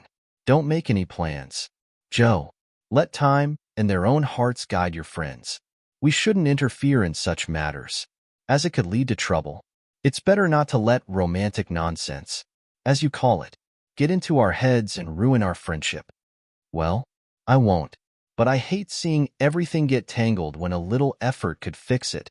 I wish wearing flat irons on our heads could stop us from growing up. But buds will bloom into roses, and kittens will grow into cats. More's the pity. What was that about flat irons and cats? Meg asked as she slipped into the room, holding the finished letter in her hand. Oh, it was just one of my silly remarks. I'm going to bed now. Come, Peggy, Jo said, unfolding herself like a living puzzle. It's quite right and beautifully written. Please add that I send my love to John. Mrs. March said as she read over the letter and handed it back. Do you call him John? Meg asked with a smile, her innocent eyes looking down into her mother's. Yes, he's been like a son to us, and we're very fond of him, Mrs. March replied, meeting her gaze with an equally sharp one. I'm glad to hear that. He feels so isolated. Good night, Mother. It's incredibly comforting to have you here, Meg replied softly. The kiss her mother gave her was filled with warmth, and as she left, Mrs. March remarked with a blend of satisfaction and regret. She doesn't love John yet, but she soon will. 21. Laurie creates mischief, and Jo makes peace. 21. Laurie creates mischief, and Jo makes peace. Jo's expression was particularly thoughtful the next day, as the secret weighed heavily on her, and she struggled not to appear mysterious and self-important. Meg noticed it, but didn't bother to ask questions. For she had learned that the best way to handle Joe was through the law of contraries, so she was certain Joe would reveal everything if she didn't inquire. She was rather surprised. Therefore, when the silence continued unbroken, and Joe adopted a patronizing tone, which only annoyed Meg further.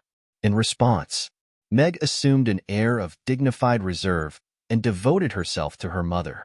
This left Joe to her own devices, as Mrs. March had taken over as nurse and instructed her to rest, exercise, and entertain herself after her long confinement.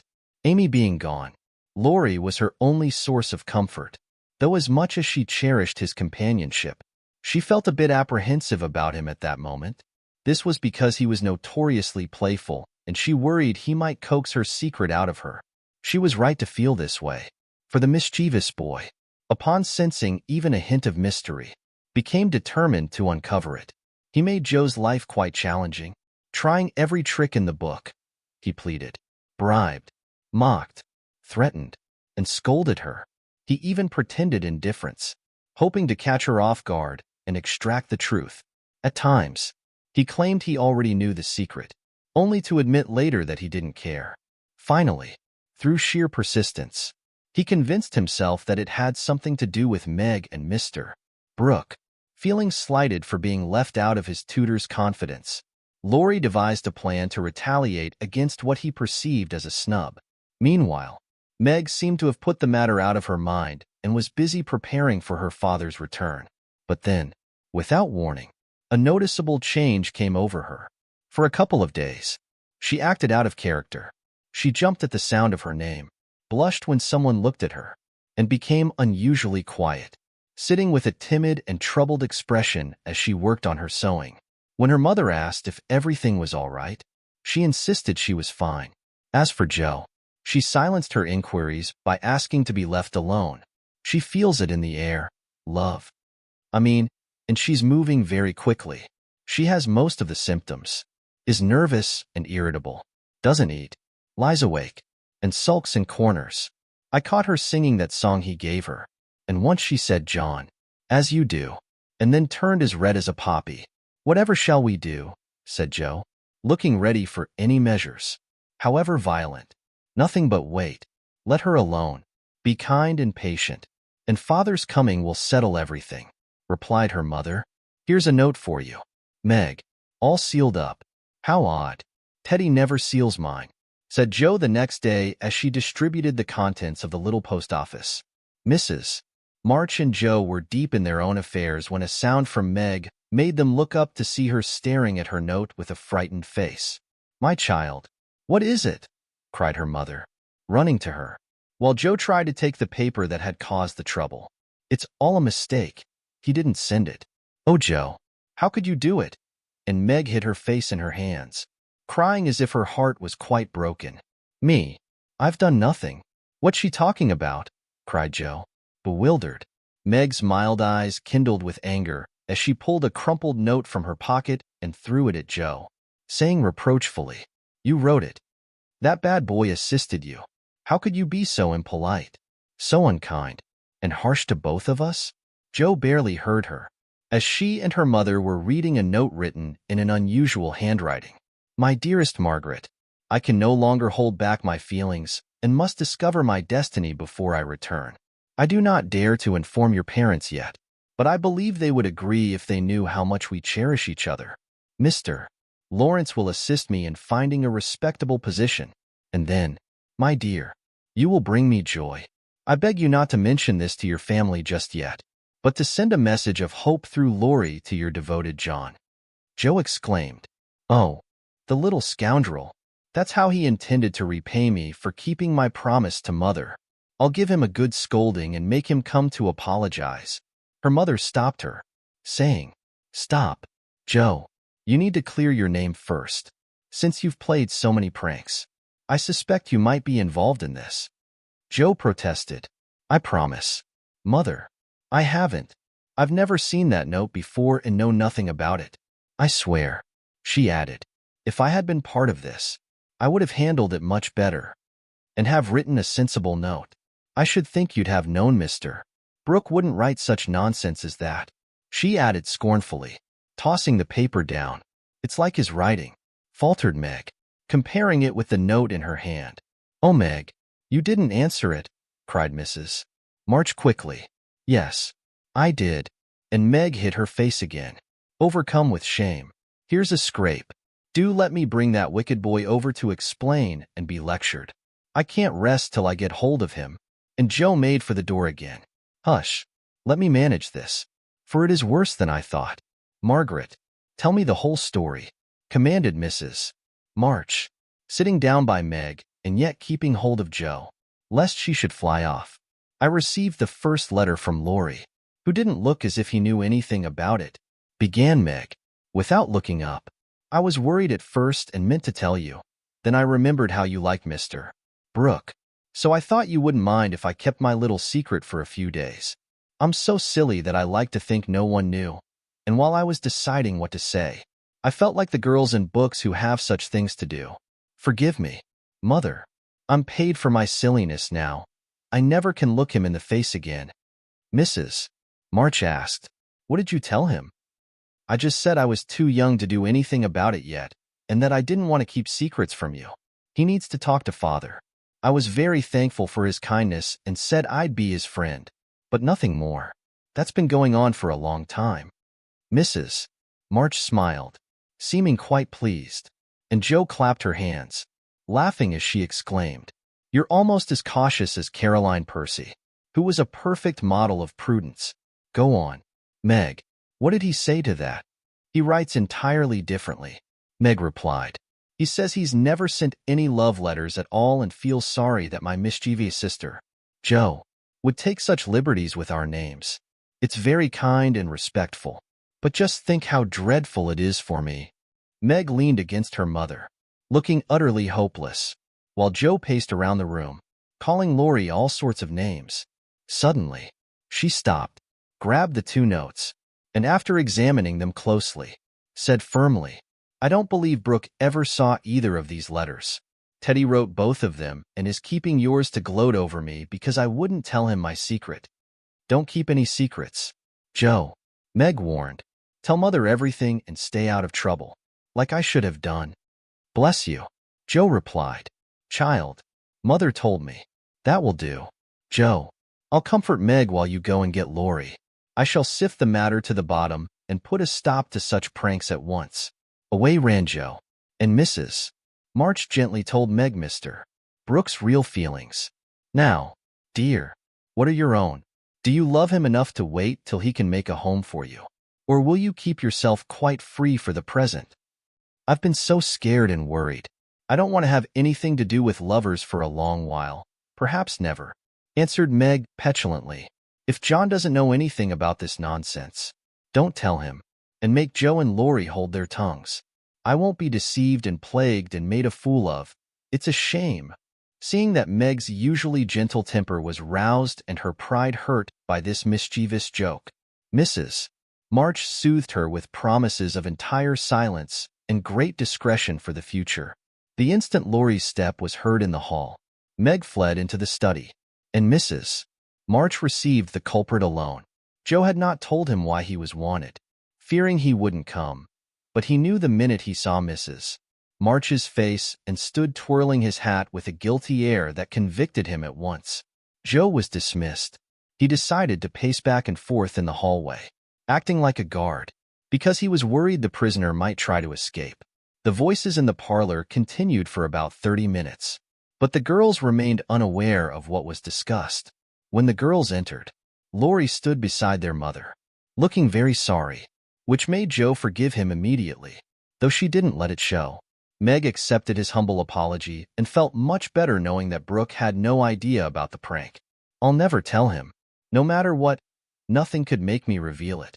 So please forgive me, Meg. I'll do anything to show how truly sorry I am, he said, looking very ashamed. I'll try to forgive you, but what you did wasn't very gentlemanly. I didn't think you could be so sneaky and mean. Laurie, Meg replied, trying to conceal her embarrassment with a serious, reproachful tone. It was absolutely awful, and I don't deserve to be spoken to for a month. But you will forgive me, won't you? Laurie asked, folding his hands together in a pleading manner, his persuasive tone making it hard to stay angry despite his bad behavior. Meg forgave him, and Mrs. March's serious face softened despite her efforts to remain composed. When she heard him say he would make amends for his wrongdoings through various acts of penance and humble himself like a worm before the wronged young woman, Jo kept her distance. Meanwhile, she tried to steel herself against him and managed only to put on a face of complete disapproval. Laurie glanced at her a couple of times, but as she showed no sign of softening, he felt injured and turned his back on her until the others finished with him, when he gave her a low bow and left without saying a word. Once he was gone, she wished she had been more forgiving. When Meg and her mother went upstairs, she felt lonely and longed for Teddy. After resisting for a while, she gave in to the urge, carrying a book to return, and went to the large house. "Is Mr. Lawrence in?" Jo asked a housemaid who was coming down the stairs. "Yes, miss, but I don't think he's available right now." "Why not? Is he unwell?" "Oh no, miss, but he's had an argument with Mr. Laurie, who is in one of his tantrums over something, which upsets the old gentleman, so I don't dare go near him." "Where is Laurie?" "He's shut up in his room, and he won't answer, even though I've been tapping. I don't know what will happen to dinner. It's ready, but no one is here to eat it. I'll go and see what's wrong. I'm not afraid of either of them." Up went Jo, and she knocked firmly on the door of Laurie's small study. "Stop that, or I'll open the door and make you," called out the young gentleman in a threatening tone. Jo knocked again immediately. The door swung open, and she stepped inside before Laurie could recover from his surprise. Seeing that he was truly upset, Jo, who knew how to handle him, put on a contrite expression, dropped gracefully to her knees, and said meekly, "Please forgive me for being so cross. I came to make it up, and I can't leave until I do." "It's fine. Get up, and don't be silly, Jo," was Laurie's casual reply to her plea. "Thank you. I will. Could I ask what's wrong? You don't seem very calm." "I've been shaken, and I won't stand for it," growled Laurie indignantly. "Who did it?" demanded Jo. "Grandfather. If it had been anyone else, I would have." The injured young man finished his sentence with a vigorous wave of his right arm. "That's nothing. I often shake you," Jo replied. "And you don't mind," said Jo soothingly. "Pooh, you're a girl, and it's all in fun, but I won't let any man push me around. I don't think anyone would want to try that. Looking as fierce as you do now. Why were you treated that way?" "Just because I refused to say what your mother wanted. I had promised not to tell, and of course, I wasn't about to break my word." "Could you have satisfied your grandfather in any other way?" "No. He demanded the truth, the whole truth and nothing but the truth. I would have admitted my part in the trouble if I could have done so without involving Meg. Since I couldn't, I kept quiet and endured the scolding until the old man grabbed me. Then I got angry and ran away, afraid I might lose control. It wasn't right, but he's sorry." "I know. So go downstairs and make amends. I'll help you." "I'd rather be hanged. I'm not going to be lectured and scolded by everyone just for having a little fun." I apologized for Meg like a man, but I won't do it again when I'm not at fault. He wasn't aware of that. He should trust me and stop treating me like a child. It's pointless, Jo. He needs to learn that I can take care of myself and don't need anyone's apron strings to hold on to. Jo sighed. "What hotheads you are. What do you plan to do to resolve this?" "Well, he should apologize. And trust me when I say I can't explain to him what all the commotion is about." "Bless you. He won't do that. I won't go downstairs until he does. Now, Teddy, be reasonable, let it go, and I'll explain what I can. You can't stay here. So what's the point of being dramatic? I don't plan to stay here much longer anyway. I'll slip away and take a trip somewhere. And when Grandpa misses me, he'll come around soon enough, I suppose. But you shouldn't go and worry him. Don't lecture me. I'll go to Washington and see Brooke. It's lively there, and I'll enjoy myself after all this trouble." "What fun you'd have. I wish I could run off too," Jo said, forgetting her role as a mentor as she imagined the exciting military life in the capital. "Come on, then. Why not? You go and surprise your father, and I'll stir up old Brooke. It would be a fantastic joke. Let's do it. Joe, we'll leave a note saying we're fine and set off at once. I have enough money. It will do you good and no harm, especially since you're going to see your father. For a moment, Joe looked as though she might agree. For as wild as the plan was, it perfectly suited her. She had grown weary of the restrictions and responsibilities that weighed her down, and the idea of change was alluring. The memory of her father intertwined enticingly with the excitement of life in camps and hospitals, offering a mix of freedom and enjoyment. Her eyes lit up as she gazed longingly out the window, but they settled on the familiar old house across the street, and she nodded resolutely, filled with sorrow. If I were a boy, she sighed, we could run away together and have a wonderful time. But since I'm just a miserable girl, I have to behave and stay at home. Don't try to persuade me. Teddy, it's a foolish idea. That's what makes it exciting, Laurie countered, his stubborn streak surfacing as he felt an urge to rebel in some way. Be quiet, Joe exclaimed, covering her ears. I'm destined for a life of dullness and propriety. I came here to reflect on serious matters, not to be tempted by reckless thoughts.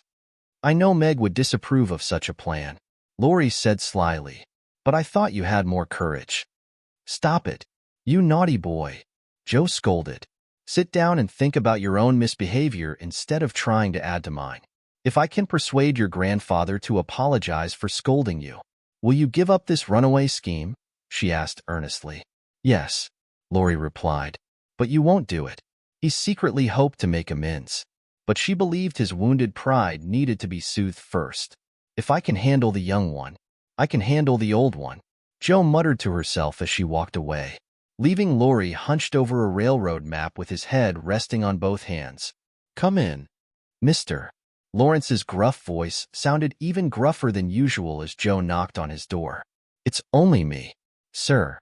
Come to return a book, she said casually as she entered. Do you want any more? The old gentleman asked, looking stern and annoyed but trying not to show it. Yes, please. I like old Sam so well.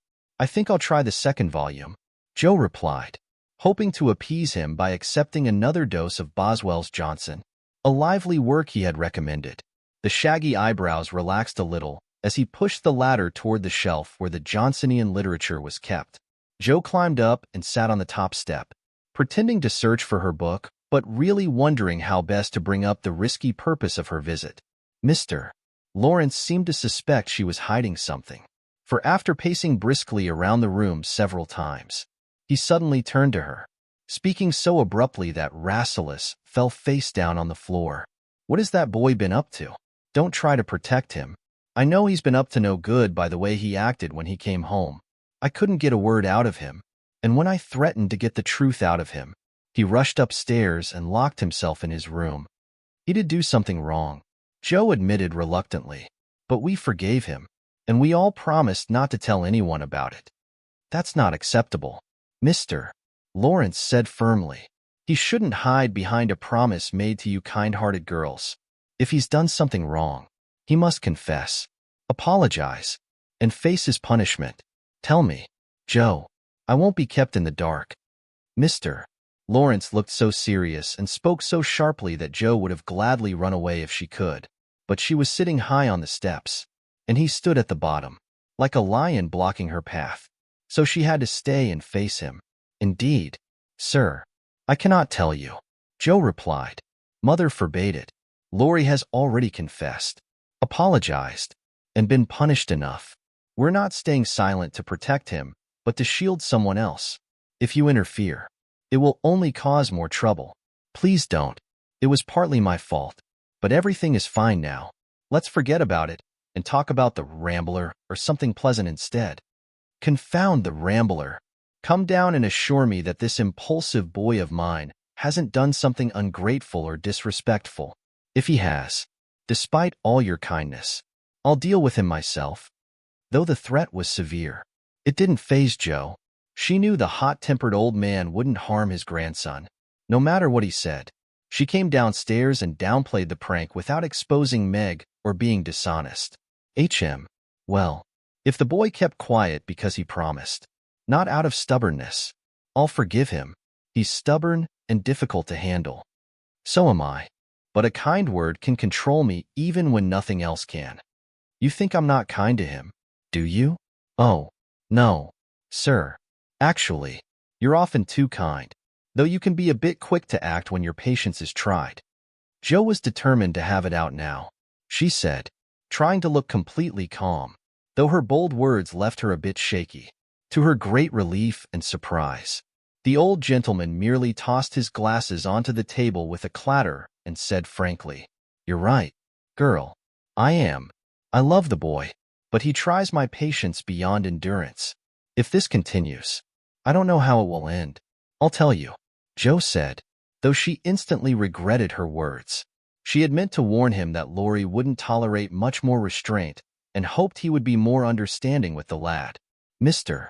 Lawrence's ruddy face suddenly changed, and he sat down, casting a troubled glance at the portrait of a handsome man hanging above his table. It was Laurie's father, who had run away in his youth and married against the old man's wishes. Jo imagined he remembered and regretted the past, and she wished she had kept quiet. "He won't do it unless he's deeply troubled," she continued, "and only threatens it sometimes when he's tired of studying. I often think I should like to do the same, especially since my hair was cut. So, if you ever miss us, you might advertise for 2 boys and look among the ships bound for India." She giggled while speaking. Mr. Lawrence seemed relieved, apparently treating the situation as a joke. "You scamp. How dare you speak like that? Where is the respect for me and your proper upbringing? Bless those children. They're such a handful, yet we can't live without them," he said, pinching her cheeks in a friendly manner. "Go bring that boy downstairs for dinner. Tell him everything's fine and advise him not to put on dramatic airs with his grandfather. I won't tolerate it." "He won't come, sir. He's upset because you didn't believe him when he said he couldn't tell. I think the scolding really hurt his feelings," Jo said, trying to appear pitiful. When Mr. Lawrence began laughing, she knew she had succeeded. "I'm sorry about that and should probably thank him for not shaking me, I suppose. Whatever does he expect?" The old gentleman looked slightly ashamed of his irritability. "If I were you, I'd apologize in writing. He refuses to come down until he receives one and keeps mentioning Washington. Talking nonsense. A formal apology will make him realize how foolish he's being and bring him down in a better mood. Try it. He enjoys humor, and this approach is better than arguing. I'll take it upstairs," Jo suggested, "and instruct him in his responsibilities." Mr. Lawrence shot her a piercing glance, putting on his glasses, and spoke slowly. "You're a sly one, but I don't mind being managed by you and Beth. Here, give me a piece of paper, and let's put an end to this nonsense." The note was written in the kind of language one gentleman might use to another after causing a deep insult. Jo placed a kiss on the top of Mr. Lawrence's bald head and ran upstairs to slip the apology under Laurie's door, advising him through the keyhole to be submissive, decorous, and a few other pleasantly impossible things. Finding the door locked again, she left the note to do its work and walked away quietly. When the young gentleman slid down the banister and waited for her at the bottom, said with his most virtuous expression, "What a good fellow you are. Jo, did you get blown up?" he added with a laugh. "No, he was pretty mild. Overall, I got it from all sides. Even you turned me away over there, and I felt ready to go to the devil," he said apologetically. "Don't talk like that. Turn over a new leaf and start anew. Teddy, my son, I keep turning over new leaves, but I keep ruining them. Just as I once ruined my copybooks, I now spoil my pages, and I start so many things that I will never finish," he said sorrowfully. "Go and have your dinner. You'll feel better afterward. Men always complain when they're hungry," Jo said, and with that, Laurie left through the front door. "That's a label on my sect," Laurie replied, quoting Amy, as he went to eat his humble pie with his grandfather, who remained remarkably patient and polite for the rest of the day. Everyone thought the matter was settled and the small quarrel forgotten, but the damage was already done. While others moved on, Meg couldn't forget. She never mentioned a certain someone, but she thought about him often, lost in daydreams more than ever. One day, While Jo was searching her sister's desk for stamps, she found a scrap of paper scribbled with the name Mrs. John Brooke. Jo groaned dramatically and threw it into the fire, feeling that Laurie's prank had only made things worse for her. 22. Pleasant Meadows. The peaceful weeks that followed were like sunshine after a storm. The invalids recovered quickly, and Mr. March began to talk about returning home early in the new year. Beth soon grew strong enough to lie on the study sofa all day. She entertained herself with the beloved cats, starting with play and later moving on to sewing, which she had neglected. Jo carried her around the house every day because her limbs had become weak and stiff. Meg happily cooked elaborate meals for the dear one, even though it roughened her hands. Amy, devoted as ever, celebrated by giving her sisters as many treasures as they would take. With Christmas near, the house was filled with excitement. Jo often made the family laugh with her outrageous or absurd ceremony ideas to celebrate the special Christmas. Laurie was just as unrealistic, wanting bonfires, fireworks, and arches if he could have had it his way. After many disagreements, Jo and Laurie seemed to give up, walking around gloomily. But their laughter when together showed they weren't really defeated. Mild weather led to a wonderful Christmas. Hannah had a feeling it would be a great day, and she was right. Everything appeared to be set for a grand success. Beth, feeling unusually well that morning, wore her mother's gift, a soft crimson merino wrapper, and went to the window to see the surprises from Jo and Laurie. The unquenchables had worked hard overnight, creating a delightful surprise. In the garden stood an elegant snow maiden, crowned with holly, holding a basket of fruit and flowers in one hand and a roll of new music in the other. She wore a vibrant afghan around her shoulders and was singing a Christmas carol. On a pink streamer, a heartfelt message read, "May God bless you, dear Beth, and keep all troubles away. May health, peace, and happiness be yours this Christmas day. Here's fruit for our busy bee, and flowers for her nose. Here's music for her piano, and an afghan for her toes." A portrait of Joanna, created with great care, to make it fair and true, except a ribbon red. For Madame Purr's tail, an ice cream made by lovely Peg, a Mont Blanc in a pail. Their dearest love my creators placed within my snowy breast, accepted, and the Alpine made, from Laurie and from Jo. How Beth laughed when she saw it. How Laurie ran up and down to bring in the gifts. And what ridiculous speeches Jo made as she presented them. I'm so full of happiness. If only Father were here. I couldn't hold one drop more, said Beth, quite sighing with contentment as Jo carried her off to the study to rest after the excitement, and to refresh herself with some of the delicious grapes the Jungfrau had sent her. So am I, added Jo, slapping the pocket where the long-desired Undine and Sintram rested. I'm sure I am, echoed Amy, poring over the engraved copy of the Madonna and Child, which her mother had given her in a pretty frame. Of course I am, cried Meg, smoothing the silvery folds of her first silk dress, for Mr. Lawrence had insisted on giving it. How can I be otherwise, said Mrs. March gratefully, as her eyes went from her husband's letter to Beth's smiling face, and her hand caressed the brooch made of gray and golden, chestnut and dark brown locks, which the girls had just secured on her chest. Now and then, in this practical world, things unfold in a charming, storybook-like manner. And what a comfort that is. Half an hour after everyone had declared they were so joyful they could hardly contain one more drop, the drop arrived. Laurie opened the parlor door and slipped his head in very quietly. He might as well have flipped a somersault and let out an Indian war cry, for his face was brimming with suppressed excitement, and his voice was dangerously joyful, causing everyone to leap up, though all he said, in a strange, breathless tone, was, "Here's another Christmas gift for the March family." Before the words had even left his lips, he was somehow whisked away, and in his place stood a tall man, bundled up to the eyes, leaning on the arm of another tall man, who tried to speak but couldn't. Naturally, there was a general scramble, and for several minutes, everyone seemed to lose their minds, as the strangest things were done without a word. Mr. March disappeared in the embrace of 4 pairs of loving arms. Jo embarrassed herself by nearly fainting and had to be tended to by Lori in the china closet. Mr. Brooke accidentally kissed Meg, which she explained in a somewhat confused manner. Amy, being the dignified one, tripped over a stool and didn't bother getting up. She then hugged and cried over her father's boots in a deeply moving way. Mrs. March was the first to compose herself and raised her hand to signal everyone to be quiet. Hush. Remember Beth, she reminded them. But it was too late.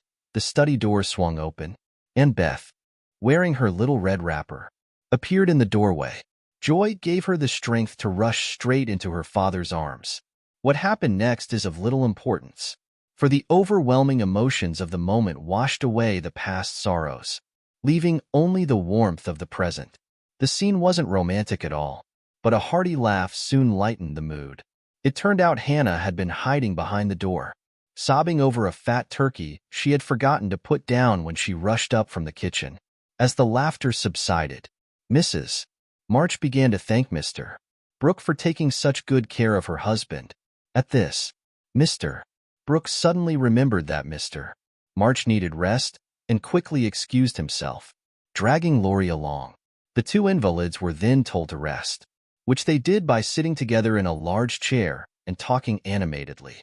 March shared how he had always wanted to surprise them and elaborated on how, when the fine weather arrived, his doctor had permitted him to enjoy it.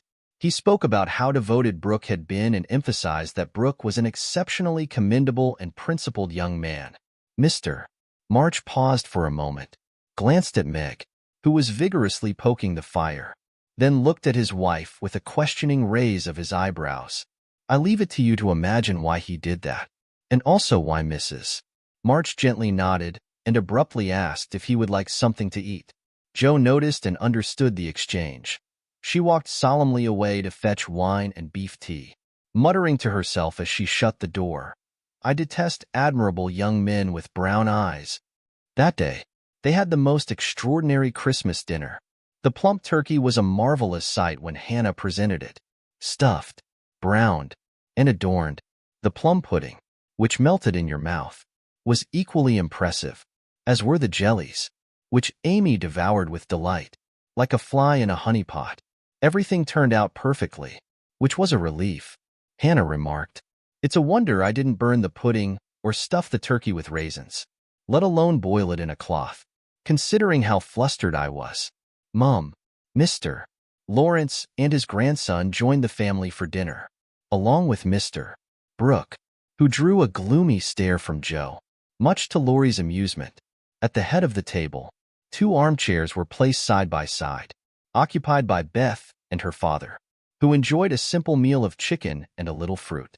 The group raised glasses and toasts, shared stories, sang songs, and reminisced, as the older folks often do, thoroughly enjoying themselves. A sleigh ride had been planned, but the girls chose not to leave their father, so the guests departed early. As twilight fell, the happy family gathered around the fireplace together. Just a year ago, we were dreading the gloomy Christmas we expected, Joe said, breaking the brief silence that followed a long conversation about various topics. Rather a pleasant year overall, Meg remarked, smiling at the fire and silently congratulating herself on having treated Mr. Brooke with dignity. I think it's been quite challenging, Amy observed, gazing thoughtfully at the light reflecting on her ring. I'm glad it's over because we have you back, Beth whispered, sitting on her father's lap. Rather a rough road for you to travel, my little pilgrims, he said, especially the latter part of it. You've all done wonderfully, and I believe your challenges are nearly over, said Mr. March, smiling warmly at the 4 young faces around him. How do you know? Did Mother tell you? Joe asked. Not exactly, but I've noticed some signs. I've made a few observations today, he replied. Oh, tell us what they are, Meg exclaimed, sitting beside him. Here's one, he said, taking her hand, which rested on the arm of his chair. He pointed to her roughened forefinger, a burn on the back, and a few hardened spots on the palm. I remember when this hand was soft and white, and your greatest care was to keep it that way. It was lovely then, but to me, it's even lovelier now. These small imperfections tell a story. The burn marks a sacrifice of vanity. This hardened palm has earned something far more valuable than blisters. And I'm sure the sewing done by these pricked fingers will last a long time, as so much love has gone into every stitch. Meg, my dear, I value the domestic skills that bring happiness to our home far more than I value white hands or fashionable talents. I'm proud to shake this good, hard-working hand, and I hope I won't soon be asked to give it away. If Meg had sought a reward for her hours of patient labor, she found it in the warm squeeze of her father's hand and the approving smile he offered her. "What about Joe?" Beth whispered in her father's ear. "Please say something kind, for she has tried so hard and been so very, very good to me." He chuckled and glanced across at the tall girl sitting opposite, who wore an unusually gentle expression on her face, despite the curly hair. "I don't see this son Joe I left behind a year ago," Mr. March remarked. "I see a young lady who fastens her collar neatly, ties her boots properly, and no longer whistles, uses slang, or lies on the rug as she once did. Her face is somewhat thin and pale now, worn by watchfulness and worry, but I find it comforting to look at, for it has grown softer. Her voice is lower. She no longer bounds around, but moves quietly, and she cares for a certain little person with a maternal tenderness that delights me. I do miss my wild girl, but if I gain a strong, helpful, and kind-hearted woman in her place, I shall feel quite content. I wonder if the loss of her curls has tamed our black sheep. But I do know that in all of Washington, I couldn't find anything beautiful enough to buy with the $25 my kind girl sent me." Joe's sharp eyes dimmed for a moment, and her pale face glowed in the firelight as she accepted her father's praise, feeling that she deserved some of it. "Now, Beth," Amy said, eager for her turn but willing to wait. "There's so little of her. I'm afraid to say much, for fear she might slip away entirely, though she's not as shy as she used to be." Their father began cheerfully, but remembering how close he had come to losing her, he held her tightly, saying tenderly with her cheek against his, "I've got you safe, my Beth, and I'll keep you so, please God." After a moment of silence, he looked down at Amy, who sat at his feet on a small stool, and said with a gentle stroke of her shiny hair, "I noticed that Amy took drumsticks at dinner, ran errands for her mother all afternoon, gave Meg her place tonight, and has patiently and cheerfully waited on everyone. I also noticed that she doesn't fret much or look in the mirror often, and hasn't even mentioned a very pretty ring she wears. So I conclude that she has learned to think of others more and herself less. She has decided to try and shape her character as carefully as she shapes her little clay figures. I am glad of this, for though I would be very proud of a graceful statue made by her, I will be infinitely prouder of a lovable daughter with a talent for making life beautiful for herself and others." "What are you thinking of, Beth?" asked Joe, when Amy had thanked her father and told about her ring. "I read in Pilgrim's Progress today how, after many troubles, Christian and hopeful came to a pleasant green meadow where lilies bloom all year round. And there they rested happily, as we do now, before they went on to their journey's end," answered Beth, adding, as she slipped out of her father's arms and went slowly to the instrument, "It's singing time now, and I want to be in my old place. I'll try to sing the song of the shepherd boy which the pilgrims heard. I made the music for father because he likes the verses." So, sitting at the dear little piano, Beth softly touched the keys, and in her sweet voice, which they had never thought to hear again, she began to sing. The hymn, softly sung with self-accompaniment, held deep meaning for her. He who has fallen need not fear falling, for the humble feel no pride. The humble will always have God as their guide. I am satisfied with what I have, whether little or much. And, Lord, I still seek contentment, for you save those who are content. For those on a pilgrimage, abundance is a burden. It is better to have little now and bliss later, for all time. The next day, like bees following their queen, the mother and daughters buzzed around Mr. March. They neglected everything else to attend to, wait on, and listen to the new invalid, who was at risk of being overwhelmed by kindness. He sat propped up in a large chair near Beth's sofa, with the other three nearby, and Hannah occasionally popping her head in to check on the dear man, It seemed like nothing more was needed to make them happy. However, something was missing, and the older ones sensed it, though no one admitted it. Mr. and Mrs. March. They exchanged anxious glances, their eyes trailing after Meg. Joe was overcome with sudden moments of seriousness and was even seen shaking her fist at Mr. Brooks' umbrella, which had been left in the hall. Meg seemed distracted, shy, and quiet. She jumped when the bell rang and blushed when John's name was mentioned. Amy remarked, "It feels like everyone is waiting for something and can't relax, which is strange since Father is safely at home." Beth, with childlike innocence, wondered why their neighbors weren't visiting as they usually did. Laurie passed by that afternoon, and upon spotting Meg at the window, he suddenly became theatrical.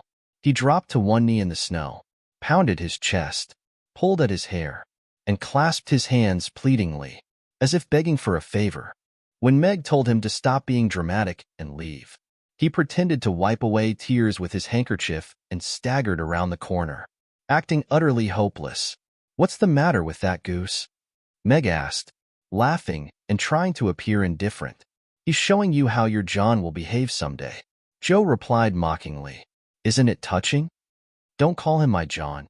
It's not proper or true," Meg protested, though her voice softened as if the words pleased her. "Please don't bother me," Joe said. "I've told you I don't care much about him. Nothing is to be said, but we are all to be friendly and go on as before." "We can't," Joe replied pettishly. "Something has come up, and Laurie's mischief has spoiled you for me. I see it, and so does Mother. You're not like your old self at all. You seem so distant from me. I don't mean to bother you, and I'll try to bear it like a man, but I wish it could all be settled. I hate waiting. If you ever plan to do it, hurry up and get it over with." "I can't say or do anything until he speaks," Meg began, bending over her work with a strange little smile that hinted she didn't fully agree with Father on that point. "And he won't because Father said I'm too young. If he did speak, you wouldn't know what to say. You'd either cry, blush, or let him have his way instead of giving a firm, decided no." Joe added, "I'm not as silly and weak as you think," Meg said. "I know exactly what I should say because I've planned it all out. I don't need to be caught off guard.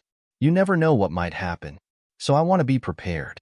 Joe couldn't help but smile at the serious tone Meg had unconsciously taken, and which was as charming as the attractive blush spreading across her cheeks. "Would you mind sharing what you'd say?" Joe asked more politely. "Not at all. You're 16 now, quite old enough to be my confidant, and my experience will be useful to you by and by, perhaps, in your own affairs of this sort. I don't plan on having any. It's amusing to watch others flirt, but I'd feel foolish doing it myself," said Joe, with an alarmed expression at the thought. "I think not. If you liked someone very much and they liked you," Meg said, as if speaking to herself, and glanced out at the lane, where she had often seen lovers walking together in the summer twilight. "I thought you were going to tell your speech to that man," said Joe, rudely interrupting her sister's brief daydream. "Oh, I would simply say, quite calmly and firmly, 'Thank you, Mr. Brooke.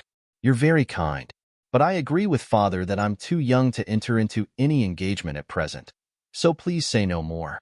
But let us remain friends as we were.'"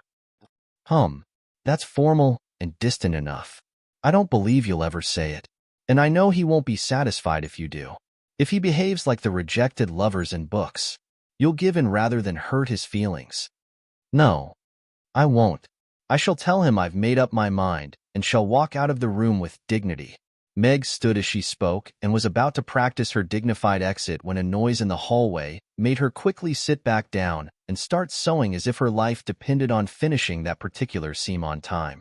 Joe suppressed a laugh at the sudden change and, upon hearing a modest knock, opened the door with a serious expression that was far from welcoming. "Good afternoon.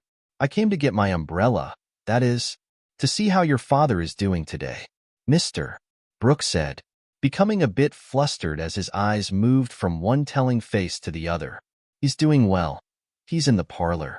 I'll get him and let him know you're here," Joe replied, mixing up her father and the umbrella in her response. She then slipped out of the room to give Meg a chance to make her speech and showcase her dignity. But as soon as Joe was gone, Meg began to move toward the door, murmuring, "Mother will like to see you. Please sit down.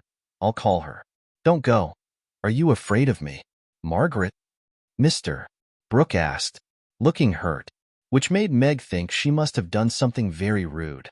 She blushed deeply, right up to the small curls on her forehead, for he had never called her Margaret before, and she found it surprisingly natural and sweet to hear him say it.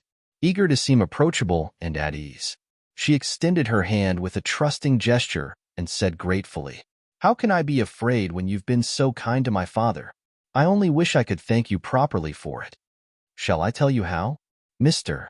Brooke asked, his brown eyes filled with affection as he clasped her small hand tightly in both of his.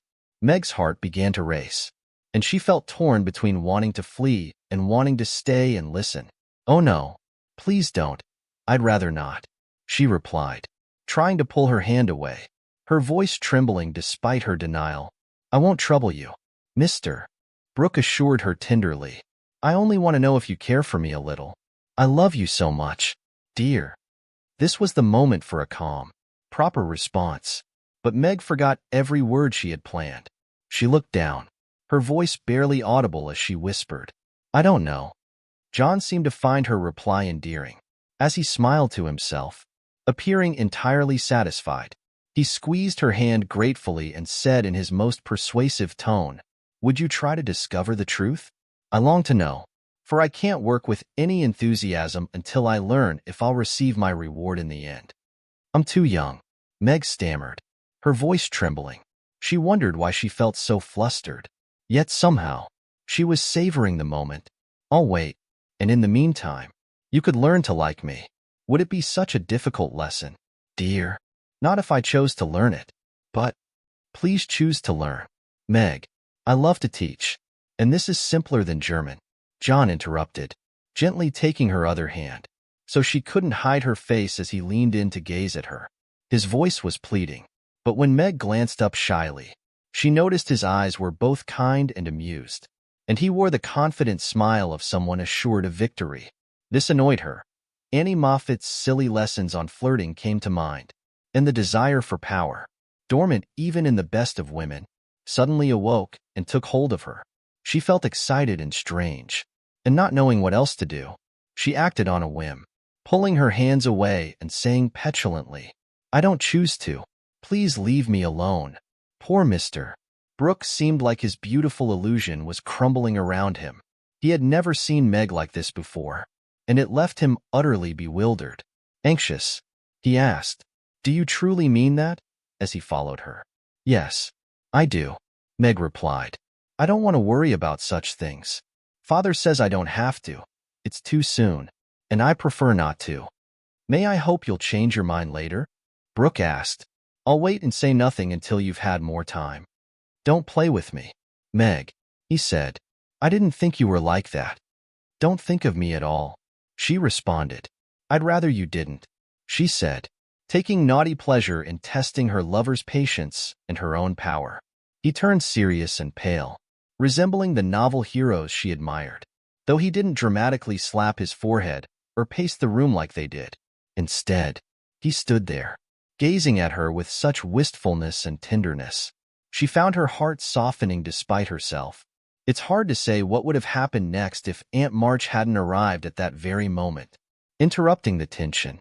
Aunt March couldn't resist visiting her nephew, having met Laurie while out, and, upon hearing of Mr. March's arrival, came directly to see him. The family was all occupied in the back part of the house, and she had slipped in quietly, hoping to catch them by surprise. She succeeded in startling two of them so much that Meg jumped as though she had just seen a ghost, and Mr. Brooke quickly retreated into the study. "Good heavens! What's all this?" exclaimed the elderly lady, tapping her cane as she looked from the pale young man to the flushed young woman. "It's Father's friend. I'm so surprised to see you," Meg stuttered, feeling certain that a lecture was imminent. "That's obvious," Aunt March replied, taking a seat. "But what is Father's friend saying to make you look like a peony? Something is amiss here, and I demand to know what it is," she added with another tap of her cane. "We were just talking." Mr. Brooke came for his umbrella. Meg began, wishing that both Mr. Brooke and the umbrella were already safely out of the house. Brooke? That boy's tutor? Ah, I see now. I know all about it. Joe made a mistake in one of your father's letters, and I got her to tell me. Tell me, child, have you gone and accepted him? Aunt March cried, looking shocked. Hush, he'll hear. Shouldn't I call Mother? Meg asked, deeply troubled. Not yet. I have something to say to you, and I must speak my mind at once. Tell me, do you intend to marry this cook? If so, not one penny of my wealth will ever go to you. Remember that, and try to be sensible. The old lady said sternly. Aunt March had a remarkable talent for provoking even the most mild-mannered individuals, and she took great pleasure in doing so. Even the best of us have a touch of stubbornness, especially when young and in love. If Aunt March had pleaded with Meg to accept John Brooke, Meg might have insisted she couldn't consider it. But since she was firmly ordered not to like him, she quickly decided that she would. Her inclination, combined with her defiance, made the decision effortless. Already upset, Meg opposed the old lady with an unusual boldness. I will marry whoever I choose, Aunt March, and you can leave your money to anyone you like, she said, nodding her head resolutely. Is that how you take my advice, miss? You'll regret it one day, especially after you've tried living in a cottage and found it unbearable, Aunt March replied. It can't be worse than what some people endure in grand houses. Meg shot back. Aunt March put on her glasses to get a better look at the girl, for she hardly recognized Meg in this newfound defiance. Meg herself was surprised by her own boldness. She felt so courageous and self-sufficient, so eager to stand up for John and assert her right to love him, if she chose. Aunt March realized she had started on the wrong foot. After a brief pause, she began again, speaking as gently as she could. Now, Meg, my dear, be sensible and take my advice. I mean it kindly, and I don't want you to ruin your life by making a mistake at the very beginning. You should marry well and help your family. It's your duty to secure a wealthy match, and this should be impressed upon you. Father and mother don't think so. They like John, even though he's poor. Your parents, my dear, are no wiser about the world than two children. I'm glad of it, Meg exclaimed firmly. Aunt March ignored this and continued her lecture. This Brooke is poor, and he doesn't have any rich relatives. Does he? No, but he has many warm friends. You can't rely on friends alone. Try it, and see how distant they'll become. He doesn't have a stable business, does he? Not yet, Mr. Lawrence is going to help him. That won't last long.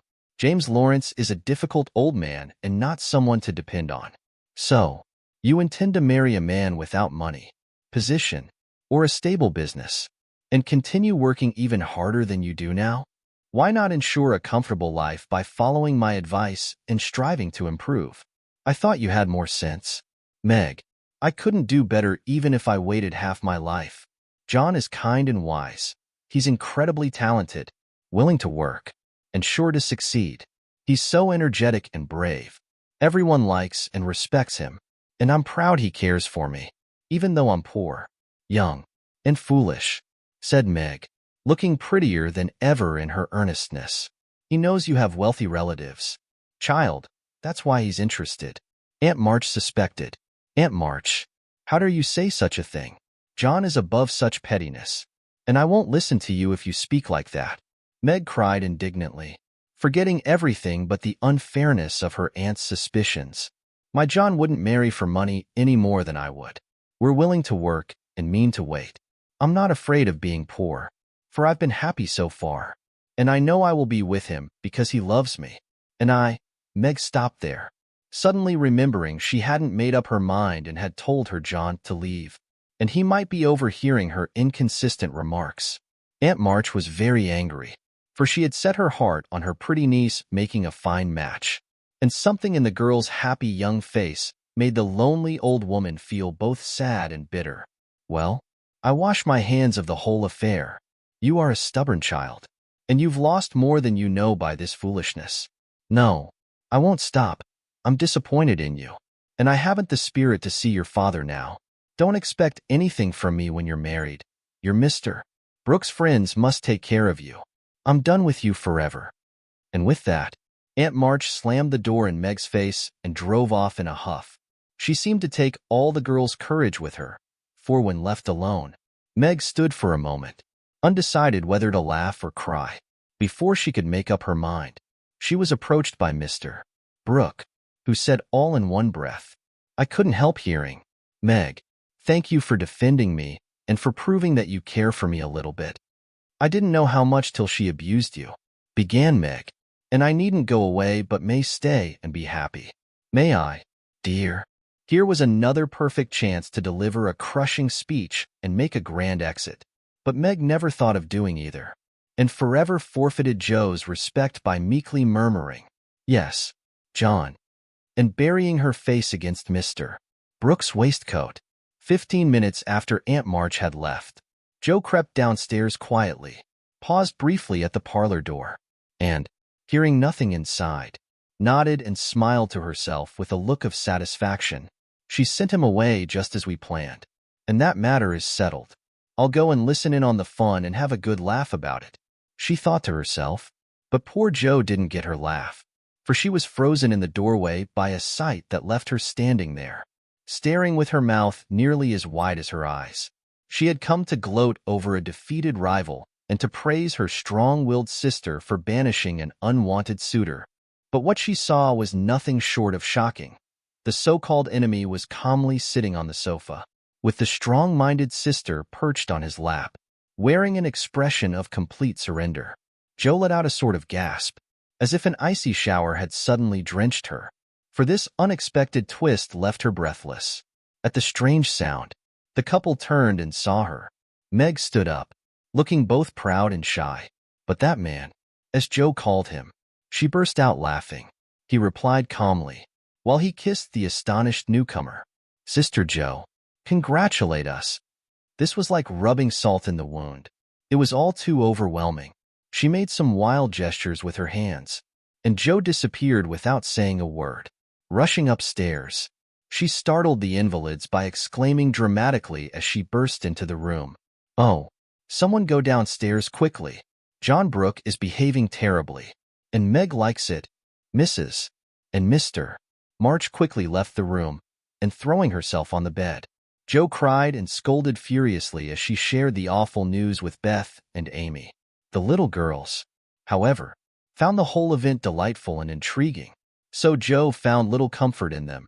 She went up to her refuge in the attic and confided her troubles to the rats. No one ever knew what happened in the parlor that afternoon, but a lot of discussion took place, and quiet Mr. Brooks surprised his friends with the eloquence and passion with which he presented his proposal, shared his plans, and convinced them to arrange everything exactly as he desired.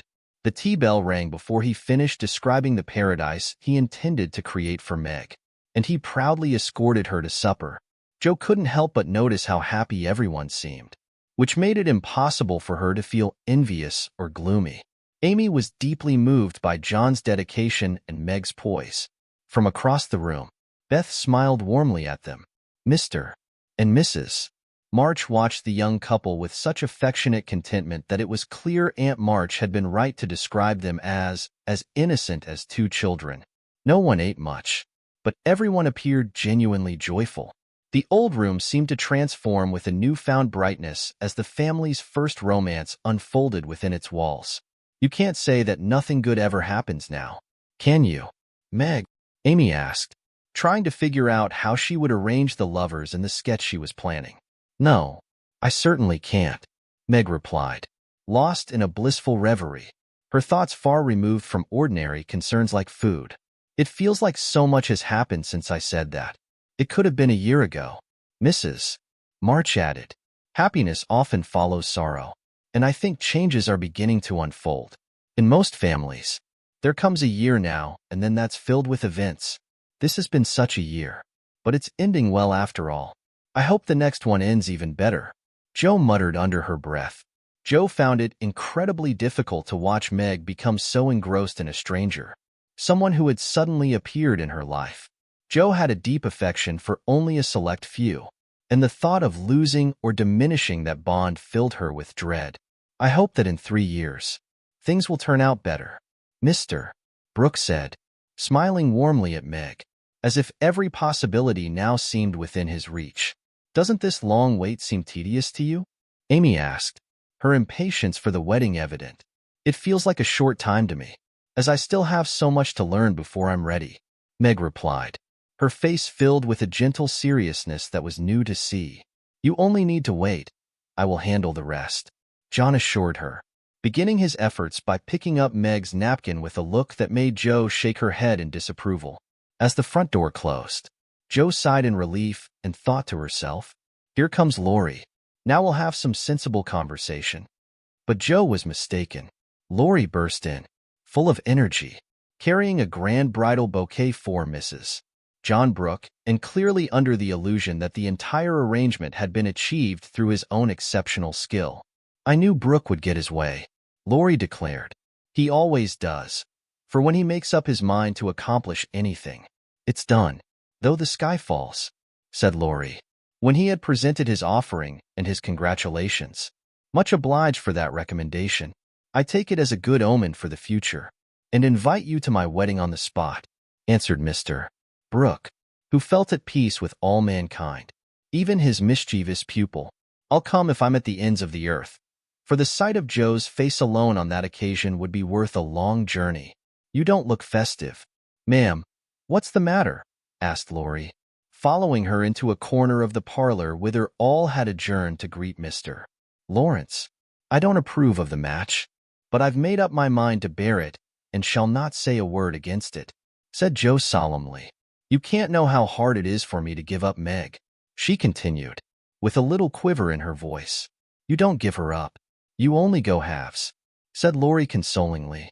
It never can be the same again. I've lost my dearest friend, sighed Jo. You've got me. Anyhow, I'm not good for much. I know, but I'll stand by you, Jo, all the days of my life. Upon my word I will. And Lori meant what he said. I know you will. I'm deeply grateful for your support. You've always been a source of comfort to me, Teddy, Jo replied, her voice filled with appreciation as she shook hands. Now, don't be gloomy. You're a good friend, and everything will be fine. You see, Meg is happy, and Brooke will settle down soon. Grandfather will keep an eye on things, and it will be delightful to see Meg in her own little home. We'll have wonderful times once she's married, for I'll finish college before long, and then we can travel abroad or take a lovely trip. Wouldn't that cheer you up? I think it would, but who knows what might happen in 3 years? Jo said thoughtfully. That's true. Don't you ever wish you could glimpse the future and see where we'll all be then? I do, Lori replied. I don't think so, because I might see something sorrowful, and right now, everyone seems so happy. I don't think they could be any better off, Jo said, her eyes slowly scanning the room, brightening at the pleasant prospect. Meanwhile, her parents sat together quietly, reminiscing about the beginning of their own romance, which had started some 20 years ago.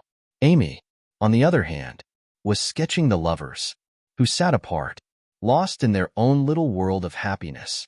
The gentle glow that illuminated their faces with an elegance the young artist found impossible to replicate.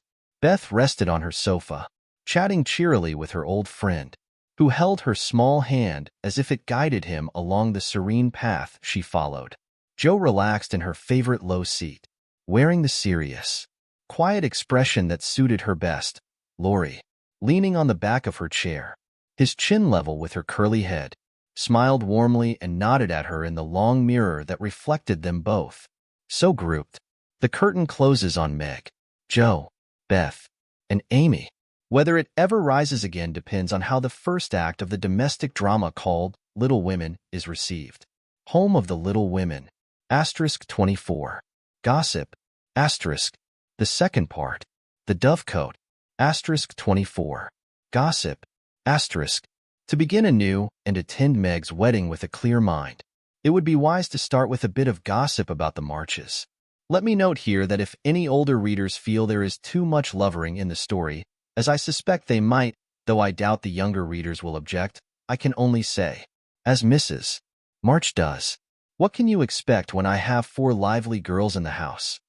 3 years have passed since the quiet family last experienced significant change. The war has ended, and Mr.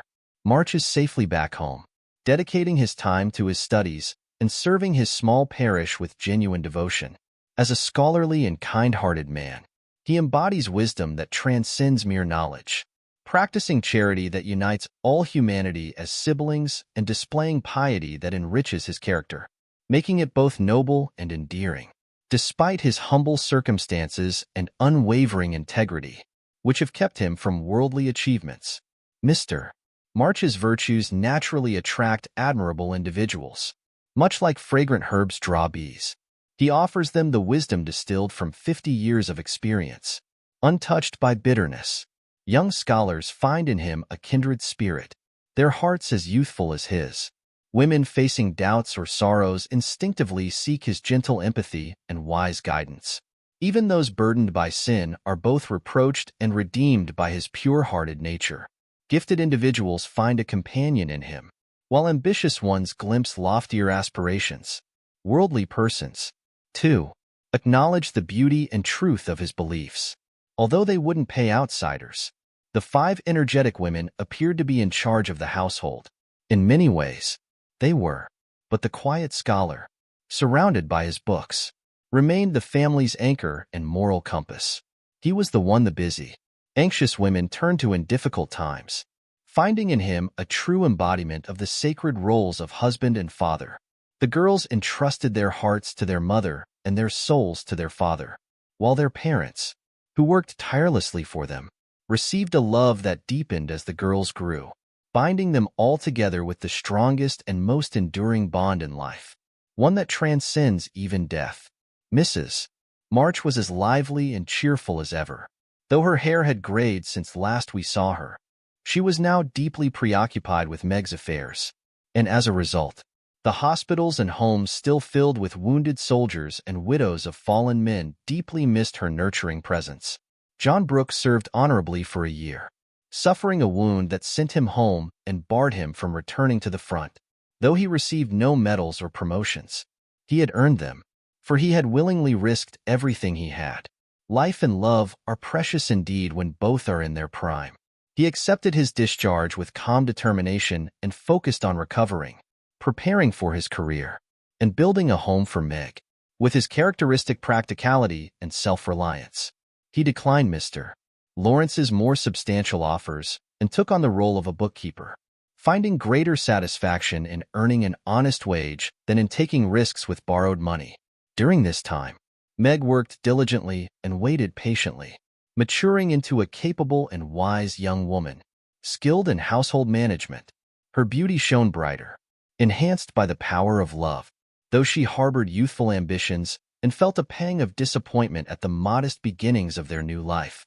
She couldn't help but notice the contrast between their simple situation and the grand wedding of Ned Moffat and Sally Gardner, complete with their elegant home, carriage, gifts, and lavish attire. However, any feelings of envy soon faded as Meg reflected on the love and effort John had invested in creating their humble home. Sitting together in the twilight, discussing their future, she found beauty and promise in their simple plans. The splendor of Sally's life faded into the background, and Meg felt deeply fulfilled, considering herself the most fortunate. She was the happiest girl in all the land. Jo never returned to Aunt March. The elderly lady had grown so fond of Amy that she enticed her with the promise of drawing lessons from one of the finest instructors available, and for the sake of this opportunity, Amy would have willingly served an even stricter mistress. So, she dedicated her mornings to obligation and her afternoons to enjoyment, thriving beautifully in the process. Meanwhile, Jo immersed herself in literature and devoted herself to Beth, who remained fragile long after her fever had subsided. She wasn't bedridden, but she was never again the robust, healthy girl she once was. Still, Beth remained perpetually hopeful, content, and serene, tending to the quiet duties she cherished and becoming a friend to everyone and an angel of the house, long before those closest to her fully realized it. As long as the Spread Eagle paid her $1 per column for her writing, which she modestly referred to as nonsense, Jo felt financially independent. She diligently crafted her small romantic tales. But grander aspirations were brewing in her active, ambitious mind. The old tin kitchen in the attic gradually accumulated a growing pile of blotted manuscripts, which one day would bring the March family name into the spotlight of fame. Laurie, having dutifully enrolled in college to please his grandfather, he was handling things in the simplest way possible to satisfy himself. He was a universal favorite, thanks to his wealth, good manners, and immense talent. He had the kindest heart, though it often got him into trouble when he tried to help others out of their own difficulties. He was in real danger of being spoiled, and likely would have been, like many other promising young men, if not for the protective influence of the kind old man whose success was tied to his own. He also had a motherly friend who watched over him as if he were her own son, and, importantly, the love, admiration, and belief of 4 innocent girls who supported him wholeheartedly. As a typical, spirited young boy, he naturally indulged in fun and flirting, embraced fashions like dandyism and athleticism, and even dabbled in sentimental or athletic pursuits as college life dictated. He endured hazing and participated in it, used slang, and more than once came close to suspension or expulsion. However, since his high spirits and love for fun were the root of these antics, he always managed to redeem himself through honest confessions, sincere apologies, or his exceptional persuasive abilities, which he wielded perfectly. In fact, he took pride in his narrow escapes. He loved to captivate the girls with vivid stories of his victories over angry tutors, esteemed professors, and defeated foes. In the girls' eyes, the men of my class were heroes, and they never grew tired of hearing about the exploits of our fellows. Often, they were even granted the privilege of basking in the smiles of these great beings when Laurie brought them home. Amy, in particular, reveled in this high honor and became quite the belle among them, for she had early on discovered and learned to wield the charm with which she was naturally gifted. Meg, however, was too preoccupied with her own private John to pay much attention to any other lords of creation, while Beth was too shy to do more than glance at them and marvel at how Amy dared to boss them around. Jo, on the other hand, felt entirely in her element and found it challenging to resist mimicking the gentlemanly postures, phrases, and feats that came more naturally to her than the polite demeanor expected of young ladies. Everyone adored Jo immensely, though none ever fell in love with her. Meanwhile, few escaped without paying a sentimental sigh or two at Amy's shrine. And speaking of sentiment, this naturally leads us to the Dovecote, the name given to the little brown house belonging to Mr. Brooke had readied Meg's first home. Laurie had given it a name, commenting that it was perfectly suited for the gentle couple. They harmonized like a pair of turtle doves, first with a gentle call and then a soft murmur. The house was small, with a modest garden at the back and a lawn in front, no larger than a pocket handkerchief. Meg envisioned a fountain, shrubbery, and an abundance of beautiful flowers. For now, though, the fountain was a worn urn resembling an old slop bowl. The shrubbery was a few young larches struggling to survive, and the flowers were only indicated by rows of sticks marking where seeds had been sown. However, inside, everything was delightful, and the happy bride found no flaws from the attic to the basement. Admittedly, the hallway was so narrow that a piano would never have fit. The dining room was cramped for 6 people, and the kitchen stairs seemed designed to send servants and china tumbling into the coal cellar. Once accustomed to these minor flaws, the house felt perfectly complete. Good sense and refined taste had clearly guided the furnishing of the space, and the outcome was thoroughly pleasing. The small parlor lacked marble-top tables, long mirrors, or lace curtains, but it was filled with simple furniture, an abundance of books, a couple of fine paintings, a flower stand in the bay window, and the charming gifts from friendly hands that were made even more precious by the loving messages they carried. I doubt that the Parian Psyche Laurie gave lost any of its beauty because John put up the bracket it stood upon, that any upholsterer could have draped the plain muslin curtains more gracefully than Amy's artistic hand, or that any storeroom was ever better provided with good wishes, merry words, and happy hopes than the one where Jo and her mother put away Meg's few boxes. barrels, and bundles. I am morally certain that the brand new kitchen never could have looked so cozy and neat if Hannah had not arranged every pot and pan a dozen times over and laid the fire ready to be lit the moment Mrs. Brooke came home. I also doubt if any young matron ever began life with such a rich supply of dusters, holders, and piece bags. For Beth made enough to last until the silver wedding came around. She also created 3 distinct types of dishcloth specifically designed for the bridal china. Those who delegate such tasks are unaware of what they miss. For even the humblest chores become beautiful when done with love. Meg discovered numerous examples of this, as every item in her cozy home, from the kitchen roller to the silver vase on her parlor table, reflected home love and tender forethought. They shared joyful times planning together, embarking on serious shopping trips, making amusing mistakes, and bursting into laughter over Laurie's ridiculous bargains. Despite being nearly through college, this young gentleman, with his love for jokes, remained as youthful as ever. His latest whim was to bring a new, useful, and ingenious item for the young housekeeper each week. These included a bag of remarkable clothespins, a wonderful nutmeg grater that fell apart on the first try, a knife cleaner that ruined all the knives, and a sweeper that neatly removed the nap but left the dirt. There was also labor-saving soap that irritated the skin, infallible cements that only stuck to the buyer's fingers, and various tinware items, from a small coin bank for spare change to an impressive boiler that could wash items using its own steam. Each invention carried the risk of exploding during operation. Despite Meg's pleas for him to stop, John found humor in the situation, and Joe teasingly referred to him as Mr. Toodles. He was obsessed with a passion for supporting American ingenuity and ensuring his friends were well provided for. As a result, every week brought some new eccentricity. Eventually, everything was complete, even down to Amy organizing colored soaps to match the hues of each room and Beth setting the table for their first meal. Are you content? Does this place feel like home?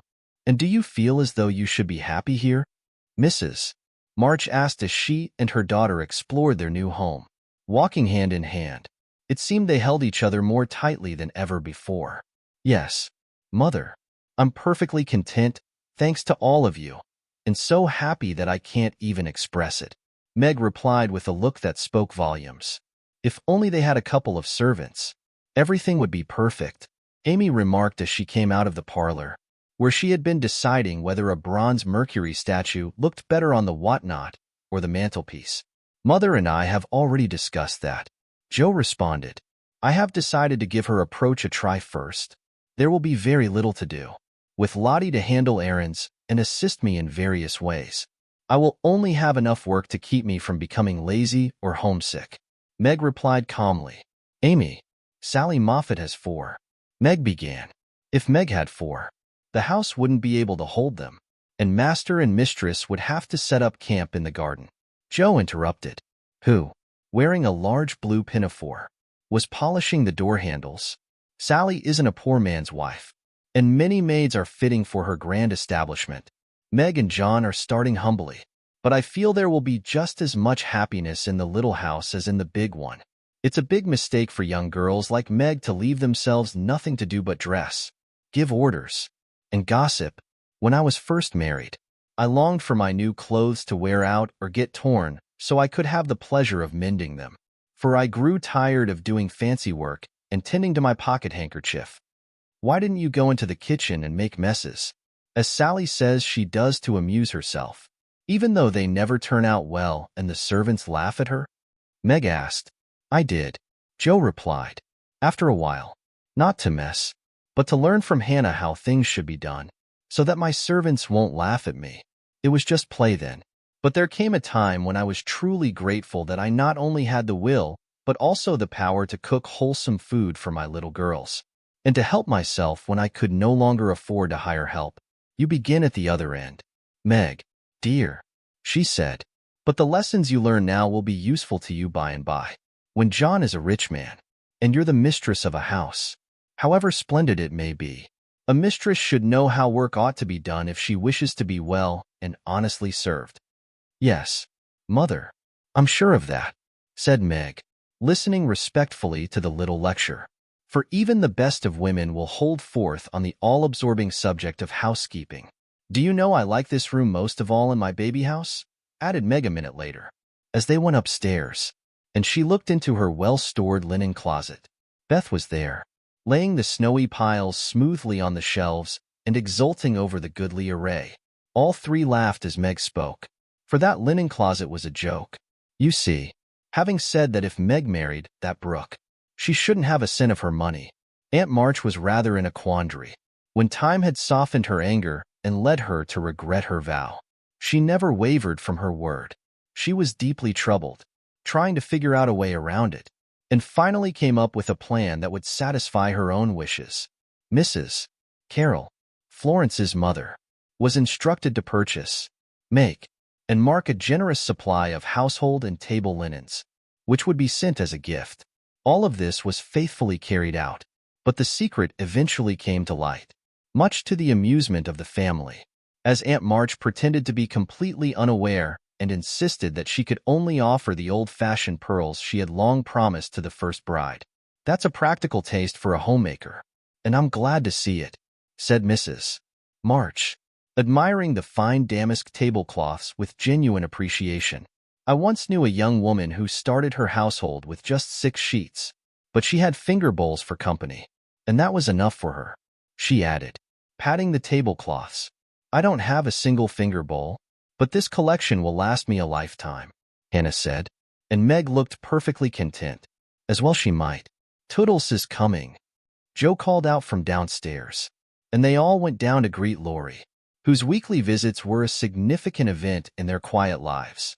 He was a tall, broad-shouldered young man, with a cropped head, a felt basin of a hat, and a flyaway coat. He came tramping down the road at a great pace. He walked over the low fence without stopping to open the gate, went straight up to Mrs. March with both hands out, and greeted her with a hearty, "Here I am, Mother." "Yes, it's all right." The last words were in response to the look the elder lady gave him, a kindly questioning look, which his handsome eyes met so frankly that the little ceremony closed, as usual, with a motherly kiss, for Mrs. John Brooke, with the maker's congratulations and compliments. "Bless you, Beth. What a refreshing sight you are. Joe, Amy, you're getting altogether too handsome for a single lady," Laurie said as he handed Meg a brown paper parcel, pulled Beth's hair ribbon, stared at Joe's big pinafore, and fell into an attitude of mock rapture before Amy. Then he shook hands all around, and everyone began to talk. "Where is John?" Meg asked anxiously. "Stopped to get the license for tomorrow, ma'am." "Which side won the last match?" "Teddy?" Joe inquired, still taking an interest in manly sports despite her 19 years. "Ours, of course. Wish you'd been there to see." "How is the lovely Miss Randall?" Amy asked, with a notably warm smile, more heartless than ever. "Can't you see how I'm wasting away?" Laurie slapped his sturdy chest loudly and let out a dramatic sigh. "What's the latest joke?" "Undo the bundle and take a look," Beth remarked, eyeing the peculiar package with interest. "It's a handy item to keep around the house in case of fire or intruders," Laurie observed as a watchman's rattle appeared, drawing laughter from the girls. "Anytime John is away and you're frightened, Mrs. Meg, just swing that out of the front window, and it will alert the whole neighborhood in an instant. Nice thing, isn't it?" Laurie demonstrated its loudness, making them cover their ears. "There's gratitude for you. And speaking of gratitude, I should mention that you can thank Hannah for saving your wedding cake from destruction. I saw it being taken into your house as I passed by, and if she hadn't defended it so bravely, I might have helped myself, for it looked like a remarkably plummy one. I wonder if you will ever grow up." "Laurie," Meg said in a matronly tone, "I'm doing my best, ma'am, but I can't get much taller, I'm afraid, as 6 feet is about all men can manage in these modern times." The young man replied. The top of his head was about the same height as the small chandelier. "I suppose eating anything in this pristine new space would feel disrespectful," he said. "Nevertheless, I'm incredibly hungry. I suggest we take a break," he added after a moment. "Mother and I are waiting for John." There are still some final matters to attend to, Meg replied, busying herself. Beth and I are heading to Kitty Bryant's to gather more flowers for tomorrow, Amy added, securing a charming hat over her equally charming curls, clearly enjoying the effect. Come, Joe, don't leave me. I'm so exhausted I can barely make it home without assistance, Laurie said, tucking his particular dislike into her spacious pocket and offering his arm to steady his shaky steps. Now, Teddy, I need to speak seriously with you about tomorrow, Joe began as they strolled together. You must promise to behave and not play any tricks that might ruin our plans. Not even one. And please, don't say anything funny when we're supposed to be serious. I never do. It's you who's always making jokes. And I beg you, don't look at me during the ceremony. If you do, I'll surely laugh. You won't see me. You'll be crying so hard that the thick fog around you will obscure everything. I never cry unless it's over something truly heartbreaking. Like fellows going to college. Hey, Laurie cut in with a suggestive laugh. Don't be a peacock. I only moaned a little to keep the girls company. Exactly. I mean, Joe, how is Grandpa this week? Pretty amiable? Very. Why? Have you gotten into some trouble and want to know how he'll react? Joe asked rather sharply. Now, Joe, do you think I'd look your mother in the face and say, all right, if it wasn't? Laurie stopped short, with an injured air. No, I don't. Then don't be suspicious. I just need some money, said Laurie, walking on again, appeased by her hearty tone. You spend a great deal, Teddy. Bless you. I don't spend it. It just seems to disappear on its own before I know it. You're so generous and kind-hearted that you let people borrow from you and can't say no to anyone. We heard about Henshaw and all you did for him. If you always spent money that way, no one would blame you, said Joe warmly. Oh, he made a big deal out of nothing. You wouldn't have let that fine fellow work himself to death, would you? Just for needing a bit of assistance, when he is so much more valuable than a dozen of us lazy ones. Would you? Of course not. But I don't see the point of having 17 waistcoats, endless neckties, and a new hat every time you come home. I thought you were past the dandy phase, but every now and then it resurfaces in a new way. Nowadays, the trend is to be unattractive, to make your head look like a scrubbing brush. Wear a straitjacket, orange gloves, and clunky, square-toed boots. If it were cheap ugliness, I'd say nothing, but it costs just as much as the other, and I get no pleasure from it. Laurie threw his head back and laughed so hard at this teasing that the felt hat fell off, and Joe stepped on it. This only gave him a chance to elaborate on the benefits of a practical, no-frills outfit as he picked up the crushed hat, folded it, and stuffed it into his pocket. Don't lecture anymore.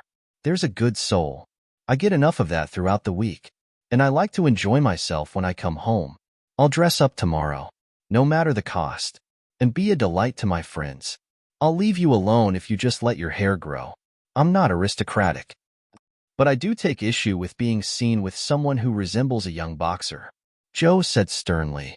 This simple style encourages focus. That's why we prefer it, Laurie replied.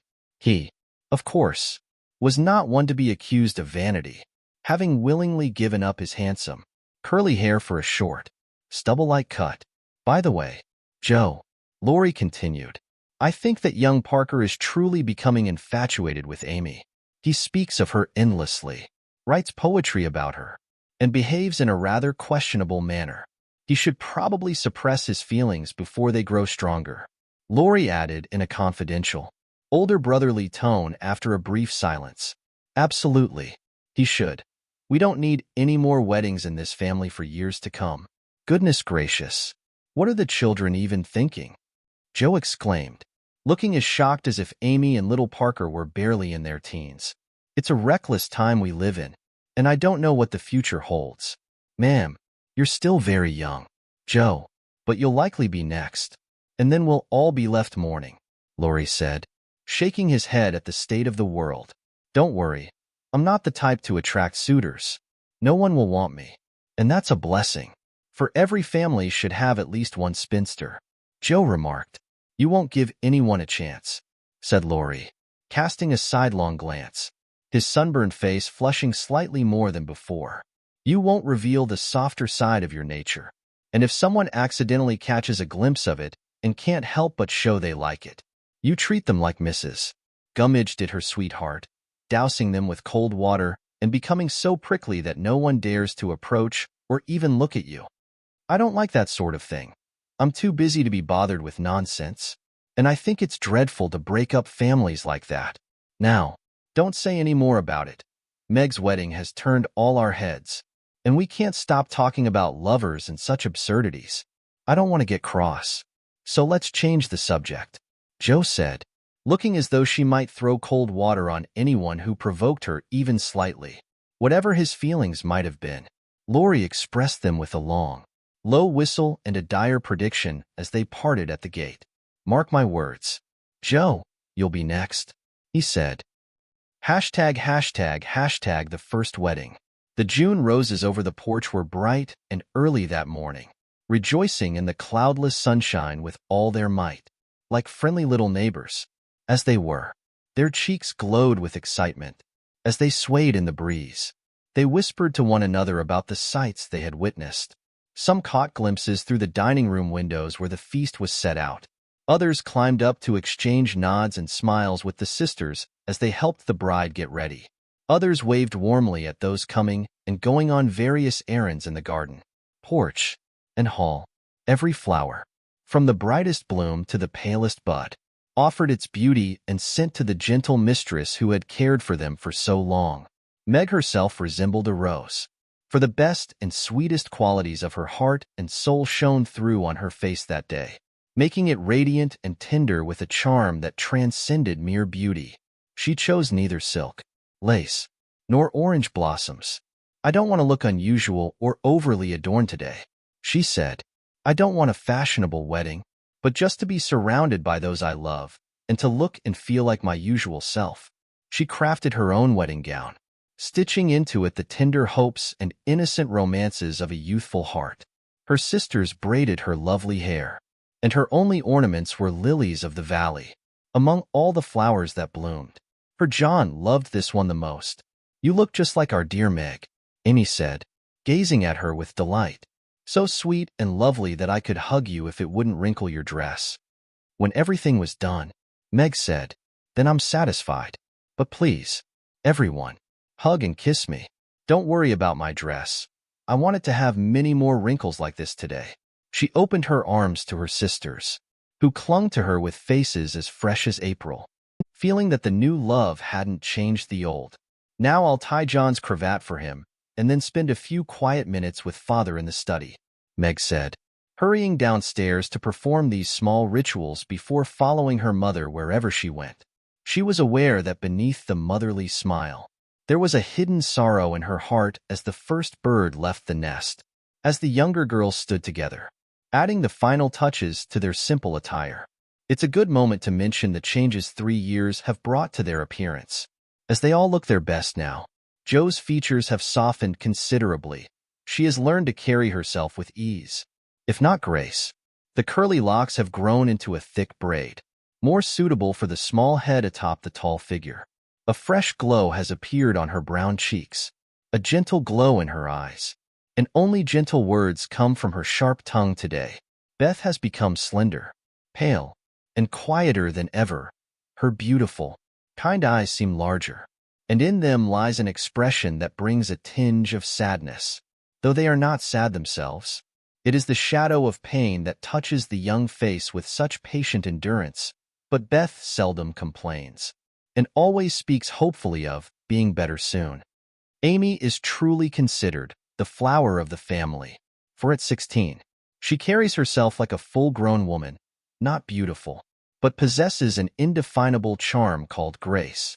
It is seen in the lines of her figure, the shape and movement of her hands, the flow of her dress, and the fall of her hair, unconsciously, yet harmoniously, and as attractive to many as beauty itself. Amy's nose still troubled her, for it would never achieve a Grecian shape. So did her mouth, being too wide, and having a defined chin. These distinctive features added character to her whole face, but she never saw it that way. and instead took comfort in her remarkably fair complexion and vivid blue eyes, with curls more golden and abundant than ever before. All three wore light silver gray suits, their finest summer attire, with rosy blush in their hair and bosoms, and all three appeared exactly as they were, fresh-faced, happy-hearted girls, pausing for a moment in their busy lives to read with wistful eyes the most beautiful chapter in the romance of womanhood. There were to be no formal ceremonies. Everything was meant to feel as natural and homey as possible, so when Aunt March arrived, she was shocked to see the bride rushing to greet and escort her in, to find the groom fixing a fallen garland, and to spot the family minister climbing the stairs with a solemn expression, a wine bottle tucked under each arm. "Good heavens! Look at this!" cried the old lady, taking her seat of honor, and smoothing the folds of her lavender moire with a loud rustle. "You shouldn't be seen until the very end. Child, I'm not a spectacle, Ani, and no one is here to gawk at me, to judge my dress, or calculate the cost of my luncheon. I'm too happy to care what anyone says or thinks, and I'm going to have my little wedding exactly as I wish. John, dear, here's your hammer," Meg said, and with that, she hurried off to assist that man with his rather unconventional task. Mr. Brooke didn't bother to say thank you, but as he bent down to pick up the unromantic tool, he stole a kiss behind the folding door, a gesture that moved Aunt March to dab her sharp old eyes with her handkerchief. A sudden crash, a startled cry, and Laurie's laughter, accompanied by his irreverent exclamation, "Jupiter Ammon, Joe's upset the cake again," caused a brief commotion. This had barely subsided when a group of cousins burst in, and the party came in. As Beth used to say when she was a child, "Don't let that young giant come near me. He worries me worse than mosquitoes," the old lady whispered to Amy as the rooms filled, and Laurie's tall, dark head stood out above the crowd. "He has promised to be very good today, and he can be perfectly elegant if he tries," Amy replied, slipping away to warn Hercules to beware of the dragon. This warning only made him shadow the old lady with such devotion that it nearly drove her to distraction. There was no bridal procession, but a sudden silence fell over the room as Mr. March and the young couple took their places under the green arch. Their mother and sisters gathered close around them. It seemed as though he was reluctant to let Meg go, for his fatherly voice cracked more than once. This somehow made the ceremony even more beautiful and solemn. As the groom's hand noticeably trembled, no one heard his responses, but Meg gazed directly into her husband's eyes and said, "I will," with such tender trust in her expression and voice that it filled her mother's heart with joy. Aunt March, meanwhile, was audibly moved to tears. Joe didn't cry.